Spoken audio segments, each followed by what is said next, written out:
Welcome to Fiction Audiobooks. If you enjoy the content, like and subscribing would be greatly appreciated. If you have any recommendations for novels, comment below. Please join my Patreon at https://www.patreon.com/fictionaudiobook.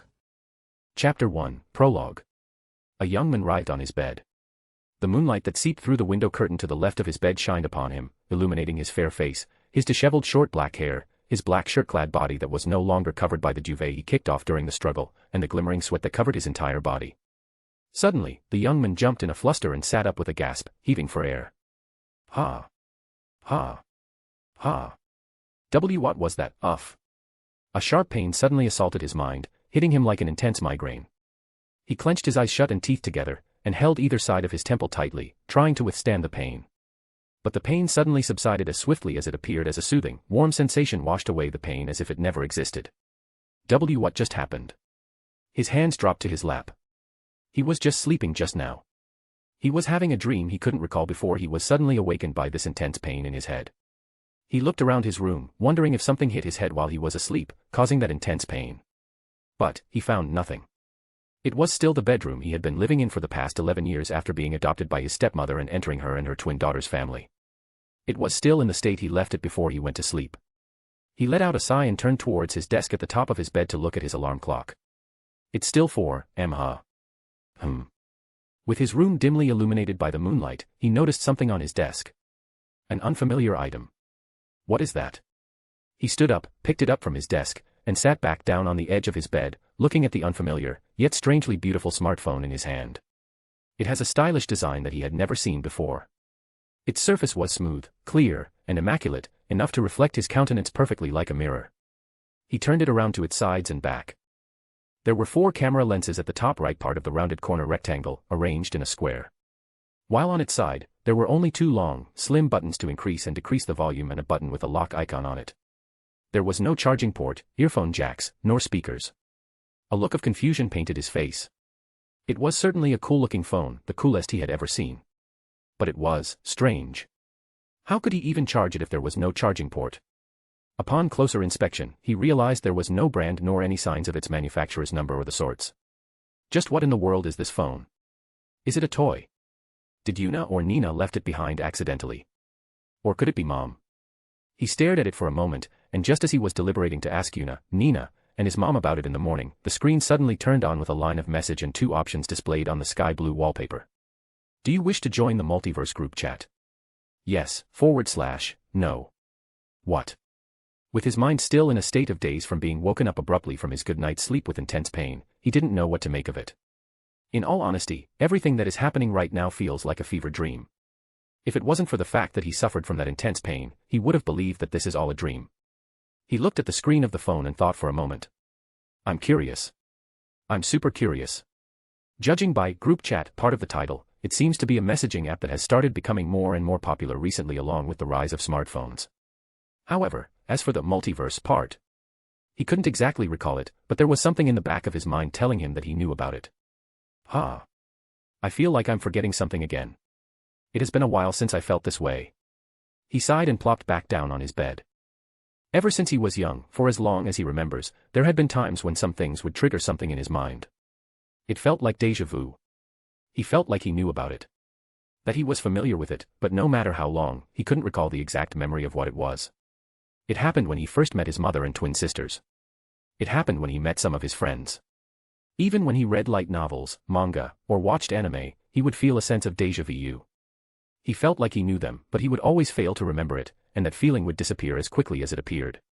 These déjà vu occurrences had become rarer and rarer in the past few years. He almost even forgot about it since it never happened again. That is, until now. He looked at the screen for a moment, reading that one line over and over before finally, he made his decision. Sure, let's just join this chat group. Why not? My curiosity wouldn't have allowed me to fall back to sleep anyway.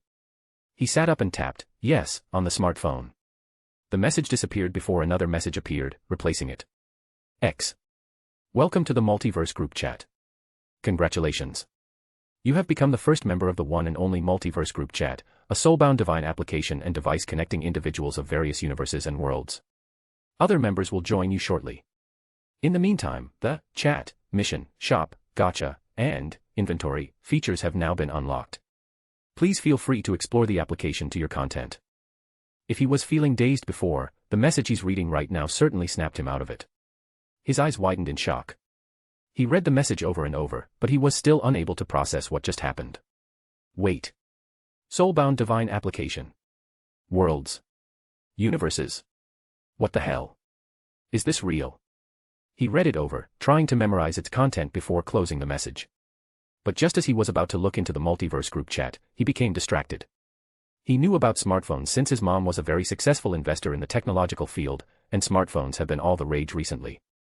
They've been becoming more and more popular lately and have started replacing phones due to how convenient and advanced they are.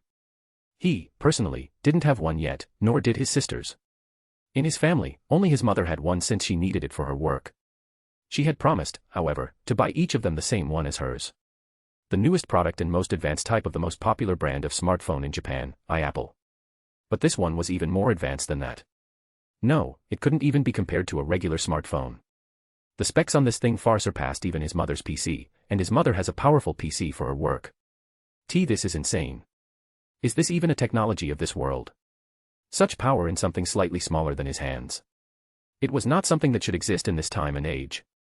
No, I shouldn't be distracted. I need to find out more about the Multiverse Group Chat. He shook his head and opened the Group Chat application. Just as the welcoming message had stated, there are 5 menus in this application: chat, mission, shop, gacha, and inventory. They were all lined up at the bottom of the screen with the chat screen displayed above it, taking up the majority of the screen. He opened up the group chat room. There was still no one there. I wonder when the others will come. Just as he was about to look at the other menus first, a notification appeared on the screen. Ding, Edgy Zero has joined the Multiverse Group Chat. Ding, Siskin Mahasvara has joined the Multiverse Group Chat. What? Contrary to his expectations, the names, or hopefully, the nicknames of his fellow Multiverse Group Chat members were far beyond his expectations. They were very unique. Edgy Zero, hello. Is anyone here? Edgy Zero, wait, why is my name like this? Siskin Mahasvara, hello. It seems I wasn't the only one here. Edgy Zero, Siskin Mahasvara-san. Do you know anything about this multiverse chat group? This device just suddenly appeared on my bedside. I do not know who this belongs to or what this means. Siskin Mahasvara, I'm not sure, Edgy Zero-san. This device also suddenly appeared on the dining table in my living room. I do not know anything about this, however, it seemed to belong to us now. Edgy Zero, Judging by the name, at least my own, I can see how it correlates to me, albeit in an insulting manner. Siskin Mahasvara, I agree. Ding, Salaryman Turnoverlord has joined the Multiverse Group Chat. Salaryman Turnoverlord, I found this smartphone in front of my apartment door. Does anyone know who this belongs to? Salaryman Turnoverlord, This nickname seems weird. Siskin Mahasvara, it seems more are joining as well. Siskin Mahasvara, Salaryman Turnoverlord-san, I believe you are now the owner of this smartphone and a member of this Multiverse Group Chat, just like the rest of us. Edgy Zero, yes. We also do not know what is going on. Salaryman Turnoverlord, Is that true? I didn't really read welcoming message, so I really don't know what's going on. Ding, Perverted Girl has joined the Multiverse Group Chat. Perverted Girl, hello, I found this phone in my school bag, so if anyone knows who this belongs to, please tell me also. I'm sorry if I accidentally made you join a group I needed to enter so I can ask someone who this belongs to. Perverted Girl, oh, there's people here already. Do any of you know who this belongs to? Perverted Girl, puffed. Also, your names are hilarious. Edgy Zero, you're one to talk. Perverted Girl, ahahaha, I don't mind this nickname, it is true, after all. That means, your nicknames are also true. Edgy Zero, I'm not edgy. Siskin Mahasvara, I am not a Siskin as well. Salaryman Turnoverlord, as for me, I am a salaryman. But I don't know what it means by Turnoverlord. Perverted Girl, oh really? Perverted Girl, wait. Then is the owner of this smartphone also a perverted girl like me? Siskin Mahasvara, no, I believe you are the owner of this smartphone. At least, you are now. Edgy Zero, yes. It seems the same thing happened to all of us. We all coincidentally found this smartphone and entered this Multiverse Group Chat. perverted girl, eh? You mean it's not just an advertisement? As the other members of the group chat began discussing their current situation, he stared at the screen of his smartphone, thinking deeply as he watched messages after messages appearing in the chat room. This multiverse group chat. Are they really from a world in a universe different from this one? No, are there even other worlds? The premise of being transported or reincarnated into another world of fantasy was not unheard of by any means. As someone who would occasionally read some light novels and manga or watch anime, the concept of another world was, at most, fiction to him. But for it to happen in real life would be impossible, right? It was all supposed to be a work of fiction. How could it happen in real life? He contemplated for a moment and focused back on the discussions in the group chat. He could certainly wait for them to give him the answer and not say anything, but he had been rude enough for not saying anything until now.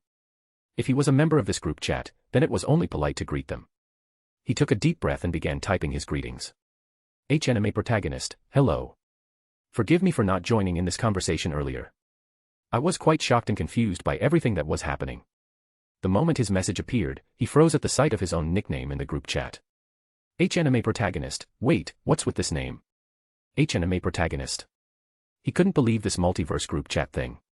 He is not the protagonist of a hentai anime. He's not a protagonist of any anime.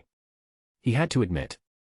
Being the stepson of a transcendently beautiful stepmother, a brother to a pair of gorgeous twin stepsisters, and a nephew to a hot and sexy step-aunt was an extremely convenient setting for a hentai anime. But it's something that only happens in fiction. He never had any sexual relationship with them at all, unfortunate as it was. Perverted girl, PFFT. Ahahaha. We've got another one with an amusing name. Are you really a hentai anime protagonist? Anime protagonist, no I'm not. Ugh. Is there any way to change the name? Siskin Mahesvara, HM. One moment. He also started to look for a way to change this ridiculous nickname. Now, he felt bad for finding their names amusing. Karma really hit him hard on this one, because his name was the worst of them all. Shiba Tatsuya, there we go. We can change it through our profile like usual. Thankfully it is not permanent. Thank God. He sighed in relief. Tsubakihara Yuuji, there we go. Thank you, Tatsuya-san. Lelouch Lampy Rouge, this is better. Thank you for saving us from such embarrassing nicknames, Tatsuya-san. Suzuki Satoru, yes, thank you very much. Kiryu Aika, oh well, I guess this is much better for us to get to know each other. Shiba Tatsuya, no problem. Wait. These names. I feel like I've heard of them before. Yuuji thought for a moment before his gaze landed on his bookshelves. He stood up from his bed and quickly began rummaging around, skimming through his collections of light novels before he finally found 4 series having a character with the same name as his fellow multiverse group chat members. As I thought. They're all characters from light novels, anime, and mangas. Yes, there was a possibility of them coincidentally having the same names as these characters. But, after reading that first message from the multiverse group chat and the sudden appearance of this smartphone with sci-fi level of advanced technology, he was starting to believe it. Suzuki Satoru, I have something to ask. Is everything written in that message true? Are you all from different universes? Lelouch Lampy Rouge, I'm not sure. Perhaps we're only living in different countries. I am living in Area 11. It was a country called Japan before Britannia occupied it. Suzuki Satoru, I am living in Japan as well, but what is Britannia? Shiba Tatsuya, so am I. I don't know what Britannia is. Kiryu Aika, me too. I have no idea what Britannia is, but I also live in Japan. Do you know anything about it, Yuuji-san? Tsubakihara Yuuji, please feel free to call me Yuuji. After all, aside from Satoru-san, it seems we are all the same age. Suzuki Satoru, how do you know? Tsubakihara Yuuji, it seems the welcoming message displayed when we first entered is true. Shiba Tatsuya, I'm also starting to believe it. I have no recollection of any country called Britannia. The only thing I know about the name is that it is the name of the national personification of ancient Britain in the form of a helmeted female warrior with a trident. Lelouch Lampy Rouge, I see.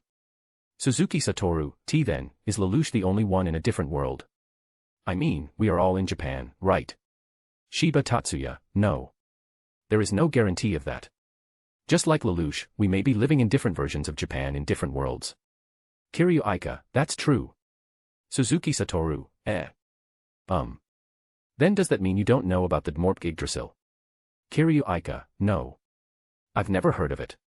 Lelouch Lampy Rouge, I have never heard of it as well. Shiba Tatsuya, neither do I. It seems that you were right, Yuuji.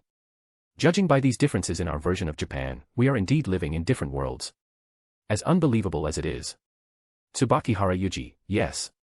But, that is not the only basis I have. There is one thing I would like you to see. One moment. Yuuji quickly downloaded all available volumes of The Irregular at Magic High School, Overlord, High School DxD, light novels as well as the anime 4, Code Geass into his smartphone and quickly tried to send it to the group chat. He did feel slightly guilty for pirating them, but it is an urgent matter. Fortunately, everything was downloaded in an instant and he was able to upload it to the group chat instantly as well. Tsubakihara Yuuji, please take a look at these. Tsubakihara Yuuji, these are fictional works in my world, and judging by your names and what you say about your world, I believe these stories will ring a bell to you. Unfortunately, most of them were still ongoing series except for Lelouch's, but I believe these will still help. Perhaps there exists a story in your world with a character who has the same name, background, and character as I am in a world just like the one I'm living in. If anyone knows such a story, I would appreciate it if you can tell me. The new messages stopped appearing as everyone started to read or watch what Yuuji had sent them. It would surely be a shocking sight to them. After all, not only were they just hit by the fact that there are multiple worlds, they were also shown a fictional story which they were a character in. Even Yuuji, who didn't know if there was a story with a character just like him in another world yet, was very nervous and uneasy. Yuuji waited for a while. But even after tens of minutes passed, there were still no messages. Should I try to explore the Multiverse Group Chat for a bit? Looking at the still unmoving chat room, he decided to go explore the application in the end. Chapter 2, Chapter. Just as the welcome message had stated, there were 5 menus which icons Yuuji found at the bottom of the screen: Mission, Shop, Gacha, Inventory, and Chat that he's currently in. He pressed the icon beside the Chat icon and went to the Mission menu. He wasn't expecting any mission since there was no notification of it yet, and as he expected, there were no missions at the moment. There was only a text saying, "No available mission." Is there some way I can find out how this mission works? While the missions hadn't been given, he wanted to at least know what these missions entail. Right now, he has no idea what kind of mission he will get, and he wanted to prepare himself for when they would be given one. He looked around the screen and found a help button in the form of a question mark at the bottom right corner of the screen above the menu tabs. He pressed it and another screen appeared with explanations about the Mission menu. According to the explanation, missions will be given at random by the group chat. The mission will take place in a random world where participants will have to complete a number of tasks. The number of participants will be randomly decided by the group chat. However, members are allowed to decide who amongst themselves will be participating. If one, or more, members of the group chat are already in the mission world, they will not be counted towards the number of participants for the mission. They are, however, allowed to participate and will receive all benefits and penalties for joining a mission. All necessities needed by participants, such as identity, background, residence, and funds equal to 60% of the participants' current wealth will be given by the group chat for their use during the mission in that world. Backgrounds do not reflect the participants' actual experiences, but remain as truth to relevant individuals. In addition to that, powers, abilities, and/or items suited for the world will be loaned by the group chat to aid them in their missions. Furthermore, all features aside from chatting, sending, and receiving gifts from non-participants of the mission will be available. Upon completion of all tasks, all powers, abilities, and/or items loaned by the group chat will be given to participants as a reward and be available to them permanently in addition to 110+1 draw gacha ticket and 1000 group chat points for each successful task. After the completion of all missions, the world will also be available for all members of the group chat to travel to. Reversely, upon failure by meeting all failure conditions by the end of the mission, all powers, items, and/or abilities loaned by the group chat will be removed. In addition, participants will receive a -1000 group chat points penalty for each failed task regardless of the mission being a success or failure. If the current amount of group chat points owned is less than the amount of penalty, the participants' group chat points will be 0. During missions, time will stop in the participants, as well as all members of the group chat's worlds. Time will resume once the mission is successful or failed and participants return or are brought back into their respective worlds. I see. These missions are most likely dangerous if we would need powers and abilities. Considering how the Multiverse Group Chat connects him with characters from light novels, manga, and anime, these missions might also take place in anime worlds.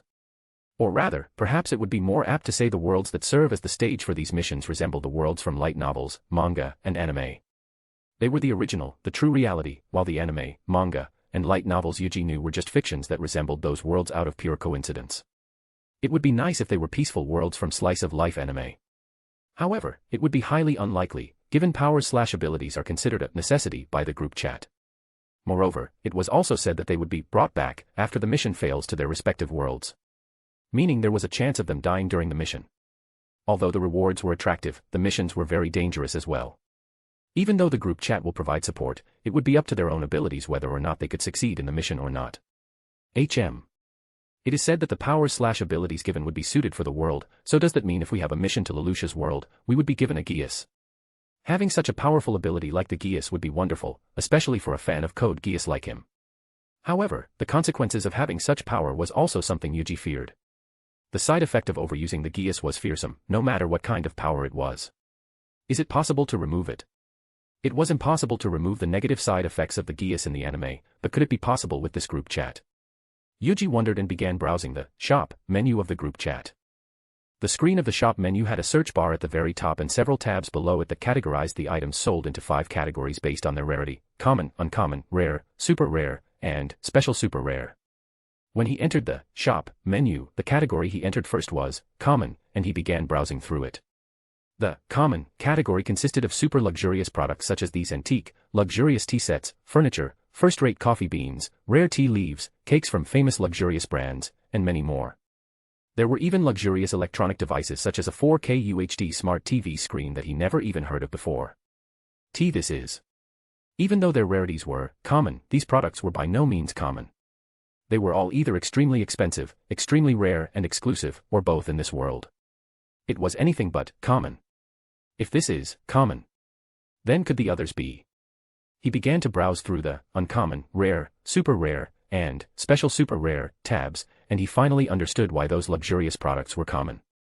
The uncommon products sold in this shop were all proficiencies, skills such as knife proficiency, business proficiency, writing proficiency, and any other skill that existed in the world.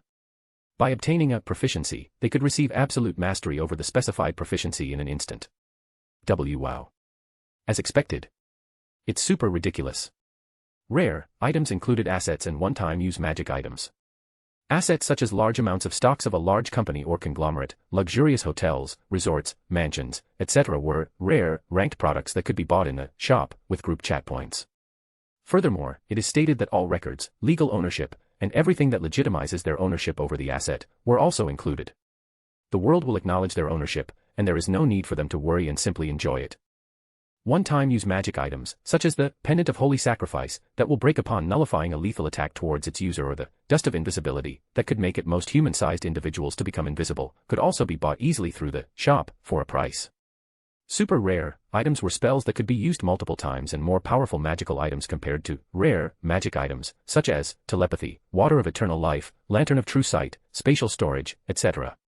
Lastly, the special super rare ranked products. Yuuji skimmed through it for a moment, and just from the few that he had seen, he was completely dumbfounded. Each and every one of these were things beyond any of his expectations. They were all godly powers that surpassed even powers he knew from fantasy. Most of them didn't even have any drawbacks, and they were all available to buy in the shop. This is.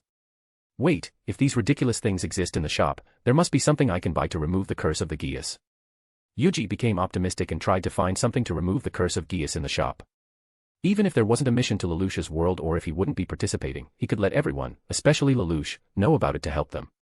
After trying various keywords, he finally found it. Curse Remover, SR. Removes one instance of any curse, no matter how powerful, without triggering any side effects. Price, 3,500 GCP. Alright. I don't know how expensive or cheap 3,500 GCP is, but at least it exists. Now, we don't need to worry about any curses. A sigh of relief escaped him. Just the thought of being unable to control a Geass that might cause accidents like Euphemia's case or Mao's case was nothing short of terrifying for him. He continued to browse the shop for a while before something caught his attention. Potion of Eternal Beauty, SR. Upon consuming the potion, the appearance of the consumer will be at its peak beauty eternally. If the user becomes even more beautiful than initially possible through different means, then their more beautiful appearance will be maintained for eternity. Price, 3,000 GCP. Oh. I should consider buying this for Mom. I'm sure she'll love it. Mira was the most beautiful woman Yuuji had ever seen in his life. However, he knew that beauty was maintained with much effort from her. He had seen how much effort his mother made to keep her beautiful appearance. She had never skipped a night or day in her skincare routine, exercises, and diet, and he would like to help in any way he could. In the future, for sure. Yuuji moved on from the shop menu and pressed gotcha. From the word, seeing as it was derived from the word gashapon, which is a vending machine that dispenses capsules containing random objects according to a certain theme, he assumed that it would be a luck-based feature. He entered the menu and a screen with a myriad of items, from foods and sweets, to home appliances, electrical devices, weapons with fantasy-esque appearances that shine brilliantly, to sparkling magic circles, all were displayed in a grandiose manner with 2 buttons at the bottom with the label, 1x draw, and 10 plus 1x draw, appeared. Wow. This is, certainly eye-catching. While the UI of the other menus was very elegant and minimalistic, the UI for this menu was, in a word, grand. Each and every aspect of the screen was very beautiful and accentuated the attractiveness of the items displayed at the center. He admitted. It has certainly gotten his attention. I wonder what kind of items could we get. He tapped the button that is located at the bottom right corner of the screen and a pop-up screen appeared with explanations about the gacha feature. Members of the group chat can draw the gacha using gacha tickets that can be obtained via missions or bought using gacha points. Each ticket costs 300 group chat points and can be used for 1 gacha draw. If members of the group chat buy 10 tickets for a total of 3,000 GCP, then they can use the 10x plus 1 draw button to receive 1 bonus draw as well as guarantee a random SR ranked item from the gacha. If members of the group chat don't obtain any SSR ranked item after 100 draws, then the next draw will be a guaranteed SSR. This counter will be reset once they receive an SSR from the gacha or from the guarantee system. Furthermore, duplicate abilities, proficiencies, and anything else aside from objects or consumables will be converted automatically into group chat points equivalent to their value in the shop. Duplicate objects or consumables, on the other hand, will be stored in the inventory. I see. This is an interesting feature. Everything available in the shop can be obtained in the gacha. Meaning, they could be obtained for much less. Most common ranked items cost around 500 GCP while uncommon ranked items cost around 1000 GCP on average. However, anything above uncommon was much more expensive. It was a chance for them to obtain much more expensive items for much less. However, that is if they didn't have anything to aim for specifically. If they wanted a certain item, it would be easier and much more inexpensive to buy it directly instead of using the gacha. The chance of attaining a special super rare item was only 1%, while a super rare item was 9%, a rare item was 25%, an uncommon 30%, and a common would be 35%. If he was to target a specific SR item, like the Potion of Eternal Beauty, for instance, then the chance of receiving it would be 9% divided by the staggering amount of SR ranked items in the shop. It would cost less to save up and buy it from the shop directly instead of relying solely on luck. Especially since the average prices for the items seem to be quite fair. The average price for an SR ranked item was around 3,500 to 4,000 GCP, which would only be slightly more expensive than the number of points he'd need to spend to pull a 10 plus 1 draw on the gacha that would guarantee him a random SR item. Meanwhile, the average price for an SSR ranked item was 35,000 GCP, which would be 5,000 points more expensive than the amount of points he'd need to draw 100 times from the gacha for a guaranteed random SSR ranked item. It is a trade-off, but spending an extra 5,000 GCP to guarantee I get the SSR ranked item I want would be better than spending 30,000 GCP and not getting what I wanted. SSR ranked items were all beyond comprehension. He had seen a few of the SSR ranked items in the shop and they were all incredibly powerful, overpowered even. But of course, they were extremely rare and expensive. So if he could get one, he would rather get one that suits him rather than a random one. Though if he happened to receive it from the gacha, he would gladly take anything. He doesn't know how generous the rewards of these missions would be, but if he could obtain a guaranteed SSR by spending 30,000 GCP from the gacha or around 35,000 GCP from the shop from completing a few missions, he would do it in a heartbeat. A small smile began to appear on his countenance. It had been a while since he felt this sort of excitement. Since he was adopted, his happiness and excitement came from making and seeing his stepmother, twin sisters, and his step-aunt happy. That was all he cared for. He wanted to repay his beloved family for welcoming him to their warm home and loving him so dearly by becoming someone that could take care of them and give them a lavish life. That was what he had been working hard for all this time. Everything had been for his stepmother, Mira, his twin stepsisters, Yuna and Nina, and his step-aunt, Aika. His family. But now, he had found something he could be excited about and look forward to for himself in addition to something that could help him achieve his goal of making his family happy. There was no way he wouldn't be excited. All right. Now, what about the inventory? Once he tapped on the inventory menu, a screen with a grid of 10 columns and numerous rows that continued endlessly, reminiscent of an RPG inventory system, appeared.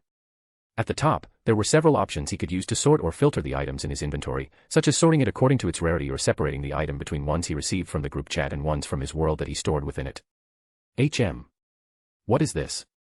Right after he looked at the sorting and filtering system, he saw an icon in the shape of a sparkling golden gift box with rainbow-colored ribbon wrapping it at the very first box on the grid.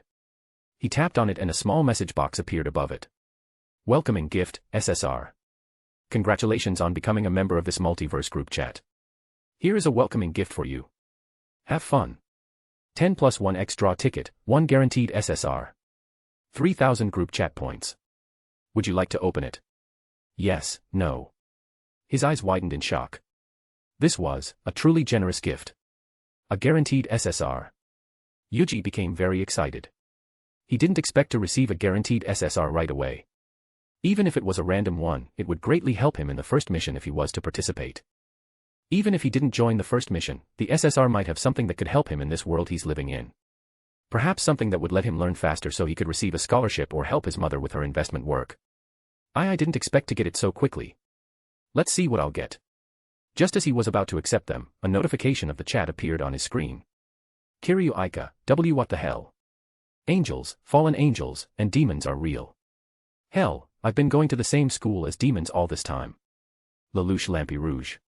I am having a hard time believing in this. This Code Geass. It tells the story of my life eerily perfectly. Everything. I have no choice but to believe it. Shiba Tatsuya, yes. I am having a hard time believing it as well. Everything in my life aligned perfectly with the things written in this light novel. Even the future. It knows I will be entering the first National Magic University affiliated high school in a few days this spring. Sato Suzuki, is that true?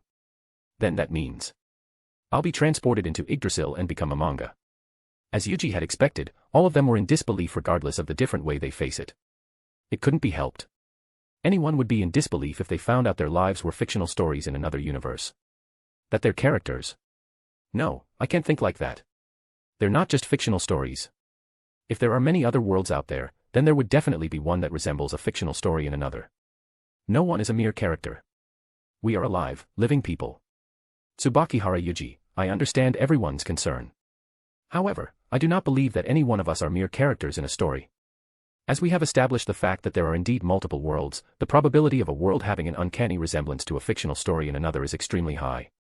We are alive. We do not need to follow what is already written. All these stories are just coincidences that match our worlds and past. We can just live our lives with this knowledge about the possible future we gained from a fictional story of what could have been. If his story was one where his loved ones will be in danger, or even worse, dead, then he will do his best to prevent all of it from happening. He's not just a character. His mother, twin sisters, aunt, friends, everyone he knew are all living people, not just characters in a fictional story. His life was his own to live, and he won't follow any predetermined path someone else from another world had set for him through mere fiction. Silence downed on the group chat. No messages appeared on Yuuji's screen as he continued to stare at it, worried. After a while, the messages began appearing once more. Lelouch Lampy Rouge, that's true.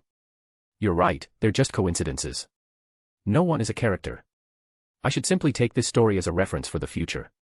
Thank you for snapping me out of it, Yuuji-san. Shiba Tatsuya, yes, you are absolutely correct. I was a bit unnerved by this before. Thank you for your enlightening words. I shall make use of the knowledge from this light novel to protect those dear to me as well. Kiryu Aika, yeah. Well, if you think about it, that's true. I know I'm not just a character in a story. This, High School DxD, is just a story from another world that coincides with my world, nothing more. Kiryu Aika, phew, now that I realize it, I feel way lighter, thanks. Yuuji, you sure do have a way with words. Tsubakihara Yuuji, I'm glad my words could help everyone. In truth, I am also uneasy about what kind of story aligns with my world and me. If it is a dangerous story that could put my family and friends in danger. Kiryu Aika, HM. Let me try to search about it. My friends like to read light novels and mangas, and I'm quite a fan of it as well. I might be able to find it. Tsubakihara Yuuji, thank you. Then please inform me about it as soon as you do. Kiryu Aika, sure. I'll DM you the stories I've found. Tsubakihara Yuuji, please just share it here. Since I've sent everyone's story here, I believe it is only fair if mine is here as well. Kiryu Aika, Yuuji. Alright. I'll share it here as soon as I know. Lelouch Lampy Rouge, I'm glad you feel that way, Yuuji-san. Shiba Tatsuya, yes. I'm glad you are a man of character, Yuuji-san. Tsubakihara Yuuji, please just call me Yuuji. We are all of the same age after all. At Suzuki Satoru, please feel free to call me Yuuji as well. Lelouch Lampy Rouge, alright. Please feel free to call me Lelouch as well. Shiba Tatsuya, okay, Yuuji. You can call me Tatsuya as well. A small smile appeared on Yuji's face as he chatted with them. He knew they were all trustworthy people, and he was more than happy to be able to become their friends. Satoru-san hasn't been responding at all. He knew Satoru had read the conversation that had been going on from the number of read on the messages. However, there haven't been messages from Satoru at all. It must be shocking. Aside from possibly me, he was the only one going to be transported into another world in his story. He must be dealing with a lot right now. Yuuji thought for a moment before he finally decided to write a message to Satoru. Tsubakihara Yuuji, at Suzuki Satoru, I understand that you may feel uneasy after reading a story that has you as the character within it. Especially since you will be transported into another world according to it. But, I believe there is a way for you to not follow the story from the beginning at all, if you so desire. Tatsuya and Lelouch went silent as they all waited for Satoru to reply. After a few minutes, a message from him finally appeared. Suzuki Satoru, what could that be? I am just a regular salaryman in Japan. Even if the manga in the light novel could manage as the overlord of Ain's Ulgaon somehow, I have no confidence I could do it as well. Suzuki Satoru, I do not have anything worth in my current world. My parents have passed away. My other family members were no more than strangers now. My precious friends whom I have been spending time with all this time have left to live their own lives. I am alone, and there shouldn't be any problem with me going to that world. However, I am scared. Tsubakihara Yuuji, I don't know how reliable I can be. I have no superpowers like Tatsuya or the genius-level intellect Lelouch has. However, I believe that the reason why we are here connected through this group chat is for us to have a chance. A chance to better ourselves and meet others we could rely upon so that we could live our lives as we see fit and not be railed on a certain path. Tsubakihara Yuuji, we are now a part of the Multiverse Group Chat, comrades, allies, friends who have been connected through different universes so that we could help each other in our time of need. That's why I would like to help you, Satoru-san, unreliable as I may be. Tsubakihara Yuuji, I don't know if this would work, but if you truly don't want to be transported to that world, then perhaps you cannot log in into Yggdrasil during its server shutdown. If that is indeed the trigger of your transmigration, then you may not be transported. Tsubakihara Yuuji, but, this is just my assumption in the end. It may work, it may not as well. Maybe if you do not log in into it, you will still be transmigrated into that world, but just as your human form, which would be even more dangerous. I don't know what will happen. But, I hope this would help you make your decisions. Tsubakihara Yuuji, we will support you no matter what you decide to do. Suzuki Satoru, Yuuji. Shiba Tatsuya, I agree with Yuuji. No matter your decision, we will be here to support you. Lelouch Lampy Rouge, that's right. No matter if you choose to enter Yggdrasil or not, you will still be a member of the Multiverse Chat group. You'll still be able to join missions and receive powers from the gacha and shop. Tsubakihara Yuuji, yes. We are here with you as fellow members of the group chat and as friends. So, please make your decision comfortably. Suzuki Satoru, everyone. Suzuki Satoru, thank you for your encouragement. Hee, it feels like I'm back in the guild chatting with my friends. Suzuki Satoru, I feel like the clouds in my eyes have begun to disappear. I will consider it carefully before making my decision. Lelouch Lampy Rouge, that's good. I'm glad. Shiba Tatsuya, I'm glad to be of help. Tsubakihara Yuuji, you're very welcome. I'm glad we could be of help. Suzuki Satoru, ahahaha. It has been a while since I talked with anyone like this. It truly is a pleasing feeling to be talking with friends. Tsubakihara Yuuji, yes. I'm glad that it is the five of us who became members of the Multiverse Group Chat. If there was an evil person here, I don't know how I would feel. Shiba Tatsuya, it would not only threaten their world but other worlds as well, granted they've been given the ability to cross worlds as well as these amazing powers available to them. Suzuki Satoru, and now that I think about it, it would be terrifying. More so if they're the nefarious, intelligent type ones. I think the only one who could contest with such a person would be Lelouch. Lelouch Lampy Rouge, thank you for your praise. But, I prefer not to have another enemy. I've already had enough with Britannia. Shiba Tatsuya, I feel the same. It is reassuring to have more allies I can trust. Lelouch Lampy Rouge, speaking of allies, where is Aika? She has been gone for quite a while now. Kiryu Aika, I've found it. I've finally found it. Ahahahaha. Shiba Tatsuya, speak of the devil. Tsubakihara Yuuji, have you found the story I'm a character in? Kiryu Aika, kukukuku of course I do but I was super surprised you know. I didn't expect to find you in my loot stash. Kiryu Aika, oh what a lewd boy you are, Yuji-kun, I can't believe you lust after your stepmother and twin stepsisters like that. The moment he read her message, Yuji's face turned crimson red. Tsubakihara Yuuji, what are you saying, Aika? How did she know? I never told anyone that. Wait. Then that means. Kiryu Aika, Kukuku, I feel like I've seen into your deepest desire. Kiryu Aika, however, I gotta say. You certainly have a splendid weapon down there, don't you? I felt hot and bothered seeing you make hot steamy love to your family. Kiryu Aika sent Masterpiece the Animation Hentai Anime Series.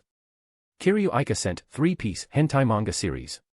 WW what the hell? Chapter 3, Chapter.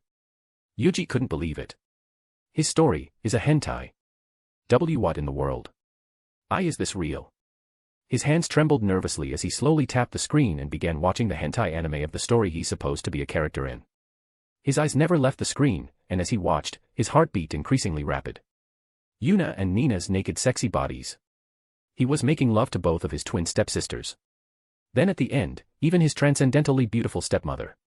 They were also in love with him and they were happily having sex. Even though they were more beautiful in real life than in this video, he wouldn't mistake them for anyone else. It was truly him having lovey-dovey sex with his stepmother and twin stepsisters. If his face was red from the embarrassment of realizing the fact that his story was a hentai, then it was crimson red now. His rod was fully erect, pitching a tent on his pants. This is. The anime ended with them realizing their love for each other.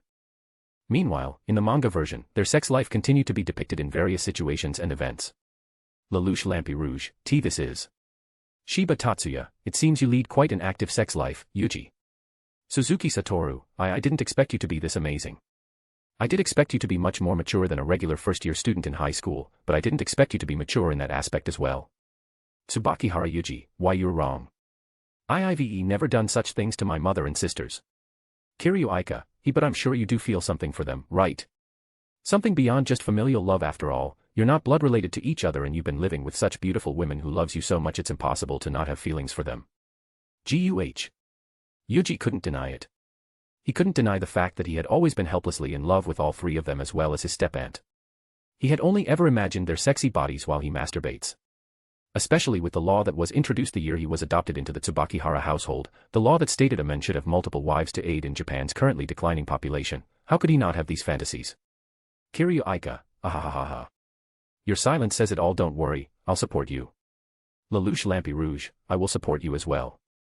As you've said before, we're allies meant to support each other. As long as you're happy, then I wish you the best. Shiba Tatsuya, I am of the same stance as Lelouch. You are not related, and judging by how much you are attracted to each other as members of the opposite sex, I do not see a problem with it. Do your best. Suzuki Satoru. Satoru-san, please at least say something. Your silence hurts the most. Tsubakihara Yuuji, thank you, everyone. Anyway, now that I know about my story, can we move on? Lelouch Lampi Rouge, Shiba Tatsuya, Kiryu Aika, Suzuki Satoru, sure. Thank God. Yuji let out a deep sigh. He felt very exhausted, and it wasn't because he was woken up in the middle of the night and it was nearly morning right now. He was very embarrassed about having his truest, deepest feelings for his stepmother and twin stepsisters out in the open to his new friends. Tsubakihara Yuuji, while you are reading your respective stories, I have been exploring the other features of this application and found a welcome gift given to us by the application. I believe everyone received it as well. Shiba Tatsuya, I will check on it now. A moment later, notifications of their replies appeared on his smartphone. Shiba Tatsuya, I received it as well. Lelouch Lampi Rouge, a 10+1 draw ticket for a guaranteed SSR and 3000 GCP. Seems very generous. Suzuki Satoru, yeah. We can get a lot of stuff with these. Kiryu Aika, wow, this is awesome. I have one SSR item I want, I hope I get it. Suzuki Satoru, I wonder if the missions are very difficult. If they give us this much, there must be something that would require us this much. I mean, that's normal in games, right? Tsubakihara Yuuji, ahahaha. Well, let's hope real life is different from a game. By the way, at Kiryu Aika, what SSR item do you want? I'm curious if you don't mind me asking. Kiryu Aika, it's this. A block of message with the name, description, and price of the item, reminiscent to the item description UI in the shop, appeared. Divine Physique, SSR. A physique of divine beings that grants the following effects. Immunity to poison, disease, aging, and all harmful magical effects or phenomena caused by magic. Super speed regeneration. Immense strength, agility, resilience, and stamina. Divine sense. Godspeed impulse. Enhanced memory. Magic enlightened. Immense mana pool. Immense magical strength. Immense magical compatibility. Accelerated learning speed. The appearance that epitomizes and embodies divine beauty. Divine essence. Once consumed with your permission, your essences, such as blood, sweat, saliva, etc., will grant the following effects to the willing recipient. Heals all physical injuries. Cleanses all magical ailments. Rejuvenates the body. Grants increase in strength, agility, resilience, resistance, or immunity to all magical effects for a period of time. The duration and effectiveness will depend on the quality and amount of the essence consumed. Minimum of 1 day. Luck. Grants you the lucky trait, becoming one favored by the universes. 1 instance of luck per day to re-roll the results of a 10+1x drawing gacha. Instances of luck does not carry over to the next day. Price 35,000 GCP. No messages popped up in the chat. This item. Just as its name implies, it would literally give someone the physique of a divine being. Tsubakihara Yuuji, this is so amazing, it's unbelievable. It's even more amazing than the SSRs I saw. Suzuki Satoru, why you'll basically have the body of a deity. Shiba Tatsuya, indeed. Moreover, it does not only make you powerful but others as well for a period of time. Lelouch Lampi Rouge, yes. I've browsed through some of the SSR ranked items, but this is certainly one of the best I've seen. Kiryu Aika, isn't it? I accidentally found it while waiting for you guys to finish encouraging Satoru-san. Kukuka with this, I'll have no problem getting guys. Suzuki Satoru, ah. So you're there as well. I'm sorry to have shown such an unbecoming display, even though I am the adult here. Kiryu Aika, hee it's fine, I'm also of one opinion with the boys. We'll support you whatever your decision is. Suzuki Satoru, thank you very much, Aika-san. Tsubakihara Yuuji, then. Shall we accept the gift and start trying our luck? He may sound calm, but he was extremely excited right now. Seriously. The excitement and anticipation he's feeling for what he's going to get are through the roof now.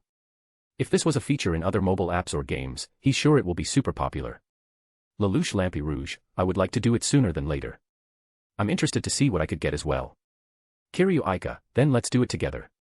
Accept your gifts now and we'll draw the gacha together. Yuuji went to his inventory and accepted the welcoming gift, receiving the 3,000 points as well as the 10/1 draw guaranteed 1 SSR gacha ticket. Kiryu Aika, are you guys ready? Tsubakihara Yuuji, I'm ready. Lelouch Lampi Rouge, I'm ready. Shiba Tatsuya, I'm ready as well. Suzuki Satoru, me too. Should we start? Kiryu Aika, on. Let's go. Yuuji returned back to his inventory, tapped the gacha ticket, and confirmed using it. A flash of light shined from his phone, enveloping his whole room with brilliant light and colors of the rainbow. Yua. What the dash. When the light died down, he saw a list of items on his screens. The first one was shining with colors of the rainbow, 1 with a beautiful golden shine, 2 shining with a mythical purple light, 4 with sky blue light, and the last 4 shining with white light. You have received. SSR, Divine Physique. SR, Scepter of Divine Sanctuary. R, 1% Eye Apple Stock. R, Scroll of Enchantment, Divine Protection. UC, Investment Proficiency. UC, Programming Proficiency. UC, Krav Maga Proficiency. UC, Marksman Proficiency. C, Extra Super Melon Shortcake. C, White Strawberry, Shiro Houski. C, Antique Japanese Tea Set. C, 1 set diamond jewelry, necklace, earrings, bracelet, ring. Ah. I got Divine Physique. His eyes widened and his mouth gaped in shock and disbelief. He couldn't believe he got this SSR.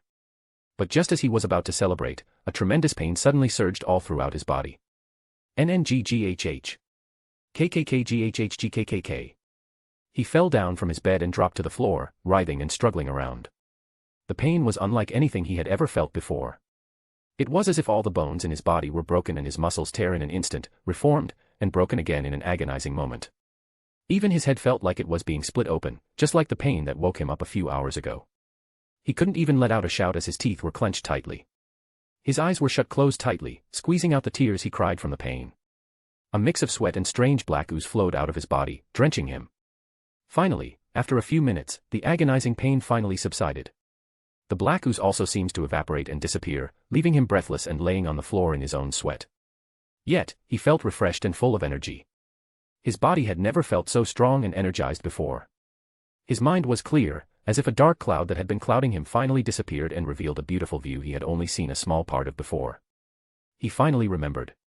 I see. It all makes sense now. That's why I feel like I'm always forgetting something. It's because they're memories from my past life. His lips curved into a small smile before a little giggle escaped him. Ah. What a weird morning it has been. In that moment, his eyes widened in shock. My voice. Unlike his usual voice, his voice was now slightly deeper, silky smooth, and manlier. It sounded even better than the famous voice actors he knew from anime. So it even made my voice better, huh? He sighed and looked up to the ceiling of his room in a daze. The him right now was so much different from how he was in the past, especially after he received this divine physique. Memories about who he was or how he died still escaped him. The only thing he retained was the knowledge from his previous world before he was reborn as Yuuji and how miserable he was in that life before. It was such a mundane life. Without anyone he could love, nothing to strive for, and nothing to live for. Just a cog in a wheel that will keep spinning until it is replaced. His hands clenched into a fist. His lips curved into a mocking smirk. What a bleak life, huh? Well, I won't be repeating the same mistake. I'll definitely live my life to the fullest. He turned around and took his smartphone and then sat back down on the floor, leaning back to his bed.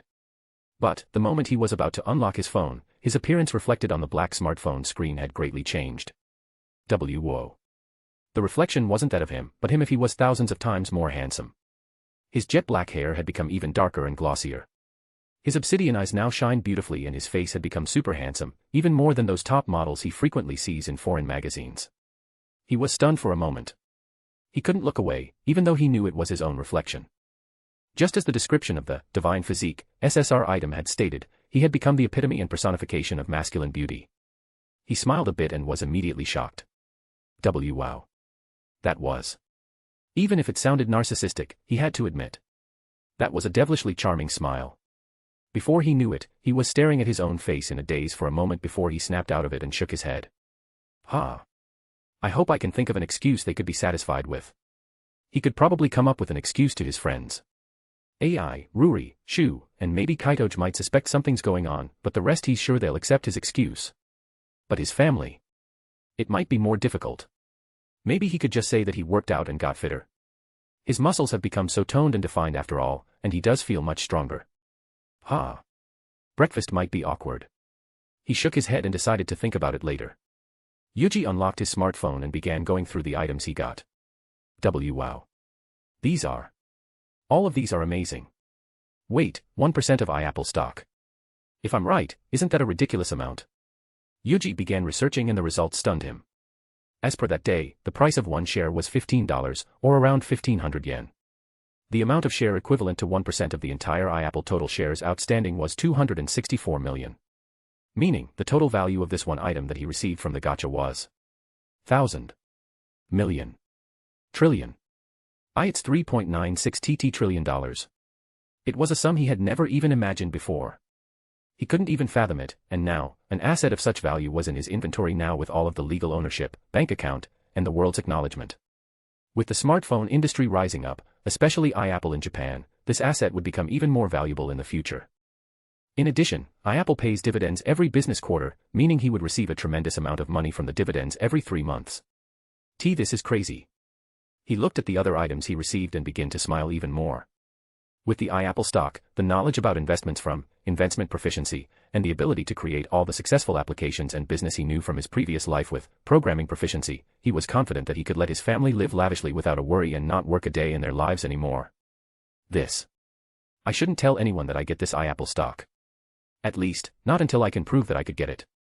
Even though the world and the market acknowledged his ownership, he wouldn't know how to explain it to his family since the extent of his knowledge and investment was through his mother's stories and teaching. It would be too unbelievable. But eventually, with the help of his investment proficiency, he'll definitely get to that level sooner than later. He was confident. After he finished reading the description of the iApple stock and 2 proficiencies, he looked at the other 2 proficiency he got. Marksman proficiency is obvious, but what is Krav Maga? I've never heard of it before. Yuuji then began searching it on the internet and found it. Krav Maga is a hand-to-hand self-defense system developed by the Israel Defense Forces for military personal training. It is a system designed to use the body's natural instinctual movements for fast, aggressive, and brutal counterattacks with a no-holds-barred mentality, unlike the traditional martial arts with their ceremonial eloquence. It is a fighting style purely designed to defend from and neutralize the attacker with any means necessary. Yes. This is great. I can now protect my family from any perverts that dare bother them. His hands clenched into a fist as a beastly expression formed on his transcendently handsome countenance. His mother, twin sisters, and aunt were all incredible beauties with super sexy bodies.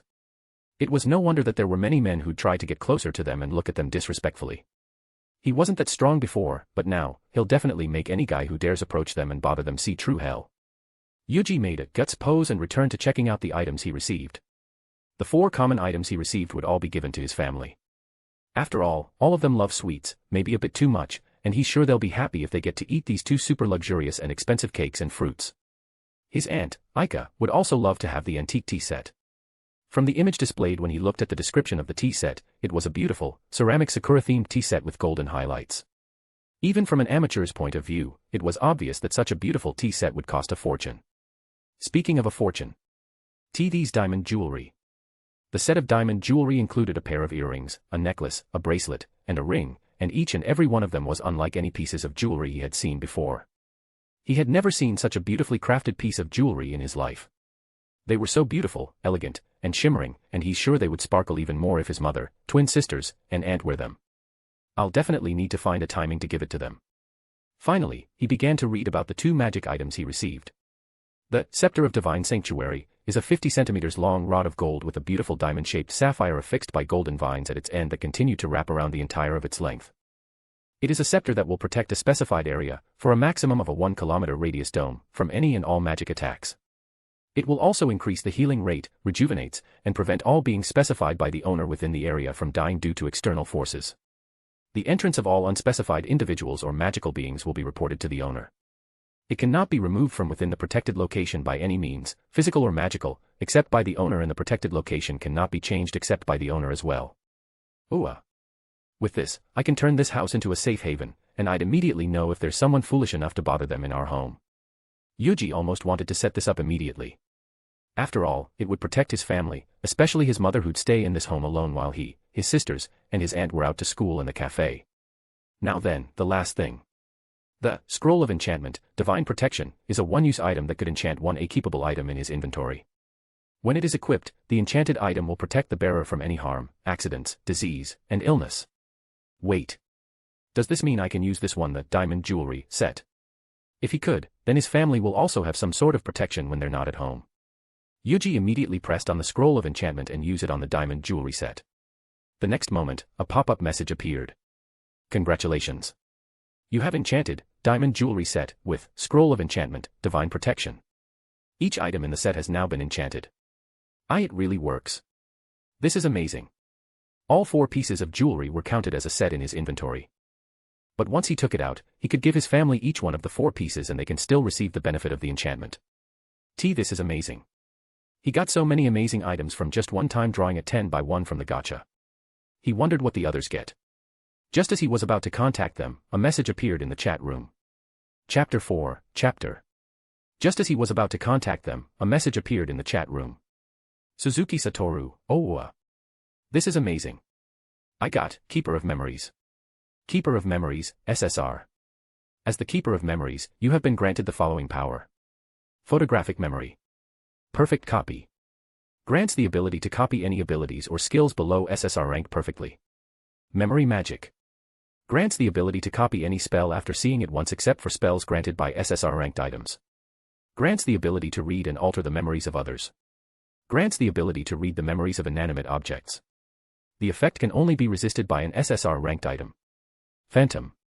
Grants the ability to create phantoms, an entity with the ability to move, speak, act, and behave as ordered or just like how they would from your memory. The stronger the memory, the closer to the original they will be. Price, 31,000 GCP. Tsubakihara Yuuji, wow, that's indeed amazing. Depending on how you use it, you will become even more invincible in that new world, Satoru-san. It's also very useful in your current world, isn't it? Suzuki Satoru, yes. I'm really bad at remembering things that aren't game-related, so this would be a great help in my work. Well, at least until I go into Yggdrasil. Yuuji looked at Satoru's message worriedly. He's still visibly unsure whether or not he should remain in his current world or go out of his safe zone into Yggdrasil. After all, the world of Yggdrasil is extremely dangerous, especially with powerful beings such as the Brightness Dragon Lord, Platinum Dragon Lord, and Elder Coffin Dragon Lord, as well as the ruling powers in that world. If Satoru truly became a manga and the leader of Ain's Olgaun, he would need to face such terrifying opponents. Even with the support from the entirety of Nazarick and the Multiverse Group Chat, making the decision to go to such a world would be scary, especially since he was only a regular salaryman in his world. He shook his head. He can't think about it like that and be despondent. He'll just trust Satoru's decision and support him whatever it is. Tsubakihara Yuuji, it is indeed very powerful, but please don't use it for nefarious things, alright? Like towards women. Suzuki Satoru, I won't. I wouldn't have the courage to do it anyways. Tsubakihara Yuuji, that's good. Suzuki Satoru, speaking of which, what did you receive, Yuuji? Tsubakihara Yuuji, I was very lucky and received the divine body, SSR we were talking about. My whole body was in tremendous pain the moment I received it, but the result is as it is described in the item description. I was extremely shocked as well when I see my reflection on the smartphone. Kiryu Aika, So you get divine body. I'm so jealous. Tsubakihara Yuuji, yes. I was super lucky with my pull. I'm sorry. Kiryu Aika, Well, it's a bit of a shame, but I got something good too, so don't worry. Just like you, my whole body was in pain to the moment I get it. Honestly, it was the most excruciating thing I've ever felt in my life. Kiryu Aika, but I became a super sexy woman. Do you guys want to see? If you want to, I can send you a pic of myself only in my underwear, but only if you send me a pic of your naked bodies. I'm especially interested in the one with the appearance that epitomizes masculine beauty. Lelouch Lampi Rouge, I will decline. I am not interested in your body. Shiba Tatsuya, I shall decline as well. Suzuki Satoru, I will decline as well. I will be arrested before I could even make my decision to go to Yggdrasil or not if there is a picture of a first-year JK in my phone. And JK equals Joshi Kusei, a Japanese slang for a high school girl. Yuuji thought for a moment. He was truly curious how much more beautiful she had become considering how much he had changed. But, if the price of it was his naked photo, he couldn't do it. If there is anyone he'd show the new appearance of his naked body to, it would be. What am I thinking? Tsubakihara Yuuji, I will respectfully decline as well. By the way, if you didn't get divine physique, then what did you get, Aika? Kiryu Aika, TCH you're no fun. Well, it would be better for us to see each other's new appearances when we see each other in real life. I got full body potential unlocked. Here it is. Full body potential unlock, SSR. Having reached a human's full potential, you have become a high human with the following effects. Immunity to poison, disease, and effects of aging. The appearance that epitomizes and embodies the peak of mortal beauty. Enhanced physique. Enhanced memory and immunity to all mental harming effects. Heightened senses. Accelerated learning speed. High-speed impulse. Extended lifespan. Fate touched. Fate and destiny shall be eternally on your side and aid you in your pursuit of happiness. Price, 30,000 GCP. Tsubakihara Yuuji, wow. You've reached the peak of humanity. That's amazing. Lelouch Lampi Rouge, a human who has reached the peak of humanity and became a high human, That's certainly amazing. Kiryu Aika, I like the sound of that. The peak of humanity, Then I guess I truly became the flower on the high peak. Tsubakihara Yuuji, considering how much I changed, I think you are now on par or perhaps even more beautiful than Kuo Academy's two great ladies, right? Kiryu Aika, of course. I hadn't fully inspected myself yet, but from just my face, my voice, my boobs, and my ass, I'm sure I've become even more beautiful and sexier than them. Kiryu Aika, I'm also a girl loved by fate now. Literally. Kiryu Aika, and I got Aikido proficiency, ballet proficiency, and child-rearing proficiency. Didn't I just become the perfect wife material? Tsubakihara Yuuji, that is. I can't help but agree. Lelouch Lampi Rouge, yes, if only you are not that vulgar, I'm sure you will be the perfect wife material. Shiba Tatsuya, I agree. You lack the elegance and decency of a young lady. Suzuki Satoru, I'm sorry, Aika. But I agree with them. Kiryu Aika, HUH. What are you guys talking about? It's called Gap MOE. Isn't it sexy to have a perfect wife who would become a slutty pervert in bed? Tsubakihara Yuuji, except I don't think you're only a freak in the sheets. Kiryu Aika, Now, I won't send a sexy selfie of myself in a far too small bikini anymore to you guys. How unfortunate. At that moment, all the males in the group chat sweat dropped. Even across the multiverses, their thoughts have aligned perfectly. Kiryu Aika, alright, next. I'm curious what Lelouch and Tatsuya got. Lelouch Lampi Rouge, I received, Archivist of Universal Knowledge. While it doesn't strengthen my physique, it's a very amazing item that suits me very well. It will be very useful. Archivist of Universal Knowledge, SSR. As the Archivist of Universal Knowledge, you have gained unparalleled wisdom and the following abilities and effects. Accelerated reading speed. Enhanced memory. All language comprehension. Immunity to all mind-affecting abilities or spells. Foresight. Grants you the ability to see to the immediate future during danger. Grants you the ability to see the future results of your decisions. Mind of the World. Grants the ability to tap into the mind of the world 3 times a day to answer a question. Receive knowledge on a specific topic. Scry onto one living or non-living thing in the world. Price, 32,500 GCP. Shiba Tatsuya, I received, Champion's Light. Unlike all of you, it seems to be a state that I can enter at will. It would be very useful during battle or a dangerous situation. I am satisfied.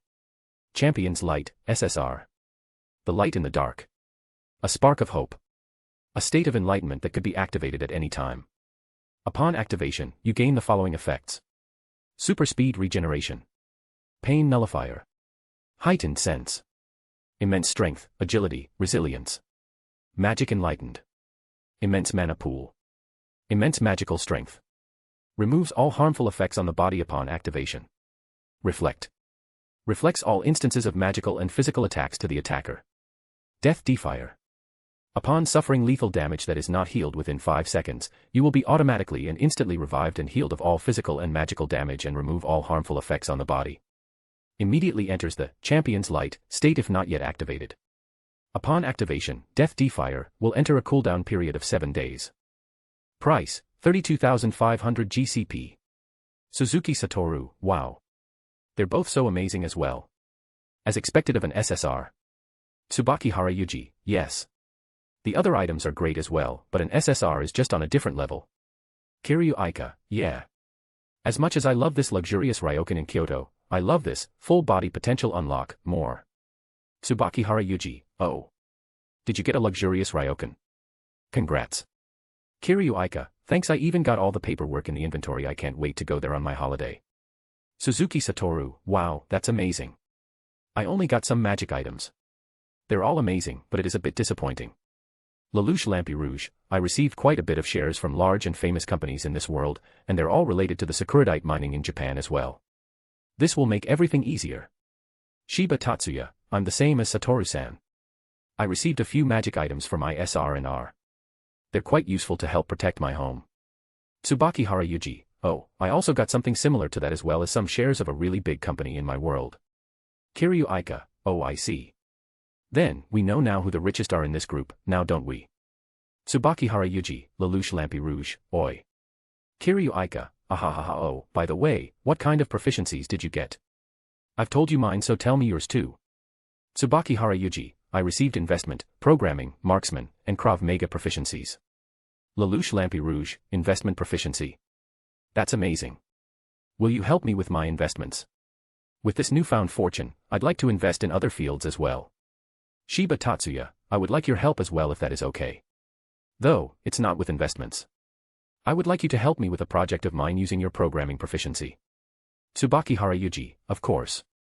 I would be happy to. Please just DM me whenever you need my assistance.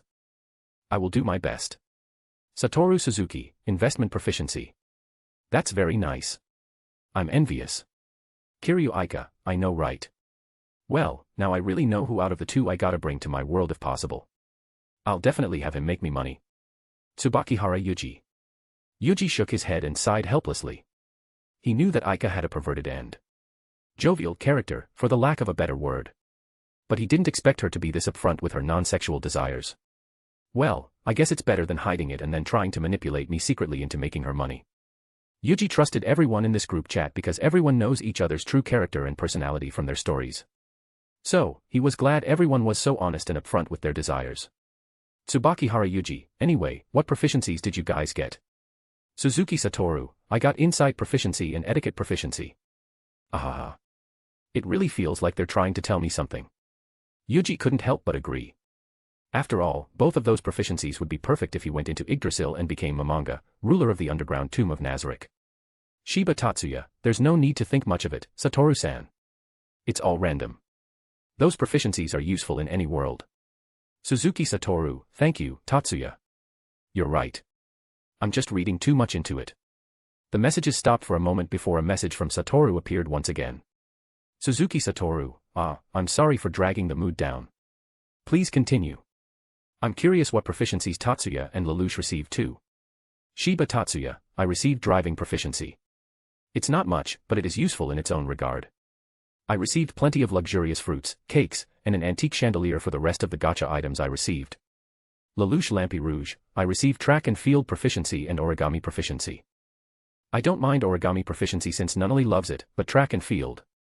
Tsubakihara Yuuji, what's wrong? Isn't it great? You can run very quickly and skillfully now. Lelouch Lampi Rouge, yes, but only for a short period of time. This proficiency doesn't increase my stamina. Ah. Yuuji finally realized. Out of everyone in this group, Lelouch has the least stamina, perhaps even lesser than Aika in the past who was a normal high school girl. Now that she got her full body potential unlock, Lelouch would have the least stamina. Tsubakihara Yuuji, perhaps you can work on increasing it from now on. Lelouch Lampi Rouge, I will try. In the end, he would need a certain level of stamina if he wanted to participate in the group chat mission. Lelouch realized this, but the fact still made him sigh. Kiryu Aika, Yash. Lelouch's poor stamina aside, let's talk about the fun stuff. What are your fetishes, boys? I'm super curious. After all, aside from Yuuji, your stories never mention anything of the sort. Yuuji sweat dropped and smiled helplessly. Even though she seemed to have become an extremely beautiful girl, she was still as true to her desires as she was. Still the same pervert at heart, just like him. The first thought when he got divine physique, this super powerful item that literally turned his body into that of a divine being and gave him a lot of amazing features and abilities, wasn't about the abilities and traits he got, but his appearance.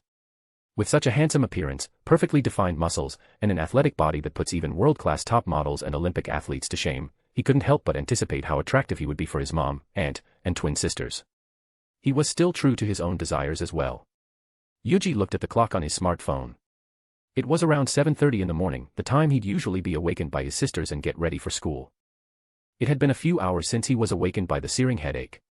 I better go wash up. He stood up and placed the Multiverse Group Chat smartphone on his table. Ah, that's right. I need to tell Lelouch about the curse remover. He quickly picked his smartphone back up, met Lelouch about the item, and placed it back down. But, just as he was about to make his way to the door, he heard familiar voices from outside his room. Nina. I'll wake up Yuuji. You just go and help Mom with breakfast. No, Nei-san. I will wake up Yuuji. It is my duty as his sister. I'm also his sister. Geez. I wanted to have my alone time with Yuuji in the morning. I also want to see his morning face. Hearing their argument, Yuuji couldn't help but let out a little sigh and smiled softly. He knew how frequently the two argued, despite getting along fine the other half of the time they're together.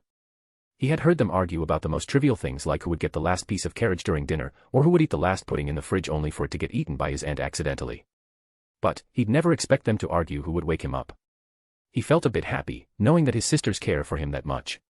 Though, as a man, it's still embarrassing to have his sleeping face be seen by the girls he's interested in.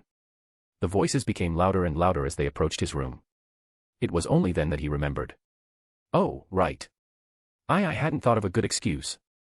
His face and body were slightly above average before. But now, from a slightly above average high school boy into a super ultra handsome Eichmann with the face and body that surpasses world-class supermodels and Olympic athletes. It was impossible to find a believable excuse in such a short period of time. Then in the next moment, before he could think of anything, the door to his room opened and the two came at the same time. Yuuji froze for a moment in panic and the two also froze in shock the moment their gaze fell upon him. Why Yukuin? Why Yuuji? Aya. Why Yuna? And Nina? You this is. Their eyes were widened in shock and they'd become frozen entirely. Yuuji began averting his gaze and looked around, trying his best to find an excuse. But in the end. I am sorry. I was working out and got a bit sweaty. I'll go and wash up. I'll come down for breakfast as soon as possible. He made a tactical retreat and made his way past them and to the bathroom to wash up. As soon as he left, Yuna and Nina dropped to their knees as strength left their feet. Their faces were blushing crimson, and their eyes were still fixated upon the place where the stepbrother they love was standing. Yuna and Nina were both two of the most beautiful, intelligent, and talented girls in the entire school. Yuna has a stunningly beautiful appearance and a curvaceous figure she inherited from her mother. Her long, glistening light brown hair flowed graciously down to her hips, and tied on her head was a small red ribbon, a defining trait in her appearance that matches her cheerful personality. Her glossy, beautiful emerald eyes were wide open as she stared dazedly at the place where Yuuji was. Similarly, as a twin born from the same mother, Nina was also a gorgeous beauty with a similar curvaceous figure as her sister. Her long and beautiful light brown hair was tied cutely into a twin tail, a style that created an endearing and attractive gapmo when compared to her cool, calm, and collected appearance that was further enhanced with her oval, rimless glasses. Moreover, because of their kind, friendly, and likable personalities, they've become the most popular girls in their school. They had plenty of female friends who admired and loved them for who they are, and of course, there were also males who had fallen for them. The number of confessions they've received was phenomenal. Starting from the day they first enrolled as first years, they've received almost more than 100 confessions from first, second, and third-year boys in just 30 days. It was an extremely busy and troublesome time for them to go to the meeting place and reject each and every confession they've received. Their breaks were spent doing such troublesome things for the entire month. They would reject them very quickly by telling them they have someone they already fell in love with, and then move on to rejecting the next confession. And right now, that someone they've fallen in love with was making their heartbeat even quicker. And Nina-chan. Why Yukuin is. Yuan. He's changed. Didn't he seem much more handsome? Yuan. He has become much more handsome. What happened? How did he become so handsome so suddenly? I mean. He's even more handsome than the models in the magazines our friends showed us. I don't know. His voice also changed. It became deeper and more attractive. Is it because he's in puberty? But it still doesn't explain how he could become so stunning in such a short period of time. This is very bad for my heart. Yuan. The two turned and looked at each other. Their hearts pounding and their faces blushed even more crimson. Just from a glance, they understood what the other was thinking about because they were thinking of the same thing. What am I going to do? I can't hold this feeling much longer. At this rate. Chapter 5, Chapter. Anne, thank you at Sadiho for becoming a patron. Really thank you so much for supporting me. I hope you enjoy. Once Yuuji arrived in the bathroom, he immediately leaned back to the door and let out a sigh. They were definitely shocked. Arg. How am I going to explain this to Mom and Aikane as well? It's obviously more than just puberty. Yuuji was at loss. Should he just tell them that it's puberty? It is an unbelievable excuse, but it's the only thing he got right now. After all, his family wouldn't believe him if he said he did plastic surgery. He definitely should have talked with Aika and exchanged ideas for the excuses they're going to tell their family and friends for the drastic change in their appearance. He let out a sigh once again and began taking off his clothes and boxers. But just as he was about to enter the shower, he froze from the sight of his own reflection in the mirror. Whoa. These are incredible. His muscles and body that were only slightly above average before had become that of a Greek god. He had become a few centimeters taller. His shoulders had become broader, his body more robust, and his hard, toned muscles were defined and sculpted to perfection. His face had also become so handsome that even he couldn't help but felt his heart skip a beat at the sight. His gaze slowly went down as he admired his new body, and when he reached the area below his 8-pack abs, his eyes widened slightly in surprise. Oh, that's kinda big.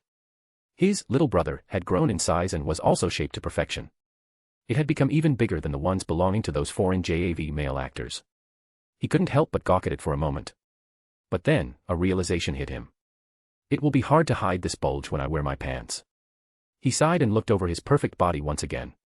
I sorta expected this result, but seeing it in real life and to me is. He had a hard time believing it, even though it was right in front of him. Even though it was his body, seeing his reflection in the mirror made it hard to believe that it was. He had become so handsome and incredibly attractive. Having such an appearance was the dream of most men in the world. A truly divine physique. He sighed as he stared dazedly at his own new appearance. No, I don't want to be a narcissist. Let's just wash up and get ready for school. He shook his head and quickly headed to the showers. The cold water immediately poured over him, flowing down his strong, athletic body. He didn't bother changing it to hot since he was hoping it would freshen him up. This feels so good. Surprisingly, Yuuji didn't feel uncomfortable from the biting cold of the icy water. He only felt refreshed and he thoroughly enjoyed the feeling of the cold water hitting his face. As he showered and lathered himself with soap, Yuuji fell into a daze. A lot has happened since he woke up this morning, and everything happened so suddenly. Before he knew it, he had met a lot of people he thought were characters in fiction, became friends, and received so many things beyond his comprehension from the Multiverse Chat group. It felt like a dream. I can't keep dwelling on it. If I do, I will be stuck here. This is just the beginning. I need to think about what I can do with all of this. He looked down to his hand and clenched it. It's no longer a mere dream. It's time he truly realized that this was reality, despite all the things beyond belief happening to him.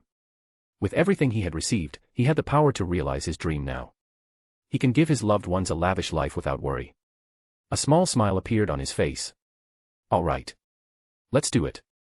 Finishing his shower, Yuuji quickly dried off, wore the new set of clothes he had brought, and returned to his room with a towel on his head. When he entered, he couldn't find Yuna or Nina anymore in his room. However, with his enhanced senses, he could clearly smell the fragrant flowery scent of his sisters in the air. Yuuji unconsciously took a deep breath and let it out slowly. They smell so good. Ah. Did I really just? Am I really that much of a pervert? Sniffing, no, taking a deep breath of the fragrant left by his sisters. Isn't that what a pervert would do? And no, I was just admiring their SCE, wait, no. Ah. I'm making it worse. Yuuji shook his head and quickly put on his school uniform, his face blushing from embarrassment.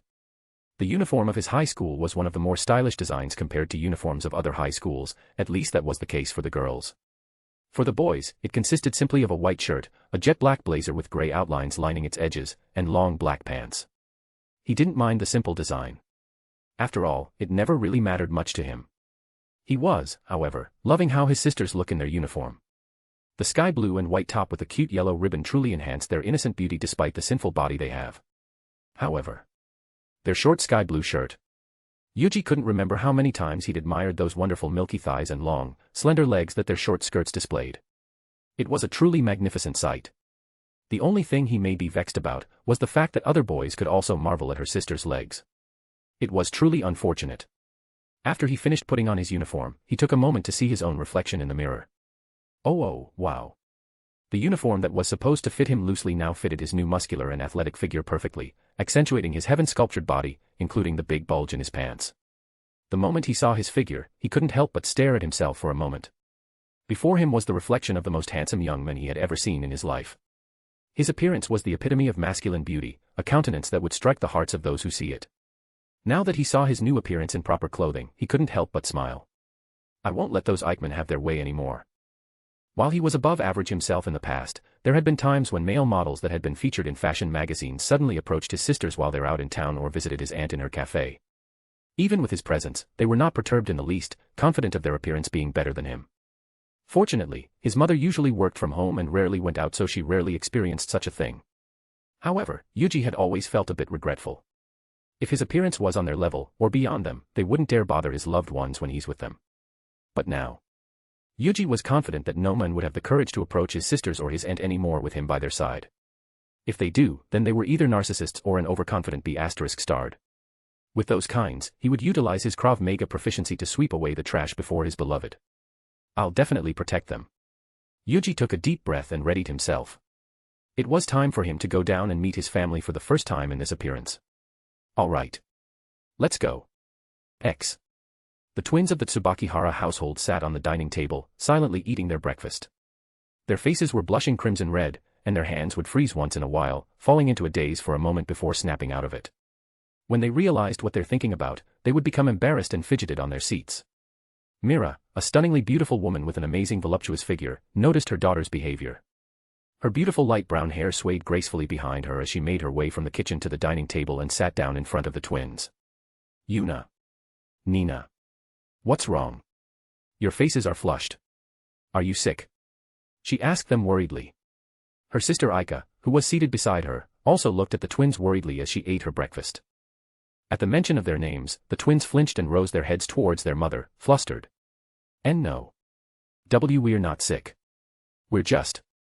Yuuji-kun was. Yuuji-kun. What happened? Did he refuse to wake up? And no. He had woken up when we entered his room. But. Yuuji was. Their strange behavior made Mira and Aika tilt their heads confusedly. Just what happened to Yuuji that made them this flustered? Did they see him change? Such a thing shouldn't make them this rattled, considering they've walked in on each other changing multiple times before. They were extremely flustered and embarrassed, but never like this. Just what could make them Good morning, everyone. Just then, they heard a familiar yet unfamiliar manly, smooth, and silky voice of man from the stairways. The four slowly turned towards it and froze the moment they saw him. Why Yuuji-kun? Why Yu-chan? The two could tell that it was Yuuji. It was their son and nephew that they wouldn't mistake for anyone else. But he looked so different. He was so much more manly, handsome, and charming than the Yuuji they knew. Their hearts skipped a beat the moment they saw him and their cheeks unknowingly turned red as heat crept up to their faces. All four of them fell into a daze, staring at his mesmerizing eyes and soft smile, unable to pry their gazes away. Yes. Good morning, Mom, Aikane. He sat down beside Yuna and in front of his mom. Thank you very much for the food. He picked up his chopsticks and began eating like he normally does. The taste of the salty mackerel pan grilled to perfection, hot and soft rice and the hot bowl of miso soup were just as delicious as ever. As expected of his mother, she's a truly perfect woman no matter how he looks at it. Why Yuuji-kun? What happened? Why your face and your body changed so much? Yuuji flinched, quickly brought back to reality the moment he was about to escape it by enjoying the breakfast his mother cooked. His mind began to panic once again. I just noticed it this morning as well. I've actually been exercising in my room recently, and I guess this is the fruits of my labor. Ah. As for my face, it's probably just my puberty. But Mira and all the girls at the table were unconvinced. Even Yuuji wouldn't be convinced by his own excuse. After all, how could a simple workout and puberty change make him have such beautifully defined muscles, an 8-pack, and an incredibly handsome face? Even puberty has its limits. He knew it was unbelievable, but what more could he do? Hours of suffocating silence passed, at least that's what it felt like for Yuuji. He can't even enjoy the amazing breakfast his mom had cooked for him. He really hoped his family would just accept it and move on. I was so surprised, so it was just puberty and working out, is it? Yufufu, I'm so happy you grow up so well. Thank you, Mom. Finally, he could sigh in relief. He was saved by the goddess's light and her beautiful smile. Although he was quite embarrassed from being praised by his mom, he was still so happy more than anything. Wadash. Nei-chan, you're kidding, right? How could puberty and working out make Yuuji this handsome? He's even more handsome than any male actors and models I've ever seen in my entire life. Yufufu, then isn't it just because Yuuji is naturally that handsome? He had always been such a charming young man, after all. Yuuji froze for a moment when he heard his mother's words. His cheeks blushed redly and he had a hard time controlling his smile. He was so happy that his first love thought of him that way. You damn Sun-kan. Aika sighed helplessly at her sister. Ever since he was young, Mira had always been super in love with Yuuji. Perhaps more than how a mom should. That is why her secret nickname for this sister of hers was Sun-kan. After all, Mira certainly has a son complex, a bad case of it as well considering everything she had done, to and for him. She turned towards her nephew with a blazing glare. Oi, Yuuji. What did you really do? Did you have some sort of beauty routine? Your skin looks so smooth and your hair also looks so glossy and thick. There's no way it's just puberty. Now cough it up. What's your secret? Yua. Aikane. Stop pointing your chopsticks at me. Calm down. I didn't do anything. There's no secret beauty routine. I swear. The chopsticks that suddenly appeared before him snapped Yuuji out of his daze and he began defending himself, both from his aunt's interrogation and chopsticks attacks. You expect me to believe that? Even your muscles are so strong. What's your exercise routine? You should share it with all of us. I am just doing regular exercises. I don't know how I became like this as well. You're exercising so much that you changed this much. Yufufu, you must be quite motivated, could it be? Did you have a girlfriend? Not only Yuuji, but Yuna and Nina exclaimed in shock as well. Their eyes immediately turned to Yuuji and stared at him viciously, exerting an unbelievable amount of pressure. I don't have a girlfriend. I'm just exercising to stay healthy. Is that so? Yufufu, I see. Once again, all three of them sighed in relief. Yuuji can't believe his mom would assume such a thing. While he does have beautiful and nice female friends, he didn't have that sort of relationship with them. The only women he had ever fallen in love with were those at the table. He couldn't let such misunderstanding linger even for another second. So you're exercising just for health and become so handsome suddenly, huh? Why yes. Aika's gaze lingered at him for a moment before she sighed. I see. I assented. Good that you become this handsome. Who knew that wimpy kid would become like this one day? Ahahaha. I was never wimpy in the first place, Aikane. Heh, sure. Whatever you say. Aika giggled teasingly as she watched her nephew return to eating his breakfast with a pout and sighed secretly. Ha. My heart's beating so loudly. It's all his fault. Why did he suddenly become so handsome? He was so different from the cute kid I know. Aika always had a soft spot for Yuuji since he was young. He was a very cute little boy who would cling onto her, saying he would marry her in the future. It was very cute, and it had always been one of her most treasured memories. But now. He was now a man. He just became a very fine, attractive, hot, and sexy man so suddenly. She didn't have the chance to prepare her heart yet. Aika stole glances at her nephew and couldn't help but curse in her mind. She knew he would attract so many girls when he went out that door. Will he forget about me if he gets a girlfriend? She sighed deeply and then glanced towards her sister. Mira was just as calm and composed as ever, eating with an ever-smiling beautiful expression that had captured the hearts of many men on her face. But, she knew better. What will you do now, sis? Your son is no longer a boy. He's a man that's too sexy for his own good. You need to sort out your feelings soon. The unusually silent breakfast soon came to an end and Yuuji headed out to school along with his two sisters. But, just before he went, he approached his mother. Mom. I have something I want to talk about with you after school. I have a request. Mira, who was suddenly approached by her Adonis of a son and heard his smooth silky voice, felt her heart skip a beat. Her face blushed redly, but she managed to maintain her calm and smiled softly at him. Of course, what could it be, I wonder? I'll tell you after school. Then, we'll be leaving now. See you later, Mom. Yes. See you la dash. At that moment, Mira froze when her son suddenly kissed her cheek. Her eyes widened in shock as she stared at her son, who was blushing redly before heading out. Yukuin, what did you do? I just went and talked with Mom for a bit, Yuna.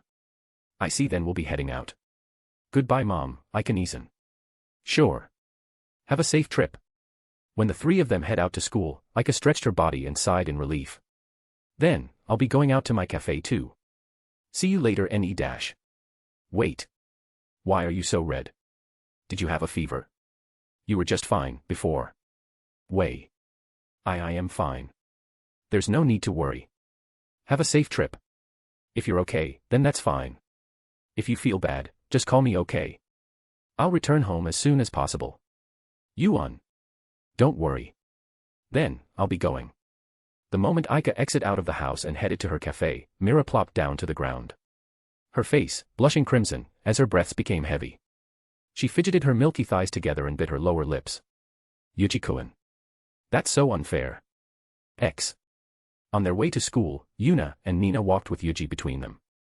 They couldn't help but sigh inwardly when they saw everybody, especially the girls, around them stop and stared dazedly towards their direction. Little girls, teenage girls, college girls, even the young and mature housewives, all of them were blushing redly as they stare at their beloved Yuji with lustful eyes. Keiku. Idiot Yukuin. If you become that handsome, there'll be even more girls eyeing you. This is very unexpected. I thought the only opponent I have are at school and home, but it seems the entire neighborhood will also vie for him. Yuna and Nina couldn't help but sigh, this time for real. They just couldn't help it anymore. What's wrong, Yuna, Nina? Wei. It's nothing. That's right. It's nothing. I'm sorry. You must feel uncomfortable with all the stares we're getting. I'll make sure to wear a hoodie to hide my appearance next time. Seeing his sad and worried expression, all their idle thoughts were blown away and were replaced by a huge urge to stroke his head, hug him, and comfort him. Making a sad puppy face with his appearance now was just too unfair. No woman could withstand it. We don't feel uncomfortable at all. But, I think that's a good idea. Why yes. Although you would need to remove it in school, it would still help on our way there. I'll do that then. Both of them fell into a daze when Yuji smiled softly at them. Yukuin. You're so unfair. Yuji. They continued on their way to school. But now, Yuji had another two pairs of eyes staring at him, and this time, much closer to him. As they walked closer and closer to their school, more and more eyes of students turned towards them and stared dazedly towards Yuji's direction. Whispers of disbelief, shrieks of excitement, and even wailings of despair were heard around them as the three tried their best to ignore them. After what felt like an eternity, they finally reached Bonyari High School, the high school they attend, and went directly to their classes. As always, Yuuji accompanied his sisters to their class first in Class 1B before going to his, which was Class 1A. The two classes were right next to each other. However, Yuuji had always done so except for when they're in the same class ever since they were young. The reason, so that they won't be bothered by their admirers trying to talk to them in the hallway before they could even enter their class. Believe it or not, it has happened at least once when his sisters would be late because a lot of boys tried to approach them before they could even enter their class. Ever since then, this has always been the routine for Yuuji. Here we are. Then, I'll go to my class, okay? Thank you, Yuko-an. Thank you for always doing this, Yuuji. No problem. See you later. As Yuuji walked away to his class, Yuna and Nina didn't enter their class and simply stare at him for a moment. They glanced into their classroom, and they could already see the faces of their close friends looking towards Yuuji with widened eyes and blushing faces. What are we going to do, Nina? I don't know. But it seems we'll need to strengthen our security around him. I agree. The twins looked at each other, nodded, and shook hands with a newfound determination in their eyes. Yuuji slid open the door to his classroom and entered as usual. He had been tense all this time, trying his best to ignore the stares as he walked to school. Now that he had entered his classroom, he felt like a heavy weight had been lifted up from his shoulders and allowed him to breathe easily. At least, there weren't as many eyes on him now. But, a few steps into his classroom, he realized the unusual deafening silence around him. He looked around, and as he expected, every one of his classmates was staring at him in shock and mouths agape. The girls had crimson red painted on their cheeks, while the guys' expressions were painted in pure shock. Well, I know I should have expected this. If even students from other classes were shocked to see how much he changed, his classmates who saw him more often would be even more shocked. After all, even Yuuji himself still couldn't believe how handsome he had gotten. Honestly, the SSR item, Divine Physique, is truly a godlike item. He sighed inwardly, but still tried his best to maintain a normal expression as he approached his seat at the left cornermost table in the back beside the window. At least in that place, he would be surrounded by his good friends. The moment he sat down, his male best friend Ichijuraku, who was sitting in front of him, and Nanasaki Ai, a female classmate who quickly became his very good friend after sitting next to each other, turned towards him with shock painted on their faces. Behind them, Yuuji could also see Maiko Shu, Onodera Kosaki, Ruri Miyamoto, and Kirisaki Kaitoji staring at him with similar expressions to the rest of his classmates. Yo, good morning. Why you? Wait. See, could it be? Are you Yuuji? What? A little change and you already forget about your childhood friend. What's going on, Raku? Of course, it's me. The silent class exploded in utter shock and disbelief the moment they heard him. Once again, he could hear a mix of yells of despair from the guys and shrieks of delight from the girls, similar to the ones he heard on his way here. Oh wow. That was loud. Though, I should have expected at least this much. It was unbelievable for sure. After all, even Yuuji himself had a hard time saying that with a straight face. He knew best how much he had changed, and he knew their reactions would be even more drastic once they see what was under his uniform. Originally, Yuuji planned on staying away from school for a while the moment he saw how much he had changed. But in the end, he decided to come for two reasons. One, he didn't want to let his sisters go to school alone. He knew that the moment they're alone, they'll receive plenty of confessions immediately. Moreover, it's dangerous for such beautiful girls to walk alone. What if a strange guy suddenly approached them with ill intent? He won't ever let such a thing happen to any one of his family. 2. Staying away just for a few days won't change a thing. Even if he didn't go to school for a year, his appearance would still cause a ruckus, and he couldn't be absent for that long. So, he decided to just rip the band-aid now and go through with it. Though I got to say, these stares sure make me feel strange. I wonder if this is how Mom, Aikane, Yuna, and Nina feel all the time with all the attention they got. He sighed inwardly. Even though they said they're used to it, Yuuji wanted to help them in any way possible. Now, with this appearance, perhaps the stares would concentrate towards him instead. Although it is a bit uncomfortable, he will get used to it eventually, and it is definitely better than having her sisters being ogled at by some stranger. Yuuji finally snapped out of his daze and turned his attention back at his friends. Ah. They're still frozen. He sighed inwardly. He really wanted to get out of this situation as quickly as possible, but it seemed to be a tall order. What do you mean, little? Why you changed too much? That's right. You became too handsome. Even though you're one level below me before. Shu raised from his seat and jumped into the conversation. Oi, what did you mean by that last part, Shu? Just what the hell happened? Yuuji was slightly irked by Shu just glossing over the fact he said that. But, he decided to let it go. I've just been working out a lot at home, so I guess that's paying off. As for this, I guess, puberty. Raku froze in shock.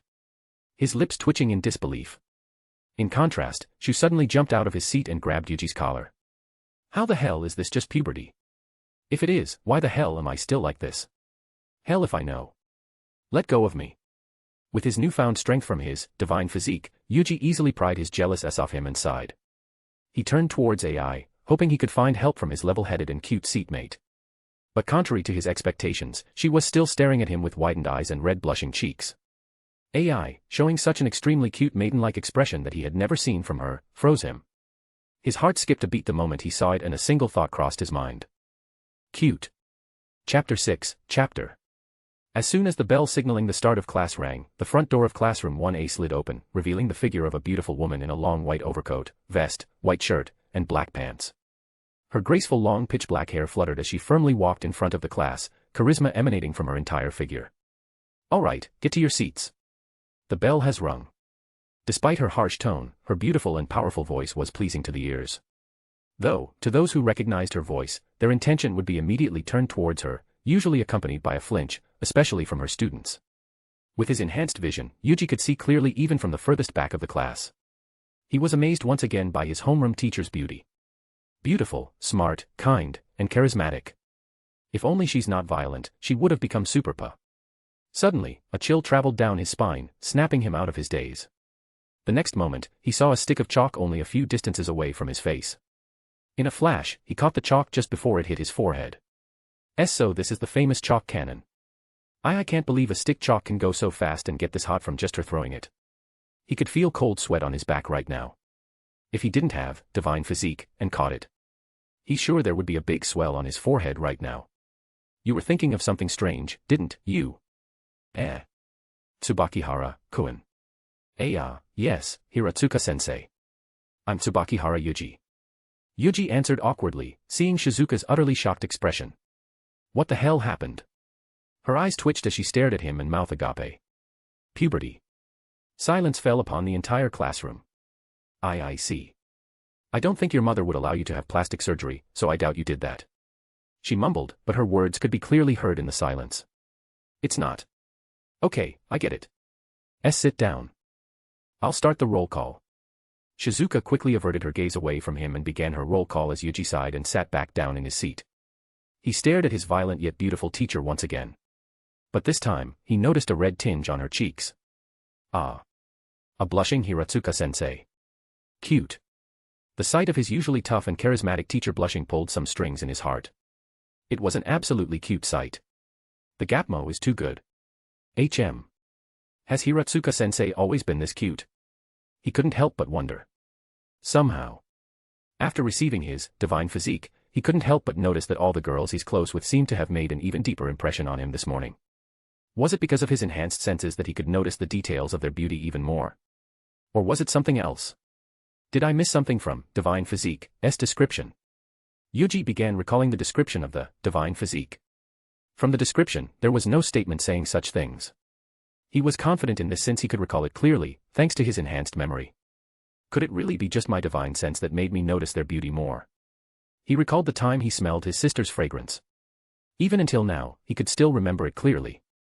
It was amazing. Oh wow. Damn it.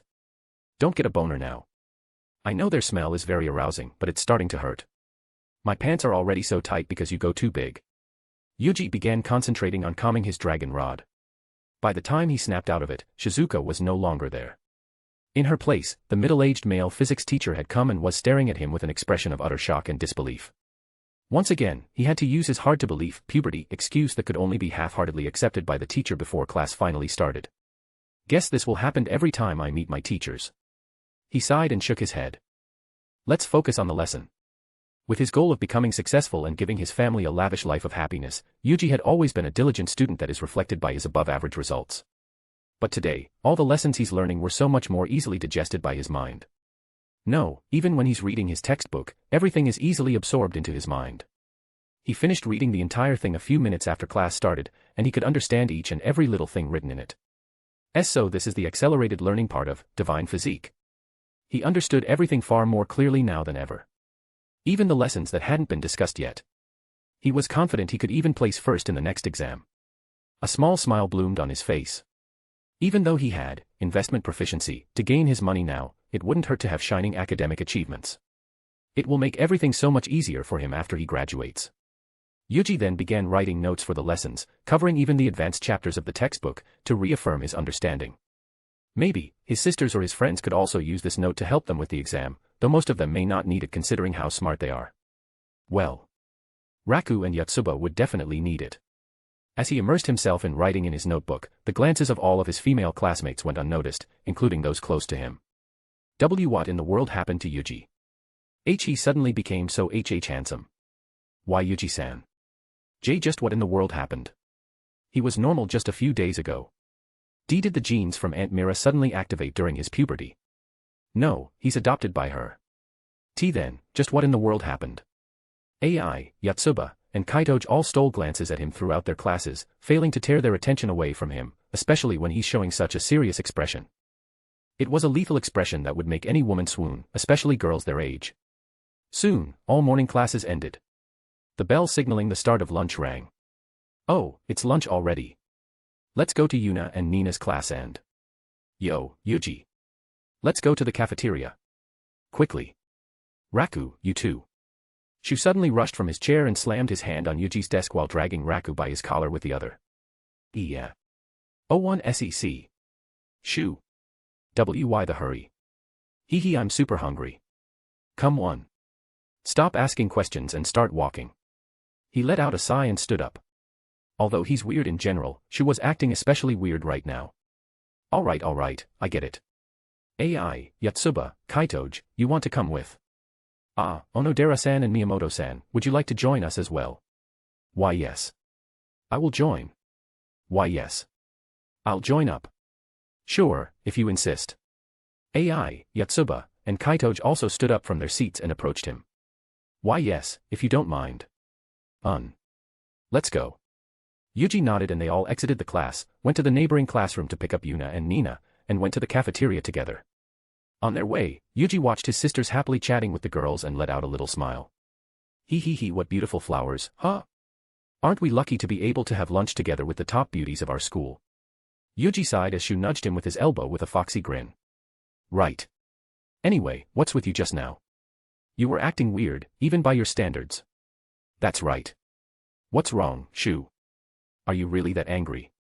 Raku and him looked at Shu confusedly. TSK. Of course not.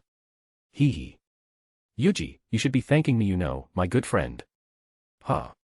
Didn't you see the eyes of all the girls in our class? If I came just a second later, you'll be swarmed by all the girls in class and wouldn't be able to have any lunch, Now, where's my thanks?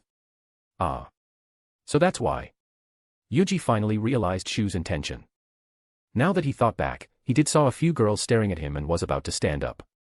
He didn't thought much of it, but now that Shu explained, he could certainly see the possibility. I see. Thanks, I owe you one. I'll be more careful in the future. You better. With such a handsome appearance, a lot of trouble will come your way. I would know. Ahahaha. All right, sure. As the boys joked, the girls themselves were having their own conversations. Why Yuna-chan, Nina-chan? What happened to Yuuji? How did he suddenly change so much? I would like to ask as well. He was very normal last Friday, but now. Yotsuba, and all the girls turned their attention towards his sisters, hoping for answers. Something must have happened during the weekend, considering he was normal just last Friday and became this super ultra handsome Adonis the next Monday. As his sisters, who lived together with him, they must know something. However, we don't know. Yukuin just suddenly became so handsome. We were also surprised to find the change in him this morning. Why yes.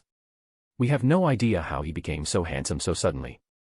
The only explanation might be the things he had already said. Yuna and Nina blushed redly and stole a glance behind them. But the moment they saw Yuuji smiling and laughing while talking with Shu and Raku, they immediately turned their heads back. Their hearts skipped a beat and began thumping increasingly quickly and loudly. Their Yukuin/Yuji's appearance was just too handsome. But, for simply working out and puberty to change him this much. Is it even possible? Kosaki. It is unbelievable, but I don't think there are any other explanations for it. He didn't do any plastic surgery, right? No. Yukuin would never do that. He has no need for it, after all. And then. Moreover, our mother will never let him do such a thing. He's perfect the way he was. Yuan. He was perfect. And now. He's beyond. Why yes. I agree.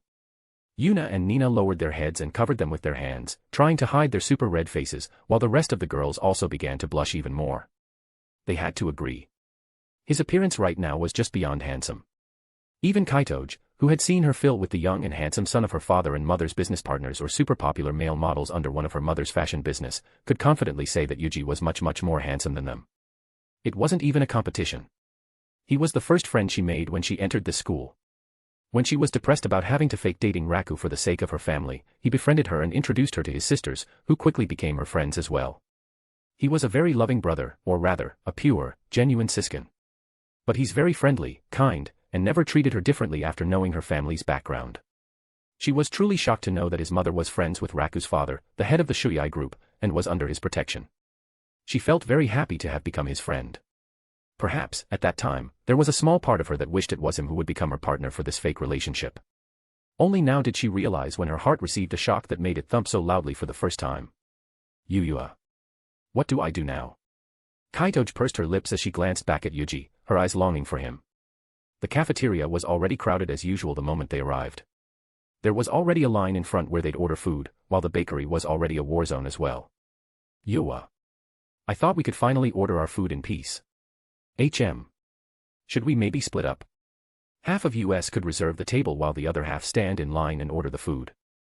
Yuji suggested. Alright. Then, Raku and I will go stand in line. If you, your sisters, and the girls stand in line. It might make it even crowdier. Raku and the rest of the girls nodded in agreement, leaving Yuji a bit speechless. He was just about to head into the battlefield with his friends and get his sister's orders as well. Then we'll go as well. It'll be difficult for just the two of you to get all of our orders. Right, Kosaki. Yeah. Our Ruri-chan. Oh. That'll be appreciated. Alright, let's go. Oh. Shu and Ruri then headed to the end of the line, followed by Raku and Kosaki who seemed nervous and averting their faces away from each other. Those two. Let's go, Yukuin. Ai-chan, Kaitoge-chan, Yatsuba-chan too. Quickly. There are a few tables left. Yes. Fortunately, there were 2 free tables they could use. They immediately combined the 2 together so everyone could fit and sat. I'll be telling my sisters that I'll eat with you guys, okay? Yes, it would be nice if we could invite them to eat together with us as well, but Yuna said regretfully. If Yatsuba were to have only one sister, then they could probably fit together. But they were quintuplets. It was impossible to fit all 5 of them. It's fine. Then, I'll go. Yatsuba saluted and quickly dashed off into the crowd, leaving Yuji, Yuna, Nina, Ai, and Chita get on the table. As the girls chatted together, Yuji kept his silence and simply listened. Though, his attention was stolen by the contents of whispers of the students all around him that he could clearly hear due to his enhanced sense, and girls' occasional shrieks. Would he look so handsome? Isn't he more handsome than the magazine models? He's even more handsome than Hideo-sama. I can't. I love Hideo-sama. Oh my god, let's get his phone number later. Wait. Isn't that Yuna and Nina? The most popular first-year girls. What's their relationship with him? The famous blonde-haired girl is also there. I wish I'm sitting there too. Who the hell is that Eichmann? I never heard of anyone like that in our school. He's even more handsome than the soccer and tennis club's captains, for God's sake. He makes even the popular guys we know look average. Wait, then we're dash. No. Don't say it. All of us are thinking that, but don't say it. Cool. This world is so unfair. Listening to their whispers, Yuji couldn't help but sweat drop. Perhaps going to the cafeteria wasn't that great of an idea. During her children's school time, Mira was also working within the office room of her home.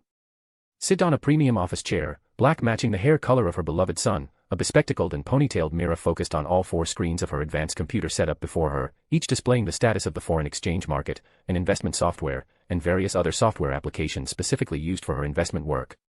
Her eyes were sharp and calculative, nothing like the eyes she would have when looking at her children and little sister, as she carefully watched over the market. Her hands that were holding her mouse and keyboard flowed and danced around swiftly and gracefully as she took positions, sold, and adjusted her trading strategies for various high-brand company names, both national and international. MMMH. Ha. A few moments later, she let out a sigh and stretched her buxom yet slender body, a perfect figure that all women yearned for. She had made a tremendous amount of profit this morning by successfully short-selling some stocks from a few companies, but it was definitely lower than the amount of profit she gained normally. She was distracted. She had been distracted all morning, ever since she saw the change in her son. Even as she was working, his dreamy countenance would appear in her mind, distracting her completely from her work. He had become too attractive for her. Like a high school girl who just had her first love, he was all she could think about, especially now that she was no longer working. The handsome countenance of his son and his dreamy voice had filled her mind completely, causing her heart to thump loudly in her chest. She could feel her face heating up from simply recalling his words just before he left for school. I wonder what Yuuji wanted to talk about. Asking for her time with such a lethally handsome serious face so closely. Her fantasy immediately went wild.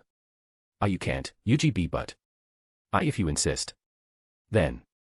Her milky thighs began rubbing against each other as she hugged herself with her lithe arms, propping up her giant breasts, whose peaks were now standing stiff.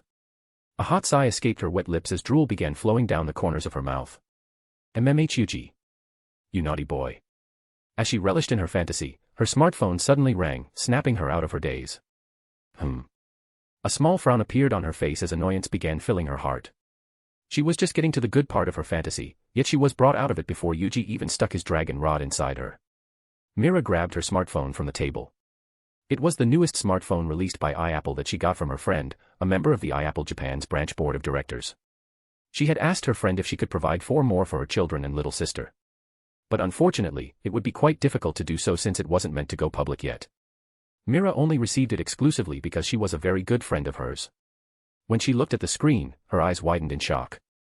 She accepted the call and immediately heard the familiar beautiful voice of her dear friend. And italicized lines inside quotation marks signify they're speaking in another language other than Japanese. After all, the story is set in Japan, so they're normally speaking in Japanese even though it is written in English. In this instance, they're speaking in English. Not to be confused by italicized lines without quotation marks, which signifies a person's inner monologue and thoughts in this story. Hello, Mira, it's been a while, I've missed you so much. Ilya. It has been a while, I've missed you so much too, what's wrong? Oh, does something have to be wrong for me to call you? Ahahaha. Mira smiled helplessly and shook her head. You know that's not what I mean, Ilya. I'm happy for your call, I know we're both busy, but let's call more often. Yes, I've missed talking to you as well. So. Why did you call this time? Mem, actually, I have a favor to ask. Oh. A favor. After years of being friends with her, Mira was quite surprised to hear her friend asking her for a favor. She had always been an extremely independent and strong woman who almost never asked for a favor, even from her late husband before he passed from his type 1 diabetes a few years ago. If such a person went out of her way to ask her for a favor. She truly wondered what favor she'd ask of her. Of course, what is it? Actually, my eldest daughter had been planning to attend school in Japan. She's a very curious little girl, and ever since I told her about our meeting, she's been very interested in Japan. Oh, I see you, Fufu. Is she going to attend Bonyari High School as well? Yes. I admitted her into that school since I know your children go there. Will she come next term? No. Originally, she was supposed to arrive as soon as the start of the school year.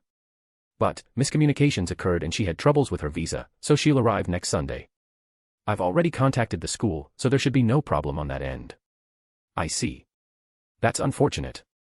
Though, knowing little Victoria, I doubt she'll have any problems with her academics, right? Of course. Who do you think teaches her? You, Fufu. Yes, so. Would you like her to stay in my house? I've already prepared an apartment for her, so she'll be living there instead. I only asked if you and your children could take care of her in school. Although she has no problems with other subjects, she's still not that good in Japanese. Of course, we will. I'm sure Yuna, Nina, and Yuuji will take care of her. Hee that Yuuji boy better protect my daughter from flies who'll try to get close to her. Visha is a beauty, after all. You, Fufu, don't worry, Yuuji is a gentleman. he'll definitely protect your daughter but. A glint flashed from the corner of Myra's eye as her lips curled into a grin. If she falls in love with him, then I won't bear any responsibilities, okay? The other side of the call went silent for a second before Mira heard her friend burst into laughter. Ahahaha. If he could capture Vish's heart, then I wouldn't mind. Or rather, wouldn't it be nice if we were to be related? Oh my Yufufu, I agree, it would be nice to enjoy the protection of the Major General Ilya Ivanova Serebryakov fufu. Heh. As if anyone with the right mind would even try to harm someone who has her hands on all the top business within and outside of Japan. The two mothers giggled happily, just like how they would during high school. The period when Ilya did a student exchange program into Myra's high school where they became best friends were short, but it was still an unforgettable year for the both of them. Though, would you be fine with that? I mean, it's not a secret between us that you love him, right? Yufufu, I don't think that would be a problem. How so? Ah, I see. Japan's new policy that allows polygamy marriage. While she was quite surprised when she heard such a policy being legitimized in a country with such a reserved culture like Japan, she could see the reason behind it. While the country has been steadily growing in terms of technology and economy, Japan had been suffering from a decrease in population for years, probably decades. With better education, livelihood, as well as an increase in living cost, many opted to focus on their careers rather than settling down and building a family after considering how costly it would be. Thus, decreasing the number of children born in almost all areas of Japan. Many suburban cities have already been abandoned as the young go to large cities to find employment, leaving only the old to stay until the end. The majority of Japan's entire population was focused on large cities such as Tokyo, Shinjuku, and Yokohama. Even cities near these highly populated metropolitan cities were no longer as populated as they were in the past. Japan's population had decreased to barely 100 million, and it was expected to decrease even further in the next few decades. Thus, after years of debate, the policy allowing a man to marry more than one woman, given their ability to support their family was guaranteed after extensive investigations, was passed in a desperate attempt to stop the decreasing birth rate and population. With that, my daughters and I can marry him without a problem, but what do you think? After all, while her country didn't outright ban polygamy by law, it was not a widespread culture either. For Ilya, who was in a monogamous relationship with her late husband, Mira was worried about what she would think if her daughter were to possibly enter a polygamous relationship with her son. If Visha truly falls for him and she doesn't mind it, then I won't mind either. She's very open-minded, but I don't know if she would accept it that easily. She grows up with her father only having me, after all. I see. Yufufu, well, it's nothing to be worried about for now. You're right.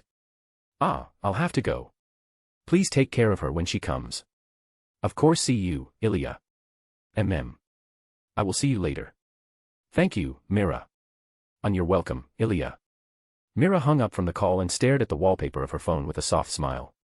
It was the picture she took when her daughters, her little sister, and she welcomed Yuuji into their family. A day she will never forget. He was such a cute boy in the photo. But now, he had grown into such an irresistible young man. She could imagine him being surrounded by girls right about now. After all, as a woman who had seen, met, and be courted by countless handsome and rich men from all over the world, Yuuji was objectively the most handsome of them all after his sudden change. Even now, she couldn't believe how much he had changed. It happened so suddenly. She thought she was watching him grow every day, but before she knew it, he had become the man of her dreams. Yufufu, you've grown into such a sinful man, haven't you, Yuuji? To steal mommy's heart like this, and I'm sure you've also stolen the hearts of many other girls in your school, right? She giggled mischievously as she leaned back to her seat and looked at the ceiling. It seems like our family will grow so big in the near future. Perhaps, it would be a good idea to start searching for a mansion that could house everyone. Mira fell into her daydream for a while before she returned to her room and plopped down on her bed. She slipped her hand beneath her sheets and took out the boxer Yuuji wore just this morning.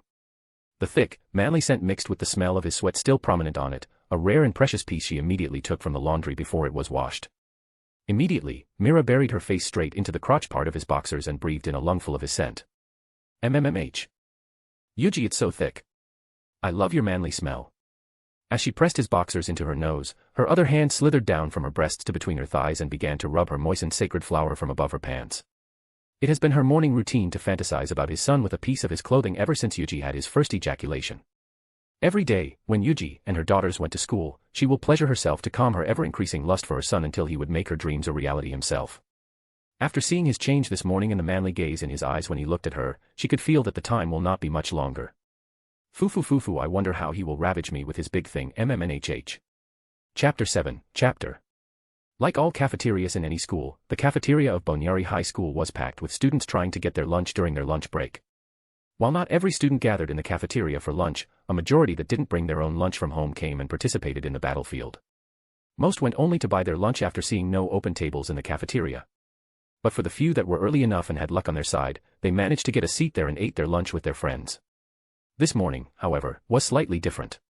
In addition to the students who came to buy lunch, there were also students who stood at the edge of the cafeteria, gathering with their friends in small groups. Most of them were female students from all 3 grades of Bonyari High School, and their attention was focused on a particular table at the far side of the cafeteria, where most other students who were there also focused their gaze upon. News of the superhot transfer student had spread far and wide throughout the high school by word of mouth and by photos secretly taken by female students' smartphones who had the luck to cross his path. By the time lunch had come, a majority of curious female students who had seen the photo brought their friends along to search and hopefully gained a glimpse of the rumored Adonis to confirm the hype. Now that they've laid their eyes on him, each and every one of them believed in one single fact: the photo did not do him justice. He was far beyond their expectations. He was not smiling in the photo, given it was one taken secretly. But he was now smiling and even laughing as he talked with his friends. They couldn't take their eyes off of him. They truly wished they could be the girls eating with him on the same table, even if it meant staying in such a packed cafeteria. As the majority of the students focused their attention on him, Yuuji did his best to ignore all the stare and focus on his lunch and conversation with Raku, Shu, and the girls. It was even worse than when he was in class. Going to the cafeteria was a mistake. Should he perhaps request his mom to make him and his sister's lunch? After all, if every lunch would be like this, he didn't know if he could do it. Let's ask Mom to make us lunch from now on. He finally made his decision. Although he felt bad, it would be tough for him to go through this every day. Maybe I should help her. With accelerated learning, I can learn how to cook from her quickly and help. Moreover, if he helped her make their lunch, then they would be alone early in the morning. That's not a bad idea. Simply imagining the sight of his beautiful, elegant mother in an apron cooking side by side with him. Learning how to cook as he listened to her alluring voice the first thing after he woke up. It was the best. No, the greatest. He would love that. Hey, Yuuji. Are you listening? Yeah. What? I'm sorry, I wasn't listening. Yuuji snapped out of his daze and turned towards a pouting Yotsuba who was staring at him with a frown. Like I said, do you want to work together on the science assignment we got just now? Wasn't it a simple assignment? We only need to make a report on a subtopic we're interested in and explore it deeply, right? Just rely on your notes, and you'll be fine. Her pout grew bigger and she began holding her head, frustrated. That's the problem. I haven't been taking notes in class. Because of you. Yotsuba added loudly in her mind. After all throughout class, she had been so distracted by Yuuji's appearance that she took even fewer notes than usual. So, this was Yuuji's fault. Definitely. Looking at her glare, Yuuji shook his head and let out a sigh. It can't be helped. I'll lend you my notes. Really? Yay. Thank you, Yuuji. Yes. Actually, I've also been writing notes for the advanced topics as well, so you can also use them for this assignment if you want. Yukuin, you've written notes for the advanced topics as well. Yuna and Nina, as well as everyone else in the table, all turned to him surprised. They knew how diligent he was, but even the most diligent student would only write plenty of notes. Who'd make notes for advanced chapters as well? Yeah. I've already understood the current topic, so I thought I would go a little further and prepare in advance. Well, I've actually already understood everything there is in the textbook like the back of my hand. The effect of accelerated learning speed sure is terrifying. I understood everything in an instant. That's amazing. Yukuin is so diligent. You should learn from him, Nei-san. GG's. Nina-chan, don't say that. That's amazing. AI looked at him surprised, along with Kosaki and Rue who were sitting on her side. That's so diligent of you. I don't even take any notes. Are you bragging, Miss Top 10 rank student? No, just the truth. Yuuji looked at her in disbelief, while the other sweat dropped at her comment, speechless. It was the truth, as vexing as it was. Though, Yuuji could probably do the same thing now. Alright. Gimme your notes later. I'll copy them during the next class. Then won't you miss that class? It's fine. I'll just copy your notes again for that class. With a proud expression, Yotsuba placed her hands on her slim waist and pushed her chest out, proud of her genius idea. A sigh escaped his lips as Yuuji looked at his friend with a helpless smile. You should at least try to take your own notes. X. The final bell of the day rang throughout Bonyari High School, signaling the end of the school day. The moment the teacher left the class, Yotsuba jumped out of her seat and dashed towards Yuuji's seat, surprising him in the process. She slammed her hands on her table and leaned forward until her face was right in front of his. Yuuji. Let me bring your notes home.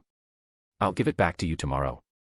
After reading his notes and copying them to her notebook, she was absolutely amazed by how incredible it was. His notes were so detailed, yet very easy to understand. He highlighted all the important points while still keeping the small little details that will help her understand the topic of discussion better. Just by reading them, she could understand the topic better than she listened to the teacher. It's too incredible. It's a complete walkthrough of the subject. With this, she was confident she could get a passing grade on the next test. She needed this cheat code. Subjected by such an intense gaze, Yuuji flinched slightly from her sudden outburst and nodded slowly. Sure. Immediately, a brilliant smile replaced her intense expression. Thank you. You're the best. Don't worry. I'll definitely finish it by today and return it to you tomorrow. Why yeah, don't worry about it. But. Why you're a bit too close. After hearing her words, Yotsuba finally realized how close her face was to his, and her face burst into a crimson blush and pulled away. I am sorry. I didn't mean to get that close. It's fine. Yua. She lowered her head and covered her redly blushing face with her hands, unable to meet his eyes. How could she do such a bold thing? Now, she couldn't get his handsome face out of her mind. Oh my, what did you do, Yuuji? It's not good to sexually harass a girl in class, you know. Shu teased as he and Raku walked to his table with their bags slung over their shoulders. I'm not harassing anybody, you idiot. She just came to ask me if she could bring my notes home. I see. Ha. Alright, stop being stupid and let's go home. I'll go pick up my sisters. Do you guys want to go ahead? No, we can wait. Let's go together. Going home with such beauties is a privilege of being your friend, after all. I suddenly feel like not being your friend anymore. Let's go before I change my mind. Yuuji put everything on his desk to his bag and slung it over his shoulders as well before standing up. Oh, AI. Are you going home too? Or do you have swimming practice today? Yes, I need to go to my club today, so you guys can go ahead. I see. Then, see you tomorrow. See you. Oi, Kaitoge. We're going home. You coming?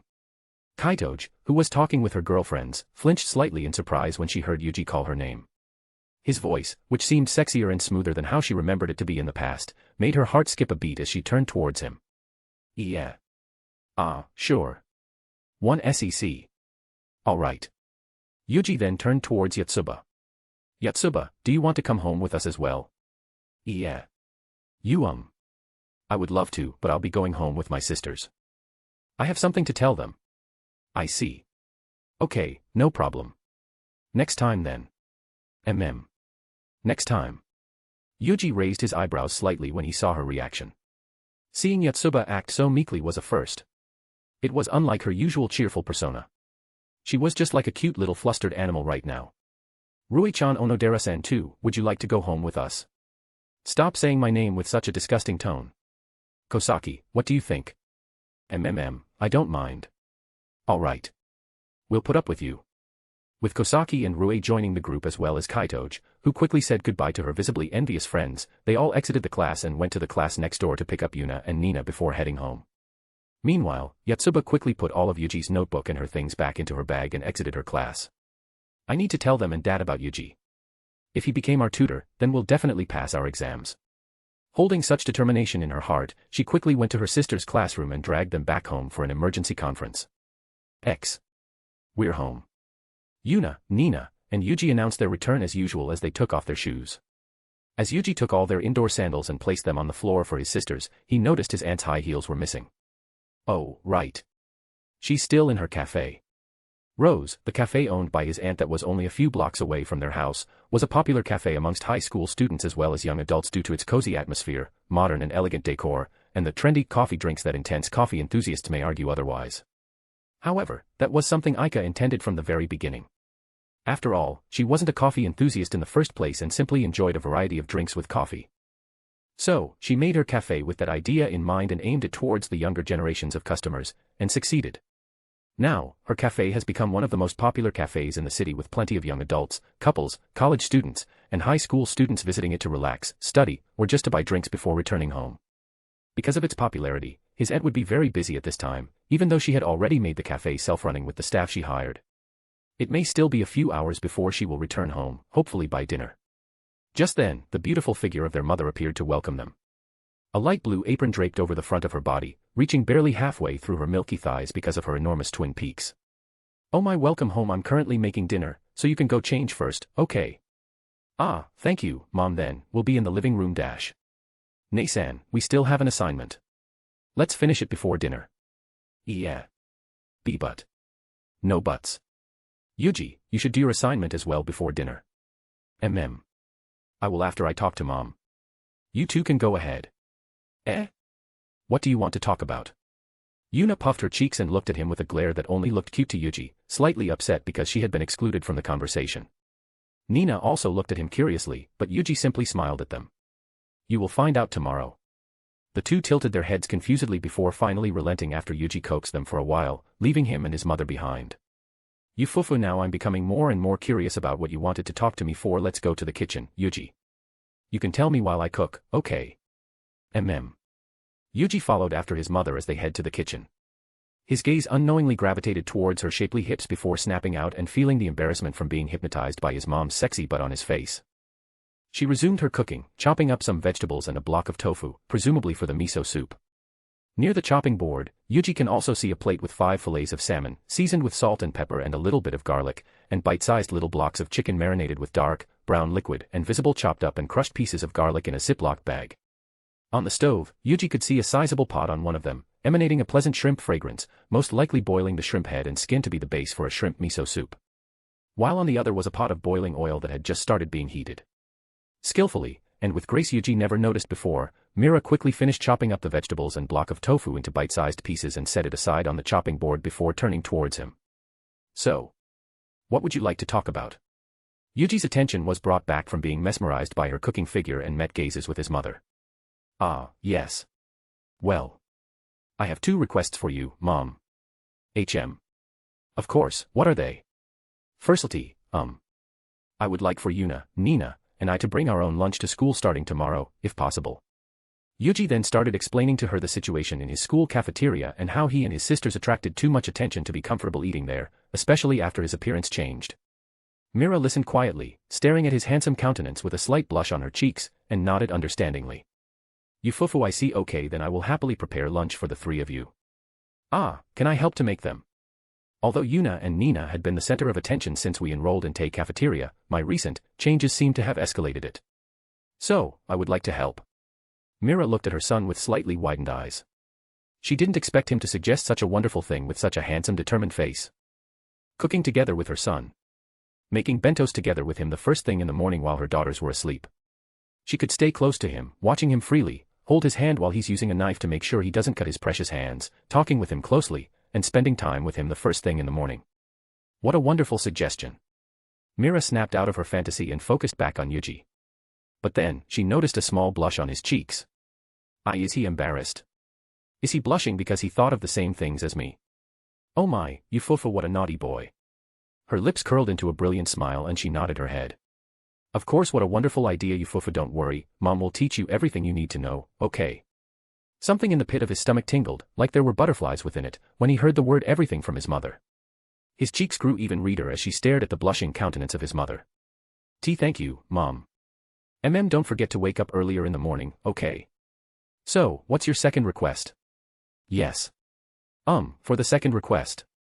Mira noticed the expression on his son turned serious. The tone of his voice also became solemn as he looked at her straight in the eyes. "I would like to learn about how to do investment from you."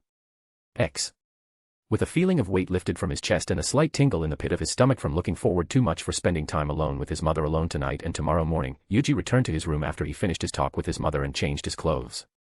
A small smile adorning his stunning countenance. She was very surprised when he told her he wanted to learn about investing. It was very sudden, but she accepted his request and told him to go to her office room after dinner, marking off one of his checkboxes for things he needed to do. Then, he went to his desk and did his assignment, which he finished easily within even less than 30 minutes due to his newfound learning speed and enhanced memory. Tidying up his stationeries and books from his desk and putting them back into his bag, he laid down on his bed with his smartphone in hand to read what the Multiverse Group Chat had been up to. He spent quite a while chatting with them, including telling Aika to stop sending a selfie of herself in various sexy street clothes to him. She was most definitely an incredible beauty now and, hard as it was to admit for him, maybe even on par with his mother, sisters, and aunt. To see her wear a sleeveless one-piece dress that accentuated her curvaceous and beautiful body line would be a blessing for any guy. But, he has his principles and he felt like it would be weird for him to look at his friend he hadn't even met in real life with lustful eyes. Unfortunately, it seemed like she won't be giving up soon since Tatsuya and Lelouch stopped responding to her while Suzuki begged her not to send him to prison. So, with a heavy sigh, he continued to entertain her whims for a while. Finally, after a promise to send him even more risque pictures if he sent her a picture of himself topless, she stopped responding to the message and went idle. I swear, this girl will be the death of me. Surprisingly, it was still around an hour before dinner, so Yuji spent his time looking around his inventory for the gacha items he got. I want to give them the enchanted diamond accessories now, but it'd probably be a better idea to give them after I started gaining profits from my investments. He made a mental note to himself and then began looking around the other things he had. He had 2 luxurious and super expensive cake and strawberries as well as an antique tea set which, just like the diamond jewelry set, would probably make more sense to his family if he took it out after he got profits from his investments. The Scepter of Divine Sanctuary was supposed to be in this category as well. However, I really want to install it now. That way, I can rest assured that our home would be safe. He brought out the Scepter of Divine Sanctuary from his inventory, and a beautiful, 50 centimeters long rod of gold with a diamond-shaped sapphire affixed by golden vines at its end appeared in midair in front of him and fall right into his hand. Wow. It's beautiful. The golden surface of the scepter shined beautifully under the light in his room and the diamond glimmered like a twilight sky filled with glimmering stars. He had never seen anything as beautiful as this. This is bad. I don't know how to bring this up to everyone. Such a beautiful and eye-catching artifact would definitely catch the attention of his mother, sisters, and aunt, and he wouldn't know how to explain how he got it. Hiding it would also be difficult, given its size and the fact that his sisters, as well as the fact that his mother and aunt, knew his room inside out somehow. They could even find things in his room better than he could for some reason. He looked at the scepter once again, and then looked at his smartphone. Should I just pretend it's a magical girl's stick a friend gave me? After a moment of contemplation, he finally made his decision and began typing in his smartphone. Tsubakihara Yuuji, Aika, I need a favor. Chapter 8, Chapter. Walking down the stairs with the beautiful, glimmering golden scepter in his hand and his smartphone in his pants pocket, Yuuji headed to the dining table through the living room where he saw his sisters and his aunt, who seemed to have just returned home judging by her clothing. Textbooks, papers, notebooks, and pencils were laid upon the sizable white coffee table as his sister sat upon the beautiful, pure white couch, doing their assignments, while her aunt had a can of beer in her hand. Their attention moved momentarily from their assignment and drink to the sound of his footsteps and they turned their heads towards it, only to see their brother/nephew with a scepter of gold and sapphire in his hand. Ah, Aikane. Welcome back. Oh, I'm Ho-dash. Wait. What the hell is that? Ah, Yukuin. Did you finished? Eh? Why Yukuin, what are you holding? Why Yuji? A helpless and wry smile appeared on his face as he lifted up the scepter in his hands to his chest. He had been thinking about this moment for a few hours ever since he made the decision. But as expected, it was still difficult to say such an unbelievable excuse. Everyone dinner is REA, eh? Yuji, what is that? Mira froze as well as she just leaned her head into the living room to call her daughters and little sister, and saw the golden scepter. It seems. My friend just sent me an overrealistic magical girl's stick. Their eyes widened into saucers, staring at him in disbelief, speechless. I will explain. Everyone sat around on the couch. Yuna and Nina's textbooks, assignments, and stationaries were put away, and on the coffee table laid the 50 centimeters long scepter of gold with a beautiful diamond-shaped sapphire affixed by golden vines on its end that continued to entwine the entire length of the rod. Their eyes all glanced in between the beautiful artifact and Yuji with a mix of confusion, surprise, and disbelief, especially Mira. Having been taught how to determine the genuineness of a jewel by her successful jeweler friend, Mira could see that this was a genuine, royal sapphire. Such a beautiful piece of jewel of this size and purity would cost at least 2 million yen, most likely even more, and this did not include the beautiful rod of gold. I actually received this from a friend. An online friend. She's an extremely wealthy girl with a peculiar hobby. She loves making magical girl sticks and often went too far. This was one of her creations, and she seemed to have sent it to me as a gift to decorate our home. Are you serious? This is unbelievable. Why Yukuin, are you sure she sent it to you? What if this is somehow a stolen item and she just dumped it on you to erase evidence on her? That's right. I simply can't believe she sent you a clearly exorbitant and precious artifact as a hobby. It's not, Nina. I can assure you. She's just stupidly rich and quite the strange one. Mira scrutinized her son and his words carefully. He seemed to be uneasy and bewildered to a certain extent, and while his words were very unbelievable, she didn't sense any guilt that he would have if he get this through illegal means. Moreover, she knew that his son was a great judge of character who wouldn't make friends with nefarious individuals. Still, she couldn't be careful enough when it comes to her son's well-being. Who is this friend you're talking about, Yuuji? Her name is Kiryu Aika. It seems like she's an extremely rich lady from an ancient house I've never heard about. Kiryu. Unfortunately, I haven't heard of the name before as well. She said her family is just living comfortably without anyone knowing about them. This is one of her ways of dealing with her boring days. I see. Mira glanced down from Yuuji and towards the golden scepter again. There are indeed a number of extremely rich ancient families who have decided to live in secrecy while still holding influence throughout the world from the shadows. While they were not actively in control of operations, they still hold the reins for many enormous corporations throughout the world and receive the benefits of the work their ancestors did. They lived their lives lavishly and peacefully, enjoying their nigh unlimited wealth without having to worry about the outside world. She couldn't believe that her son could be friends with a young lady from such a family. However, she had undeniable proof before her. A young lady who can gift such a thing to an online friend whose family name is unknown to her would only be someone from those kinds of family. Why Yukuin, you said your friend is a girl, right? A super rich, young lady. She's a bit strange, so it's difficult to consider her a young lady, but the moment she sent this to me, I had no other choice but to believe it. I see. Do you have a picture? Mira glanced towards Yuuji when Yuna asked him this, and a look of exhaustion immediately appeared on his face. Yes. She sent me a lot of pictures of herself. Can we see it? Yuna and Nina looked at him with an intensity he didn't expect. With a heavy sigh, Yuuji relented to his sister's request and took out his smartphone to show the picture. Yukuin, where did you get that phone? Ah, this was also sent by her. My contact is still the same, so you don't need to worry. I see. Mira was also caught by surprise when she saw her son's new phone. She had never seen this brand or version of a smartphone. Not even her friend had mentioned anything like this. It seems I was right. Anyway, here is her photo.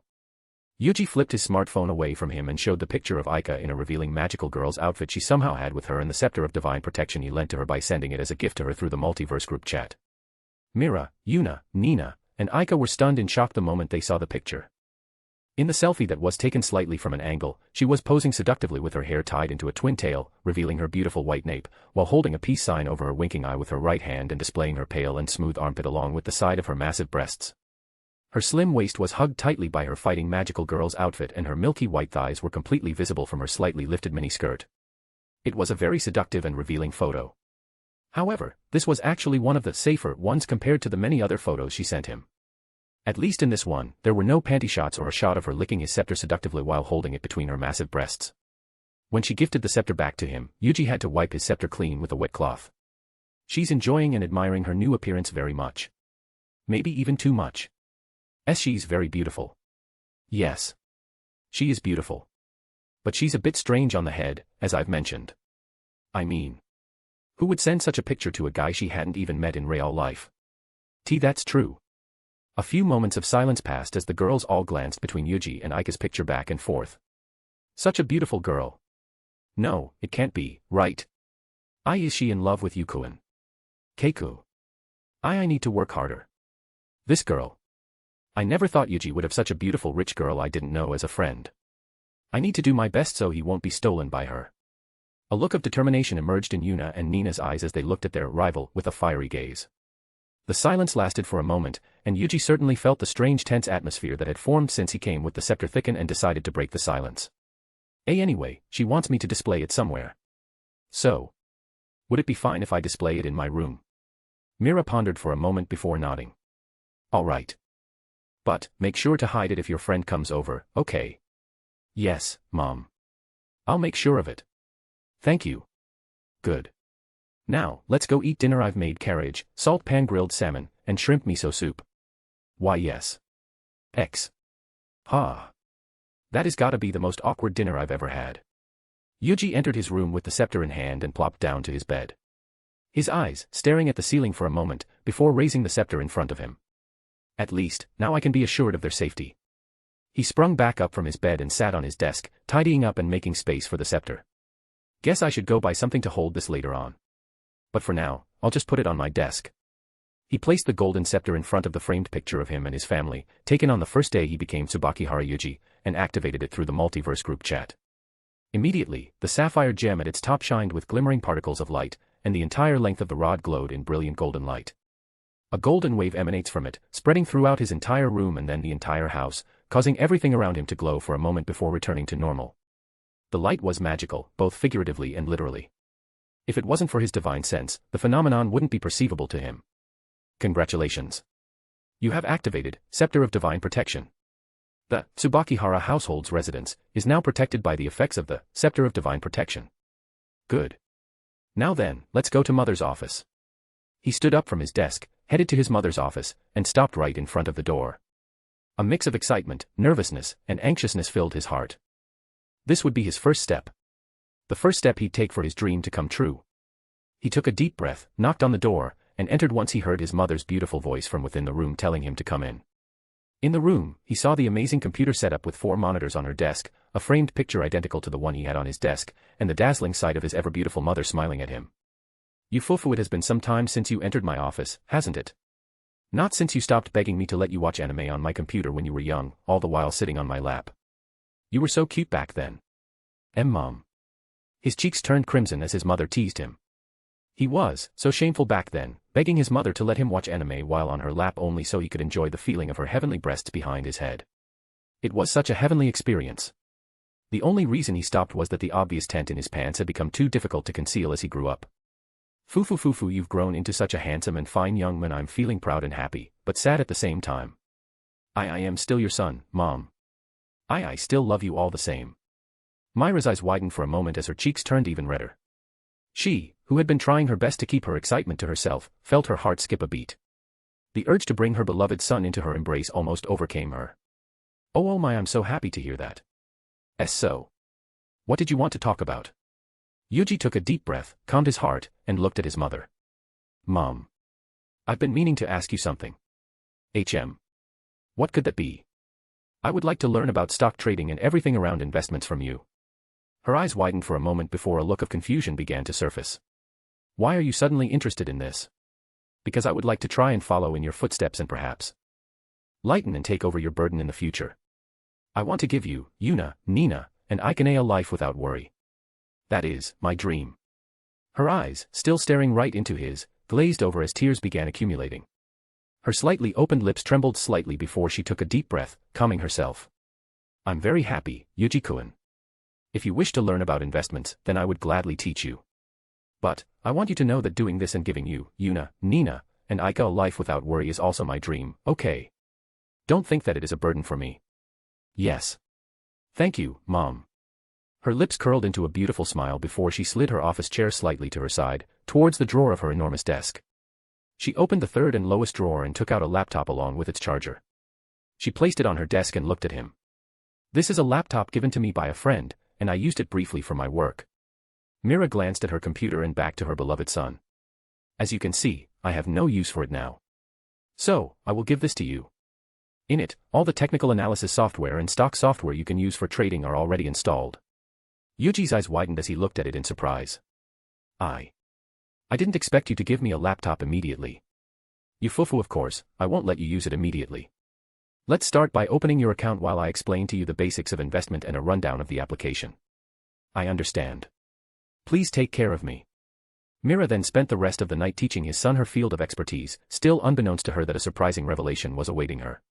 Chapter 9, Late night. Mira slumped down to her bed, staring into the ceiling. Her hand slowly moved towards her phone on the bed and picked it up. The family picture that she took on the day Yuji became her family was on the screen. The bright and beautiful smiles of her children and little sister. Instead of the ceiling, she began staring at it. Looking at the little, cute boy, the apple to her eyes, she couldn't believe how much he had grown. It was so sudden. He had suddenly become the most handsome man she had ever seen in her entire life. Even as a businesswoman who had a place within the rich and the high society. Then right after, she found out he has a friend from a hidden yet powerful and extremely rich family who was close enough for her to give him a one-of-a-kind artifact of a scepter. And tonight, she had just found out what a genius her son actually was. Even now, she couldn't believe how quickly Yuuji grasped everything she taught him. Everything, from the basics to the advance, was understood by him so naturally, as if he was learning simple addition. He showed an impressive and deep understanding in the market situation in but a glance, comprehended every trading and investment strategy she explained and even proposed what could be improved on them, and even the foresight on what to invest that was closer to looking into the future rather than instinct. Being shown such a thing, of course she would become extremely shocked as well as excited. Her son showed a talent and potential to become an even better investor than her and her peers. As she began teaching him more and more, she lost track of time, and by the time she realized, it had already been close to midnight. When she was about to end it, however, her son seemed to still be enthusiastic. He was listening so closely to her and seemed genuinely interested. There was no way she could stop here. However, he still had school tomorrow as well as the promise to make his and her daughter's lunch together in the morning, thus ending their night session there. Yuuji seemed a bit disappointed, but he did relent and thanked her for the lesson. He's such an understanding and kind boy. But, unable to leave it at this note, she did something on the spur of the moment. She put 10,000 yen into his investing account and told him to try and multiply this money by at least 2 folds by the end of the week. He seemed surprised, but accepted the challenge and test before bidding her good night and returned to his room. And now that she had calmed down considerably, she couldn't help but sigh. How could she tell a complete amateur to double 10,000 yen in just 6 days? She didn't mind if he failed since it would be a good lesson for him to not be reckless. But she didn't want him to become discouraged by this. Perhaps I should retake what I said. She thought for a moment. But after seeing how brilliant he was and the look of excitement in his eyes when she gave him the challenge, she decided not to, at least for now. She will see how he handled it first. If it went well, then she wouldn't intervene. But if he seemed stressed, then she will help him. The hand holding her phone slumped back down to her side as she took another deep breath. Her enormous twin peaks lifting up high before going back down. She closed her eyes and her lips curved up into a smile. You fufu to hide such things from your mother for so long. What a naughty boy, it seems I will have to keep an even closer eye on him from now on. After his talk with his mother, Yuuji immediately returned to his room and opened the laptop his mother gave him. He actually didn't plan on doing it now, but a sudden burst of enthusiasm and urge, similar to an instinct, was pushing him to. He was, without a doubt, excited to start investing. But, he had planned to start tomorrow considering how late it already was. However, he had a feeling that he would be able to be successful in his investment if he did it now. This must be the effect of the proficiency. It was not only the knowledge, muscle memory, or experience. The proficiencies were also an inclination to utterly and perfectly succeed and produce a result of the greatest quality without the possibility of failure. Meaning, even with programming, Krav Maga, and a gun, it will naturally make me succeed in them. Only after he felt the effect did he truly realize how amazing it was. It wasn't only a normal proficiency, but the proficiency to utterly succeed in it. I'll use these abilities wisely. He took a deep breath and began opening the investment softwares in his laptop. With the knowledge he gained from his mother, his proficiency, and his past life's memory, Yuuji planned to start short-term investment by speculating on the price of London gold in order to quickly gain the money that would become his seed money for future long-term investments. He had 2 reasons for this. Firstly, unlike regular gold futures, which have a limit, London gold doesn't have a limit. It is possible to continue buying and gain much more profit at once. However, needless to say, the risk of suffering a great loss at once would also be greater. Secondly, the reason why he decided to use London gold was due to its margin. Transactions on regular gold futures differ from other futures markets due to its margin. It is possible to make a transaction with 15 times leverage. Meaning, it is possible to gain buying power 15 times greater than the deposit placed as collateral. However, for London gold it is possible to have a 1% margin, a leverage up to 100 times ratio. With 10,000 yen, approximate $100, it is possible to get $10,000 worth of goods. Meaning, a raise of $500 in London gold price from a lot, 1 lot equals 100 contracts, bought at $1,000 per ounce will generate a profit of $50,000 once sold. An extremely high return with low investment. Vice versa, a loss will similarly be magnified greatly. A drop of $500 in London gold price will cost him $50,000, a risk proportionate to its return. It was a high-risk, high-reward short-term investment. In truth, he was still a bit nervous about using such a method.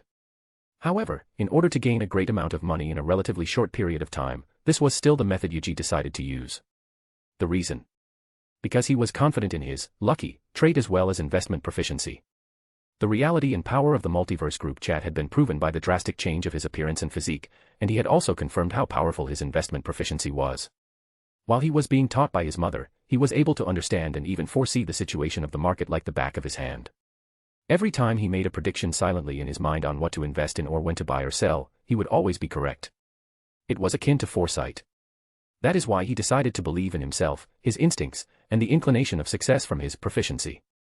Let's begin my first step. X. Yuuji woke up the first light of day and sat up on his bed. He grabbed his phone and unlocked it. It was 5 in the morning, an hour before his promised time with his mother.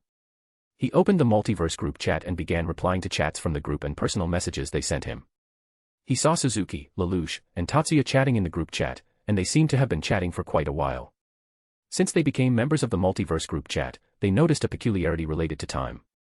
Their time zones, as well as the rate at which time flows in their worlds, slightly differ. The flow of time in Yuji's world seemed to be the fastest amongst the others. It was about twice as fast as the flow of time in Suzuki's world, where time seemed to flow the slowest. A day in Suzuki's world would be 2 days in Yuji's world. The rate at which time flows in Lelouch, Tatsuya, and Aika's world seemed to be in between those two. That's why Aika had enough time to change into her erotic, borderline scandalous, magical girl costume and took a raunchy photo with Yuji's scepter and sent it to him very quickly, though he truly wished she was a little less enthusiastic about it. After replying to his messages, Yuji stretched his body and went to the bathroom to wash up before changing into his uniform in his room and going down. The excitement and anticipation he had for spending the morning, alone, with his mom were through the roof. He felt butterflies in his stomach when he thought about last night. He had just placed all 10,000 yen that he had exchanged into $100 and invested it in London gold with 100 times leverage, an extremely rash and reckless decision, and he was still more nervous about this. After all, he would be spending time alone with his mother, his first love and the woman he had been in love with for years, for the first time.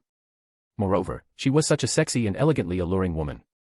With his stamina and enhanced senses surpassing human capabilities, he had to admit, he was having an extremely difficult time holding his libido and yearning for her.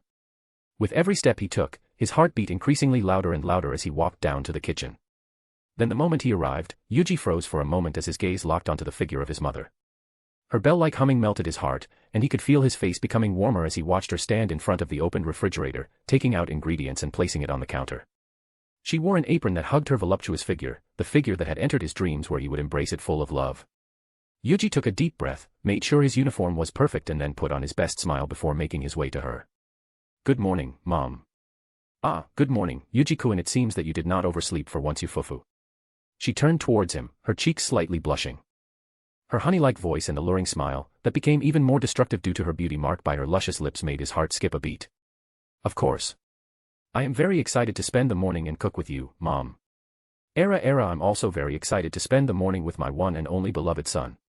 Yuji felt a tingle in his lower abdomen when he heard her alluring and sexy voice, and as he came closer, he could now smell her flowery, womanly scent from her body so well due to his divine sense. It has become yet another trial for him to make his not-so-little brother down there behave, because all sorts of fantasy had began flashing through his mind right now. "Here is your apron. Go wash your hands first, okay?" "Yes, Mom." "Ah, that's right. Yuji-kun." "Yes." Yuji looked at his mom as he put on his apron and tied the strings. "I realized last night that the test I gave you might be challenging, so don't be disappointed if you didn't succeed, okay? Even I had a very hard time multiplying my seed money when I first started." Yuji's lips twitched slightly as he smiled, and nodded. He could feel cold sweat running down his back when he thought about what he had done with that seed money his mother gave him. "Of course. I will do my best, Mom." "Good boy, now then, let's start." X. Yuna had always been an early bird. In contrast to their usual demeanor, Yuna had always woken up earlier than Nina. In fact, Nina was extremely difficult to wake up, and it would take a while for her brain to fully awaken after she was woken up. However, this hasn't always been the case. When they were young, Mira would have a difficult time waking her twin daughters up in time to eat breakfast and go to school. But it all changed after Yuji entered their life. Since then, Yuna would always wake up early so she could wake her beloved little brother up and also look at his adorable sleeping face. This had turned into a habit that she would do every morning when they would go to school, and this morning was no different. After brushing her teeth, washing her face, and making sure her beautiful golden hair was perfectly styled along with the red ribbon, Yuna made her way to Yuji's room. She could feel butterflies in her stomach and her heart beating rapidly as she got closer. The image of his God-sculpted body with sexy, well-defined muscles that made heat course through her entire body was still vivid in her mind. She wanted to get a glimpse of it again, but it would be too embarrassing for her to ask him to take off his clothes. So, she hoped she could catch a glimpse of it, perhaps lifting up his shirt a bit so she could see his sexy, rock-hard abs and that enormous bulge in his pants up close, while he was asleep. Arriving in front of his door, Yuna took a deep breath and knocked lightly before entering the room quietly with ever so light steps. When she peeked in, her eyes widened. She didn't find anyone on his bed. His bed had already been done so neatly and cleanly, and she also couldn't find his uniform that would usually hang by the door. He had never put his uniform anywhere else. She knew this because she had been waking him up in his room every school day for years and kissing the collar of his uniform that would hang by the door. Yukuin. Did he wake up already? Her lips curled slightly into a frown of disappointment. She wanted to wake him up and also spend a little bit of time in his room, breathing in his scent and maybe even play a little prank here and there by poking or kissing his cheeks. Just then, she heard noise and giggles from below. It was her mother's giggle, but it wasn't that strange for her to be down there this early since she would always prepare breakfast for all of them. But it was strange for her to be giggling. Usually, she would hum while she was cooking. Curious, Yuna slowly and quietly made her way down and peeked into the kitchen, and her eyes immediately widened. In the kitchen, she could see her mother playfully nudging and bumping Yuji with her shoulders with smiles all over her blushing face. Then in turn, Yuji would also do the same in retaliation playfully with a beautiful, handsome smile on his face. What's going on? Not only was Yuji here, cooking with her mother, they looked more like a newlywed couple playing around while cooking rather than a mother and son. She was as jealous as she was shocked. She also wanted to do that kind of newlywed play with her beloved Yukuin. Good morning, Mom, why Yukuin? Oh, Yuna. Good morning. Era, Yuna-chan. Good morning. You woke up very early. Yuan. I was about to wake up Yukuin, but it seems you're already awake. I was helping Mom cook our breakfast as well as our bento for lunch. I figured it'll be easier for the three of us to eat our own lunch in the classroom rather than eating in that crowded cafeteria again. So starting from today, I'll be helping Mom with breakfast in exchange for preparing lunch for us. Oh, so that's why. Yuji's explanation made her feel slightly relieved. She thought Yuji woke up early to spend time alone with her mom and flirt with her. If that's the case, then she also wanted to help with breakfast so that she could flirt with him as well. No wait, can't I still do it? Her eyes sparkled and she immediately raised her hand in excitement. Mom. I want to help too. Her mind was already off to her fantasy land where she would do love-dovey newlywed couple stuff with Yuji. Yuji would hug her from behind and hold her hand as she stirred the miso soup in the pot. Or when she would feed him some of their breakfast to taste test, he would eat it and then begin licking and sucking her fingers too before looking at her with his sharp, sexy gaze and telling her how delicious it was. Kya. Yukuin, you're so dreamy. Even though it was in her imagination, she couldn't help but fidget in excitement and embarrassment. Her heart was thumping so loudly right now, it felt like it would jump out of her chest. Yufufu, I appreciate the thought, but Yuji alone will be fine. He's learning very quickly that he might not even need my help anymore. You're just very skilled in teaching, Mom.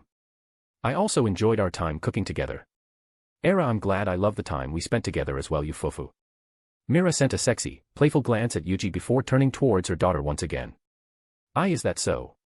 I'm worried that you might get tired in school if you wake up so early in the morning every day, so just leave this to us and get a full night's rest, okay? Why yes. I understand. I'm glad you do. Also, will you please wake up your sister and Aika? Breakfast will be ready soon. Yes, Mom. Deflated, she went back up and woke up her sister and her aunt, both heavy sleepers, and helped them get ready. Then when they went back down together, Yuna was pouting while Nina and Aika were looking at Yuji and Aika in the kitchen with widened eyes. Yuji. Nei-san, why is Yuji?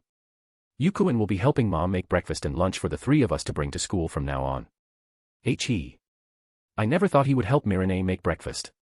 I was very surprised as well. As they stood just outside the kitchen in shock, Yuji finally noticed them and called them with a handsome smile on his face. Oh, good morning, everyone. Come, take a seat. Breakfast is ready. Yuan. Sure. The three took their seats and watched as Yuji placed dishes on the table in aprons. Yuna was still pouting, but she was sending Yuji occasional glances with blushing cheeks. After all, no matter what was happening, the sight of Yuji in aprons was so cool and handsome. There's no way she won't take this chance to appreciate it. She almost wanted to take her phone and take a picture of him. Nina and Aika were also doing the same and their cheeks were no less blushing than Yuna. Then, when Yuji looked at them, all three immediately avert their gazes, making him tilt his head confusedly. Okay, now then, let's start eating breakfast. Thank you for the meal. Thank you for the meal. Chapter 10, Chapter.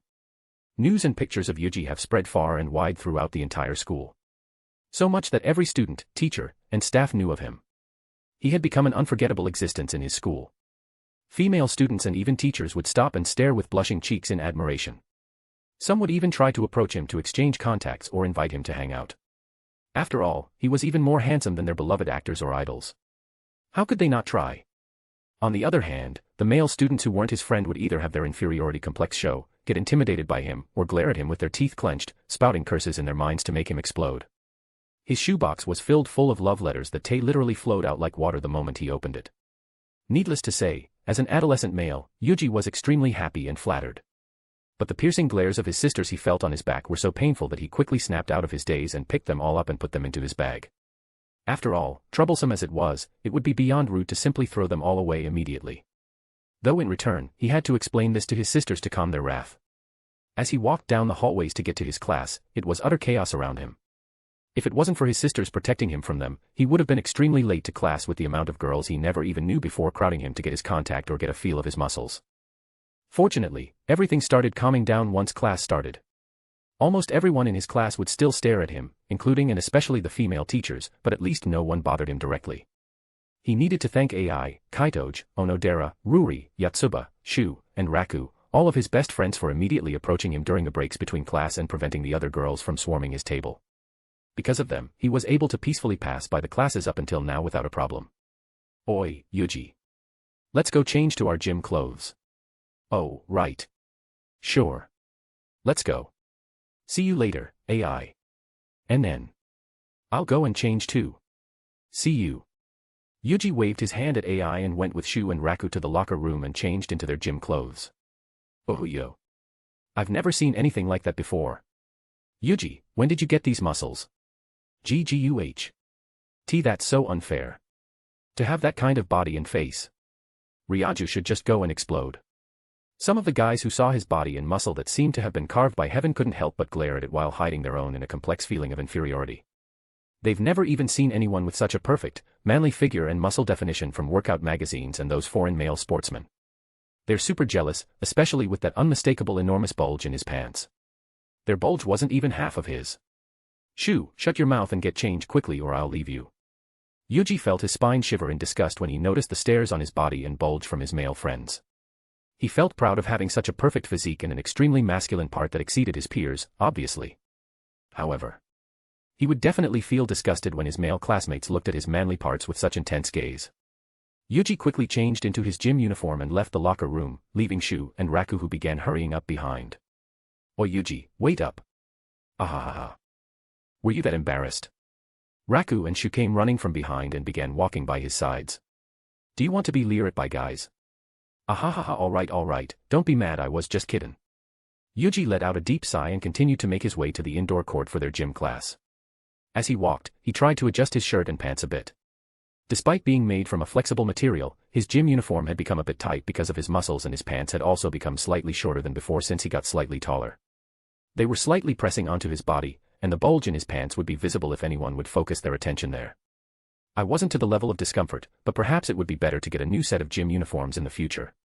Soon, his male classmates arrived at the court.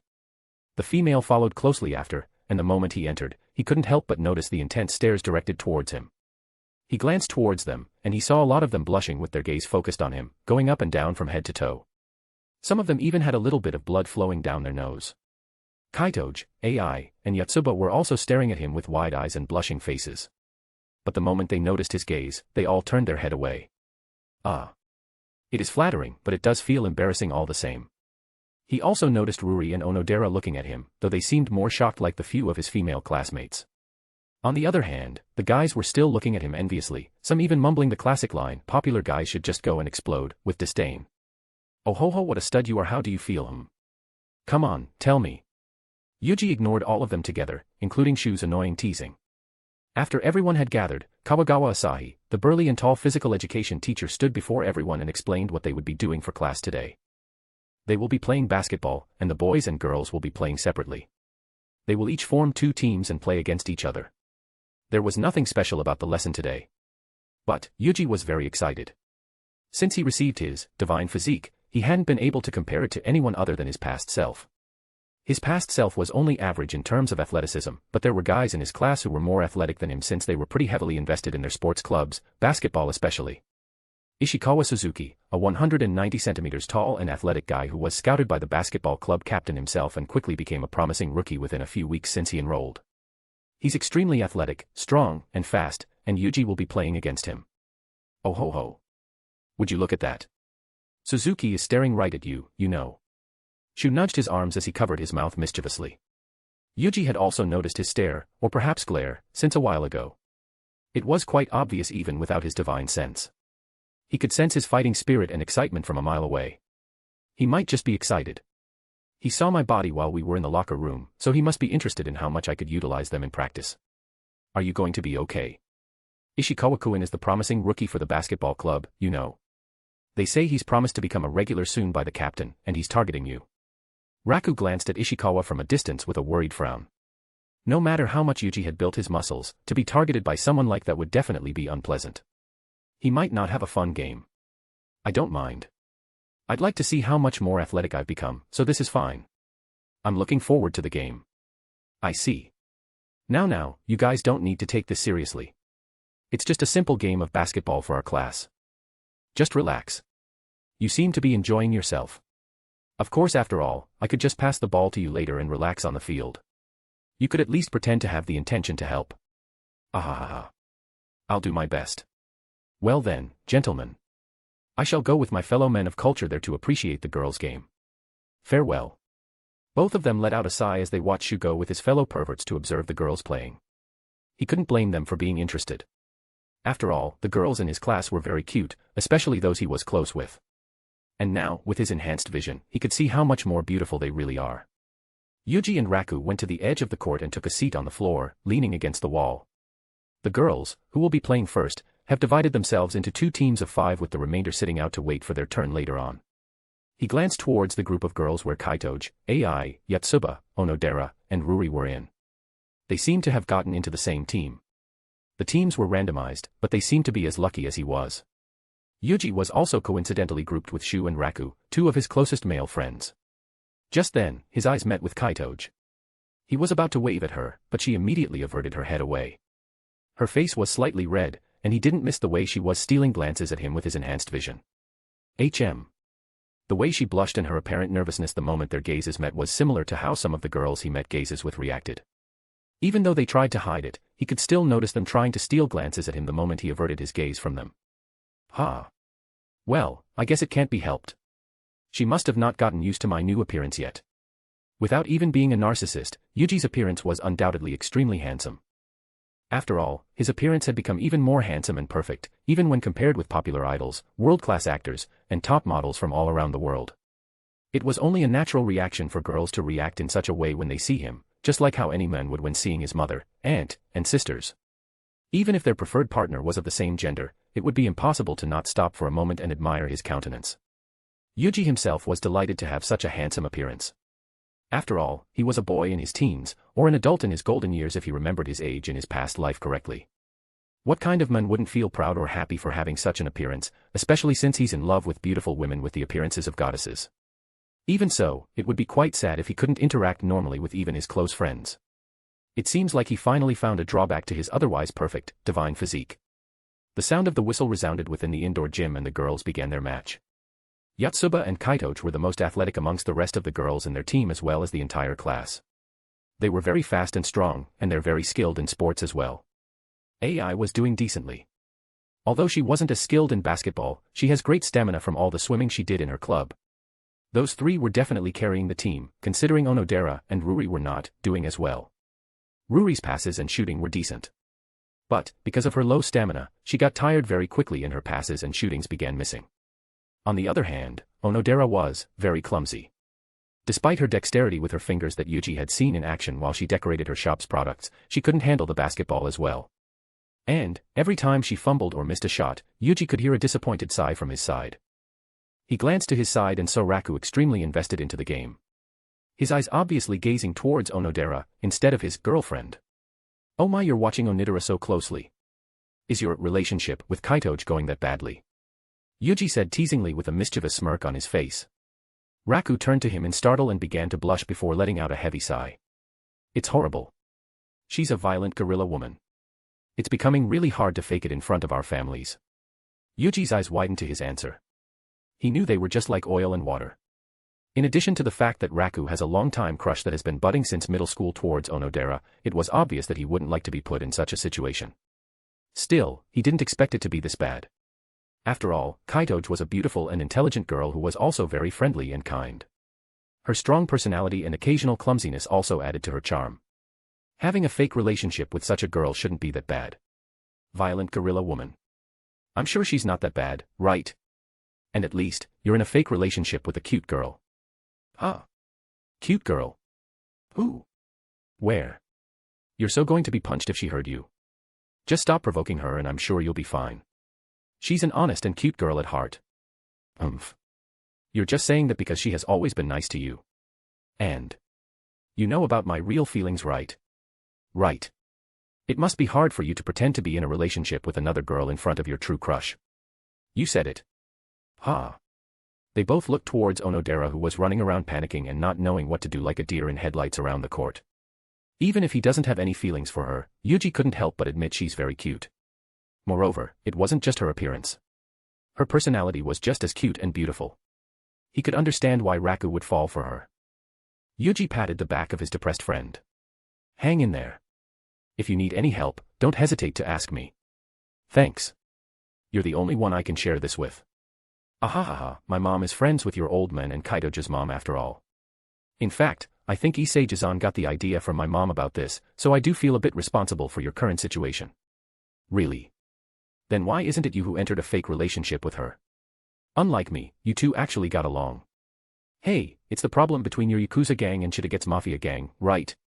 My mother and I are just intermediates to smooth out the process. Right. Yuuji smiled and pat him on the back as Raku let out a heavy sigh once again.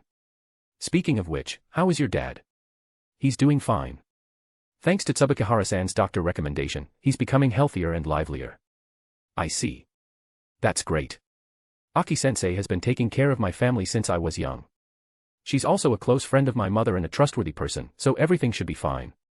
Yeah. Everyone is grateful to Niju-sensei for helping Dad regain his health. As they were talking, the sound of the whistle suddenly resounded within the entire indoor gym court, signifying the end of the girls' basketball game. Game over. Great game, girls. Go ahead and take a rest. Boys. Come to the court. Oh, that's us. Come on, you can flirt with your Onodera later. What dash? Idiot. Not so loudly. Oi, Yuuji. Yuuji giggled and just went ahead to the court, ignoring Raku's grumbles.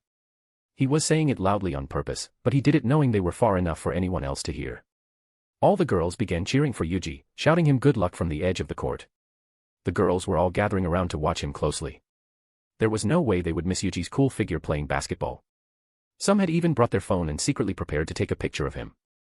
AI, Yotsuba, and Kaitoge were also gathered around to watch him. Yotsuba was openly telling him good luck, but the other two were too embarrassed to say anything and just quietly stood and focused their gaze on him. They're very curious about how athletic he had become. After all, he had gained such beautiful and well-defined muscles. He must have become much more athletic than before. Kosaki and Ruri were also standing along with them. She wanted to watch Raku play, while Ruri was more curious about Yuji's physical ability now.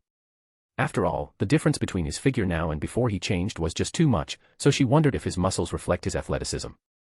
Soon, Shu and two of his men of culture friends also arrived and they all gathered on one side of the court, while the other team gathered on the other. The friends Shu brought were below average in terms of athleticism, obvious by their thin, lanky build and slight pudginess on their arms, legs, and face, while Shu and Raku were only slightly better than them. It would be a miracle for them to even get a fourth of their opponent's point, especially since there was a member of the basketball club on the opposing team who was considered very promising by his seniors. Ishikawa Suzuki, a 190 centimeters tall guy with a fairly athletic body. He was only slightly taller than Yuuji, and if it wasn't for his divine physique, Suzuki would have been the one with the most athletic physique in the entire class. The other members of Suzuki's team were also those who were active during physical education. Hey, Yuuji, how about you go for the tip-off against our class's best sportsman? I'm sure you'll impress a lot of girls. Shu raised his eyebrows repeatedly as he grinned. His motives were very obvious. He liked making a scene, and what bigger scene could he make other than having the best sportsman in class go against the new, super popular, and handsome guy with a super athletic body who had been garnering all the attention of the females in the school. If it wasn't class, Yuuji was sure she would be taking bets from everyone around him and making money. Well, I wanted to test how much of a difference in physical ability I have against regular people, so I guess I might as well. Yuuji let out a sigh and looked at him with a helpless smile. Sure. And if you're tired, you can pass the ball to me.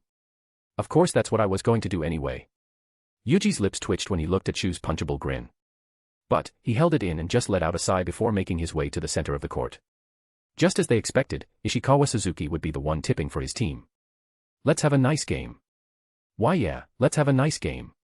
Yuuji shook his hand with a soft smile, contrasting Suzuki's stiff, slightly lopsided, smile. He was extremely excited for this game. This would be his first time testing out his new physical capabilities. Even though he would need to hold back, it would definitely still be very fun. On the other hand, Suzuki couldn't help but sweat as he stood before Yuuji. Yuuji was almost as tall as he was. No, he was technically taller. But why does he seem so intimidating? It wasn't only his appearance. From his arm and leg muscles that were visible, the muscles that rippled visibly from even under his loose uniform, his gaze, his bearing, his presence, every single aspect of the man before him was phenomenal. Even his handshake was firm and strong. It made him doubt he was standing before someone his age. No, I need to focus. I can't lose against this pretty face. He took a deep breath and shook away those thoughts from his mind. He was the promising rookie in his basketball club. Many of his seniors and coach told him that he's capable of becoming a starter in a few months. What would he do if he lost against him? Moreover, all these cheers from girls he's getting is getting irritating. He's so envious. No one cheered for him like this during games. Heck, there's not even a single girl who would watch him this intently even though he made a cool shot. They would just chat to each other and not pay attention to the game. I'll show them. With the added irritant that was Yuji's overly handsome face right before him, Suzuki steeled his determination to completely embarrass him in this game. Alright, you two. Ready. Asahi stood in between the two with one hand holding the basketball ready to throw it up for the tip-off, and the other holding the whistle to his lips. Yes, sir. Yes. He nodded, and with a deafening sound of the whistle, he threw the basketball up high. Suzuki timed his jump and launched into the air as high as he could, perfectly timing it to reach his apex when the ball fell. Yes. I got it. Suddenly, his vision slightly darkened as a shadow fell upon him. His eyes glanced down, and to his utter shock, Yuji's chest was before him. Yuuji tipped the ball to Raku before falling back down to the ground, and immediately ran past Suzuki. Raku. Oh. Suzuki snapped out of his daze, but by the time he turned, the ball was already in Yuji's hands and he had run towards their goal. Damn it. I didn't expect him to jump that high. Suzuki quickly chased after Yuuji. His high jump surprised him quite a bit, but at that speed, an amateur like Yuuji wouldn't be able to dribble the ball that well, so he would definitely be able to see a W8. W what the heck? His eyes widened in pure shock. Despite running at a speed even faster than his full sprint speed, Yuuji was capable of dribbling the basketball without any problem. Instead of closing the distance like he had expected, the distance between was increasing by the moment. How does he even do that? Is he lying about never playing basketball? No, I'm sure he's not that good at basketball before the holidays. What the hell happened in that short period of time? Running desperately, Suzuki tried to close the distance and hoped his teammates could slow him down. But to his utter shock, Yuuji dribbled past them as if they're scarecrows. His dribbling and control over the ball was even better than him, and he with his uncanny speed, he was slipping past his teammates as if they're frozen still. Before they even knew it, Yuuji had already reached their post and did a simple layup for the first point of the game. Kia. Yuuji-kun. Whoa, he's so fast. Yuuji-kun, you're so cool. Suzuki and his team stood in shock, dumbfounded, as shrieks and cheers of the girls surrounded them. He was too fast. They couldn't even follow him. And what's with that ball handling skills? Is he secretly a professional player? Yuuji ran back to his team, high-fiving Shu and Raku as he did, snapping the later out of his daze. Oh oi, Yuuji. When did you get so good at basketball? Oh, I'm not that good, you know. W what? How could you say that after what you did? Well I guess I got better at controlling my body. It's hard to explain. I can see what they're trying to do, so I just evade them and try to keep the ball while not forgetting to dribble, and yeah. Anyway, don't think too much of it. Yuuji laughed it off and averted his gaze away from Raku. It wasn't much for an explanation, but at least, he didn't lie. He didn't have any proficiency in basketball. But, because of his divine physique, his reflexes have improved dramatically, and in combination with his enhanced hand-eye coordination and overall control of his body, he was able to pull off things that regular people couldn't, making him appear skillful at first glance. But, a skilled enough person would be able to discern his lack of skill. Though, defeating him would be an entirely different matter. His body was no longer in the realm of humanity. So even if they're masters at the sport, it would be extremely difficult to beat him. After all, even though Yuuji only has pure strength, speed, and reflexes, it was still a wall a normal human wouldn't be able to climb over. Watching that first point from the side, Kaitoge, AI, Yotsuba, Onodera, and Ruri were also stupefied by Yuuji's performance. They've seen him run before during physical education, but he was never this fast. They could barely see his movement when he weaved through his opponents, and before they knew it, he'd already scored a layup. Just what the hell happened? How did he become so handsome and athletic at the same time so suddenly? Suzuki snapped out of his daze and turned himself around towards Yuuji as he ran back to his side of the court. His gaze locked at him as his body trembled. That's just a fluke. I was just caught off guard because he suddenly ran so quickly. He won't be able to keep that kind of pace throughout the whole game. He turned to his friends and raised his voice, snapping them out of their daze. Don't mind it. It's just 2 points. We'll get it back easily. It's impossible for him to keep that kind of pace the whole game. Just tire him out and it'll be our turn to sweep the floor. Oh. With the ball thrown back into the game from Suzuki's side, the game continued. He believed that as time goes on, the tide will begin to favor his team as Yuuji's stamina deplete. Pulling off these high-speed evasions, running from one end of the court to the other quickly, dodging him and his teammates, and making these ridiculous shots that seemed to never miss. Every time he made a play, they could hear the sound of girls shrieking in excitement around them and their hearts shattering little by little. Stop letting him inside. Mark him closer. We can't. He's too fast. Jay, just hold on a bit more. He'll run out of steam soon with that kind of movement. Just triple team Tsubakihara. Don't worry about the others. We can't. He keeps slipping away. Just a bit more. He must be tired already. Keep the others from passing to him. They're not even passing anymore. They're just giving it to him now. And no way. He just dunked. Jay, just a bit more. Damn it. He blocked me again. Wadash. How did he already get there? A bit more. What? Now he's playing outside. How is he not missing these 3-pointers? Jay, just shoot. We just need to score more than him. He's just one person. Then you do it. He keeps appearing right in our face and blocking our shots. Yuuji felt his body warming up in excitement. He never knew playing basketball would be so exciting and freeing. No, this must be because of his divine physique that allowed him to do everything he's thinking in a split second perfectly. His reactions were lightning quick, he could run back and forth the entire court without breaking a sweat, and with the accuracy and hand-eye coordination he got from his gun proficiency, it was impossible for him to miss his shots. He could even dunk the basketball. The sheer bliss of moving his body so freely like this was exhilarating. This is so much fun. I can do this all day. Yuuji looked around him and saw the sweaty, exhausted figures of his opponents. Most of them were no longer standing, and only Suzuki was on his feet. He was heaving as he clutched onto his knees. His entire body wet from sweat as if he had just run through heavy rain. Have it been that long? He looked around him and saw everyone looking at him in pure shock, including the teacher. I messed up. I went too far. Yuuji froze for a moment, before silently making his way back to his side of the court. He approached Raku and whispered to him. Did I go too far? Why, you did.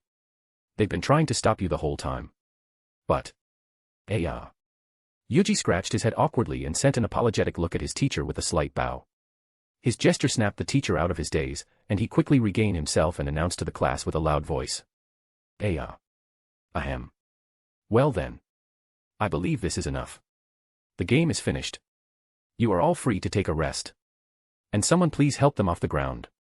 The teacher sighed and began making his way towards Suzuki and his team along with some of the boys to carry them off the court. And just as he was about to go help, he was immediately swarmed by his female classmates. Yuuji-kun, you were so cool. I never knew you were that amazing at basketball. I never knew either. Kaya, you're so muscular. You must have worked out so much. You look so cool. Please stop squishing my arms. Hey, would you like to join us for karaoke sometimes? We're planning on going after school. And no. I'll be roasted if Mom, Aunt, or those two found out I'm going to karaoke with a bunch of girls. Eh. Rather than going to karaoke, let's go to a cafe instead. I know an amazing cafe near our school. That sounds familiar. Wait. Isn't that Ikane's cafe? I'll define Telly be killed if she saw me go there with a bunch of girls. Yuuji tried his best to handle his female friends and classmates, but their vigor were just too much for him. Please. Anyone, help me. He looked towards Raku, Shu, and his friends, but they immediately avert their gazes. Shu didn't, but he was just watching him with a shit-eating grin on his annoying face. TCH. They're useless. How about the girls? He turned towards his closest female friends, Ai, Yatsuba, Kaitoge, Onodera, and Ruri. But to his demise, Ai, Yatsuba, and Kaitoge were already averting their gazes and pouting, while Onodera and Ruri watched him with helpless smiles. Ah. Isn't there anyone who can help me? To be surrounded by girls' soft bodies, their bell-like voices, and fragrant scents was a dual-edged dagger for any boy in his teens. With horny hormones raging within them, it was extremely difficult for any boys to hold themselves back when so many young, cute girls are vying for him like this. Especially for Yuuji, whose enhanced libido has been heightened to the max because of his world-class beauty level mom, aunt, and sisters. It was truly something he didn't realize at first when he read about enhanced stamina in his divine physique skill description. For him, who didn't want to make a mistake towards his female classmates and friends, it was truly a hellish trial for his sanity. Chapter 11, Chapter. Using his more than a decade worth of experience dealing with Yuna and Nina to calm them down, Yuuji finally managed to escape his female classmates' attack and return to the locker room with Shu and Raku. He let out a sigh as he took off his shirt, revealing his slightly wet muscular body glimmered slightly under the sunlight coming from the windows in the locker room. I'm sorry I couldn't be of more help to you back there, Yuuji. Yuuji glanced at Raku's apologetic expression and smiled before waving his hand dismissively. It's fine. I understand it was impossible to help me in that situation. I appreciate the thought. At least, you thought about helping me, unlike that jerk. Yeah. But how do you expect me to help you? I don't have a death wish, you know. I wanted to help too. Shu turned his gaze away from Yuji's glare and whistled. I would believe you if you didn't have that shit-eating grin the whole time I was surrounded. He sighed and finished wearing back his uniform. The form-hugging shirt of a uniform stuck to his body even more from the sweat, further emphasizing the beautiful shape of his figure and muscles underneath. Having finished changing their clothes, the three made their way back to their class. Well, don't mind the small stuff and let's go stuff ourselves. I'm super starved after being forced to keep up with our super ace. Shu wrapped his arm around his shoulder and lightly hit his chest with his other hand. What do you mean? You didn't even break a sweat. Yuuji sighed once again before turning his gaze at his friend. I'm sorry. You guys go ahead. I brought my own lunch today. I've promised Yuna and Nina to eat with them. Oh. Is that so? All right then, have fun. Don't worry about it. Please give my regards to them. All right. Arriving in the class, Yuuji quickly picked up the lunchbox he had prepared in his bag and headed back out. Ah. Yuuji-kun. Where are you going? Aren't we going to have lunch together? Sorry, Yatsuba. I've brought my own lunch today and I've promised my sisters to have our lunch together. Let's have lunch together next time, all right? Oh. Okay. Have fun. He waved his hand to his pearl pink-haired friend as well as to Ai and Kaito, who met gazes with him as he walked past them and exited the classroom. Making his way to his sister's classroom next door, many eyes caught him in their sights as the hallway began filling up with students who were going out for their lunch. But Yuuji kept making his way without getting distracted and arrived in front of the classroom. The sliding door was opened as students within are going out, and the moment he arrived, all eyes within turned towards him in shock. Once again trying his best to ignore the heated gazes of his sister's female classmates and the shocked and envious gazes of the males, he looked inside in search for his sisters. His eyes quickly trained on the two most beautiful girls in the class and a smile quickly bloomed on his face. Yuna. Nina. I'm here. Their heads immediately turned towards him and both of them immediately brightened up in smiles. Yukuin. Come on in. Let's have lunch together. We've been waiting. Come quick. Entering the class, he ignored all the gazes, shrieks, gasps, and whispers around him and approached his sister's tables in the furthest back of the class. I've borrowed a chair from a friend who always go to the cafeteria for her lunch. Take a seat. Thanks, Nina. I was wondering what I would do for seats. As expected of you. Yuan. Thank you. I'm so excited I can't wait to eat the lunch you can make. Yuna cheered as she pushed her table back, combining it with Nina's and creating one large table for the three of them. It might not be the best, but Mom made sure it turned out edible. I hope you enjoy them. You did your best. No matter how it turns out, I will still eat it happily. Thank you, Nina, Yuna. Then, let's eat. Thank you for the food. Thank you for the food. Opening their lunch boxes, Yuna and Nina both exclaimed in shock and awe. Wow. It looks amazing. It does. Are you really the one making this? You saw me cooking this morning, didn't you? It's nothing special. I'm sure Mom could make something even better without me holding her back.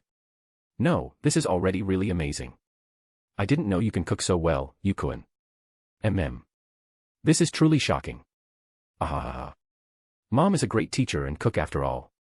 I still have much to learn. The whispers around him began to become louder with few gasps mixed within, and with his heightened senses, Yuji was able to hear them. He made it himself. How amazing. I can't believe it. It looks so good too. A very handsome guy who's very athletic and can cook. Isn't he the perfect house husband? He is. If I become his girlfriend, I'll definitely lock him inside the house and make him a house husband. I agree. It's too dangerous to let him roam outside. What if some vixen saw him and stole him? That's right. He's the perfect husband material who needs to be locked up inside. Yuji felt shivers run down his spine as he overheard the whispers of the girls around him. He stole a quick glance, but immediately averted his gaze away. Their gazes. How terrifying. They're looking at me as if I'm a piece of A5 Wagyu. Alright, let's not just stare at it much longer and eat. Wait. I have to take a picture of it first. Me too. Watching his sisters began taking pictures from various angles repeatedly and trying to get the best shot, Yuji couldn't help but smile wryly. But he did feel very proud and happy that his cooking managed to make them this happy. If he knew, he would have started making them lunch earlier. Especially since it'd mean he could spend time alone with his mother early in the morning too. Yuji quickly shook his head and dispersed the naughty thoughts in his mind away, and waited for them to finish. Are you done? But it still feels a bit of a waste to just eat them. I made it for you to eat it, Yuna. It will only be a waste if you don't eat them. That's right. We should be grateful and eat it. Thank you for the food. Alright. Thank you for the food. Enjoy your meal. Yuji took a bite of his bento and, surprisingly even to himself, it tasted better than he expected as well. His mother truly is a genius in cooking as well. It's so delicious. Amazing. This carriage is seasoned to perfection, and this omelette is also very soft and has just the perfect amount of sweetness and savoriness. You did really well, Yuji. Thank you. I'm glad you love them. With a crowd beginning to form around them from the students eating their lunch in their classroom, students who had just returned after buying their lunch, or students who came after hearing about Yuji's lunchbox, the three ate their lunches peacefully while chatting once in a while. They're not getting too close to Yuji and his sisters, most watching them from afar or distance themselves just enough to listen into their conversation, and since they're in a class, they were able to have their lunch more peacefully with less crowd than what they experienced in the cafeteria. Eating lunch with my beautiful sisters and watching them fill their fluffy cheeks with the food I make. This is great. Nina ate with perfect manners while Yuna didn't hold back in showing how delicious the lunchbox he made was. Both of them seemed like the total opposite, but they're both very beautiful in their own right as well. He was truly blessed to be someone very close to them. Yuna. There's a piece of rice on your cheek. Yeah. Where? Yuna blushed and began patting her cheeks quickly in embarrassment. But she kept missing it since it was closer to her lips rather than her cheeks. It's here. Stretching his hand towards her, Yuji caressed the corner of her lips softly and picked up the grain of rice before putting it into his mouth. There. It's fine now. His lips curled into a teasing grin as he enjoyed his sister's cute expression of shock. In truth, he could pick it up without touching her. But the moment he laid his eyes on her luscious lips, he just couldn't hold back. So, he grazed it slightly with his fingers, in hopes to make her heart flutter and also get a feel of her soft lips. His second objective was fulfilled as he felt the softest lips he had ever touched. As for the first one, he might have overachieved it as the entire classroom, even Yuna and Nina, froze in shock. The next moment, Yuna's face turned bright red as she became flustered and raised her voice. Why, you should have just told me where it was. Isn't it embarrassing? You also touched my lips. Seeing Yuna's adorable reaction, Yuji decided to play innocent and tease her even more. What are you talking about? I've done it several times with him since you would always have something to get on your cheeks. He shrugged his shoulders and smiled innocently. Geez. Don't say it like I'm a messy eater. Yukuin, you idiot. But you are. Nina. Ahahaha. Okay, I'm sorry. It was my fault.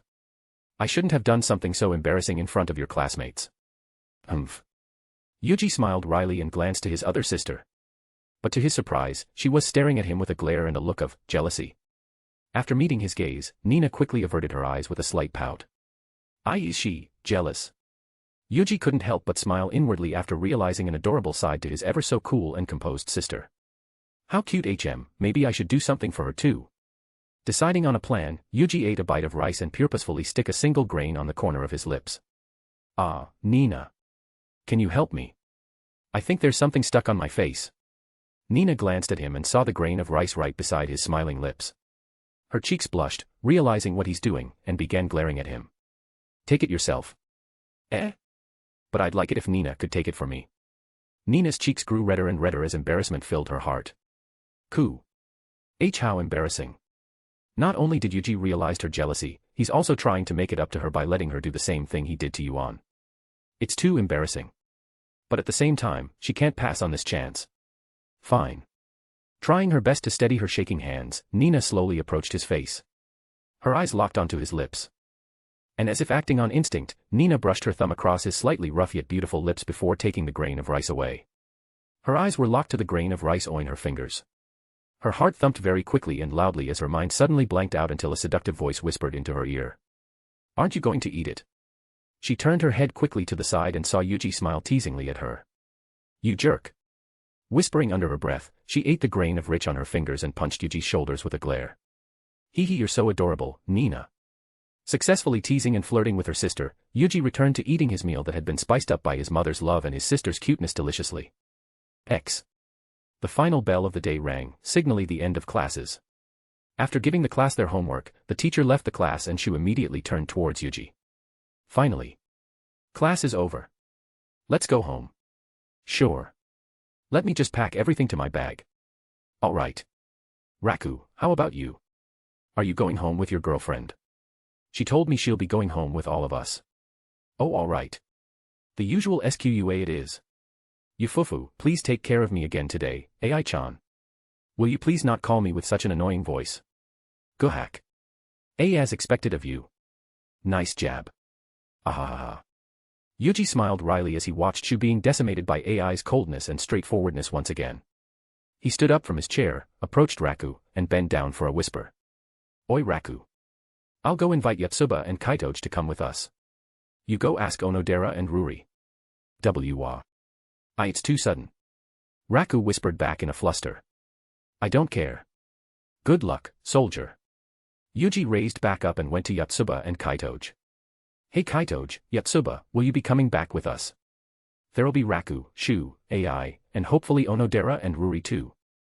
Sure. Wait a moment. I'll just pack everything. Me too. Alright. As the two shoved everything on their desk into their bags in a hurry, Yuuji glanced towards Raku, who was standing nervously in front of Onodera. Seriously, he looks like he's about to confess. Yuuji smiled wryly at his innocent friend. Fortunately, Onodera and Ruri seemed to have agreed, judging by his beaming smile. After finished each of their preparations, they all gathered and walked to the exit. Excuse me, is Nina-chan or Yuna-chan hiya? Just then, from the door they were about to exit from, a beautiful, jet-black-haired girl with cerulean blue eyes and a black headband suddenly appeared right before Yuuji, almost bumping onto him. Please excuse me. I'm very sorry. It's fine, you just surprised me wow. You look very handsome. I've never seen you before, what's your name? Forgive my late introductions. My name is Tsubakihara Yuuji. Are you perhaps Morishima Haruka-senpai? Tsubakihara. I'm sorry, I'm surprised you know me. Yuuji smiled wryly and looked at the beautiful third-year senior before him. It'd be more surprising if I didn't know the name of the most beautiful upperclassman in the school, senpai. Her cheeks blushed at the sudden compliment and his smile. She often got compliments from guys, but this might be the first time she was ever complimented to genuinely like this. There was no ulterior motives at all in his eyes. Just a genuine compliment. Oh my Yufufu, you're such a cutie, aren't you just like your sisters? Thank you very much. Suddenly, he felt a push from his side. Oh. Isn't she Morishima-senpai? The most beautiful third-year student in the entire school. Oh Yuuji, if you know here, you should have told me something. Isn't it cruel to hide such a thing to your best friend? You shut up. I've never met her until now. Ah, Morishima-senpai. It is good to see you. Ai-chan, hello, are you going home? Yes. I am told to take a rest from the swimming club today by Tsubakihara-senpai. I see, oh, that's right. Yuji-kun, do you know where your sister's class is? Why Yuji-kun? He was quite taken aback by being called by his first name so suddenly, but he didn't mind it. After all, getting called by his first name by her was something many would fight for. Yes. They are in the class next to this one. Would you like me to accompany you there? I was about to pick them up as well so we could go home together. Of course. That would be fantastic. All right. Then, I'll go pick up my sisters first. Can you guys wait for me? Sure. Take care. I'm only going to the next class though, Yotsuba. Smiling wryly at Yotsuba as she waved her hand energetically, Yuji headed to his sister's class together with Haruka. As they walked, he could feel the gazes of students around him.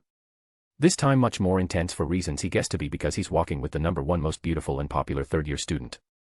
But the most intense gaze was the one from the said beautiful and popular third-year girl walking alongside him.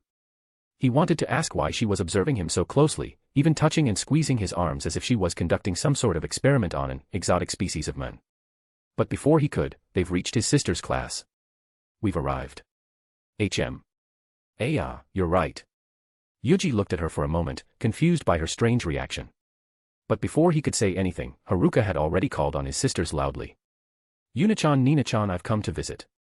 Yuji peeked his head into the class and saw both of his sisters looking at Haruka with widened eyes. And when their gaze met his, their eyes widened even further and they immediately came to them. Morishima-senpai. Do you need something? Why are you with Yukuin? That's right. Have you met before? Ah, that's not it. Morishima-senpai came to my class by accident to find you too. And since I'm also going to pick you up, we decided to go together. That's right. I see. Yuji smiled wryly as he watched his sisters let out a sigh of relief. They'd been really overprotective over him recently due to his sudden change in appearance that seemed to have attracted a lot of attention. Then what do you need us for, Morishima-senpai? Ah. That's right. But, can we talk somewhere a bit private? Of course, but we might need to find somewhere a bit far. Yuji smiled softly and turned towards his sisters. I will wait for you two near the school entrance then dash. You don't have to. Let's just find somewhere a little bit more quiet. Finding a quiet place. It would be extremely difficult considering who they are. Yuji alone would have a difficult time finding someplace where he could be alone, not to mention if 3 of the most beautiful and popular girls are with him. Yuji looked towards Yuna and Nina, expecting them to disagree with their senpai. But to his surprise, they're both smiling at him. That's right, Yukuin. We can find somewhere a little bit more quiet.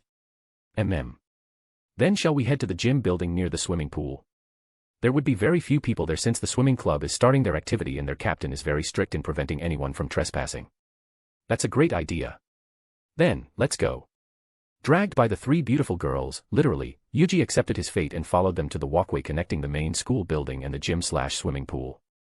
They were no alone as Nina said before. There were very few people even on the way here and, thankfully, no one seemed to be following them. This should be good. Well then, is there something you wish from us, Morishima-senpai? Actually, I'd like to borrow a swimsuit. Will one of you lend it to me? A swimsuit? Yes. Just your school swimsuit. You know, I've been feeling the urge to swim and the only swimsuit that would fit me was either one of yours. Please. Haruka pleaded with absolute level of cuteness as she clasped her hands together and tilted her head slightly, looking at the 2 surprised sisters with puppy eyes. Listening to her words, Yuji finally came to a realization and looked at Haruka's figure from top to bottom. I see. That makes sense. Considering her shapely and voluptuous figure, I can only think of Yuna and Nina if she wanted to find a school swimsuit to match her. Although Yuna and Nina still have larger breasts and wider hips than her, they might be the only ones in the entire school who would be able to come close to Haruka's figure. Swimsuits from other girls would most likely cause her discomfort by being either too tight or too loose. There was no one else in the entire school who would be perfect for her cause. Yuji quickly averted his gaze away from her figure, hoping to not make her uncomfortable from his gaze. While he didn't mean to, a beautiful girl like Haruka might be sensitive to a man's gaze, especially lecherous ones, and feel uncomfortable. He wanted to get along with her if possible since she seemed to be a fun person to be friends with. Moreover, she also seemed to be on good terms with his sisters, so he didn't want to be the person who'd possibly destroy that relationship. Yuna thought for a moment before she glanced at Nina, who was deliberating in silence with her eyes closed. She really wanted to help Haruka because she's such a good senior and an even better friend. But considering she would essentially be her partner in crime if she'd ever get caught sneaking into swimming pool while the girls' swimming club are having their activities, she had to think of her answer carefully. At times like this, she was especially thankful to have Nina as her twin sister. She was too easily swayed by her emotions, so when it comes to the time when she needed to make a logical decision, she could rely on Nina to think of what's the best course of action. After a while, Nina opened her eyes and smiled apologetically at Haruka. I'm very sorry, Morishima-senpai. I would love to help you, but I don't think Tsukahara-senpai would be too happy with your plan. Ugh. Yuan. You were also scolded by her when you tried sneaking into the pool to swim along with the girls' swimming club, right? You. But. Her figure shrinked from the logical refusal her juniors gave her. But, she still wanted to swim with them. Seeing the faces of those hard-working cute girls made her feel so excited to swim. Yuji-kun. With an absolutely adorable whimper accompanied by puppy eyes, Yuji almost blurted out words to help convince his sisters to lend her their swimsuits. It was very dangerous. It felt as if an arrow had pierced his heart just then. But he needed to stand steadfast. It is for her own good. Forgive me, Morishima-senpai. If lending you a swimsuit would put you in trouble instead, then I think it would be better if you ask for permission from this Tsukahara-senpai before you swim. But Hibiki-chan would never let me do it. Then perhaps you could invite her to a public swimming pool or a water park if you really wish to swim. Water park. What a great idea, Yuji-kun. I'll invite her to a water park. Ah. Would you like to go as well? Let's go together, I'm sure it'll be fun. Is that fine? Of course. A water park, it has been a while since we've visited one. What do you think, Nina, Yukun? If Yuji will come with us, then we will go as well. It would be dangerous if we went with only us girls. Nina glanced at Yuji, who had fallen into deep thought. It was as she said. If Yuna, Nina, Haruka, and her friend were to go to a water park alone, they'd certainly be approached by a crowd of guys, considering how beautiful they are. They've already been approached and hit on by guys enough as is. If they were to be in their swimsuits, I will go as well. It'd be too dangerous for such beautiful girls to wander around in a water park alone. This was what he primarily wanted to use his abilities for. With his divine physique and Krav Maga proficiency, he's confident that he'll be able to protect them from any men who pushed their luck too far by approaching them. Just go ahead and try. Be my training dummy so I could test out the power of Krav Maga martial arts. His lips curled into a smile as he imagined beating up the guys who had dared disrespect his sisters, mother, and aunt in the past. He won't ever let such a thing slide again. Meanwhile, the three girls were completely entranced by his smile and words. The sound of his voice calling them beautiful kept echoing in their minds. They couldn't help but feel their cheeks heating up, especially Haruka. While she had received plenty of praises and confessions in the past, this was the first time a man had ever genuinely told her he'll protect her without even saying it. She could tell by his eyes. Most of the guys who had confessed to her would show nervousness, anxiousness, lust, baseless confidence, or a mix of them. Only some had shown their genuine feeling towards her that she could appreciate. But in the end, none could shake her heart. But now, just by looking at his gaze, seeing his smile, and hearing his words, her heart skipped a beat for a moment. She felt so warm and safe with just his words of assurance. This was the first time she had ever felt this way. That's great. Then I'll invite Hibiki-chan too, okay? Is Saturday afternoon okay with you? Yes, that will be fine. I will also be free at that time. Perfect. I'll mail you two after I ask Hibiki-chan, okay? But I don't have Yuji-kun's contact. If you don't mind, we can exchange contact information, senpai. Or you can just tell my sisters and they can tell me. Then, would it be fine to exchange contact information? Of course. Yuji took out his phone from his pocket and exchanged contact information with Haruka. After they were done, Haruka stared at the phone number for a moment with a sweet smile before beaming another smile to them. Excellent. Then, I won't hold you back anymore, bye-bye. Bye-bye, take care, senpai. Goodbye, Morishima-senpai. Take care on your way home, Morishima-senpai. They watched as Haruka's figure slowly receded into the distance before disappearing after she took a turn. Then, shall we go home as well? Kaitoge and the others must be waiting for us at the entrance. I need to pick up my bag first. Me too. You can wait for us at the entrance, Yuji. It's fine. I will accompany you back. Let's go. Okay. Chapter 12, Chapter Upon returning home, Yuuji took a quick bath, did his assignments, and checked the status of London Gold for his investments in his laptop. This much increase. Seems like I underestimated the proficiency I got from the chat group. While he knew that gold rates fluctuate greatly on a daily basis, he still didn't expect it to change this much. This must be why his instincts told him to start with London Gold yesterday. An increase of $10. Meaning if I sell it now, I can get a $1,000 return.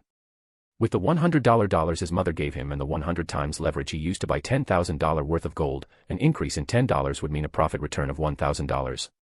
And leverages, as explained in previous chapters, are used to leverage or increase the buying power of investor, allowing them to buy more goods and thus, increasing the profit margin. In turn, it also increases the losses the investor would suffer in case the value of the stock or gold they invest in decreases. I'm still learning about these investment types as well, so if you're knowledgeable, please don't hesitate to clarify the info in the comments. Would love to learn more about them. Keep in mind that most of the numbers here are purposefully exaggerated and the info are simplified for story purposes. But, I still try to make it realistic as much as possible. Yuuji deliberated for a moment. A profit return of $1,000 was already beyond his expectations. In just a day, he had surpassed the goal his mother set for him by far. If he held on, perhaps he could gain even more profit tomorrow. But somehow, he didn't feel comfortable with it. I should trust my feeling and sell it for now. In the end, he pressed the sell button on all the contracts he bought for $10,000 and received the $1,000 in profits to his account. Yuuji let out a sigh of relief. It was as if a weight has been lifted from his shoulders. Looking at his account, he couldn't help but feel a bit proud and excited. This was the first time he had this much money in his account, and it was the money he made himself. $1,000, which is equivalent to around 100,000 yen, was something a normal first-year high school student like him wouldn't be able to dream of. Soon, the excitement and pride quickly turned into determination. His proficiency in investment had been proven. His dream to give his family a lavish life without worry was no longer just a dream. He could turn it into a reality. And with this seed money and his investment proficiency, he could gain even more. All right. Let's use this money to do some active trading. And, active trading, or day trade, is buying and selling stocks on short-term price changes to profit from those slight price movements. Since he felt uncomfortable putting them back into London Gold, for now, Yuuji decided to use the stock market software on his laptop to buy a few stocks from various companies and then sell it a little while after when the price rose. He wanted to test the limit of the proficiency he received from the chat group, so instead of scalping, where he would be opening and closing trades rapidly to profit from the minute changes in price while using a large amount of leverage to amplify his profit, he will be trying swinging instead. He will place a few positions with all of his earnings and maximum leverage on various stocks that he predicted would increase in price by the next few days and see how much he could earn by trusting his instincts and his investment proficiency. And since he's not a US trader, the pattern day rule, which would mark his account the moment he placed his fourth day trade in a 5-day window and prevent him from placing any day trades for 90 days unless he had $25,000 or more in his account, will not be applicable to him. He could also keep trading outside of the Asian session, since he could simply trade in the European or the North American sessions, allowing him to trade at any time of the day. So whenever he felt would be the right time to buy or sell his stocks, he could do it immediately. All right. Now, I'll simply wait and reap the profit when the time is right. His lips curled into a small smile. He understands now the feeling of happiness and excitement that comes with making money for his family. After all, even though he knew full well that the amazing women in his family were fully capable of taking care of themselves, having the financial capability to pamper the women he loves was something any man would be happy for. He truly looked forward to the future when he could pamper them freely and have a carefree life without having to worry about money. Yuuji stretched his body and closed his laptop to go for dinner. Unfortunately, Aika was still busy with her cafe, so Yuuji, Mira, and his sister ate their dinner with only the four of them. During dinner, his mother told everyone that a daughter of her friend will be coming to visit. She will be attending your high school too and she's still not that fluent in Japanese, so please take care of her, okay? She will also be visiting us this Sunday, so we will be welcoming her. From Germany? That's amazing. I've never known anyone from there. Her name doesn't sound German. Nina looked at Mira confusedly. Rather than German, Victoria Ivanova Serebryakov sounded like a name from a different country. That's because their ancestors weren't originally from there. But after their war merits in World War I, they've become a true citizen of that country. The only reason why their names still sound like that was due to their desire to honor their ancestors. I see. Nodding in understanding, Nina continued to eat. Could she at least speak English, Mom? Otherwise, it might be difficult for us to converse. Yuuji asked. If she could only speak in German, then she might only be able to talk to Mira. It would be really difficult to help her in school as well if she couldn't speak in English at the very least. Of course. She could also write and read Japanese a fair amount, and is also fairly fluent in English, so you don't have to worry. I understand. After that conversation, they all returned to their dinner while Yuna began questioning their mother about the foreign student until they finished. Returning from his dinner, Yuji checked his smartphone and saw several message notifications. Most were notifications from random conversations in the chat group, but there was one that piqued his interest. Lelouch Lampi Rouge, I would like your advice on managing my investments in these Sakuradite companies. The message was sent to him while he was having dinner with his mother and sisters. It has been quite a while, given Yuji was also chatting with them while he ate his dinner. It went on for almost an hour and a half before they finished their dinner. Tsubakihara Yuuji, sure. I'll do my best to help. The time in Lelouch's world runs slower than his world, so while waiting for a reply, Yuji decided to open his laptop and try to find some materials to help him learn Germany. It was easy enough for him to find Japanese learning materials for learning German due to the strong bond the two countries have with each other. Japan hadn't only adopted many cultures from the German, it has also adopted many of its customs ever since the intense cultural exchange that took place from the middle of the 19th century to the early 20th century. Japan also viewed them as role models due to their speed and efficiency in modernization. Come to think of it, Suzuki considers German culture cool, didn't he? Yuji recalled the egghead with 3 holes of an NPC Suzuki created in Yggdrasil that had quite the resemblance with the Germans' old military uniforms. It was the embodiment of Suzuki's obsession with the German culture. And he also remembered how embarrassed he would be when he found out the embodiment of his dark history would come alive. I really hope he forgot about it and leave it be. Since Suzuki now knows about his future, it wouldn't be strange if he changed some of the NPC settings or strengthened his home while it is still a game. But, Yuji sincerely hope he forgot to change Pandora's actor settings and leave it be. Else, it would be a pity to lose a teasing material for his friend. Yuji bought several ebooks for learning Germany and began reading them. His learning process was accelerated immensely due to his divine physique, and he absorbed everything like a sponge. In just a few minutes, he could already read, write, and speak several phrases and sentences with almost native-level pronunciation and fluency. But just as he was about to continue, a message notification caught his attention and he quickly went to read it. Lelouch Lampi Rouge, I would like your opinion regarding the management of the investments I've received from the group chat.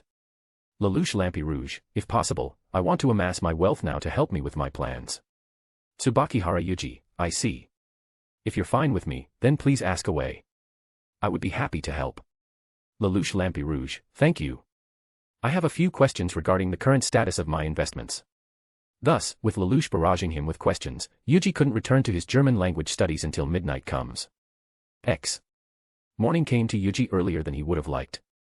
It was fun talking with Lelouch. He was very intelligent just like how his anime perceived him to be.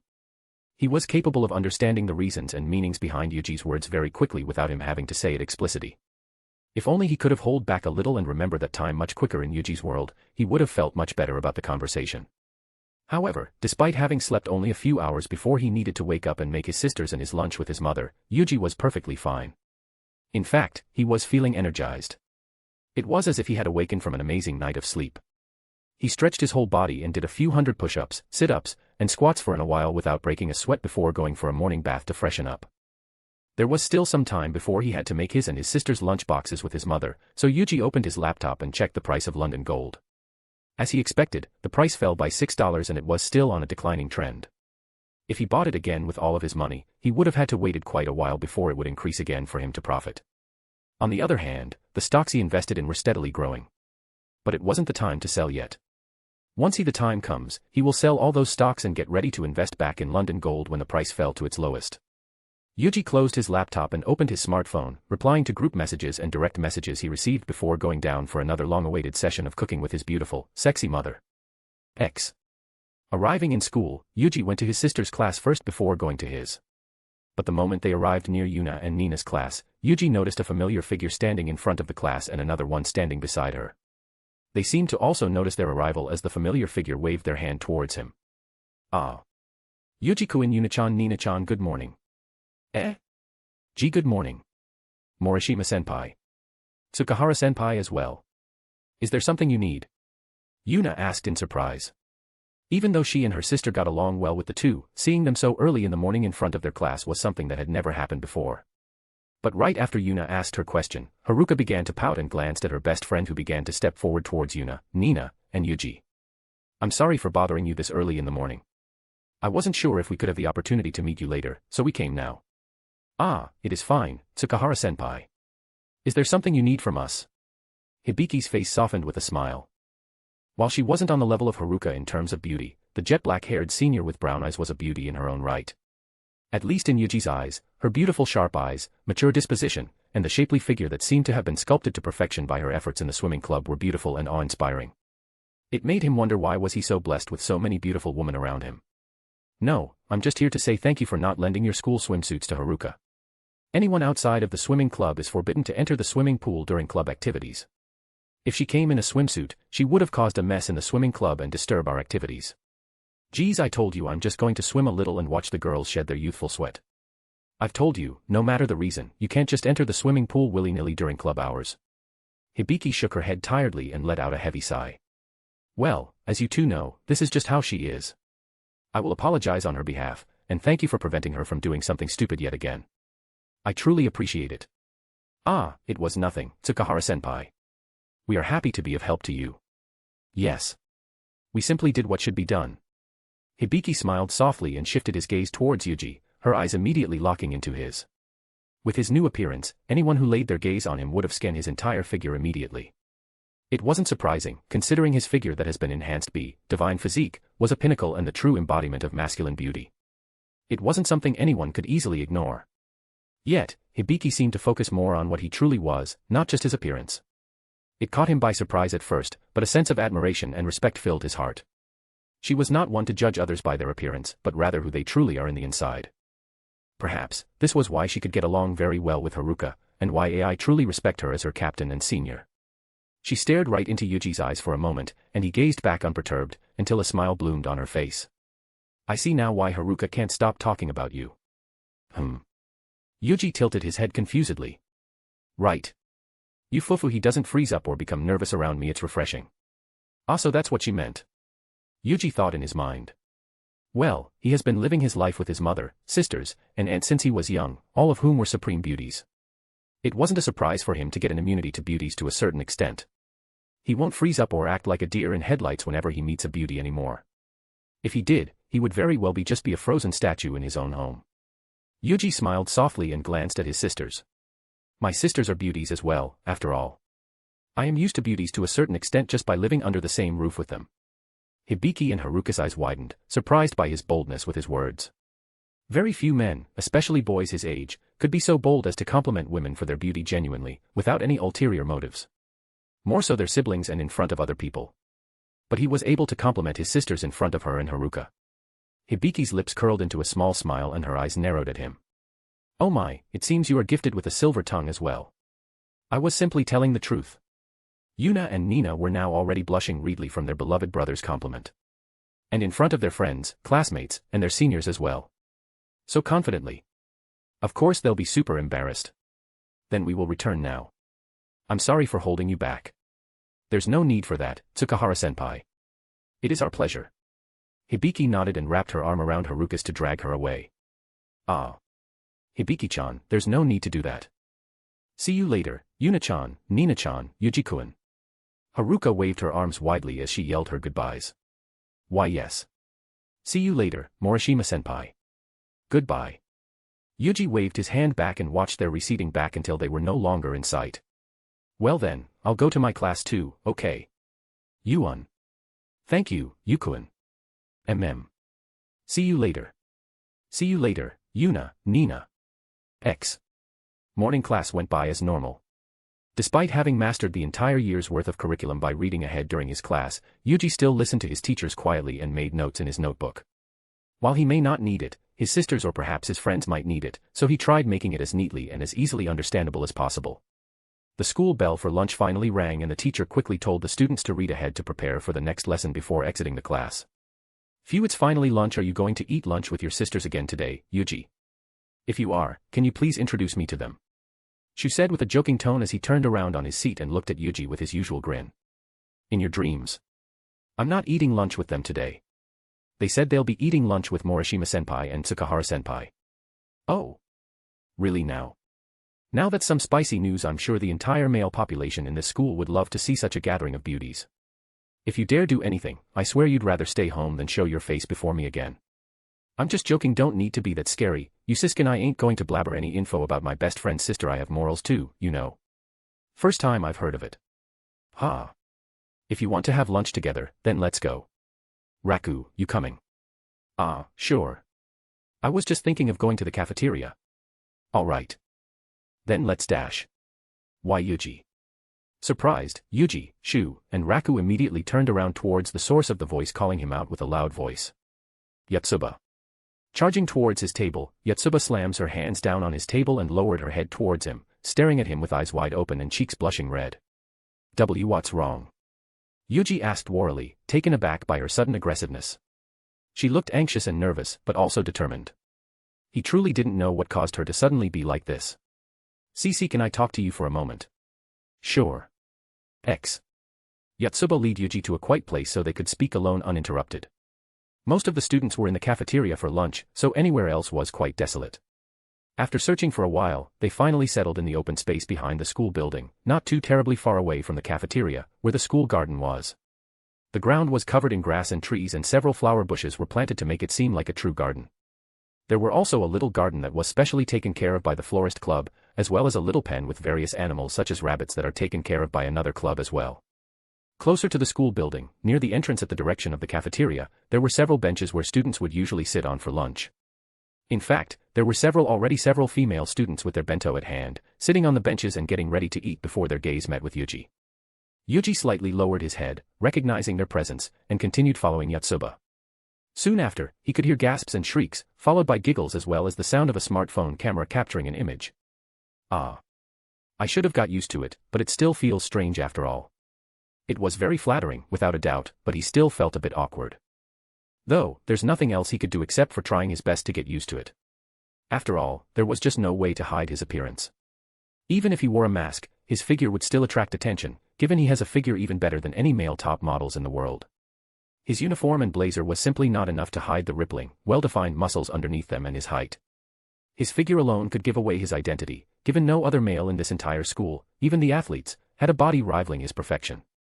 After walking a bit farther away from where the entrance to the cafeteria was, Yotsuba finally stopped and suddenly turned towards Yuuji before bowing down in a 90-degree angle.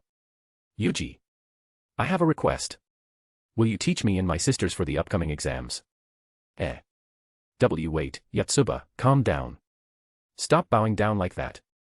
Can you explain to me the situation first? Even if you request that of me so suddenly, I still can't understand the situation. Slowly rising from her bow, Yotsuba begins scratching her redly blushing cheek and avert her eyes away in embarrassment. Actually. You know that I'm a quintuplet, right? Just like me, my sisters aren't that well versed in studying, so our father has been trying to find us a tutor to help us. She began, fidgeting her legs and hands nervously after finally admitting that she was helpless in terms of studying to her friend and subject of her interest and attraction. He already had one planned, but I asked him to wait because I know someone who's very smart and who I get along with as well. So. Listening to her words, Yuuji finally understood her situation. I see. And I'm guessing this person is me. Your notes are very easy to understand. I mean, even I could understand it after reading it once. It's a miracle. Rather than a stranger, I'd like if you were the one to teach him us. What do you think? Yotsuba glanced shyly upwards, trying to gauge Yuji's reaction by his expression as he fell into a thought. I never really meet your sisters. If it is just you, then I would be happy to. But your sisters and I might not get along well, and it will be very difficult for them to learn anything if they don't have the intention of listening to me. That's impossible. I'm sure they'll get along with you very well. After all, why you're kind, and understanding, Smiling softly at her adorableness, Yuuji sighed softly and answered. I will think about it. Ah, really? Thank you so much. My father will be paying you, so you don't have to worry. A brilliant smile immediately appeared on her face. Her eyes sparkling with happiness and excitement. She can't believe she managed to have him as their tutor. I don't mind teaching you even if it is for free, but I'm still considering it. I have things I need to do after school, so it might be difficult for me to spend too much time on teaching you and your sisters every day after school. Yuuji said apologetically. But, this was still something he needed to deliberate carefully. With his newfound skills, there are a lot of things Yuuji wanted to do. For now, he wanted to focus on trading stocks and building up his investments so that he could spoil his family in the future. Then, he's also planning on making an analytical tool for stock trading and investments to make her mother's work easier in the near future. With his investment and programming proficiency, he was confident he could create the world's most accurate analytical tool. Then, he also wanted to rip off successful applications and games that he knew from his past life's memories and recreate it in this world. Not to mention, he might be asked to help her aunt with her cafe. He had done so multiple times in the past, so his days might be packed. He didn't want to make a promise that he might not be able to fulfill, so he needed to think about this carefully. I see.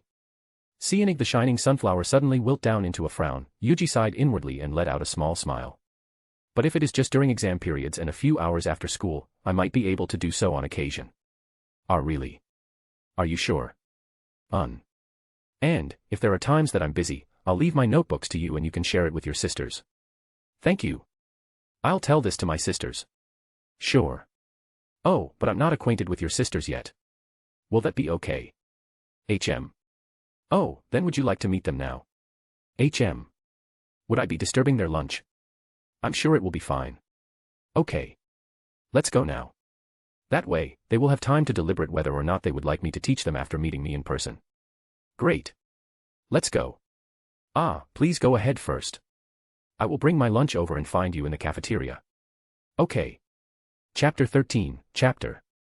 Gasps and shrieks towards the entrance of the school's cafeteria quickly attracted the attention of the rest of the students inside. And soon enough, many eyes were immediately locked on Yuuji as he entered with a lunchbox in his hand, looking around in search of someone. It's Yuuji-kun. Oh, do you see that? That must be the rumored lunchbox. The one he makes himself. Seriously? He can cook too. How amazing. I want to taste it too, just once is enough. I really envy the Tsubakihara sisters, their lunches were also made by him. Wow. I wish I have a boyfriend like that. I know, right? Not only does he got the looks, but he can also cook. I'll definitely be a spoiled girlfriend if I have a boyfriend like him. Ignoring the comments and gazes of the female students around him, he quickly made his way deeper into the cafeteria. Soon, he saw a girl with a bright smile, waving both of her hands at him, and made his way to her. Nearing them, Yuuji could immediately recognize 4 other beautiful girls with similar appearances, but different styles and air to them, sitting at the same table with their cafeteria-bought lunches before them. One of the girls with the 2-star hair clips, in particular, had a lot of food before her that caught his attention. Udon noodles, grilled shrimps, grilled squid, grilled oak, baked potatoes, and even a cup of pudding for desserts. While he understands that women have varying levels of appetite as do men, he was still slightly taken aback. His mother, sisters, and aunt almost never ate this much food in one sitting. All leftovers on the dinner table were essentially dumped into him. So it was quite surprising for him to see a cute, petite girl eat this much food. The moment he arrives, all eyes of the quintuplets turn to him with varying reactions. But there was one thing that Yuuji noticed from all of them aside from Yotsuba. Apprehension. Here he is, girls. This is Tsubakihara Yuuji.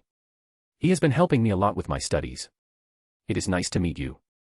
As Yotsuba has introduced, my name is Tsubakihara Yuuji. I've been in her care as her classmate and friend. All 4 of them continued to stare at him until the girl with short hair curled her lips into a teasing grin and narrowed her eyes. So this is the rumor, hottest guy in school. I was really surprised when I found out you're close friends with our little Yotsuba, here. I've never heard of his academic achievements in school. How is he qualified to teach us? The girl with butterfly hair clip said with narrowed eyes, clearly looking to be on guard as she crossed her arms. I've never heard of it either. Was he the one who lent you those notes? The girl with a pink headset resting around her neck said with a quiet voice. It didn't seem like she was trying to lower her voice on purpose. It was just her natural volume. He is. The notes were all copied from Yuuji-kun. And lastly, the girl with a lot of food before her was staring at him silently and fixated, as if observing his every movement.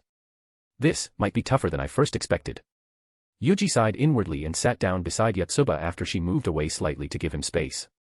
Even without his enhanced senses, he could feel the tense air prickling at his skin and the piercing gazes from 4 directions. Before anything else, may I know your names? I believe simply saying Nakano-san to address one of you would be quite confusing, given you all share the same family name. Ahaha, I see, good thinking. Yuuji-kun, my name is Nakano Ichika. Call me Ichika, okay. I am Nakano Nino. Miku. Nakano Miku. It's nice to meet you. My name is Nakano Itsuki. Pleased to meet you. Ichika, Nino, Miku, Yotsuba, Itsuki. I see. That makes it easy to remember. Yuuji smiled, surprising the 4 girls, and began opening his lunch. Well then, before we talk, let's have our lunch first. It'd be better if we could talk with a full stomach, wouldn't it? All right. I'm also very hungry. Thank you for the food. With Yotsuba leading by example, the girls also begin to eat one by one, starting from Itsuki. It seems like she has been holding back all this time. Despite her clear apprehension towards him, she seemed like a well-mannered girl with an adorable gapmo. Hey, Yuji-kun, did you really make your own lunch? It seems very well done. Ichika leaned over towards him with a teasing smile while purposefully or accidentally flashing her deep valley from the open buttons of her uniform. I do, though my mother also helped me quite a bit. I just learned how to cook a few days ago. Really? Just a few days ago? That's amazing. Thank you. Would you like to have a try? The moment those words left his mouth, all four girls immediately turned to him with a piercing gaze. Similarly surprised, Ichika blinked a few times before her lips curled even more into a teasing grin, accompanied by a light blush on her cheeks. Oh my, I thought you were aiming for Yotsuba, but could you perhaps be aiming for me instead? She was clearly trying to tease him. But as someone who has been teased by his mother and aunt for years, he wasn't some regular boy who would become flustered by this level of teasing, even if it is from a beautiful girl. I was simply being polite. If you do not want to try any, then it can't be helped. Yuji replied calmly with a soft smile and began to eat. But before he could take a bite, Yotsuba suddenly grabbed his shoulders and looked at him with sparkling eyes. Yuji-kun. I want to try. Please. Of course. Which one do you want? Really?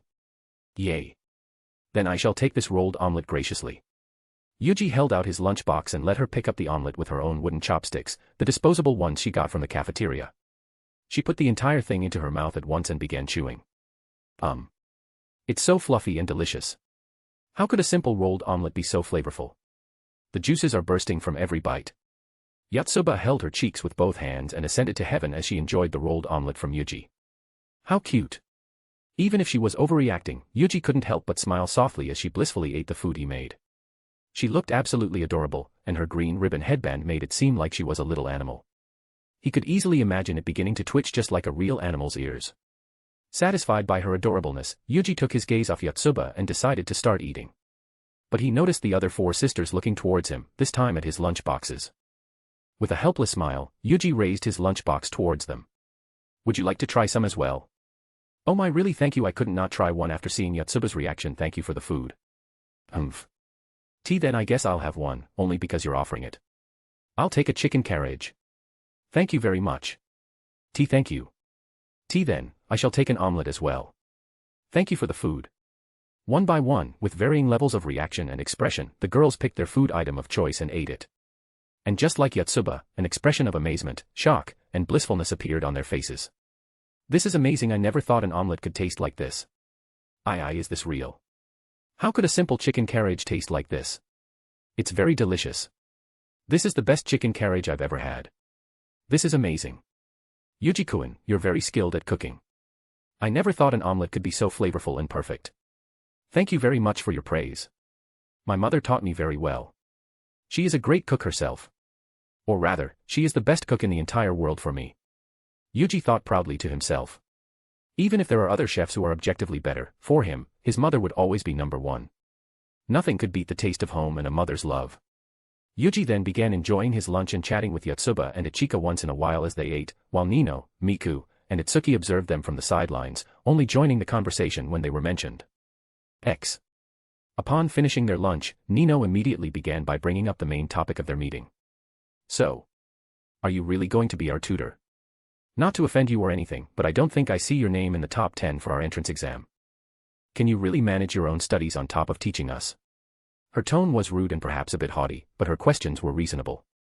After all, he was just recommended by her sister, with the only evidence being his slightly more neat notes. Compared to a real tutor their father had planned for them, it's understandable why they would question his abilities.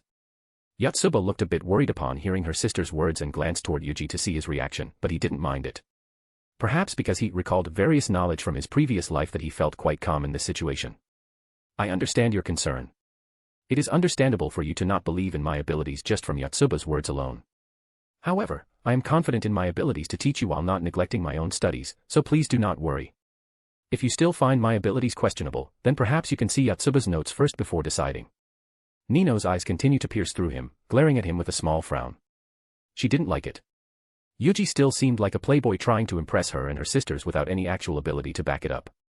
The only thing holding her back from rejecting him right away was because of Yotsuba and the fact that he confidently presented the evidence that would be his downfall if false. TCH, if I knew she'll actually bring this guy here, I would have looked at the notes yesterday and judged for myself. Yotsuba had tried showing the notes she copied from Yuuji to her sisters when she was suggesting this to them yesterday. But Ichika and Nino didn't care enough to give it a glance. Only Miku, who was already there and was pestered by Yotsuba to see it, and Itsuki, whose curiosity got the better of her, saw it. Hey, are you really intent on teaching us? Are you sure it's not just to get close to Yotsuba? Ichika. What are you saying? How can you be so rude to Yuji-kun? Ichika kept her eyes on Yuji despite her sister's words. Her lips were smiling, but he could see the seriousness in her eyes. I see. She truly is the eldest sister, both in name and reality. She prioritizes his intentions more than his abilities to teach them. Meaning that even if he was truly capable of teaching them, she won't accept him if he's simply doing it with an ulterior motive to get closer to Yotsuba. And perhaps due to his appearance, he has been labeled as a playboy by most of the Nakano sisters. I am doing this out of my pure intention to help Yotsuba. She requested me to help teach her sisters, and I am here today because I am willing to be of help. Yuji continued as the Nakano sisters all gazed at him with attention. And if it makes you feel more comfortable, I may not be able to tutor you every day because I have my own business to take care of as well. But if you have any questions or would like to hold a study session, I will gladly help you as long as I have the time. I will also do my best to help you during examination periods. Having laid everything bare in front of them, Yuji waited for them to deliberate on their own. He had made it clear to them that he didn't come here to meet them for any nefarious intentions such as seducing Yotsuba or any one of them. He was only here because Yotsuba asked him. If they still find it difficult to trust him, then he could simply help Yotsuba alone whenever she asked him to teach her. It wouldn't hurt him either way.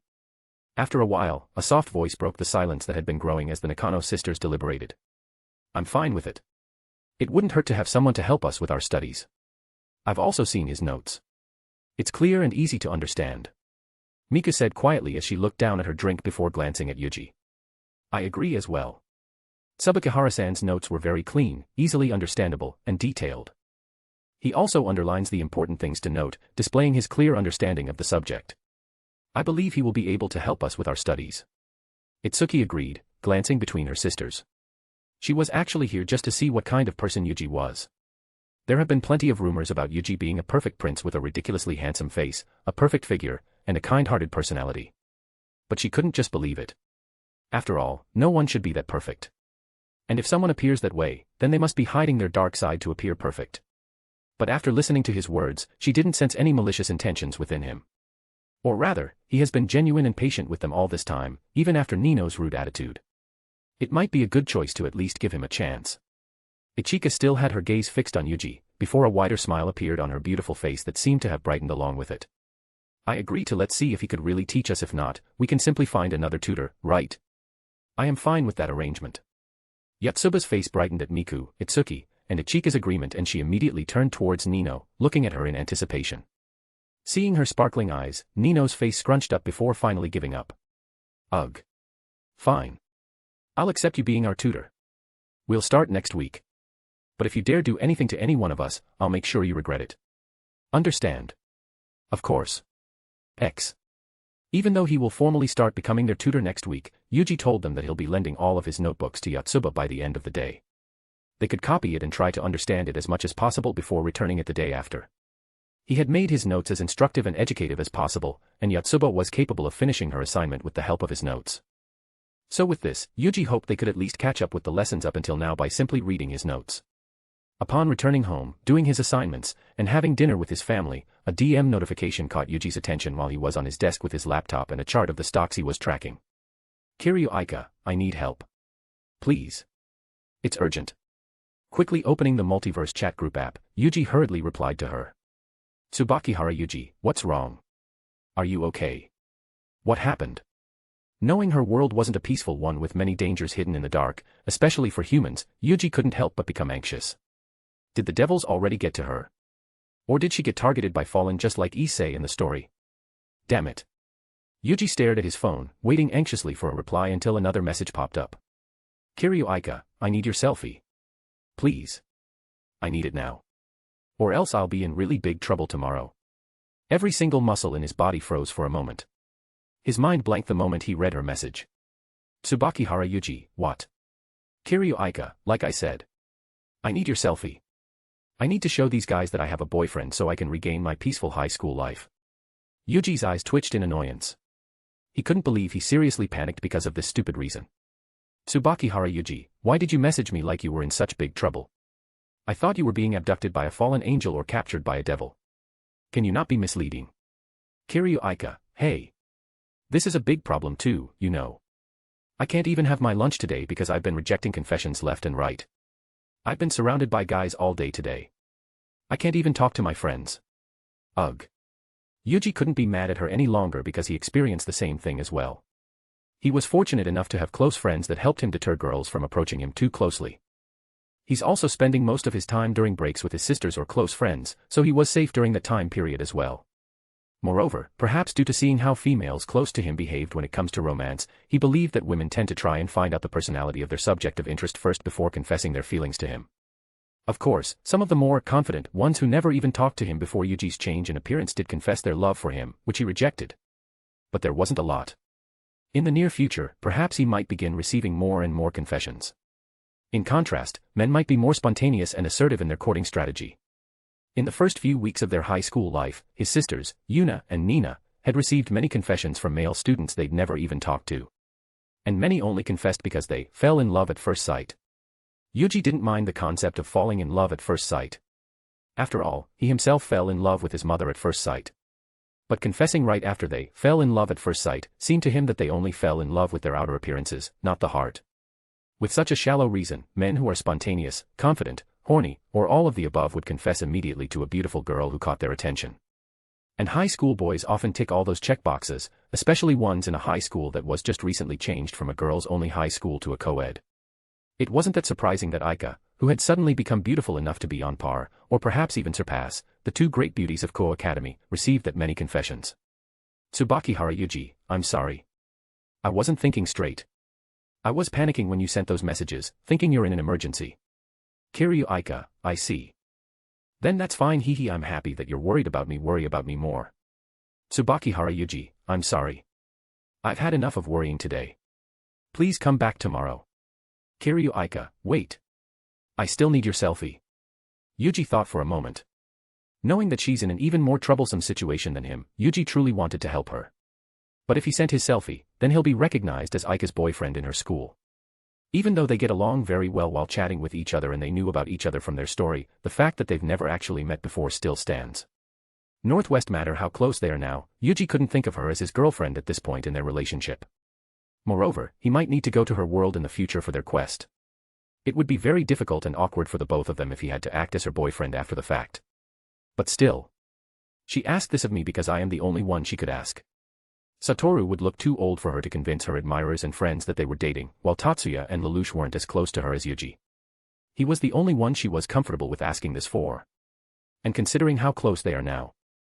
Yuuji felt his cheeks blushing for a moment and his heart starting to thump a beat quicker, and quickly shake his head.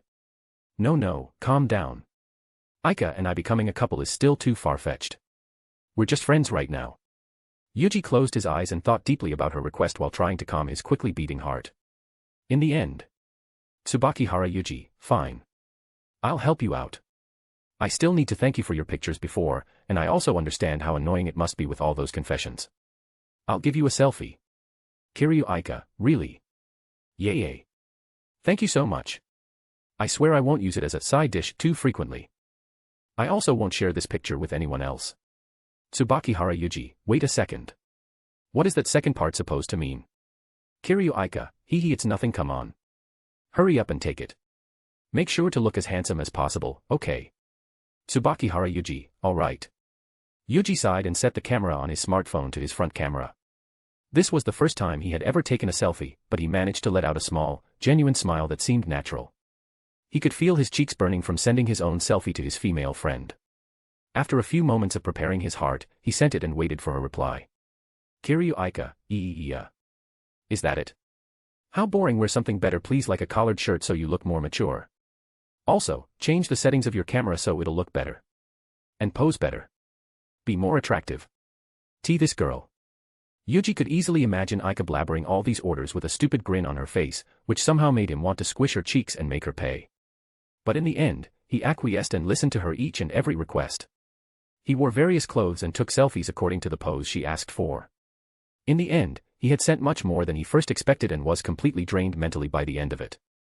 Tsubakihara Yuuji, happy. Kiryu Aika, They're all amazing. With this, no one would be brave enough to confess to me anymore. Thank you, Yuuji. I love you.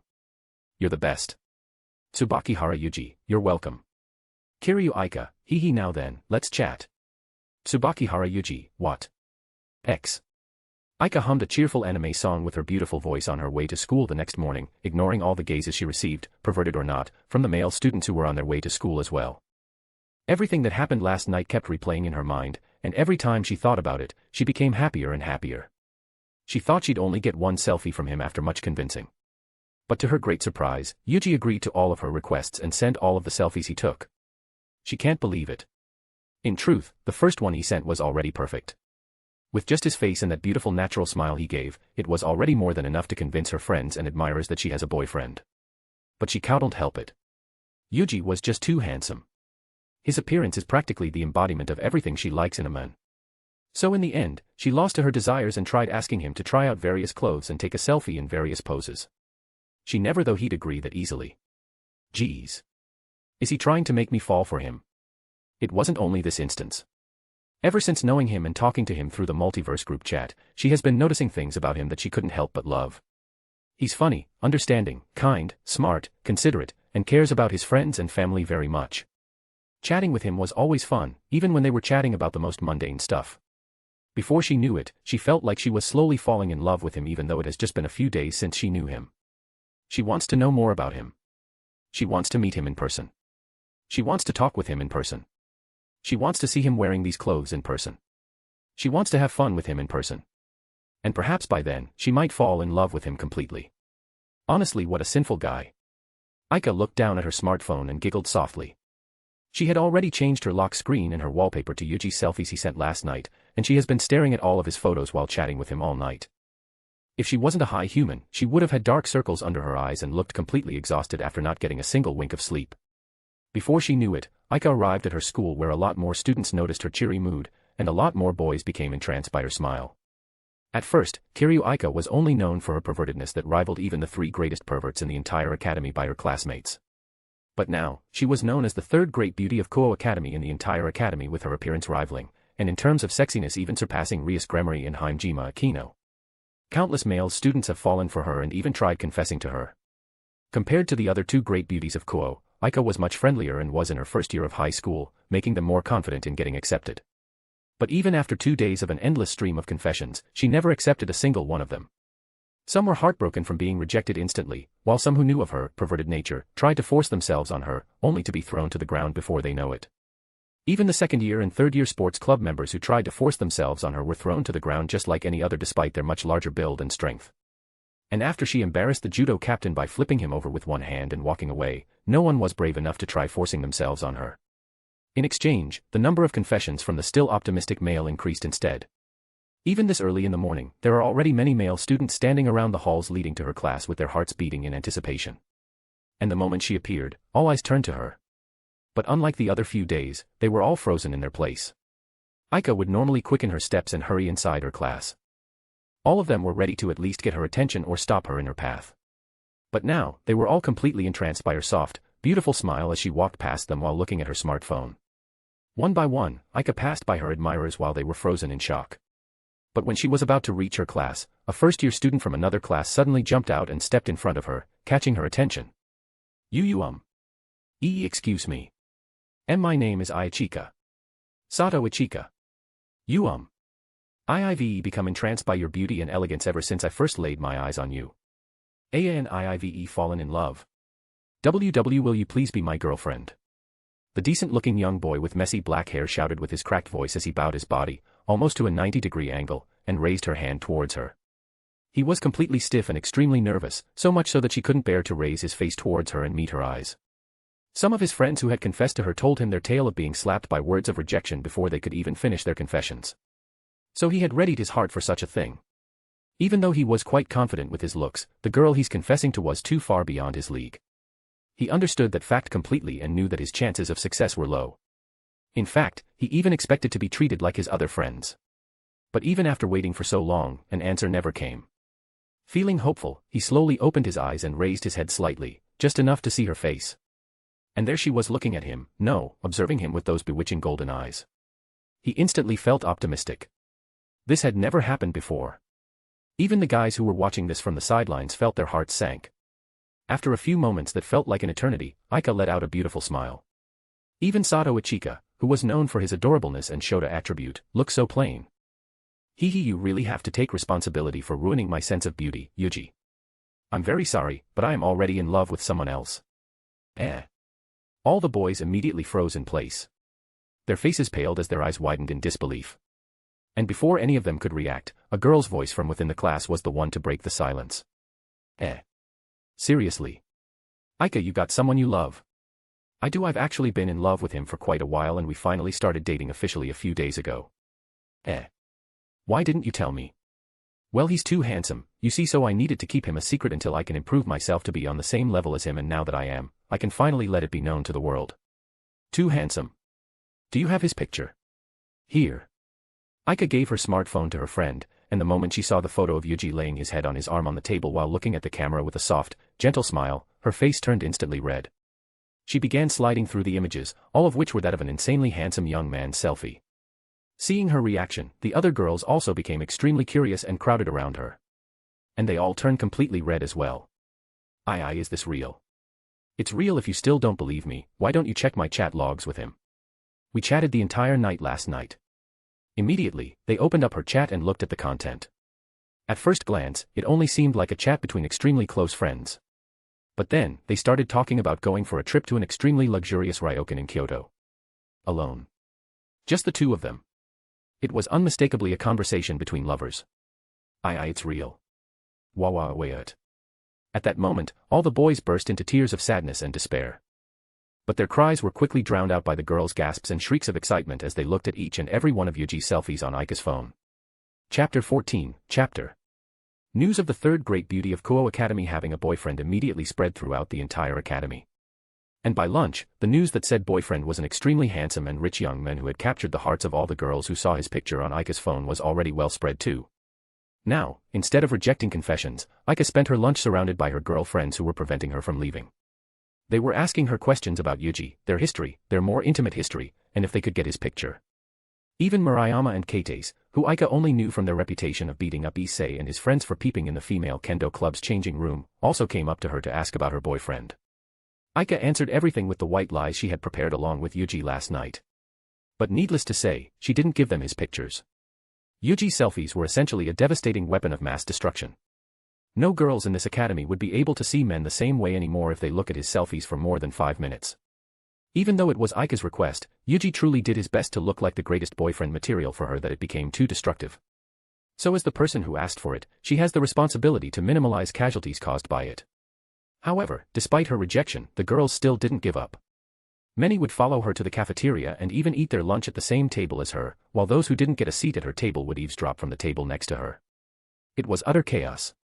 It was even more chaotic than when she received confessions from the boys. Now that she thought more deeply about it, as a former perverted girl herself, she should have known that girls her age would be thirsty for handsome young men as well. Especially since most of the guys in the academy were below average with only one exception. She really jumped off the pan and into the fire. The only peace she could have was during class. And the moment the final school bell rang and the teacher left, Aika quickly cleaned up her stuff to head home immediately. But just then, a soft, beautiful, female voice calling her name from the classroom entrance stopped her in her track. "Excuse me, is Kiryu Aika here?" All the girls that were about to surround her all stopped in their tracks and turned towards the black-haired beauty standing before the door. Akino-san. To see both beauties at the same time. How lucky. Omo. To be able to witness two beauties with massive tits at once. A blessing indeed. Akino gave a smile in the direction of the three perverts before turning her gaze towards Aika, who was already about to leave. Simply from seeing her appearance, it was easy enough for Akino to deduce that she is the rumored, new great beauty of Kuo. But she was still a bit shocked.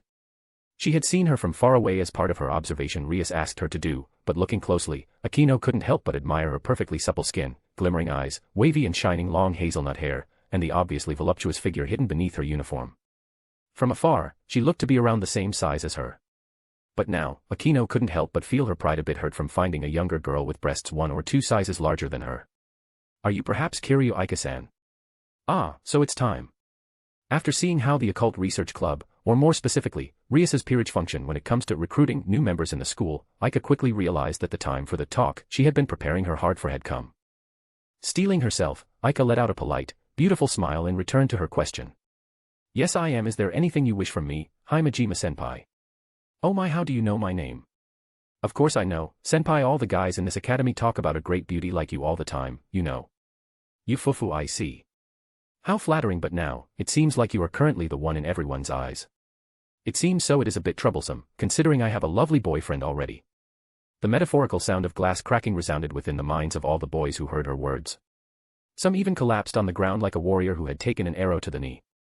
Yufufu, I've heard about it. It seems your boyfriend has also become quite the topic after you showed his picture to some of your friends. May I see it too? Nope. After all, what if you fall in love with him too, senpai? I don't want to fight against such a beautiful and mature senpai. It's too tough. Era, that's a shame. So, is there anything you need from me, senpai? If there is nothing, then I would like to return home now before it gets dark.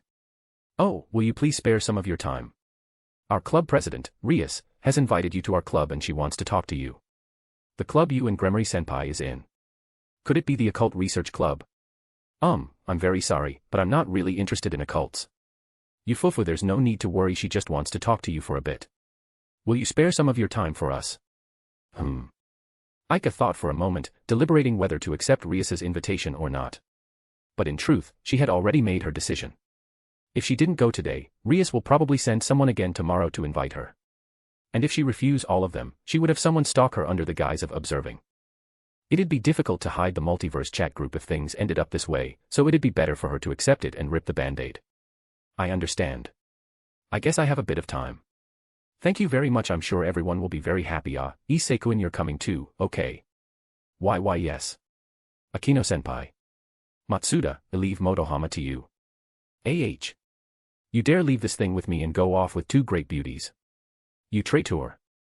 Leaving behind his friends, Issei quickly followed after Akino and Aika, who had already left, with an excited grin on his face. As they walked to the old school building where the Occult Research Club room was, Aika could feel Issei's disgusting gaze all over her back without even having to look at him. She couldn't help but wince inwardly as she thought about it. Yes. Aika was and is still a very cultured young lady with fetishes Yuuji, unfortunately, had to know about while chatting with her. She also loves showing off her sexiness and beauty, even though it brought her some troubles. After all, who wouldn't be flattered from knowing how desirable they are in the eyes of many people? But being ogled at without her consent was an entirely different matter altogether. And even more so if they were to act disgustingly like Issei was, staring at her obscenely without even trying to hide it while panting like a dog. It was at times like this that she remembered to be grateful that no one in the multiverse chat group was like him. If there was, then she wouldn't even feel safe with someone who's supposed to be her trusted comrade, friend, and ally. Her friends in the multiverse group chat are the best. Lelouch and Tatsuya treated her with respect and appreciation and never judged her. They accepted her every whim and treated her like a trusted friend. Suzuki also respected her and seemed to consider her a playful, mischievous little sister who he needs to rein in to not cause trouble, as evident by his frequent messages telling her to not go too far with her dirty jokes. And finally Yuuji.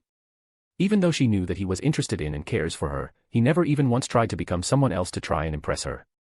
He was always kind, considerate, playful, and genuine. He treated her like a very close friend and never got truly mad, despite all the mischievous things she had done to him.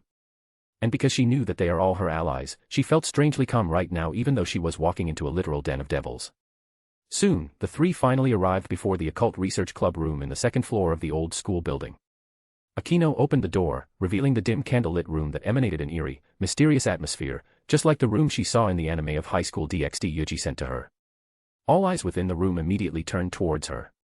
The little white-haired girl, who was sitting quietly on the couch to her left, looked at her with eyes widened in surprise and continued staring as if entranced by her beauty. While standing to the side of the door, the most popular male student in the academy for his princely appearance, Yudo Kiba, was in a similar state with a tinge of pink on his cheeks. Seeing his reaction, Aika would have immediately begun harassing the blonde the moment he showed interest in her in the past. But with Yuji's appearance stuck in her mind all day, she found his appearance simply mediocre. Or rather, every guy she saw, even the ones in her beloved girls' magazine, never really excited her anymore. How you really have to take responsibility for me now, Yuji. It's your fault that I can't find any other men attractive anymore. Hyping herself up with those thoughts, her gaze finally landed upon the beautiful girl standing in front of quite an antique large wooden desk that suited the old European style of the room. The dazzling crimson hair glowed ever so slightly from the slightly flickering candles. The beautiful emerald eyes reflected pride and confidence, and the curvaceous figure hugged tightly by her uniform. In the past, Aika would have been really jealous of her. But now, she was extremely happy to know that her breasts are bigger, her waist slimmer, and her hips rounder and fuller now that she got to see her figure closer. Her sexy body wins. Welcome to the Occult Research Club, Kiryu Aika-san. I'm happy to see you accepting my invitation. Please take a seat. There are a few things I would like to talk to you about. Aika beamed a beautiful, cheerful smile and nodded at the crimson-haired girl.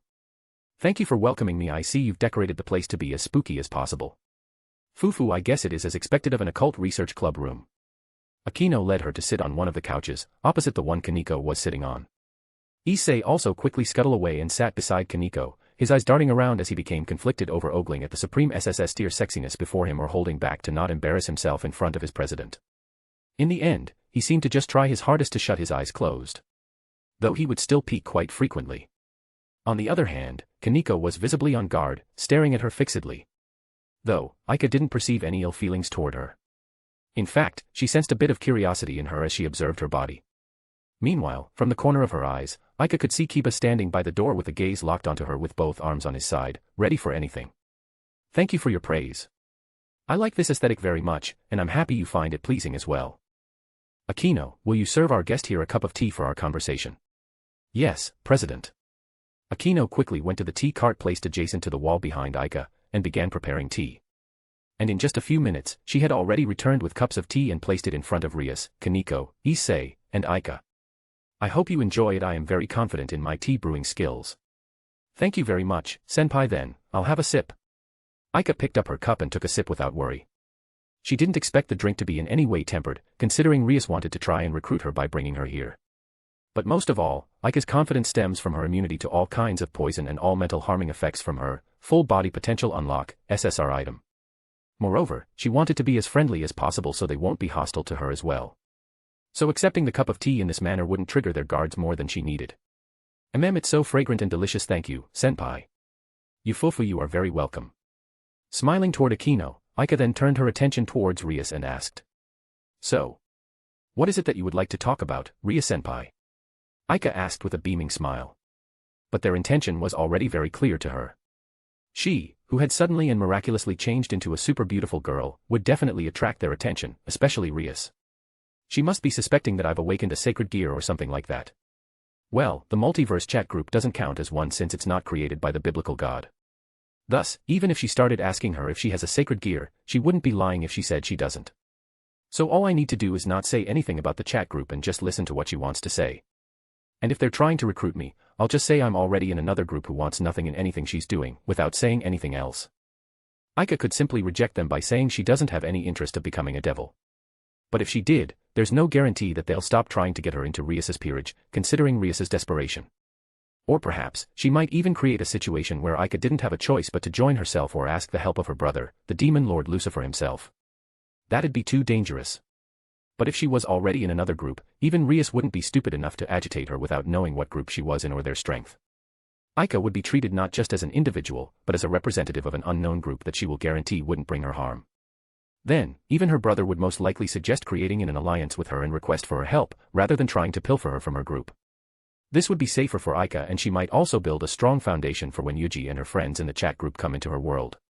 At that point, the most Rias will do would be to have her vice president investigate Aika and the people in her group, and it would be futile given her trusted allies aren't even in this world.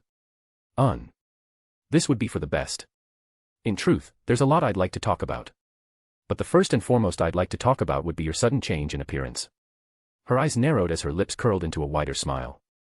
You changed into such a beautiful girl all of a sudden, magically, as if you have been blessed by a miracle. While I do not mean to offend you, your current appearance is far beyond your previous, is it not? Moreover, you became so strong as suddenly as well. So much so that you defeated even the captain of the judo club with one hand. Do you not think it is strange? It is indeed miraculous, but I don't think it's strange. Oh. Why do you think so? Because love changes woman drastically. Rias's eyes widened in surprise at her answer. Some women changes on the inside, while some change on the outside. But no matter what, they'll change drastically. They'll start to see the world in a new light and try their best to become their better self. Especially if the one they love is such an amazing person. Aika noticed Rias's eyes narrowing before she began letting out a sigh. Rias must be thinking that she was being delusional, looking down on her as if she was stupid. But this was fine. This meant that she doesn't see her as a threat or someone she desperately wants to recruit. This is what Aika's aiming for. I see. I've never fallen in love myself, so I'm not sure if what you're saying is true. But before we proceed, may I tell you a story? A story? Sure. Aika nodded and began listening to Rias's story about the war between devils, angels, and fallen angels. In reality, Aika was already aware of that story. In fact, she was rather impressed that Rias managed to retell such a long story exactly the same way as she did to Issei. But she still decided to simply listen. After all, she's here to listen, not talk. She wanted to talk as little as possible. Hey, that's an amazing story. Yes. And they are all real, Kiryu Aika. The war, magic, angels, fallen angels, and us, devils, all exist. At that moment, jet-black bat-like wings appeared behind all of them aside from Issei, who was still staring at her entranced. The sudden movement and appearance of these wings surprised her a bit, but only a bit since she knew about them from the start. She just didn't know when they'll reveal it. We believe that the reason behind your sudden change in appearance is due to magic, specifically, a sacred gear. A sacred gear? Yes. They are powerful magical relics created by the biblical God himself and bestowed upon humans to become their power to protect themselves from the supernaturals. Tell me, Kiryu Aika. Have you dreamt of something or received something that caused you to change this drastically? I don't think so. Aika kept her silence, but she did notice the slight frustration that began building up in the red-haired princess. The reason why I asked Akino to bring you here is to invite you into my peerage. Peerage? Yes. It is a system of the underworld that allows me, a high-ranking devil, to make another individual a part of my kin, my family, with evil pieces that resemble chess pieces. In return for your loyalty, you will receive tremendous power as a devil and be under the protection of the ducal house Gremory of the underworld. Ria smiled proudly and gestured towards Akino, Kaneko, Kiba, and Issei one by one. Akino here is my queen. She is my most powerful and trusted within my peerage. Yufufu, it is nice to meet you. Kaneko is my rook. She is very powerful, despite her stature, with the strength to destroy walls easily. Kiba is my knight. He is an extremely skilled swordsman with lightning-fast speed. It is nice to meet you. And finally, Issei. My one and only pawn. He had just joined us a few days ago, but he has a lot of potential. Rias returned her gaze to Aika with a smile. I still have a free knight, rook, and bishop. And judging the quality of magic you're emanating and the power and speed you displayed against the more aggressive boys approaching you, I believe any one of them would suit you. So, would you like to join us? Aika made a thinking gesture, acting like she was actually deliberating after considering her words carefully. But of course, her answer is obvious. I'm sorry, I appreciate your concern, but I don't think I'd like it very much being a devil. The only reason she didn't outright reject her was simply to not offend her and paint a mark on her own back. Rias looked truly shocked by her answer, and Akino, Kaneko, and Kiba were similarly in disbelief. Why? Becoming a devil will make you strong enough to defend yourself. With your dramatic change known throughout the academy, it will only be a matter of time before you catch the attention of some nefarious being. If you join me, then I will be able to protect you. The agitation and frustration that had been building up began to burst forth as Rias raised her voice slightly towards Aika in her state of disbelief. She simply couldn't comprehend why Aika rejected her offer to become a powerful devil and be in her family's protection. I'm really sorry, but I'm not interested in being a devil, and I also don't want to be a servant for eternity. Aika said in a calm voice and raised to her feet. She knew about Rias's situation with her engagement and her desperation for power to break it. She also knew that Rias treats her peerage better than most. But even then, her life would essentially still be in Rias's hands for eternity. This was something Aika immediately felt repulsed by after watching High School DxD. Aika also wouldn't know what Rias would do if she knew about her Multiverse Group Chat. What if Rias demands her to give everything she gets from the Multiverse Group Chat to her for her own pleasure? What if she orders her to never meet Yuuji again because she fell in love with him? And if she didn't follow her words, Rias could technically deem her a stray for disobeying her orders and arrange a manhunt to kill her. There's no way she'd be willing to do that. If she was powerless with no other choice, then perhaps she would have to join them, just like Issei. But she has the Multiverse Group Chat and reliable allies behind her. There's no way she'll accept her invitation. I never treated members of my peerage as a servant. They're all members of my family. I care for them as much as they care for me. Yes, I can see that. But my answer still stands. I'm very sorry, but I like my life as a human. Moreover. Aika revealed a mysterious smile as she gazed directly into Rias's eyes. I have my own trusted family. The one my boyfriend and I are in. Ah, but please be at ease. We just want to live our lives as peacefully as possible, so please don't disturb us. I will also be continuing to live as I did, minus the perverted part. Of course, after all, no man in this world could ever attract my attention anymore. You can blame my boyfriend for that. She winked at the widen-eyed Rias and began making her way to the exit. W8. In response to her shout, Kiba snapped out of his shock and raised his hand towards Aika to block her way. But before he could register what happened, his vision suddenly turned upside down, and he felt his back hit the floor, knocking the wind out of him. Rias, Akino, Kaneko, and even Issei, who had snapped out from the loud thump, stared at Aika in the most disbelief they've felt today, as Kiba stared at the ceiling in pure shock. No one, absolutely no one, would have expected their fastest fighter, Kiba, to not be able to even react to Aika's throw and simply fall to the ground. Well then, thank you very much for the tea and the great offer, but I'm sorry, please excuse me. Walking away from the old school building, Aika let out a deep sigh of relief. No matter how beautiful she became, her body becoming a high human, or having immunity to all mental ailments, she was still an ordinary high school girl until a few days ago. Being in such a situation was a first for her. In fact, she was rather surprised she could come up with those plans and act on them. She let out another sigh and looked up into the already orange-red sky. I really want to talk to Yuuji now. As soon as she returned home, Aika went to her room and immediately opened her group chat app and messaged Yuuji. Kiryu Aika, Yuuji E3, I got called to the Occult Research Club this afternoon. They tried recruiting me. Almost in an instant, Yuuji's message arrived at her sooner than she expected. Tsubakihara Yuuji, what? Are you okay? Did they do anything to you? Tsubakihara Yuuji, if you're hurt, there are plenty of elixirs in the shop you can buy. They're all less than 3,000 GCP. Hurry up and buy it. Don't worry about the points. If you need more points, you can just join the next quest. Reading his concern, Aika couldn't help but smile and giggle at his messages. She could feel his kindness in her heart, warming her entire being. Is he really not doing this on purpose? He's making me fall in love with him even more. Kiryu Aika, are you that worried for me? Tsubakihara Yuuji, of course I am. Are you really hurt? Kiryu Aika, I'm fine, but I'm really happy about your worry. Tsubakihara Yuuji, I see. That's a relief. So, how did it go? Kiryu Aika, of course, I declined their invitation. But I doubt that will be the end of it. Aika then began retelling her conversation with Rias in the Occult Research Club room. Tsubakihara Yuuji, I see. You did amazing. Good job on holding yourself back there. Kiryu Aika, thank you. Maybe if I can get a hot photo of you fully shirtless, I'll recover faster. Tsubakihara Yuuji, nope. Anyway, so what are you thinking about doing now? Kiryu Aika, how cruel, rejecting me so crudely like that, you monster. Tsubakihara Yuuji. Kiryu Aika, I'm thinking of getting something from the group chat to protect myself. Maybe buying something from the shop or rolling the gacha to see if I can get lucky and get a powerful SR item I can protect myself with. A few moments passed, yet no messages arrived from Yuuji yet. And as Aika thought he was suddenly preoccupied with something, his message arrived. Tsubakihara Yuuji, should I lend you the scepter until you can defend yourself? Aika's eyes widened in surprise. The Scepter of Divine Sanctuary, the one SR item Yuuji received from his first gacha 10+1 pull that allowed him to protect his home and his family from any and all danger. Aika knew full well how protective Yuuji was of his family.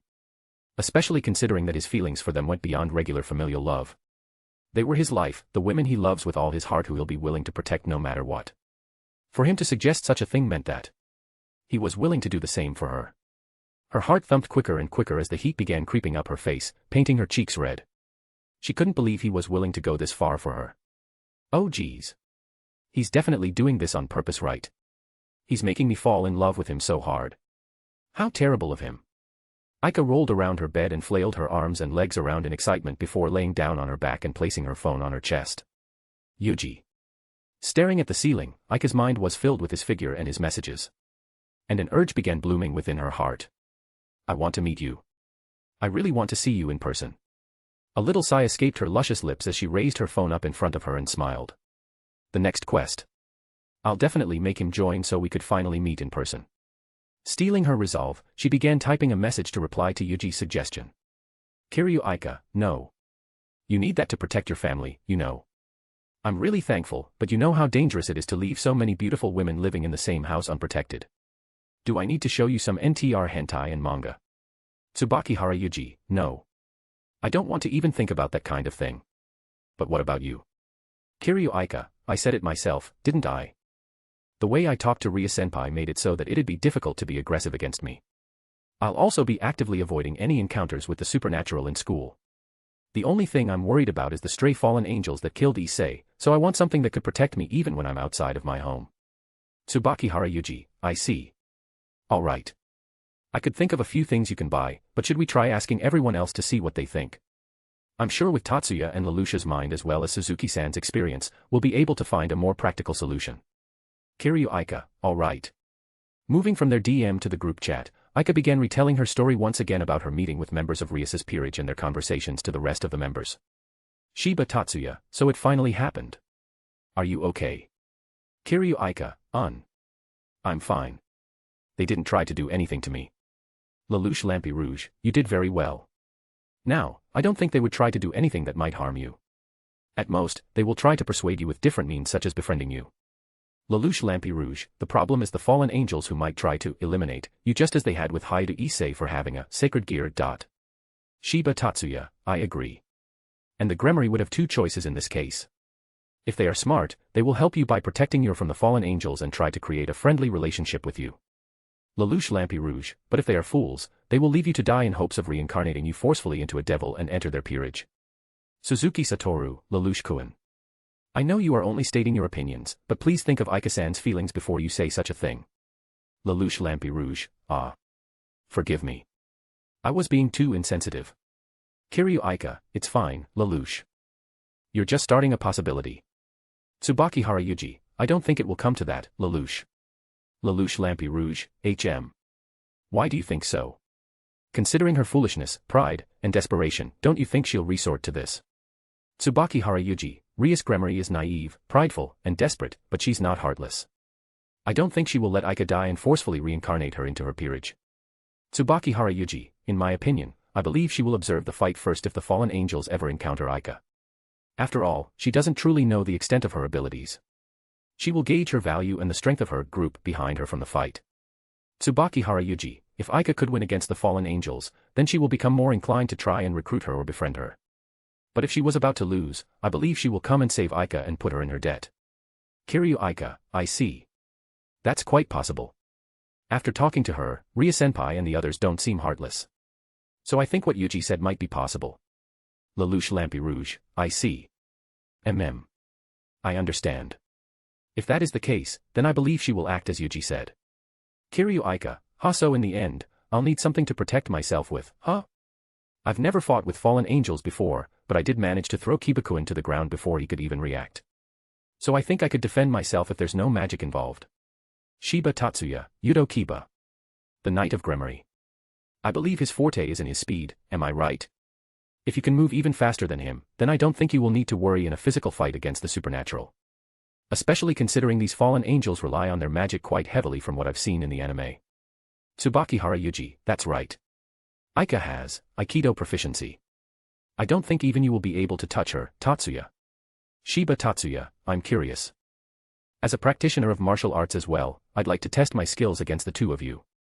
Kiryu Aika, Kaya please hold back, I'm just a frail beautiful girl, how could you, Tatsuya? Tsubakihara Yuuji.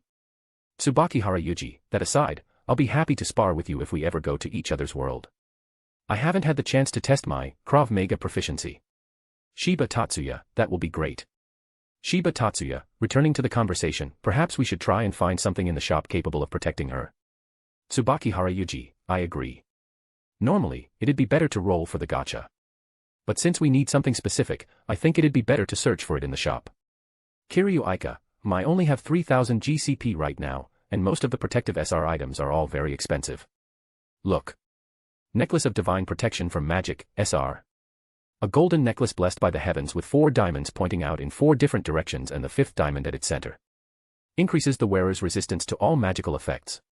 Each one of the 4 diamonds is capable of dispelling all negative magical effects or protecting the user from 1 magical attack upon activation. The largest diamond at the center protects the user from 1 lethal attack. Upon triggering the corresponding effect, each diamond will turn black and will return to its original luster 24 hours after activation. Price, 6,500 GCP. Tsubakihara Yuuji, that is extremely suitable to our need now, but it is beyond our budget. Suzuki Satoru, I've been searching for a while, and I think I've found what we need.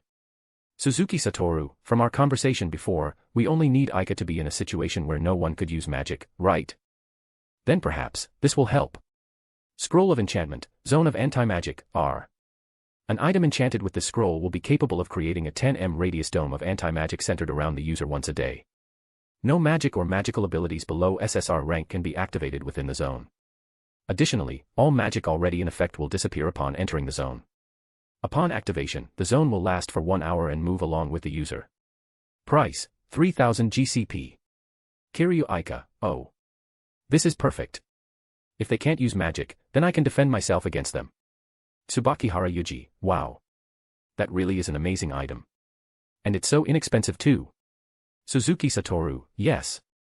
Even though it's a single use a day, it's a really powerful item, especially for fighters who don't rely on magic. Shiba Tatsuya, I wonder if this also works with magic in my world. Will it act like a zone interference?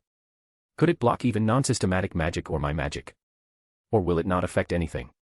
Tsubakihara Yuuji, right. This is also something we need to test.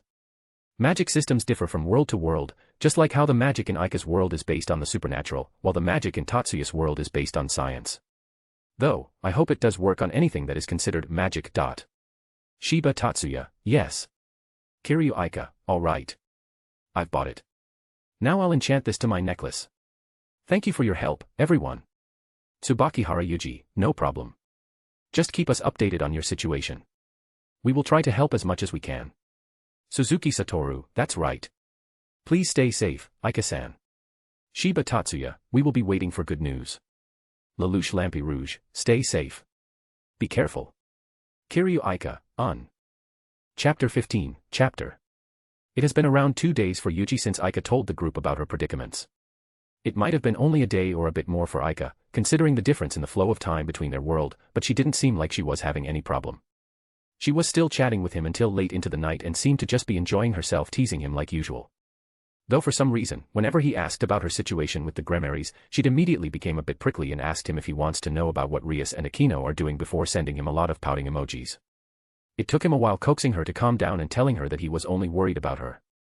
And after that, she became cheerful again and began sending him selfies of herself in various outfits that revealed much of her skin and cleavage, making his nights extremely long and difficult.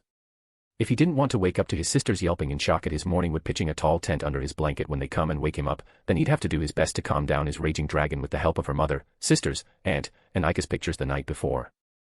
And he had been doing it a lot recently due to his divine physique, and him becoming more conscious of the women in his house and the one who's been sending him her lewd pictures. But at least, he could be relieved that nothing seemed to be happening to her so far. Enjoying the peaceful morning in school, Yuuji ate his lunch in peace together with his sisters and the usual gang, which included Shu, Raku, Ai, Kaitoge, Yatsuba, Onodera, and Ruri today in the cafeteria. It was already Friday, and many of them wanted to eat together before the weekends, so they ended up here in the cafeteria. Fortunately, with this big of a group, there were no girls trying to invite Yuuji to their table instead or approach him to get to know him and get his contact. But, he was still the center of attention for both the girls and guys for two opposite reasons. Many of the girls were staring at him in a daze with rosy cheeks. Some even shrieked whenever he took a bite of his food or talked to his friends. He could even hear occasional camera shutter noises from all around him. Meanwhile, many of the guys are looking at him enviously.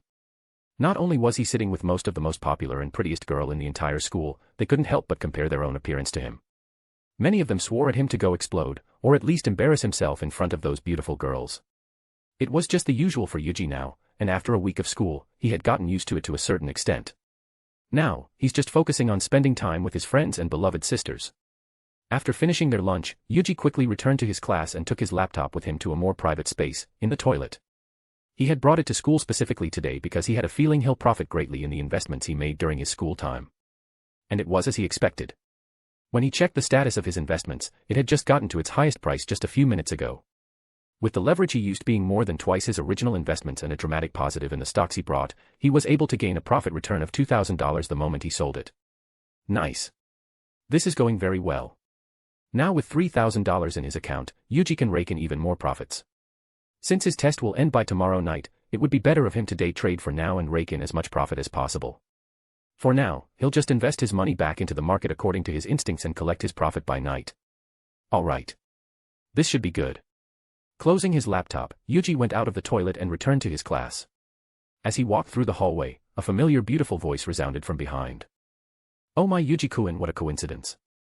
He turned around, and he saw, leaning forward with her hands behind her back in a koi pose looking up to him, Ichika. Her beautiful, snow-white cleavage slightly peeking out of her white shirt that had 2 buttons opened. Oh, Ichika. What's up? Hee nothing, I just saw you walking in the hallway and decided to call out to you. Her eyes moved down from his face to the laptop in his hand. Oh. A laptop. Ah, yes. I was using it for a bit just now. What were you doing? That is a secret. Yuuji smiled teasingly at her, making Ichika pout her pink, luscious lips and glared playfully at him. Geez, you tease. Now I'm even more curious. I'm sorry, but it's a private thing. Maybe if you pass our next exam, I'll tell you about it. That's not fair. Ahahaha. Don't worry, I'll help you to the best of my abilities. Just do your best, okay? I'm sure you'll be able to pass them if you put your mind into it. Yuuji noticed the air around Ichika changed all of a sudden as her beaming smile faded away for an instant. But before he could ask about it, her smile returned. Alright, I'll be counting on you, sensei. Ichika grinned and gave him a thumbs up. But instead of replying to her, Yuuji just stared at her for a moment before making his way to her. Surprised and confused, Ichika became flustered as Yuuji moved closer and closer to her until he was right before her.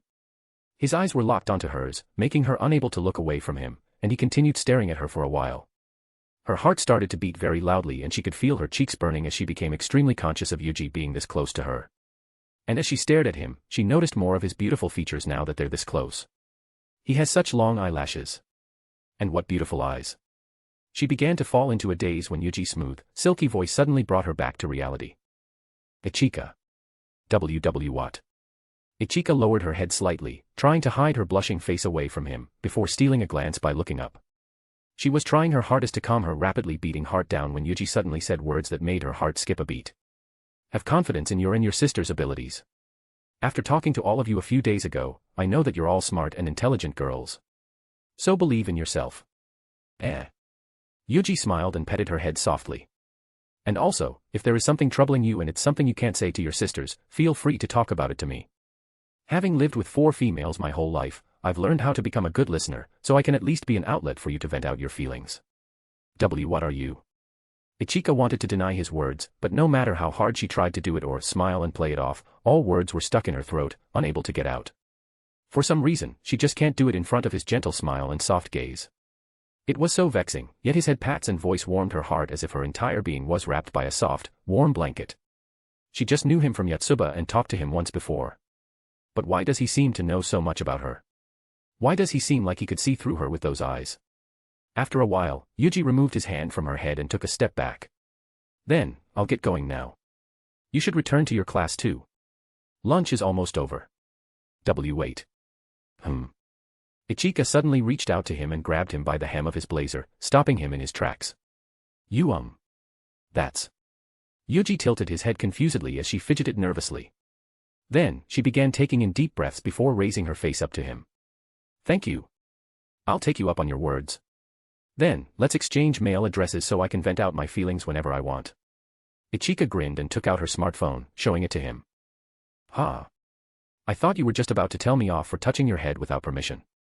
Sure, we can exchange mail addresses. So you realize you did something rude? Touching a girl's hair in public, shouldn't you apologize? I'm very sorry. I did it by habit. Habit? Oh, did you do it often to the twins? Yes. That's why I might have become accustomed to patting someone's head, especially if I feel close to them. Close? Are we close? Yuuji looked at her confusedly and answered. I think we're close. At least, I'd like to think so. Although we hadn't had the chance to learn more about each other, I think we get along very well. And, we can just learn things about each other more as we go, can't we? I see. That's right, feel free to ask anything about me, except for my 3 sizes, of course though if you want, I can tell you Yotsuba's or my sister's for a price. I won't. Here's my ID. Feel free to contact me whenever you want. Okay, thank you so much, Yuuji-kun. Then, I'll see you later. Yes, bye-bye. Ichika watched as Yuji walked away with a beaming smile on her blushing face. I really didn't expect things to turn out this way when I called out to him. I just wanted to tease him a bit. In truth, Ichika wanted to try and talk to him for a bit to find out what kind of boy Yuji was, since Yotsuba seemed to trust him a lot. But instead of getting his attention, he was the one who got her attention. And now, she can't get him out of his mind. What a sinful boy. If this goes on, it'll only be a matter of time before he got all of us 5 sisters in his hands. Night in the Tsubakihara household. Mira had prepared dinner for everyone with Yuji's help. They made slightly more than usual tonight since it's the weekend and since Aika will also be joining dinner tonight. She had returned home just in time for dinner after leaving the rest of the night to her employees, and she quickly changed into a comfier loose shirt and hot pants before having dinner together with her family. While having dinner, everyone chatted happily, telling them about their day. Yuji also told them about him tutoring Yotsuba and her sisters for the exam, shocking Aika, who wasn't aware of his recent academic achievements. He didn't know you become that smart, or are you just saying you're good at studying so you can spend some time in private with those girls? I'm serious, Aikane. I've been studying a lot recently, and I'm quite confident in my studies now. You can ask Yuna and Nina about it. Yukuin is really smart. He's improved dramatically since we entered high school. It is a bit shocking. Nina. Is it that shocking? Nina's lips curled into a teasing smile and continued eating her food without answering Yuji. You fufu, I know Yuji-kun can do it if he puts his mind into it. He has always been such a bright boy, after all. Mom. I love you very much. Yes, I love you very much as well, dear. Yuji held the urge to hug his sexy goddess of a mom. She truly is a goddess who'd heal his heart with her every word and presence. I see. Oh. That's right. Yuji, I need your help tomorrow. Tomorrow? In the cafe. Yes. One of my girls is sick, and Saturday morning is the busiest time of the week. So I need all the help I can get. You can do it, right? Her cafe, The Rose, was one of the most popular cafes in the city, and it would be extremely busy, especially during the weekends. Much more people, predominantly females in their teenage years to young moms in their early to late 30s, would come to her cafe and spend their time relaxing with their friends. Aika knew that his appearance would definitely make things even more hectic. Perhaps it'd be fine if it was a few days ago, but not now after he suddenly became such an Adonis with a body that seemed to have been sculpted by the gods themselves. She was sure a lot of females would swarm her cafe like never before, making her cafe even more busy than usual. But this was her last resort. She didn't have the time to hire a part-timer right now and trust they could do a good job in the busiest time of the week. At least with Yuji, she knew him well enough to know that he'd be able to do a good job handling the ladies as a waiter, especially with that silver tongue of his that had seduced her into falling in love with him. Moreover, I want to see him in my cafe's uniform. Just imagining Yuji's muscular body hugged tightly by the white shirt and brown apron around his waist made her feel hot. She had to admit, she had been imagining him taking her into the back room and ravaging her body while still in her cafe uniform ever since she thought of the idea of having Yuji help her. Though of course, there's no way she could say it. It'd be too embarrassing if he came to know about her muscle and uniform fetish. Yuna, Nina, what time are we going to go with Tsukahara-senpai and Morishima-senpai? They said they'll be free in the afternoon. Around 4 or 5. They also suggested we go have a late dinner together after playing in the water park. I see. Oh. Are you guys going to a water park? Yes, we are. We're going with our senpais. Wait. Yuji, you're going too? Yes. Suddenly, Aika rose up from her seat and walked towards Yuji. Then, she slammed down both hands onto his shoulders and looked at him right in the eyes. Be very careful. I get it, Aikane. I'll promise I'll protect Yuna and Nina. Yes, that too. But I'm talking about something else. Her grip tightened around his shoulder, and while he didn't feel hurt by it, it certainly drives home the intensity and gravity of her words. Put on a jersey and never take it off. Yuji finally realized what his aunt meant. With his divine physique, it wasn't only his face that had become the epitome of masculine beauty, but his body as well. In fact, while his face might elicit awe and mesmerize those who see it, his body will bring out immense lustful desires from anyone who sees it. Even those who weren't attracted to men would find themselves in awe and feel their hearts beat increasingly faster before him. His body was even more dangerous than his face. Yuji finally realized this fact now. After all, ever since he received divine physique, he was just really happy to have a body that his mother, sisters, and aunt were attracted to. And since he never showed off his body in public, he thought the girls who were looking at him were only interested in his face. Now that he thought about it and recalled things, he did notice girls looking at his body with redly blushing cheeks and licking their lips. That's right. I didn't even think about this when I agreed. But it was too late. He can't just cancel their appointment, and in truth, he was very excited to play with his sisters and his senpais and see them in their swimsuit. I get it. I'll wear a jersey. And never take it off. And never take it off. Good. Aika let out a sigh and returned to her seat. So. Can you help me with the cafe? It'll only be from 9 to 3 in the afternoon. That will be our busiest time. After that, you can leave the rest to me and my girls. I understand. I'd be happy to help you, Aikane. All right. I already have a uniform prepared for you. Just wake up early tomorrow morning and we'll go together. Don't worry, I'll make sure to pay you fairly if you do a good job. Ah. You don't really need to, but okay. No, work must be paid fairly. That's my principle, so you will be paid. Just take it and be happy for that extra allowance. All right. Thank you, Aikane. No problem. Yuuji smiled helplessly at her aunt and watched her eat her dinner happily. Aika didn't know about him already making thousands of dollars from his trading and investments and thought he'll be happy to receive some extra allowance from her. But in truth, he's just happy that he gets to help his beloved aunt. Well, as long as she's happy. In the end, Yuuji decided to accept it and use the money to buy his Aikane something nice. Maybe a new set of clothes for her to wear while going out. His Aikane is very beautiful and has an extremely sexy figure, so he's sure anything would look good on her. Though perhaps he should ask for his mother's or his sister's opinion first before buying anything. He wanted to make sure that she'll like it. Wait. Come to think of it.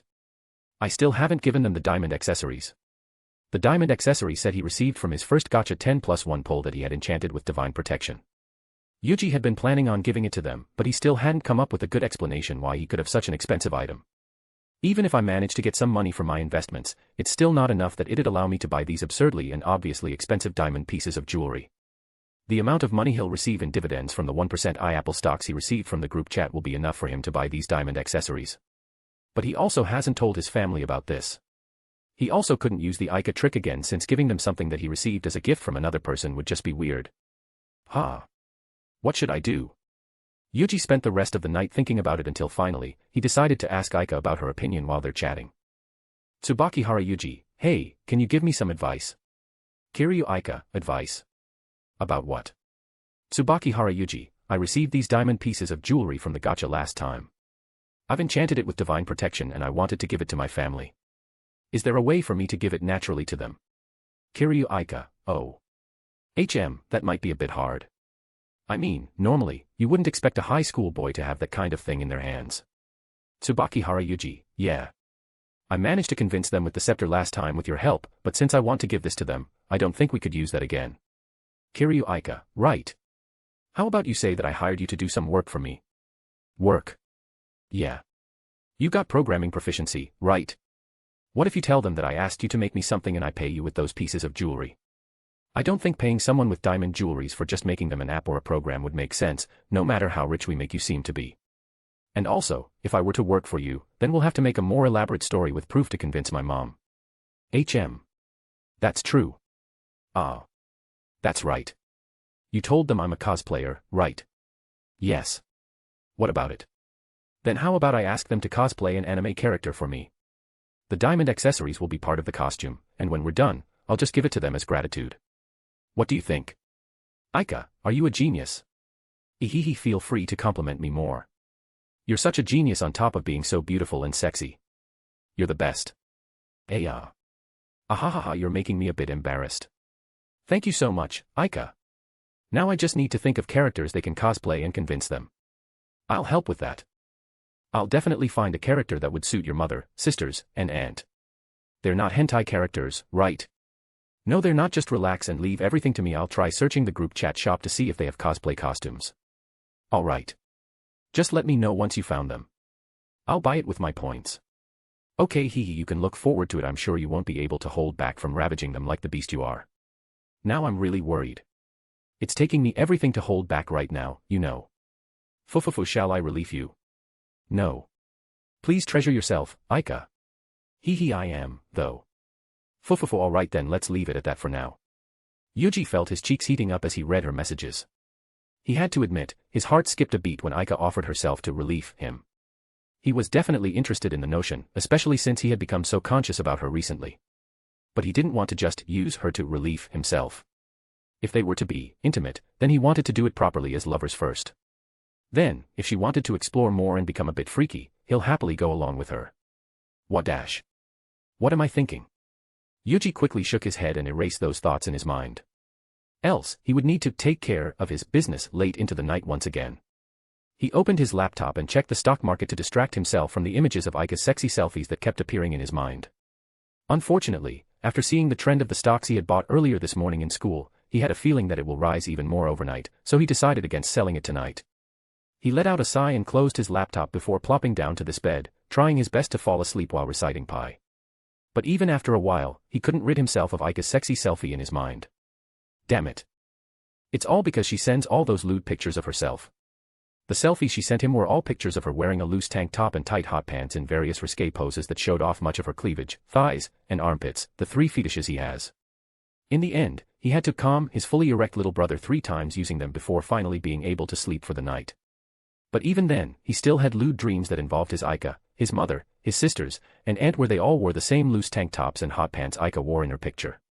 Chapter 16, Chapter 2 beautiful girls stood waiting near the fountain in front of the train station under the clear blue sky. The girl with the beautiful golden brown tanned skin, wearing a stylish black jacket with golden zipper pulled down slightly, just enough to reveal her cleavage, on top of a purple tank top, hot jeans, and high black boots was typing on her phone. Meanwhile, the blonde-haired girl to her side, wearing a white, off-shoulder sweater dress and high heels, was also playing with her phone until she turned to her friend with a sigh. Hey, are they not here yet? They said they're already in the station. Ha. It's been 30 minutes, you know. Yeah. Ah, there they are. The blonde-haired girl raised her head and turned towards the direction her friend was pointing to and saw 2 other beautiful girls walking towards them. The girl with brown hair tied into twin buns, wearing a yellow t-shirt and a white jumper that slightly hid the obvious massiveness of her chest, waved her hand at them as she quickened her steps. While following closely behind her was a girl with straight, jet black hair wearing a simple low-cut white t-shirt and a black cardigan as well as long jeans. You're late. I'm so sorry. I overslept a bit. Me too. I was a bit busy yesterday, and ended up oversleeping. Ha. You know how popular this cafe is, right? We might not get seats if we're even a bit late.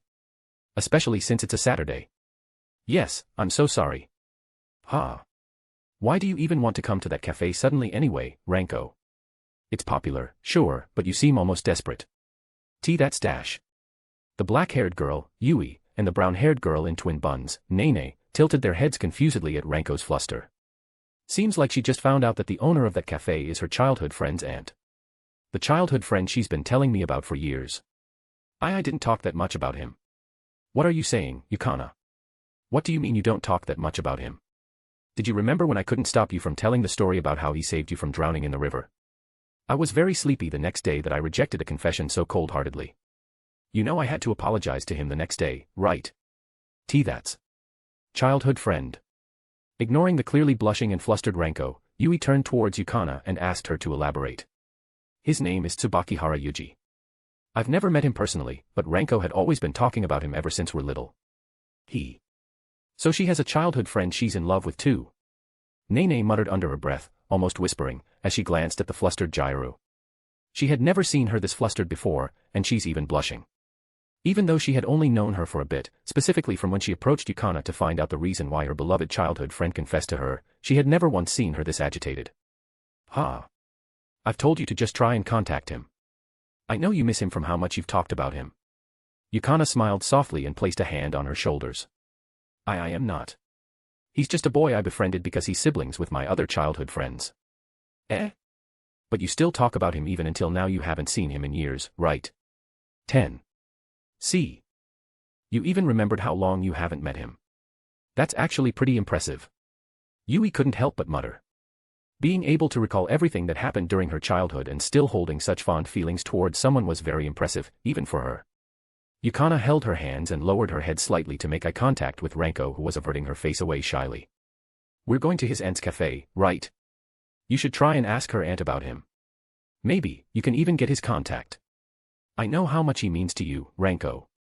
So do your best, okay? Ranko's blush reddened as her whole body trembled before finally exploding in embarrassment. Geez. I get it. Only because you asked me to, okay. Yes. Alright. Let's go. We might not be able to get seats if we're late. Stomping her every step, Ranko began walking and lead her friends to the most popular cafe in the city, Rose.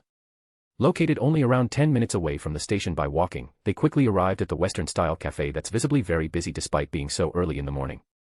When they entered, the smell of pastries and coffee that permeated throughout the entire store entered their nostrils, immediately making their mouths water. They could immediately feel the cozy and warm atmosphere as orangish light illuminated the polished wooden interior. Despite there having a lot of people, it still feels very spacious and everyone seemed to be able to enjoy their time leisurely without feeling like they were in a public space. Ah. Let's quickly find a table. We can't just stand around. Why yeah. The cafe was already almost full, despite having just opened around 40 minutes ago. There were already a lot of customers, predominantly females, sitting around and chatting excitedly. Fortunately for them, there were still a few tables opened, and they took one right by the wall on the far end corner. It was a bit secluded and away from the center of the cafe, but it was arguably the best spot for anyone to stay in for some extra privacy. I wonder why this spot is empty. Isn't there always someone in a secluded spot like this usually? Yukana wondered. I don't know. I personally prefer the other more open tables since I could get the attention of the waiters easier. Ranko replied. Well, let's just take a seat already and look at the menu. Ranko plopped down to the couch seat, followed by Yukana who sat beside her, while Nene and Yui took the chair seat opposite of them, and began looking at the menu excitedly. Their eyes sparkled in amazement as they read each and every item on the menu. They're all so fancy and sound so delicious. And they're all fairly inexpensive, considering how amazing the place and quality were. It was no wonder that this cafe was so popular. Even high school girls like them could enjoy it with their allowance. All of them were immediately immersed into reading a menu until a soothing, warm, and attractive voice of a man resounded from beside their table. Welcome to Rose. Are you ready to order, Ran-chan? Ranko immediately flinched at the voice and the familiar nickname, and began slowly raising her head. That nickname. It was something she hadn't heard for years. And the only one who calls her that was Yu-chan. Her heart skipped a beat the moment his figure entered her sight. Is he really her Yu-chan? The Yuuji she remembered was above average at best. No, He was very cute in her eyes, but other girls around her considered him only slightly above average. How could that Yu-chan be so handsome? He's even hotter than any famous male idols and actors she knew. It's not even comparable. Similarly, Yukana, Yui, and Nene who heard his smooth, melty voice turned to look at him and immediately froze with eyes widened in shock. All of them thought the same thing immediately. Who is this Eichmann? A guy with an appearance like him should have been in a famous fashion magazine at least once. But they've never seen anyone like them. As they stared at him in shock, they felt their hearts skip a beat once again when he smiled. So it really is you. I was a bit unsure because of your tan and bleached hair, but I know I wouldn't mistake you for anyone else. Why you? Are you seriously Yu-chan? Of course, I am. But why you look so different? Well, I guess puberty hit me like a truck. Ranko stared at Yuuji in shock as the sound of her heartbeat drowned out the music and chattering in the cafe. She could feel her cheeks heating up as she observed his features one by one. He was the Yuuji from her childhood, without a doubt. But how could he grew up into this super handsome stud? He looks so cool, fierce, and manly, but at the same time, he also exudes such a gentle, warm, and kind atmosphere. He's too perfect, damn it. Ran-chan. Am I bad? Ignore me. What are you saying? Oh, by the way. What's with the tan and bleached hair? Ranko flinched at his words and looked up to him with a slight glare from her seat. What? Does it look ugly? She loved this gyro style she's sporting. She loves tanning her skin and making them look healthy and glowing, and her bleached blonde hair also looked very cool and stylish. And most of all, the gyro fashion suited her taste perfectly. She loves dressing up in cool and stylish clothing that further accentuated her sexy figure and also wearing cute, shiny accessories. But when he asked that, she couldn't help but feel anxious about what he thinks. After all, she wasn't tanned and her hair wasn't bleached when she was with him during her childhood. What? No, you look really amazing. You look very good in tan and bleached hair. And this clothing also suits your style really well. I'm very impressed. Never knew that little brat would become this fashionable. Why you little? Who's the brat? See. Ranko pouted her lips and glared at him, but her cheeks were blushing redly. Yuuji didn't hate her look. No, in fact, he called her beautiful. The fashion she loved suited her very well. So he likes my style that much, huh? Her lips wanted to curl up into a grin, but Ranko held herself back. Otherwise, she knew she'll be grinning stupidly from his compliment, and she didn't want to embarrass herself. Anyway, are these your friends? Yuuji glanced at the three girls, all of whom were staring at him in a daze. They were all extremely beautiful girls, each with their own charm. The pink-haired girl, despite her petite stature, was extremely well endowed, almost to the point that it was disproportionate to the rest of her body. Moreover, her face and that twin bun hairstyle also looked very cute, giving her the air of a soft and fluffy little animal.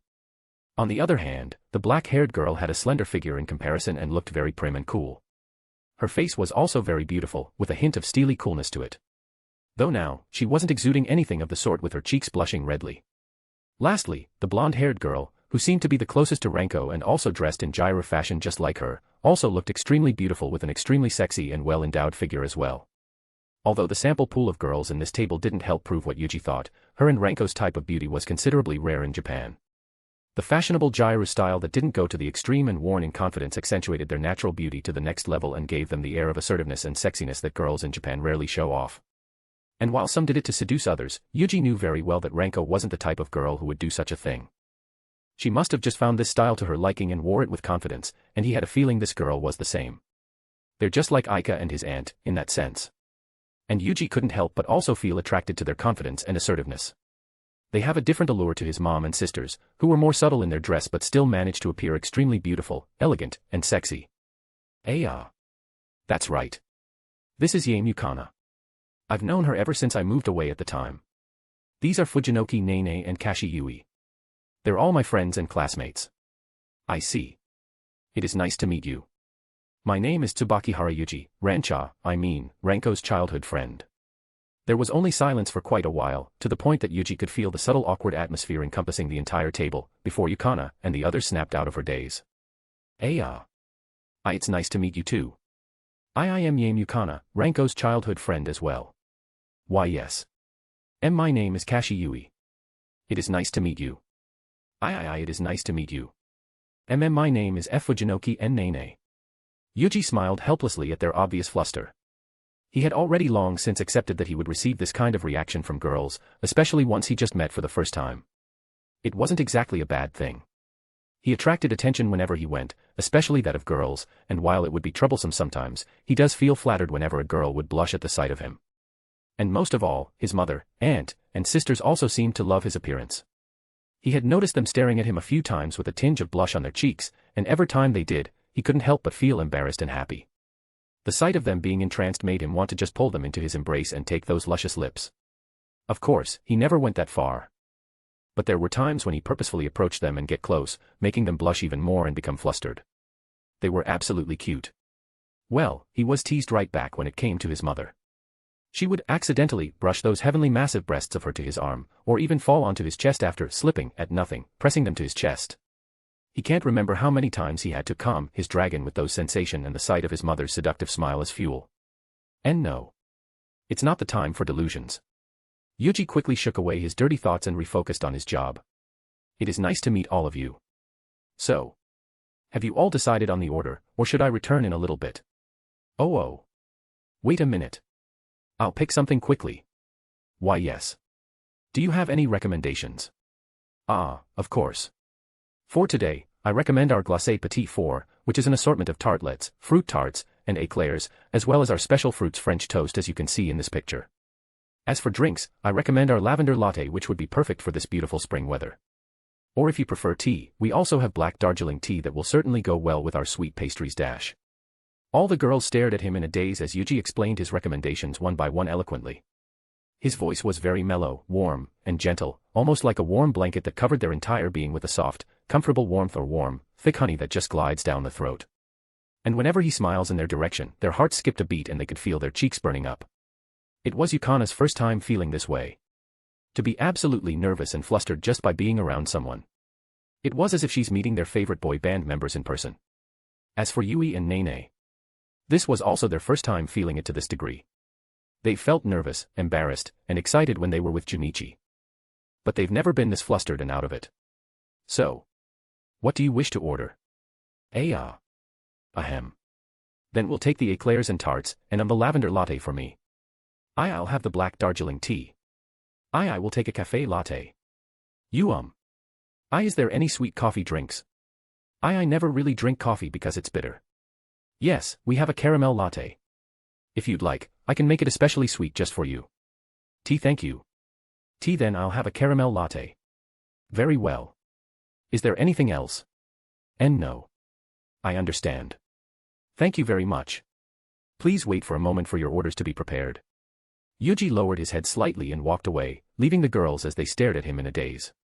When he was finally out of their sight, Yukana turned his head towards Ranko slowly, her lips twitching in disbelief. Ranko. I never heard that your childhood friend looks like that. I am surprised too, okay. He wasn't that handsome in the past. Is he truly the one you've been talking about, Ranko? He is. He was super handsome. Nene couldn't help but mutter quietly. Even though she has someone in her heart, she couldn't help but feel really jealous of Ranko for having such a handsome childhood friend. Compared to him, her childhood friend is.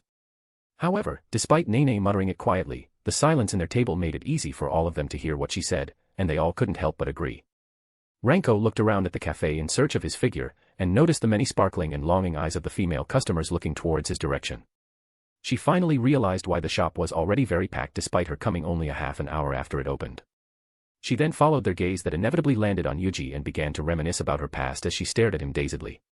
He was still like how he was in the past. He was still the kind, fun, and genuine boy he was. Only now, even just looking at him made her feel very nervous and excited. He was cute in the past, and she knew he would grow up to become a fairly cute guy. But never would she have expected him to become this Adonis. He looked so cool, handsome, but also warm, gentle, and cute. How could she hold back her feelings now? Moreover, Ranko glanced at her best friend Yukana as well as Yui and Nene, who were all stealing glances at Yuuji as he took orders from the other customers. Even these girls who were already obsessed with another guy are enamored by him. Yu-chan, you idiot. How can you be so handsome? She was fine with Yukana falling for him. In fact, that would be perfect. She loves Yukana not only as a friend, but as a woman as well. But she doesn't know if Yukana feel the same way. So if Yuukin falls in love with Yuuji and he starts dating both of them, then she could also be with Yukana forever. It would be the most ideal outcome. On the other hand, these two girls have their own guy they love, and yet they're still aiming for her Yu-chan. Are they changing their minds about their guy? Ranko stared at both Yui and Nene for a while and they didn't even notice it. They're completely in a daze, staring at Yuuji. Hawa. She let out a deep sigh and turned her gaze back at Yuuji.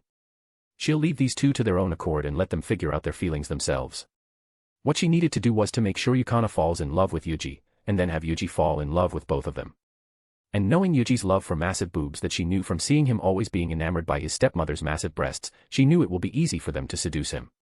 Ranko unconsciously straightened up her back proudly, propping up her breasts that were massive enough to push the fabric away and the zipper of her black hoodie down and displaying her deep, sexy, tanned cleavage. She became very giddy and excited now. Her Yu-chan thinks that her tan is sexy, her bleached hair suited her well, and her gyro fashion was very stylish. So with her massive breasts in addition to that, she was very confident in grabbing his attention and then his heart. She then glanced at Yukana and nodded inwardly. Her Yukana is also very beautiful and sexy, on top of being a very good girl. She'll have no problem getting his attention. Alright. Stop being entranced by his stupidly handsome face and focus. Taking in deep breaths and letting them out slowly, Ranko did her best to calm herself down.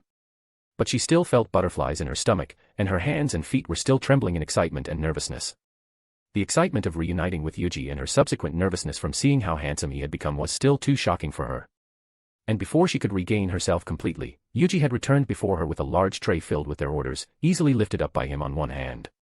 Ranko was focused on his face and eyes before, but now that she looked at him, he also has a nice body. And that waiter's uniform with the brown apron tied around his waist makes him look so sexy, damn it. Ah. I got distracted again. Just when did he gain all those muscles? She could even see the sexy outlines because his uniform fitted his form so well. It was so distracting. Here are your orders. Ranko's eyes sharpened with a glint the moment Yuuji arrived. Her arm stealthily slithered around Yukana as she was distracted by him and then groped Yukana's massive breasts with one swoop. Wadash. He, are you seeing this? Yuchan Yukana has bigger boobs than me, you know. She has been pretty big ever since she was little. Ah, Renko. Stop it, MMNH. Renko continued to fondle her breasts, deforming them as they spill out of her hands. And before her friend's harassment, Yukana immediately burst into a massive blush. Her heart beat super quickly and she could feel her body getting hotter and hotter by the moment from embarrassment. She wouldn't normally react this drastically, but Renko did it in front of Yuuji. She had just barely known him. What if he thinks she's a pervert? But to her surprise, Yuuji knocked Renko's head softly with a chop, making her stop. Ha! Can you please stop sexually harassing your friend in public? Even though I was doing it for you. I know you like big boobs. Renko. Shut that mouth before I make you. Yukana's eyes widened in surprise as she looked at Yuuji. The normal reaction she would usually get from boys was their perverted gaze focused on her breasts, especially if Renko went and fondled them like that. And even if they didn't stare, they would just avert their gaze and blush like a storm while still stealing glances secretly. Yukana knew they would, because she could feel it. She was very sensitive to these kind of gaze since she'd receive it frequently just by walking around. But Yuuji. She didn't see any pervertness in his eyes. He was just shocked and immediately stopped Renko from fondling her. And also. Ah. He's blushing. He's so cute. Her heart couldn't help but skip a beat when she saw the slight blush on his cheeks and his embarrassed expression. She didn't know anyone could look so handsome and cool, but also cute at the same time. Yuuji cleared his throat and smiled apologetically to her. I'm really sorry for her. Even when we were young, she'd also do it to my sisters. It might as well be her bad habit. And no, it's fine. I am fine. Thank you. Yukana waved her hands in a fluster and tried her best to calm down. She didn't know why she's acting like this. She'd normally never be this nervous or embarrassed. Was it because of his appearance? Yukana wondered. His appearance might have shocked her, but it felt like it was more than that. Perhaps it was the way he treated Renko, her, and her friends. Yukana and Renko were extremely beautiful girls with amazing figure and often wore something fairly revealing in comparison to regular Japanese girl. And because of that, how they are treated by the opposite gender could be easily categorized into three groups: ones who were too shy to approach them and would only stare at them from far away, ones who would assertively approach them and not hide their ulterior motive that is their bodies, and those who would avoid them because they're gyrus. Or at least, that's what Yukana had experienced. She even had a boy confess to her by doing a dejiza. And when he lifted her head, he immediately ogled at her panties without even trying to hide it. If Renko hadn't been telling her so many stories about Yuuji that made her envious, she might have found it pretty cute and interesting. But Renko really lifted her standards high for a man. And now, she confirmed that those stories weren't exaggerations. Yuuji treated her with respect. Yukana didn't sense any ulterior motives from him and she also didn't sense any pervertedness in his eyes, but not because he didn't found her unattractive. When he blushed after Renko fondled her boobs, Yukana knew he found her attractive. He just has the respect and politeness to not ogle at her or gaze at her with perverted intentions. She had never met anyone like that before, especially one this handsome. Normally, the handsome guys that approach her are wearing their ulterior motives right on their faces. It was obvious to her, even though they thought they're hiding it well. But he just found her attractive and treated her kindly. Am I overthinking this? Is he really like that? Or is he just good at hiding it? Yukana blushed as looked down to her lap while stealing glances at Yuuji. Well then, I hope you enjoy it. If there's anything else, please feel free to get my attention. Before that. Yuchan, let's exchange contact info. Oh, sure. Here you go. Yuuji took his phone out and gave Renko his ID. Alright. Here's mine. Okay. I got it. Then, I'll message you later, okay? Sure. Yukana, you should give him your ID too. Why?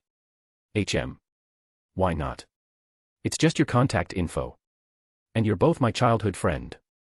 There's nothing wrong with it, right? Renko, you don't need to force her. Yuuji let out a sigh and smiled apologetically at her once again. It's fine if you don't want to give me contact info. Here's mine.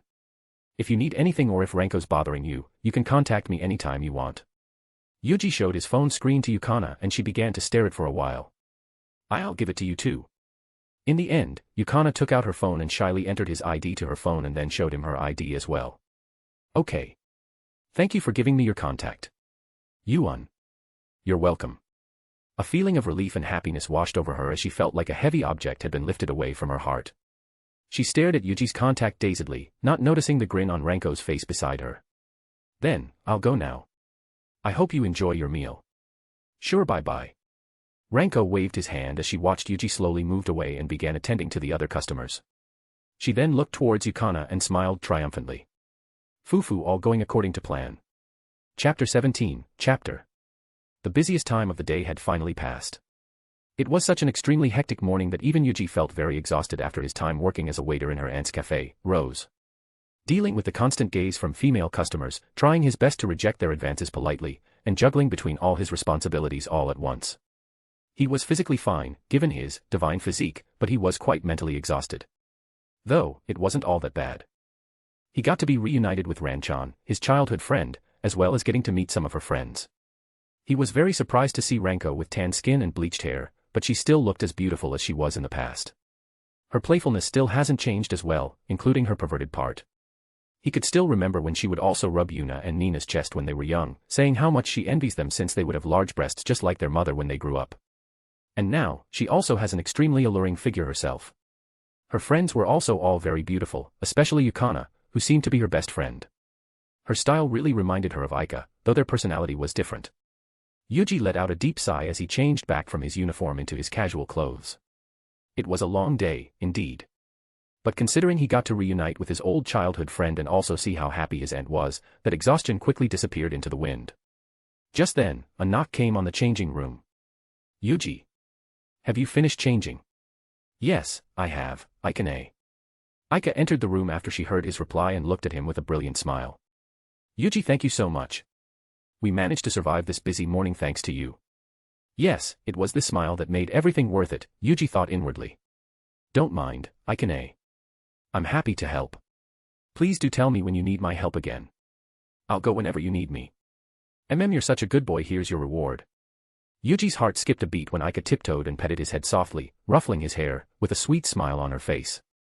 She was standing very close to him and he could smell her sweet fragrance mixed with her sweat and pheromones.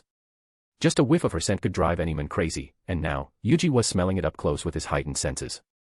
He almost pulled her into his embrace just now, should I do it? Yuji began to deliberate. He really wanted to hug her now, hug her beautiful and sweet Aikane. Embrace her soft and warm body with his and pull her as close as possible to him. He wanted to take in a lungful of her sweet fragrance and hug her tightly. But he was worried that she might find it uncomfortable. Perhaps, she wouldn't like it if he hugged her. As he hesitated, Aika took her hand away from his head and was about to take a step back. And the moment he felt that loss of warmth, Yuji made his decision. Screw it. In one smooth movement, Yuji wrapped his arms around her and pulled her into his chest, pressing her massive breast onto his as he moved his head close to her ear. I want this as my reward instead, Aikane. His deep, smooth, and velvety voice sent shivers down Aika's spine as snapped out of her shock from being pulled into his embrace.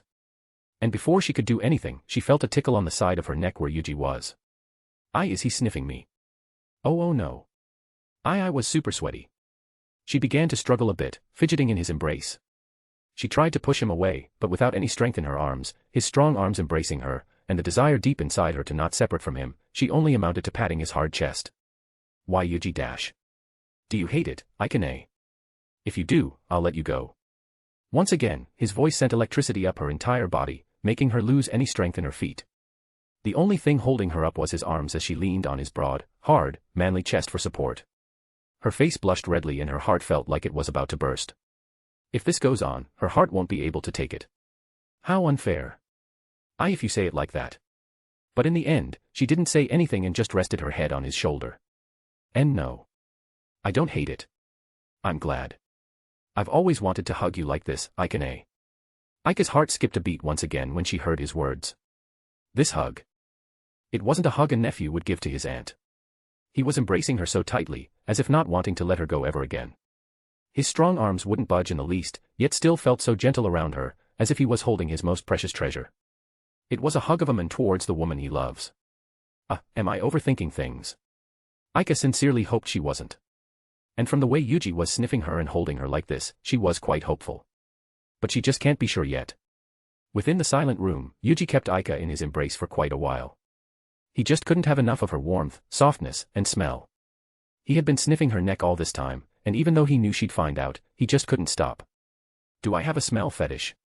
No, it's Ikane's fault for having such a sexy smell. Breathing in one last lungful of her scent, Yuji let Ika go of his embrace and smiled sweetly at the dazed Ika. Thank you. It's the best reward I could ask for.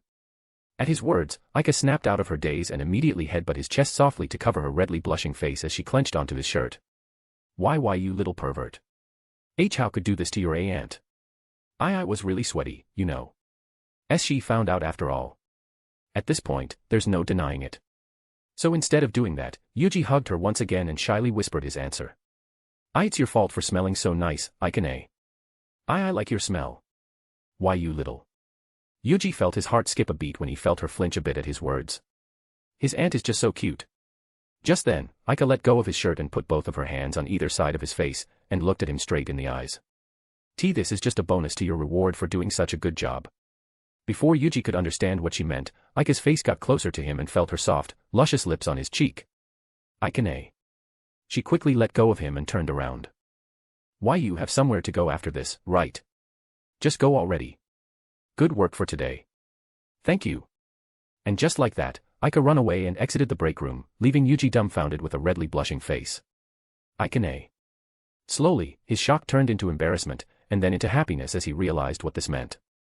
His heart jumped out in joy as his lips curled into an uncontrollable wide grin. Yes. As Yuji made his way home, everyone around him immediately stopped on their tracks, may they be men or women, as if time has stopped the moment they saw the brilliant smile on his face. But Yuji ignored the gazes he would have minded before as the image of his aunt's redly blushing face filled his mind. With a happy smile still on his face even though his excitement had calmed down a bit, Yuji arrived in his home and saw Yuna and Nina already waiting for him on the couch, ready to go.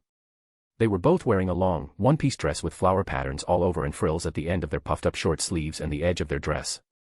Nina wore the one with blue flowers while Yuna wore the yellow flowers.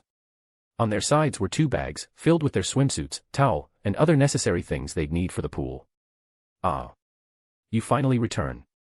Welcome home, Yuji. I'm home Yuna, Nina. Can you wait for a bit? I'll go change my clothes and bring down my bag. Okay. Of course. Yuji climbed up the stairs to the 2nd floor and headed to his room. And just as he was about to enter it, Mira popped out from her room and immediately trained her eyes on him the moment she saw him. You're home? Yes, Mom. I was going to change my clothes and grab my bag. I see. How was your day in Ika's cafe? It was very fun, and I got to meet with Ranko there. She visited the cafe in the morning. Ranko. Ah, Ranchan. It has been a while. How was she? She's doing fine. She has tan skin and bleach hair now. Oh really? Yufufu, I'd like to meet her. She gave me her contact. Yuna and Nina also haven't met her, so maybe it'll be a good idea to invite her over. Undo that. Did she come alone? No, she came with her friends. There's 4 of them total. Oh. Mira suddenly went silent, having fallen into a thought. Yuji wondered why she suddenly went silent, but before he could ask, her usual beautiful smile returned to her face. Yufufu, are they cute? They're all beautiful girls. I see. Alright, go ahead and do what you need to do. You have to go soon, right? Ah, yes. Then, I'll go ahead. Yes, don't forget your hoodie, okay? Yes. Also don't forget about tonight. I'd like to see the result of your investments and trades, okay? Yes, Mom. I'll be there. Good boy. Mira smiled sweetly as Yuji entered his room and closed his door. So Ranchan finally gets to reunite with her first love Yufufu. I wish I could see her reaction when she saw Yuji's appearance. Mira giggled as she imagined Ranko surprised the moment she saw Yuji. She must have been super shocked at how handsome her beloved son had become. Yufufu, I can't wait to meet her again. After changing into a shirt and short pants and bringing the bag he had prepared the previous night, Yuji went down to his sisters in the living room. When he arrived, his mother was also already there waiting with his sisters. Thank you for waiting. I'm ready. Let's go. I've contacted Tsubakihara-senpai too. They're on the way to the water park. Let's go. Even though we are closer to the water park, we can't arrive later than them. Yes. Let's head out now. Mom, we'll be going now. Bye-bye, Mom. See you later. We will be leaving now. Yes, stay safe. Yuji, Yuna, and Nina headed out and quickly made their way to the train station. The water park was only 2 stations away from the nearest train station to their house, so they arrived fairly quickly even before Hibiki and Haruka, and waited for them at the entrance. As usual, their presence attracted much attention from passers-by. Before, it would only be men who would turn their attention towards Yuna and Nina. But now, there were a lot of females, including even young moms who were out with their husband and kids, who couldn't help but stare at Yuuji dazedly. Fortunately, Yuna and Nina are with him, so no one approached him. Else, he would have been swarmed by girls. A few minutes later, they saw Haruka and Hibiki's figure walking towards them, waving their hands. Everyone. Hello. Did you wait long? I'm sorry for coming a bit late. Haruka was talking a bit while choosing her swimsuit. I'm sorry but I was just too excited. It's fine, Morishima-senpai, Tsubakihara-senpai. We didn't wait long. We've just arrived ourselves. Please don't mind it. Thank you then, let's enter the water park. Go go go. Grabbing Yuna and Nina by their arms, Haruka dragged the twin sisters into the water park to buy their tickets and entered. And there she goes. Let's go as well, Yuji-kun. Yes, Tsubakihara-senpai. Yuji followed after Hibiki as they went after the three who had gone off on their own. As they walked, Yuji couldn't help but notice the difference in how Hibiki and Haruka dressed. Haruka was dressed very beautifully and fashionably in a white skirt that reached her knee and a shoulderless, light, pink sweater on top. On the other hand, Hibiki was dressed fairly plainly in comparison with just a simple blue t-shirt without any patterns or logo and long jeans. It was very becoming of her, but Yuji couldn't help but think of it as a waste. Hibiki has a fit and athletic figure while still retaining her very womanly curves. In addition to her cool and mature features and temperament, Yuji reckoned she would be an extremely alluring cool and mature type of woman if she dressed up a bit. Is there something wrong? No. I was just lost in thought for a moment. Would you like to share? Yuji thought for a moment. Would it be rude if he said it? He didn't want to impose his opinions on her. And maybe, this style of clothing is just what she likes. He didn't want to offend her in any way. However, Hibiki was staring at him unmovingly. And because they're in a line, Yuji can't break away from this topic. Well, there's something I'd like to ask you. Oh. What is it? Well, respectfully, do you have any interest in dressing up, senpai? I believe that with your beautiful countenance and figure, you will become even more beautiful than now. Wadash. Hibiki blushed for an instant in a fluster. She looked at him in shock, wondering if he was hitting on her. But when she saw his expression, she could see that he was genuinely wondering why she dressed this plainly. Hibiki quickly regained her calm and cleared her throat. She crossed her arms and averted her face away from Yuji, hoping he wouldn't see her blushing face. I don't suit pretty dresses like Haruka, nor do I wish to suit them. So I opted to just wear anything comfortable to me. I see. Well, pretty and cute dresses do fit women with Morishima-senpai's type of appearance more than you. But I think you would look amazing in a more mature type of outfit. Have you considered wearing a turtleneck sweater with long sleeves? I do have those. But since it is almost summer, I don't think it would be appropriate. That's right. Then how about a collared shirt and a skirt? I think they would look very nice on you. Well, I do think the outfit Morishima-senpai is wearing now would also look amazing on you.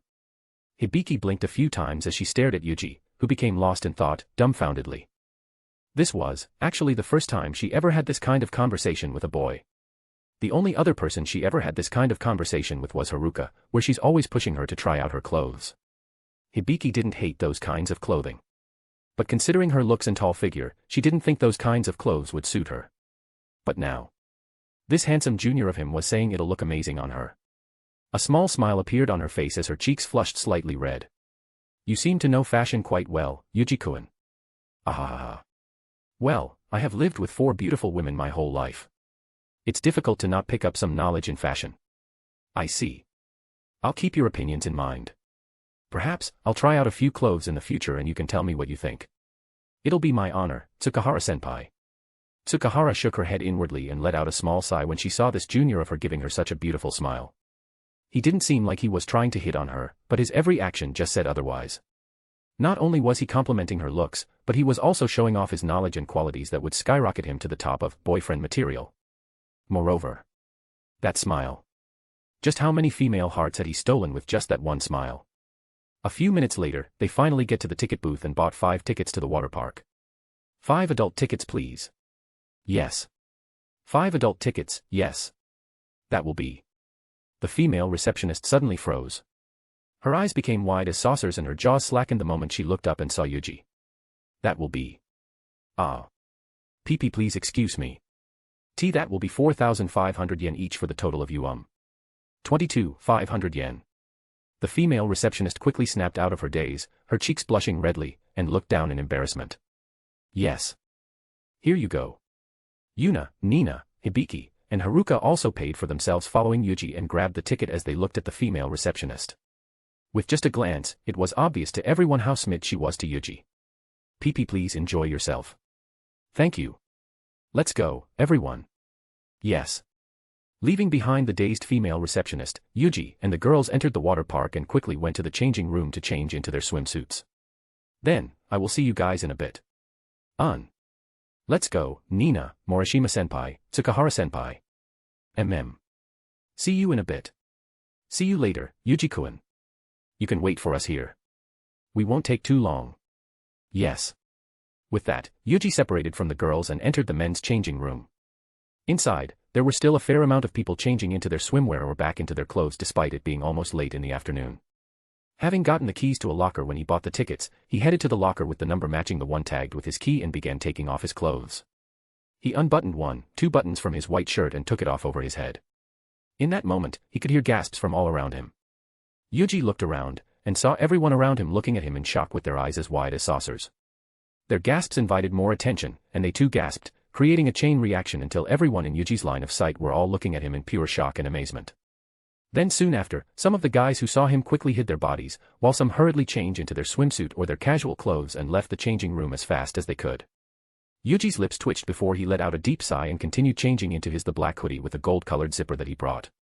He zipped it up completely to the top. Then, Yuuji took off his pants, eliciting another gasp from the remaining people around him that he did his best to ignore, and put on his swimming trunks. Ah. Damn it. It's tight. The swimming trunks fitted him perfectly around his waist and thighs, but this crotch area felt extremely tight. When he looked down, he could see the obvious massive bulge on his crotch area. His swimming trunks was fortunately black, so it wasn't that obvious at first glance. But with a second glance, it would be very, very obvious. I should have brought board shorts instead. Yuuji never had this kind of problem, and because he had his mind full with Aika's case, he had forgotten all about this. If he knew it would be this obvious, he wouldn't have brought swimming trunks. Yuuji sighed deeply before putting in his bags inside the locker in defeat and pocketed his phone. But just as he was about to walk out, he noticed that everyone was still looking at him, or rather, looking slightly downward at him. Now that his heaven-sculpted body was hidden under the hoodie, their attention quickly gravitated towards a massive bulge in his pants as they stared at it with eyes as wide as saucers. Yuuji's size wasn't only above average. He was massive, even when he wasn't erect at all. And if he was, they couldn't even begin to imagine how massive it would be. This time, even more men started moving away. Some changed faster, and even exited the changing room as quickly as possible, completely avoiding him. Looking at their reaction, Yuuji couldn't help but get even more worried. It seems like it was even more obvious than he thought. If he went to the water park with Shu or Raku, he wouldn't feel this troubled. The problem was he's here with girls. While it would still be embarrassing, it wouldn't be that bad if his sisters notice it since they're family. But what about Haruka and Hibiki? It would be extremely embarrassing if they notice it. Yuuji looked down once again and sighed. He knew it's impossible not to notice the massive bulge in his pants, but he could only hope and pray for a miracle. Exiting the men's changing room, Yuuji took out his phone and chatted with Tatsuya while he waited for the girls. Aika and Lelouch seemed to be busy while Satoru was busy grinding in Yggdrasil. Tatsuya was the only one free at the moment since school still hadn't started for him. But just like usual, he could still notice a lot of eyes, especially those of females, gazing towards him from his peripheral. Perhaps even more so than usual. They were all looking at him with redly blushing cheeks, some whispering excitedly to their friends while still locking their gazes onto him while some shifted their gazes down and shrieked or gasped in excitement and awe. This might be worse than school. While girls in his school were also showing their interest in him, they were still quite subtle with their appeal. But the females here, who seemed to be mostly in university or young adults, were on a whole different level. Some didn't even try hiding their thirst for him the moment they saw his face and the massive bulge in his pants.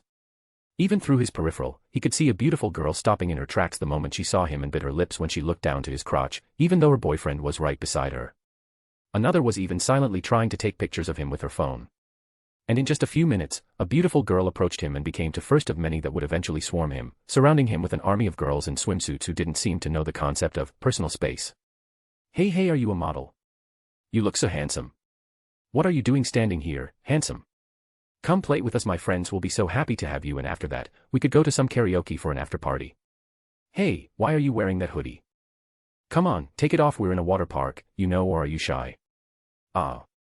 Excuse me. I'm so clumsy, oh my, you're so muscular, do you work out? I love men who work out. Eventually, they started becoming more and more physical. Touching and squeezing his arms, or even trying to touch his chest or fall into his embrace because someone accidentally pushed them. It was a truly heavenly, dreamlike paradise for some people. The girls with a more mature and curvaceous body leaned in towards Yuuji and propped up their bikini-clad breasts up, showing off their curves to entice him, while the ones who seemed younger appealed with their cuteness. But for Yuuji, it was a hellish place. They're all looking at him like hungry and thirsty predators in front of the most delicious meal they've ever seen in their lives. If he was surrounded by his mother, sisters, aunt, Aika, Ranko, Hibiki, Haruka, and girls he's close with, he would have been elated and flattered, especially if they're looking at him with such lustful eyes. He would have still stopped them, but at least he'll know that they want him and would pursue them to the ends of hell. But this was different.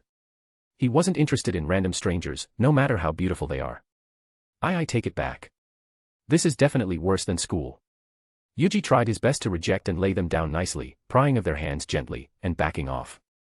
But his smile, his soothing, honey-like voice, and that gentlemanly action just backfired on him and only served to make them even more eager to convince him to come with them. He just showed them that he wasn't a boy, for the lack of a better word, but an actual gentleman. How can they not husband such a hunk gentleman up immediately? Their eyes lit up even more after realizing how much rarer of man Yuuji actually was. He's a prince they'd hear in fairy tales. But just as they were about to ramp up their offensive, 4 girls forced their way through the crowd and immediately separated them from their target. Many glared at them for a moment, but their eyes quickly widened in shock after seeing their beauty. They've all got sexy supermodel-level bodies, and they all beauties, especially the orange-haired twins and long-haired beauty. And to make things worse, the twins immediately hugged each of his arms and glared at them.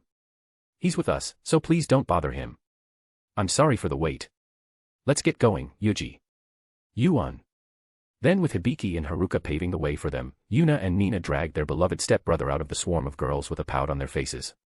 After a while, they finally arrived in a place with fairly few people around. Ha. Thank you for helping me. I'm sorry to have bothered you. Yuuji lowered his head apologetically to his sisters and seniors. No, you don't need to apologize. That's right. You have nothing to apologize for. If anything, it is our fault for taking so long. That's right. I'm sorry, Yukuin.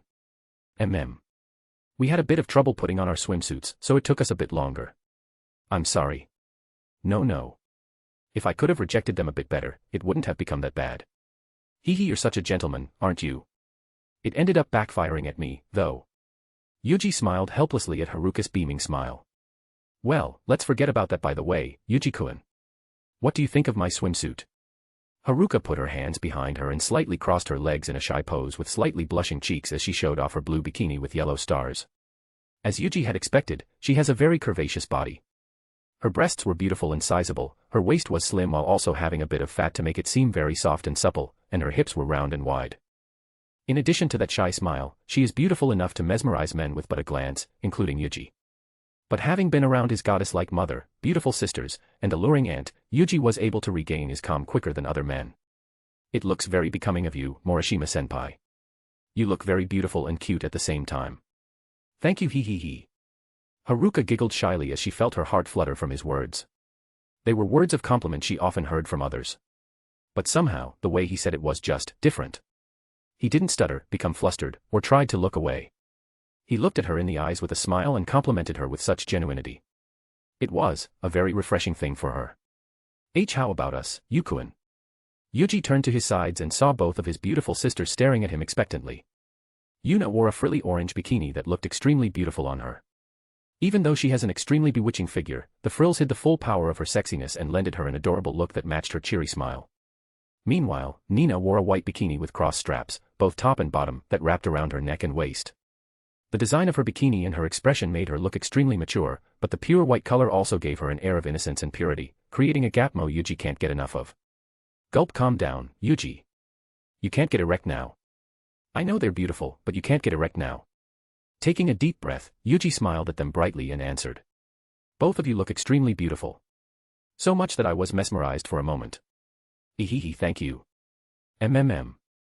Thank you. Yuna hugged Yuuji's arm tighter, inevitably pressing her massive breast against his arm, as she giggled happily. On the other hand, Nina averted her face away from him.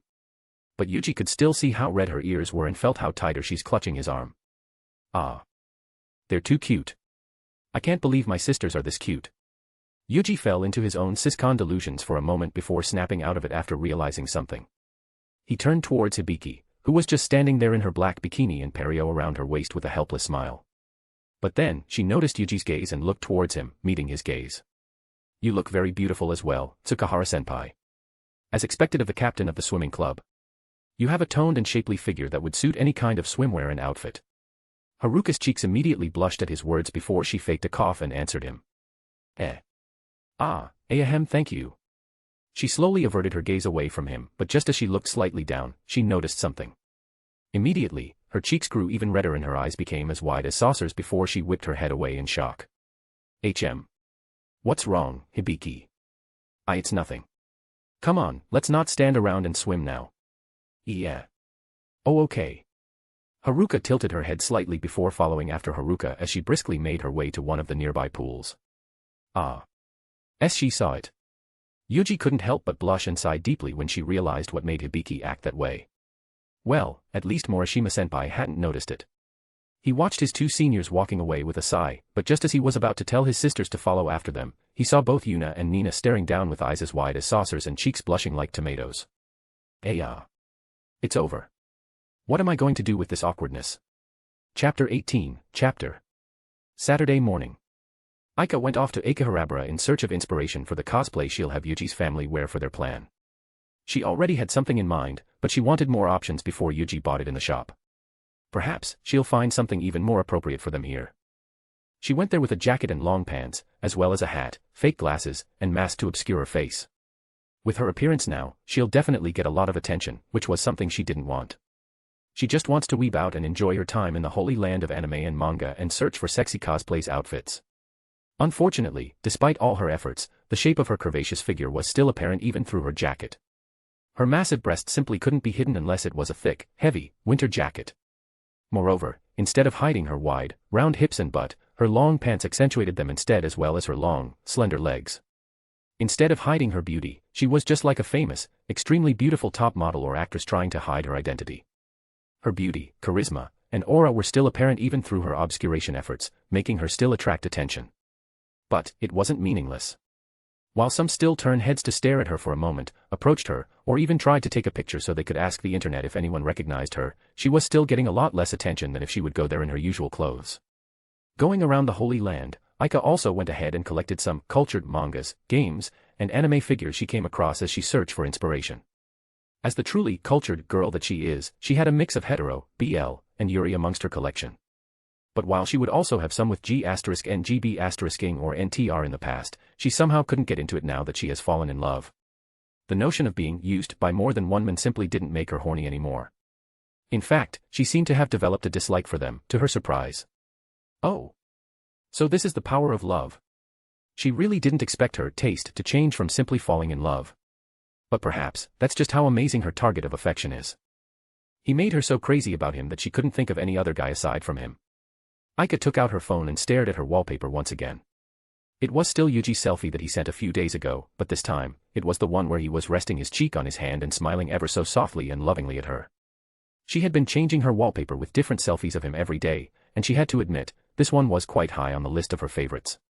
Of course, her favorite was the one where he's standing in front of a mirror in a pure white shirt that he lifted up slightly, displaying his sexy 8-pack abs and V-line, while looking at her with the gaze of a hungry predator and biting his lips. She really couldn't use that as her wallpaper.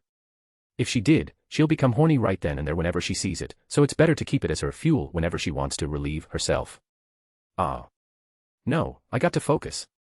Aika shook her head and flicked the screen of her phone several times, trying her best not to get distracted by Yuji's selfies until she finally found what she was looking for. It was the photo of Yuji's family that she requested to get a better understanding of their appearance. For Mira-san, a beautiful, busty elven MILF would suit her very well. But then they'd have to think about the ears, so maybe a beautiful, busty human MILF would be better. Wait, isn't that just who she is? Maybe I should stick with the fantasy setting but just busty, female human characters. Aika was heavily considering having Yuji's family members wear cosplays from eroge, R18 mangas, and hentai animes. After all, they were all extremely beautiful and super hot and sexy. But she didn't know if Yuuji would want his family members to cosplay as a character from an R18 title. His family would most likely disagree to cooperate as well if it was extremely risque. So she had to consider regular SFW titles and characters as well to suggest to Yuuji. Moreover, it couldn't be an anime or manga that is set in a regular world. After all, she didn't know what characters might actually exist in Yuuji's world.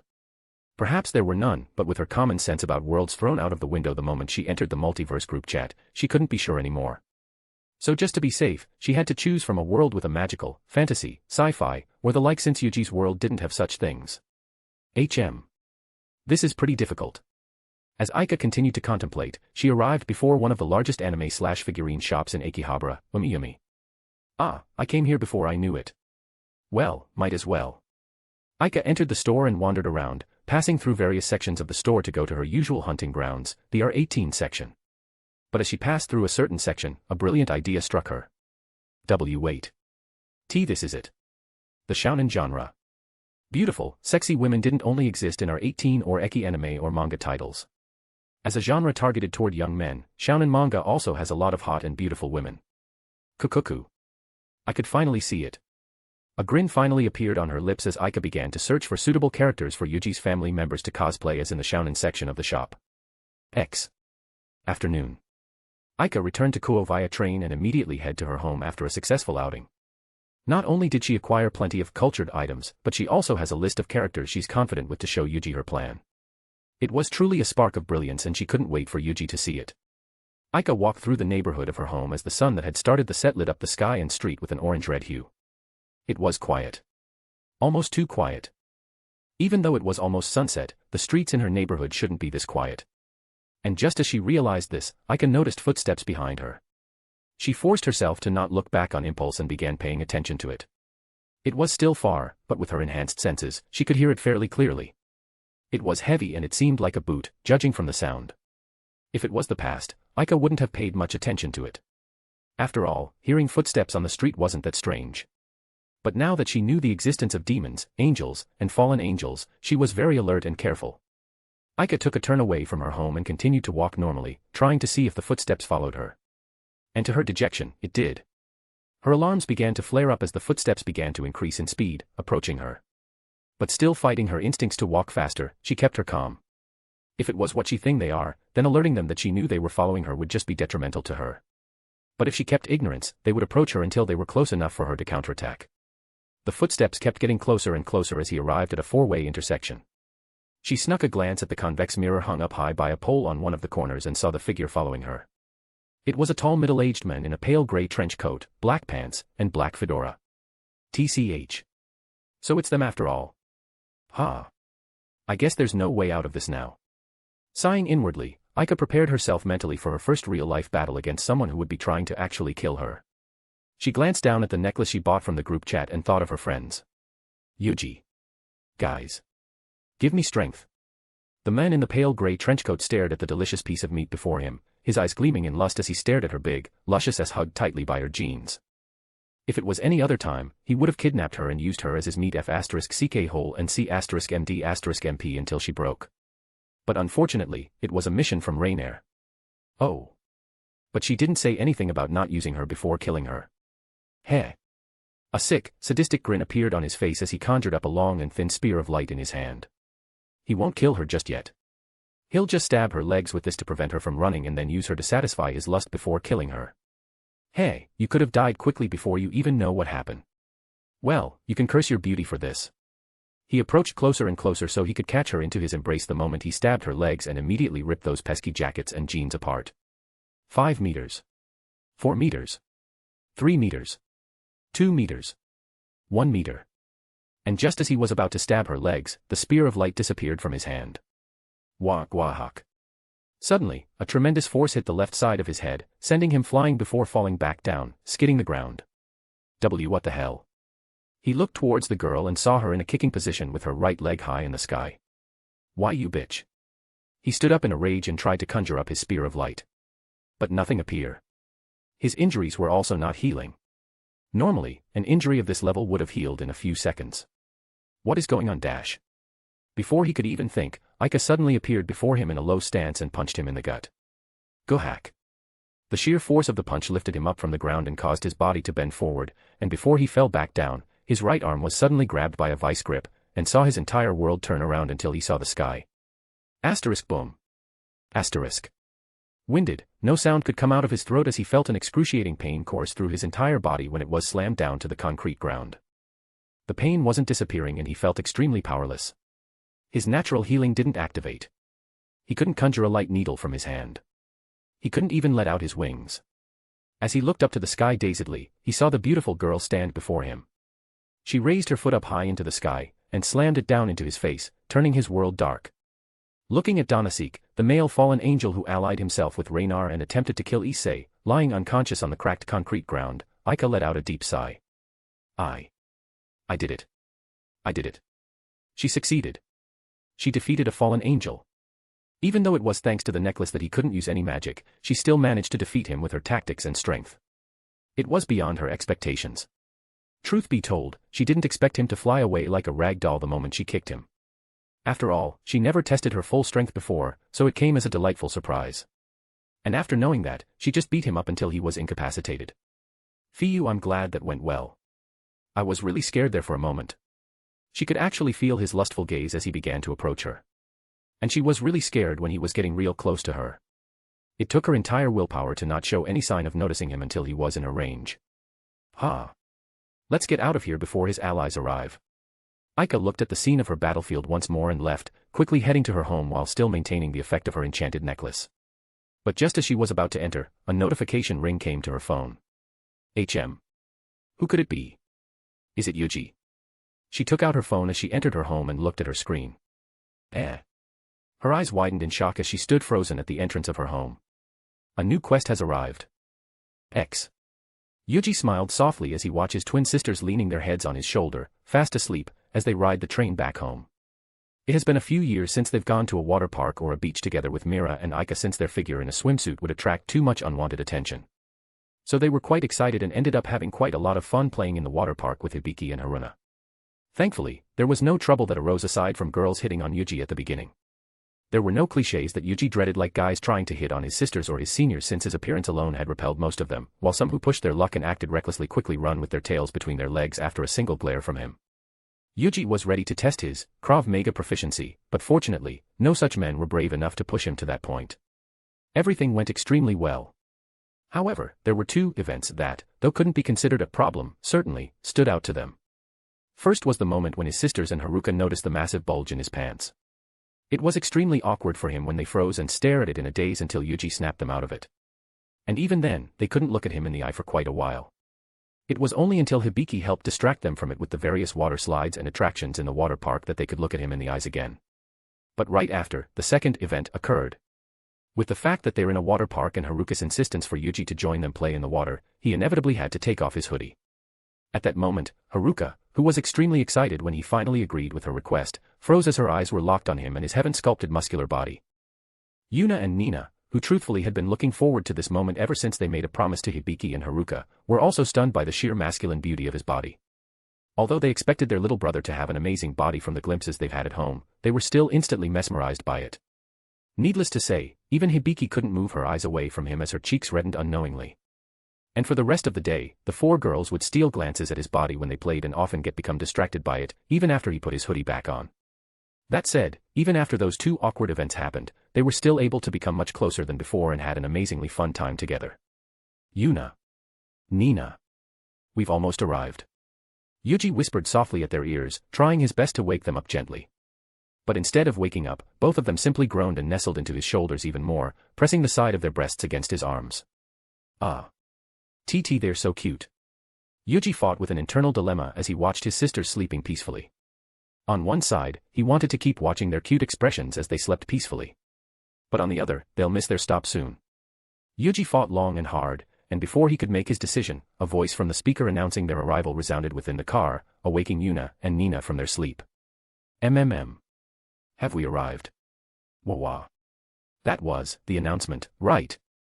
Yuuji couldn't help but squeal in his heart as he looked at the half-asleep figures of his sisters. Yes. You woke up at the perfect time. Come on, let's get ready to get off and go home. Yes. Yuji stayed on high alert as he led his still groggy sisters back home, ready to protect them in case some random drunk guy tried to approach them. But nothing of the sort happened, mostly because of the intense protective aura Yuji's emanating, and they all arrived home safely. Mom, Aikane. We're home. We're home. We're home. Era, welcome home, you've come at the perfect time, I've just finished making dinner. Mira popped up from the kitchen in an apron and a ladle in her hand with a brilliant smile, welcoming back her beloved children. Really? Yay, I'm very hungry. Thank you, Mom. Then, we'll get changed quickly and head down. Yuna, come on.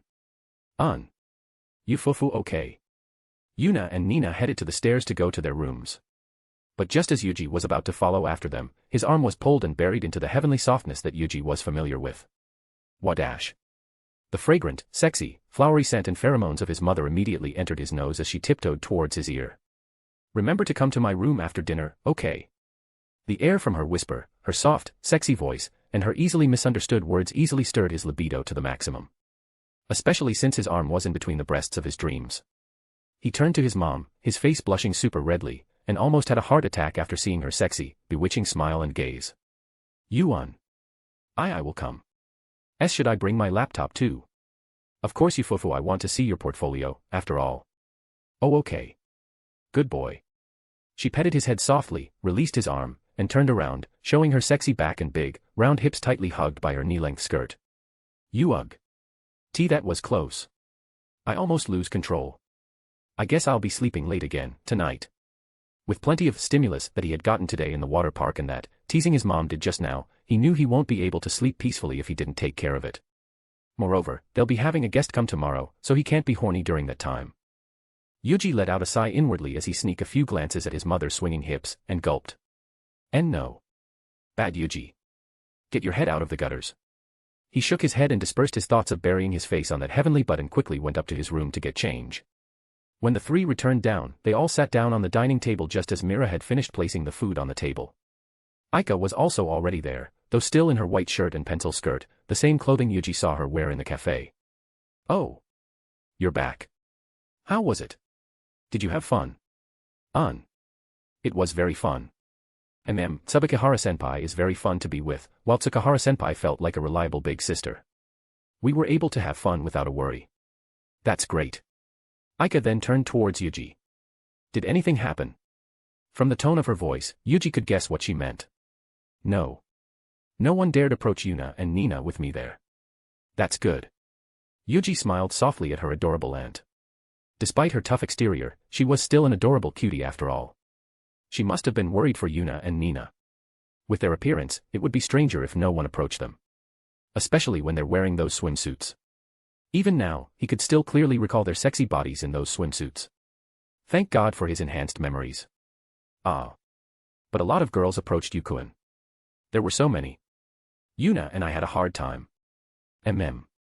She was surrounded from all sides by women in swimsuits. Both Mira and Aika turned their eyes towards him as Yuna and Nina pouted at him. Why yes, that happened. I'm sorry for the trouble. I had worn my hoodie and I did try to reject them, but they were all relentless. And before I knew it, they're already surrounding me. Yuji continued explaining the situation to his mom and aunt.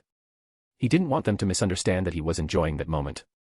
He felt like a husband having been suspected of cheating by his wife. He swore he didn't enjoy it for a moment.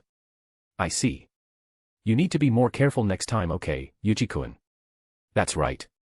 Try your best not to be alone in that kind of place. Yes. Yuji sighed in relief inwardly as they seemed to be satisfied with his explanations. After that ordeal, he was able to eat his dinner peacefully as they all chatted about their day. Upon finishing dinner, Aika immediately went upstairs to take a bath and change, while Yuna and Nina went to help Mira to wash the dishes. Yuji went up to his room and quickly turned on his laptop. He just had a feeling and urge to close his placements and immediately checked it. And as he expected, the stocks he bought were at his highest right now. Without hesitation, Yuji sold all of them, and after all the tax deductions and broker fees, he had gained more than $2,000 in profits once again. Nice. That went very well, and just in time too. He checked his balance, and after a week, he had turned the 10,000 yen his mother gave him as seed money into $5,000 or more than 500,000 yen. Compared to the price of the stocks he owned in iApple and the dividend he'll receive in a few weeks, it was a measly number. But it was still an incredible amount, especially since he was still a freshman in high school. Moreover, this was still something that he earned himself with his own effort. Even though his investment proficiency helped him greatly, in the end, he was the one who made the decision on what stocks to buy, when to buy it, and when to sell. It was undoubtedly an impressive achievement, and Yuuji couldn't help but smile. But not because he had just gotten an impressive amount of money.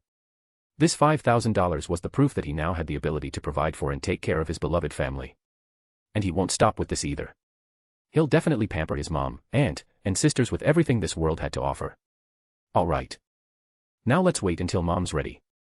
A few minutes later, as he sat at his desk and chatting with Tatsuya and Satu in the group chat, a knock came on his door. Are you ready, Yuuji-kun?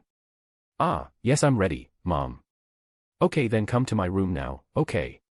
Yes. Yuuji quickly grabbed his laptop and told his friends he'll be AFK for a while, and headed to his mother's room. Arriving in front of Myra's room, Yuuji knocked on the door. Mom. It's me. Ah, come in. Excuse me.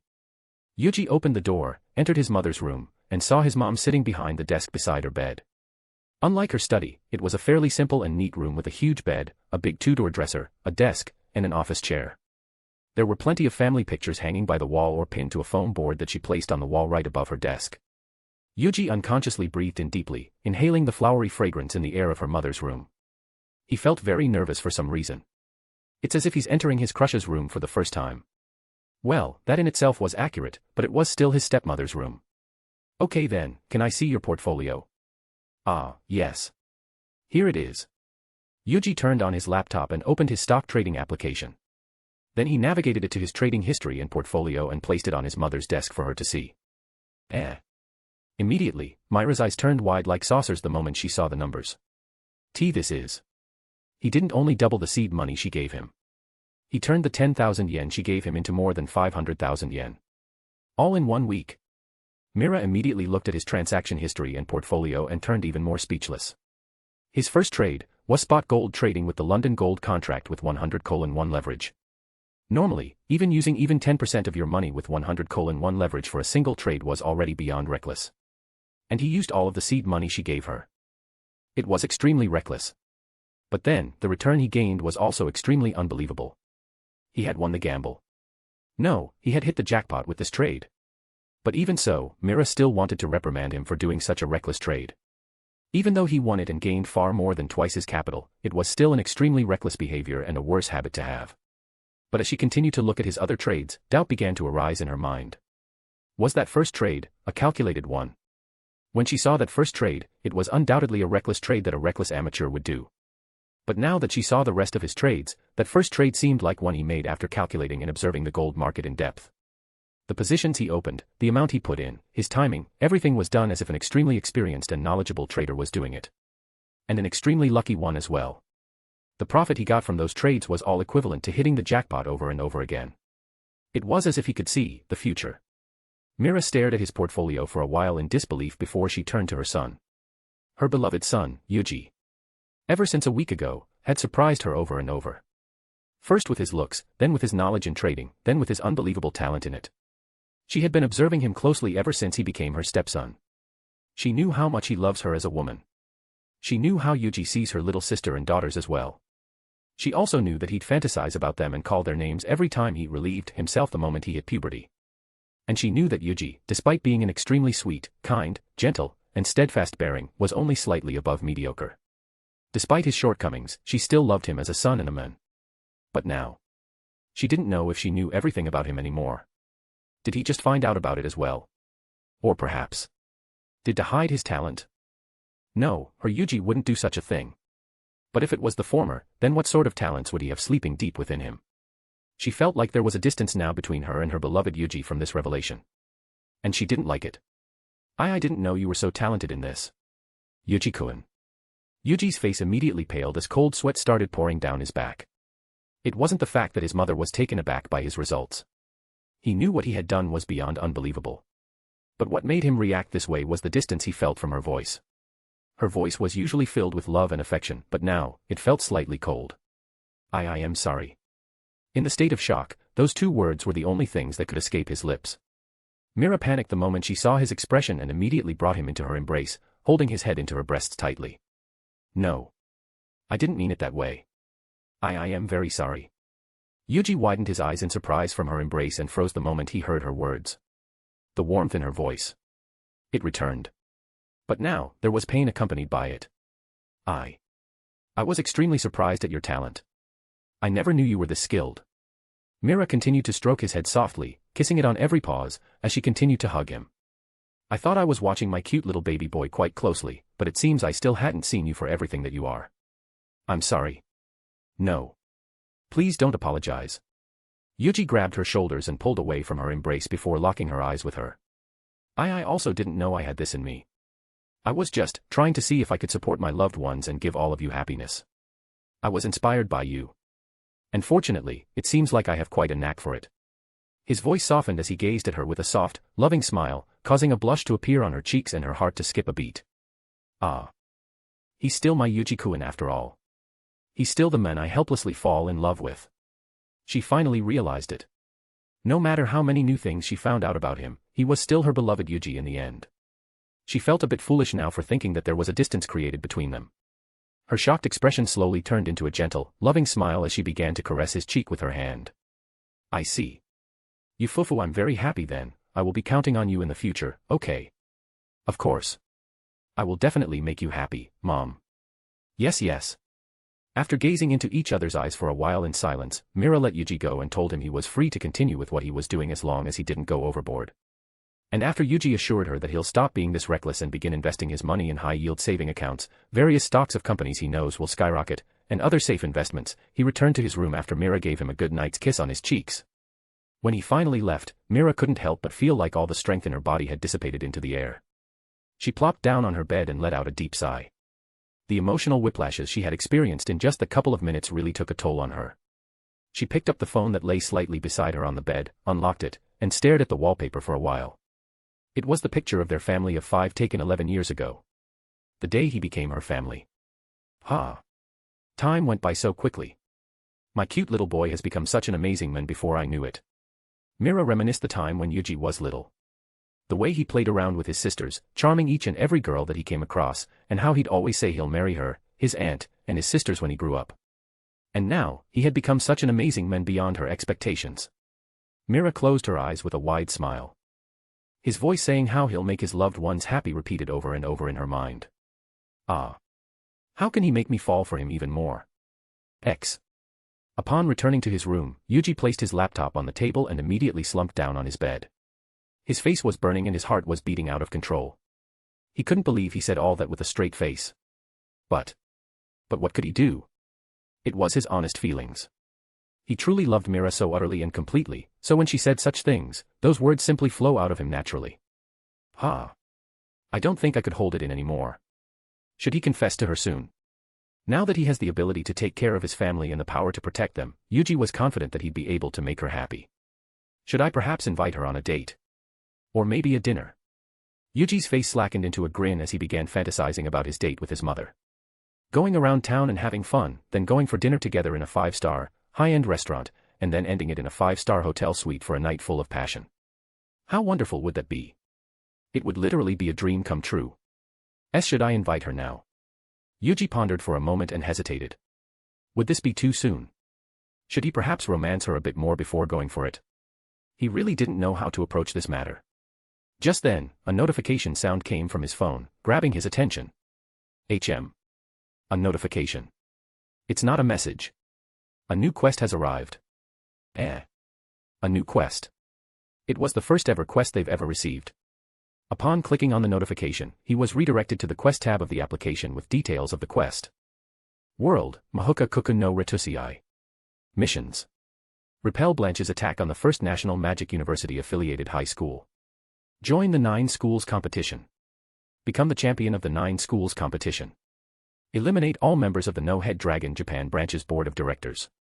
Defend Okinawa from foreign invaders. Number of participants. Supporting items. Innate active magic ability. Elemental sight. Personal CAD.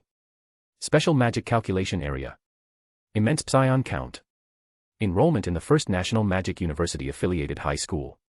Identifications and background history. Residence. Starting money, equivalent to 60% of the owner's current wealth. Failure conditions. Blanche successfully achieves their goal in the first National Magic University affiliated high school. Another school becomes the champion of the 9 schools competition. Failure to eliminate all members of the No-Head Dragon Japan branch's board of directors. Foreign invaders successfully achieved their goals in Okinawa. Rewards upon completion. All supporting items will be permanently available to participants upon successful completion of the quest. 10+1 pull ticket from the gacha. Group chat points equal to 1000x the number of missions completed. Penalties upon failure. All supporting items will be removed from participants upon failure to complete the missions. Group chat points equal to 1000x the number of missions failed will be deducted from participants. If points owned are less than points deducted, the points owned will be 0. Right after he read through it, messages began coming into the group chat. Lelouch Lampi Rouge, oh, so the first mission will be in Tatsuya's world, huh? Suzuki Satoru, Tatsuya-kun's world is the one with a magic born from science, right? Shiba Tatsuya, yes. And these missions? Tsubakihara Yuuji, it seems like we'll mainly be involved in the events that happened according to the story in your world. Shiba Tatsuya, If nothing changes from the story, then I believe there wouldn't be much problem, considering we already knew what will happen. Kiryu Aika, oh. So we'll be going to Tatsuya's world, huh? I'm so excited. Lelouch Lampi Rouge, not all of us will go. There is a limit in the number of participants in each mission, and the limit this time is 2. Shiba Tatsuya, yes. I will be able to participate regardless since the mission takes place in my world, but we will need to select 2 out of the 4 of you to participate in the mission. Suzuki Satoru, I'm fine with not participating. Tsubakihara Yuuji, Why would that be, Satoru-san? Isn't this a rare opportunity? Suzuki Satoru, well I am still focusing on grinding in Yggdrasil and strengthening Nazarick, so you guys can go. Lelouch Lampi Rouge, I won't be going as well. Tsubakihara Yuuji, Lelouch too. Lelouch Lampi Rouge, I am very busy with the recent establishment of the Black Knights and I would like to focus all my attention there. Tsubakihara Yuuji, I see. Then I will be happy to take on this mission. I'm also very excited to go and visit Tatsuya's world. Kiryu Aika, yay. I've always wanted to join that 9 schools competition too. It looks like fun. Shiba Tatsuya, very well. I will do my best to assist you during your stay here. Tsubakihara Yuuji, Thank you, Tatsuya. Then when should we go? Are you ready, Aika? Kiryu Aika, Wait a minute. I'll go pack up. Tsubakihara Yuuji, oh right. I guess I'll pack up too then. Tsubakihara Yuuji, Tatsuya, I'll inform you again when we're going, okay? Shiba Tatsuya, sure. Chapter 19, Chapter. The scenery before them immediately changed into that of a massive and lavish, beautifully decorated living room with beautiful white sofas, a beautiful coffee table of marble and glass at its center, an enormous LCD TV screen, and an enormous, glimmering multicolored chandelier hanging right above from the tall ceiling. The marble floor and all the walls were white, and below the sofas was a beautiful pure white fur carpet that would resemble clouds at a distance. Past the living room, beyond the massive glass window, was an enormous swimming pool with an equally sizable patio surrounded by trees and flowers. However, Yuuji and Aika, who were suddenly transported from their own worlds, were unable to completely appreciate the sheer luxury and beauty of their new residence as a terrible headache and nausea hit them the moment they arrived. It was only a few moments later when the nauseating sensation finally subsided that they were stunned by the appearance of their home. Wow. This is amazing. I've never seen anything like this in real life. Yuuji and Aika looked around in amazement at the scene before them as they stood in the foyer, right before the massive, beautiful, white, and gold double-door entrance. There was a hallway, a spiral staircase of marble leading up to the second floor and down to the underground floor or floors, and what seemed to be a massive dining room to their left, and another hallway to their right, whose floor was covered by an extraordinarily beautiful black and gold carpet. There are 2 doors on the left side of the hallway, one smaller and the other a massive, white, wooden double door, and one double door to their right. And at the end of it was a small niche with a collection of beautiful paintings of scenery hung on the wall. But as they looked around, their gazes coincidentally met, and for the first time since they knew each other, Yuuji and Aika saw each other in person. Both of them immediately froze as their eyes widened in surprise, absolutely and completely mesmerized. While Yuuji had attained resistance to beauty from living with world-class beauties all his life, he couldn't help but still be mesmerized by Aika. She was even more beautiful than the pictures of herself that she sent him. Her eyes, her nose, her lips, her face, her hair, her body, her arms, her legs, and even her fragrance. Everything about her was so beautiful. He had been dreaming about her ever since she first sent him her picture and talked with her. He had always wanted to meet her in person, and now he was absolutely speechless. She was so perfect. It was the first time he had ever found another woman that perfectly suited his taste, both appearance-wise and personality-wise, aside from the women in his family.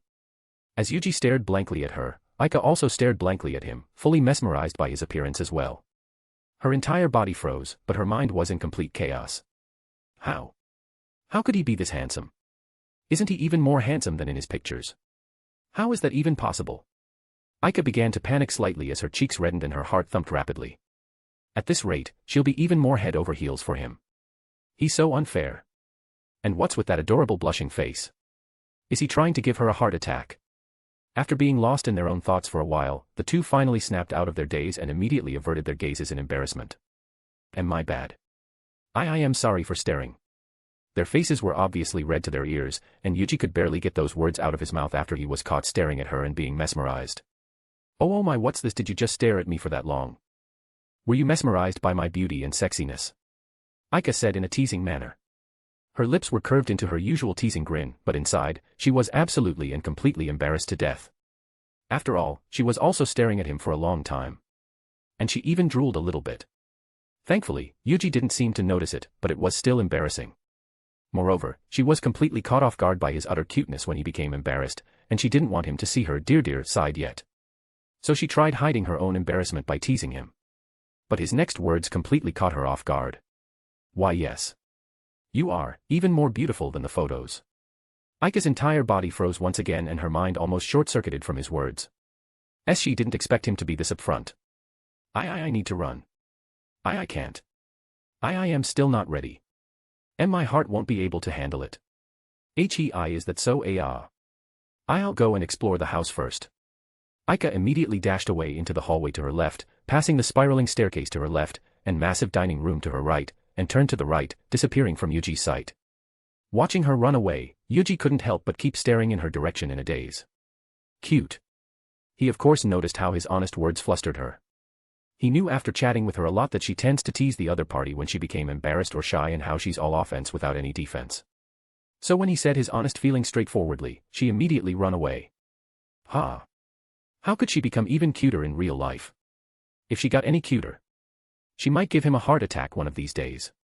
Yuuji let out a deep sigh and took out his smartphone to contact Tatsuya. Tsubakihara Yuuji, Tatsuya, Aika, and I have arrived. I'm not sure where we are yet since we teleported right into our horse, so I'll let you know when I find out. We'll also come and visit you. Will tomorrow be okay? Tsubakihara Yuuji, please give us your address too. Shiba Tatsuya, alright. Tomorrow morning would be fine. Here is my address. Tsubakihara Yuuji, got it. Then, see you tomorrow. We'll discuss our plan then. Shiba Tatsuya, See you. After chatting with Tatsuya, Yuuji noticed a new notification sign in his inventory. That must be the supporting items. I better find Aika first and then open it together. Preparing his heart to be in the presence of the subject of his massive love interest, Yuuji took a few deep breaths, picked up his luggage and Aika's 4 large travel luggage that she left behind when she ran away, and entered their new home in search for Aika. Aika. Let's put our things in our rooms first and then explore the house together. Seriously. You've got 4 massive luggage and I'm not dragging all of these myself. Yuuji's yell echoed within the massive living room, but no response came back. Guess it's a game of hide and seek it is. He let out a sigh once again and sharpened all of his senses, especially his olfactory sense. The moment he first caught a whiff of her intoxicating, sweet, and flowery fragrance, it had already become unforgettable. Yuuji himself couldn't believe it. He knew he had quite a fetish for the sweet, flowery scent of the women he loves, but to think he could memorize Aika's scent this quickly. Now that he has enhanced senses, he couldn't help but think that his fetish for his beloved's scents would become much worse than before. After all, he's already quite aroused just from seeing Aika and smelling a whiff of her scent once. Wait. Then that means, aren't I clearly on the way to becoming a pervert with a smell fetish? After just a little while, Yuuji found Aika in what seemed to be a massive leisure room, even more massive than the living room, from the sound of her footsteps against the marble floors. It was incredible. Just when he thought it wouldn't get any more luxurious than that living room, there was an incredible leisure room complete with luxurious furniture and modern appliances. Moreover, he also saw how incredible the kitchen was when he glimpsed to his left as he turned the corner. But before getting more distracted, he quickly made his way to Aika. Though as expected, there was still quite an awkward atmosphere between them. Hey Aika. Let's find the rooms first and place our luggage there. Why Yuuji? Like a deer caught in headlights, Aika stiffened the moment she noticed Yuuji's presence and immediately averted her gaze away from him. And no. Why are you being like this, Aika? Being shy like this doesn't suit you. You already know he's handsome as F***ck. Stop being flustered. Aika took a few deep breaths and calmed her heart before facing Yuuji again. Just leave it in the living room for the time being, let's explore. Seeing her finally return to the way she acted like she usually does, Yuuji also forced himself to calm down and acted normal. No. You're still in your school uniform, you know. You should go change first before we look around more. Boo. Fine. But this place sure is big, how are we going to find it? I'm not sure. Let's try turning left when we pass by that staircase and then check out the hallway to the right. That hallway seemed to be special since it's covered by a beautiful carpet. Sure. Leaving the leisure room, Yuuji and Aika returned to the three-way intersection and went straight to the other hallway they hadn't checked out yet. As they went through the hallway, there was a door to their left with the label Utilities on top of it and another door to their right with the label Pantry. And passing through the hallway, they arrived in the gallery with a door to their right and a small hallway to their left. Hey, let's check out the door. Sure. The two opened the door to their right and found an amazing, beautiful, modern-style bedroom with predominantly white walls and floors, and black carpet below a king-sized bed against large, glass windows with the scenery of the side courtyard. To their left, parallel to the side of the bed, was a door and large mirrors. And when they inspected closer, the large mirrors were in fact an enormous cupboard that they would open automatically by touching a part of the mirror, while the door led to a private bathroom, complete with showers, jacuzzi, a powder room, a bidet toilet, and a walk-in closet. Whoa, this is amazing. I call dibs on this one. It really is. Alright, then I'll leave your luggage here, okay? Oh, but before I go change, let's go check out the other side of this room and the special hallway you told me together. Oh, sure. Yuuji left all four of her luggage on the floor by her bed and the two left the room, heading to the other side. There were 4 doors in the hallway. The one to their left had the label Service Entrance on top of it, while the one at the end of it had the label Garage. The one right next to the garage was the storage, so they entered the last door to their right that didn't have any labels. As they entered, they were greeted by a similar room to the one Aika chose to be her room. Oh. It's another room. And it's identical to the one we have, just on the opposite side. Then these two might be regular rooms and not the master bedroom. Then that special hallway you said earlier might lead to the master bedroom. Let's check it out. Wait. Making their way back to the foyer with Yuuji chasing after Aika, they quickly arrived before the hallway where the black and gold carpet and the niche with beautiful scenery paintings were. There were 2 doors to their left, one smaller with the label Powder Room, and another one a massive, white, wooden double door framed by a wooden frame with golden engravings. While the one to their left was a double door with the label Study on top of it. The two immediately went to the obviously special room. Wow, this just screams master bedroom, huh? It does. Let's check it out. Upon entering, they were greeted by an extremely massive room, far beyond the 2 other bedrooms they've seen so far. Right before them was a set of sofas with a coffee table and a home theater set with a massive LCD TV fitted into the wall right in front of the sofas. Then further within, they could finally see a massive, double king-sized bed against the wall, another set of sofas and coffee table to its right, and a massive glass window with curtains on the side that led to the veranda and gave them an amazing view of the massive swimming pool and planters. This is amazing.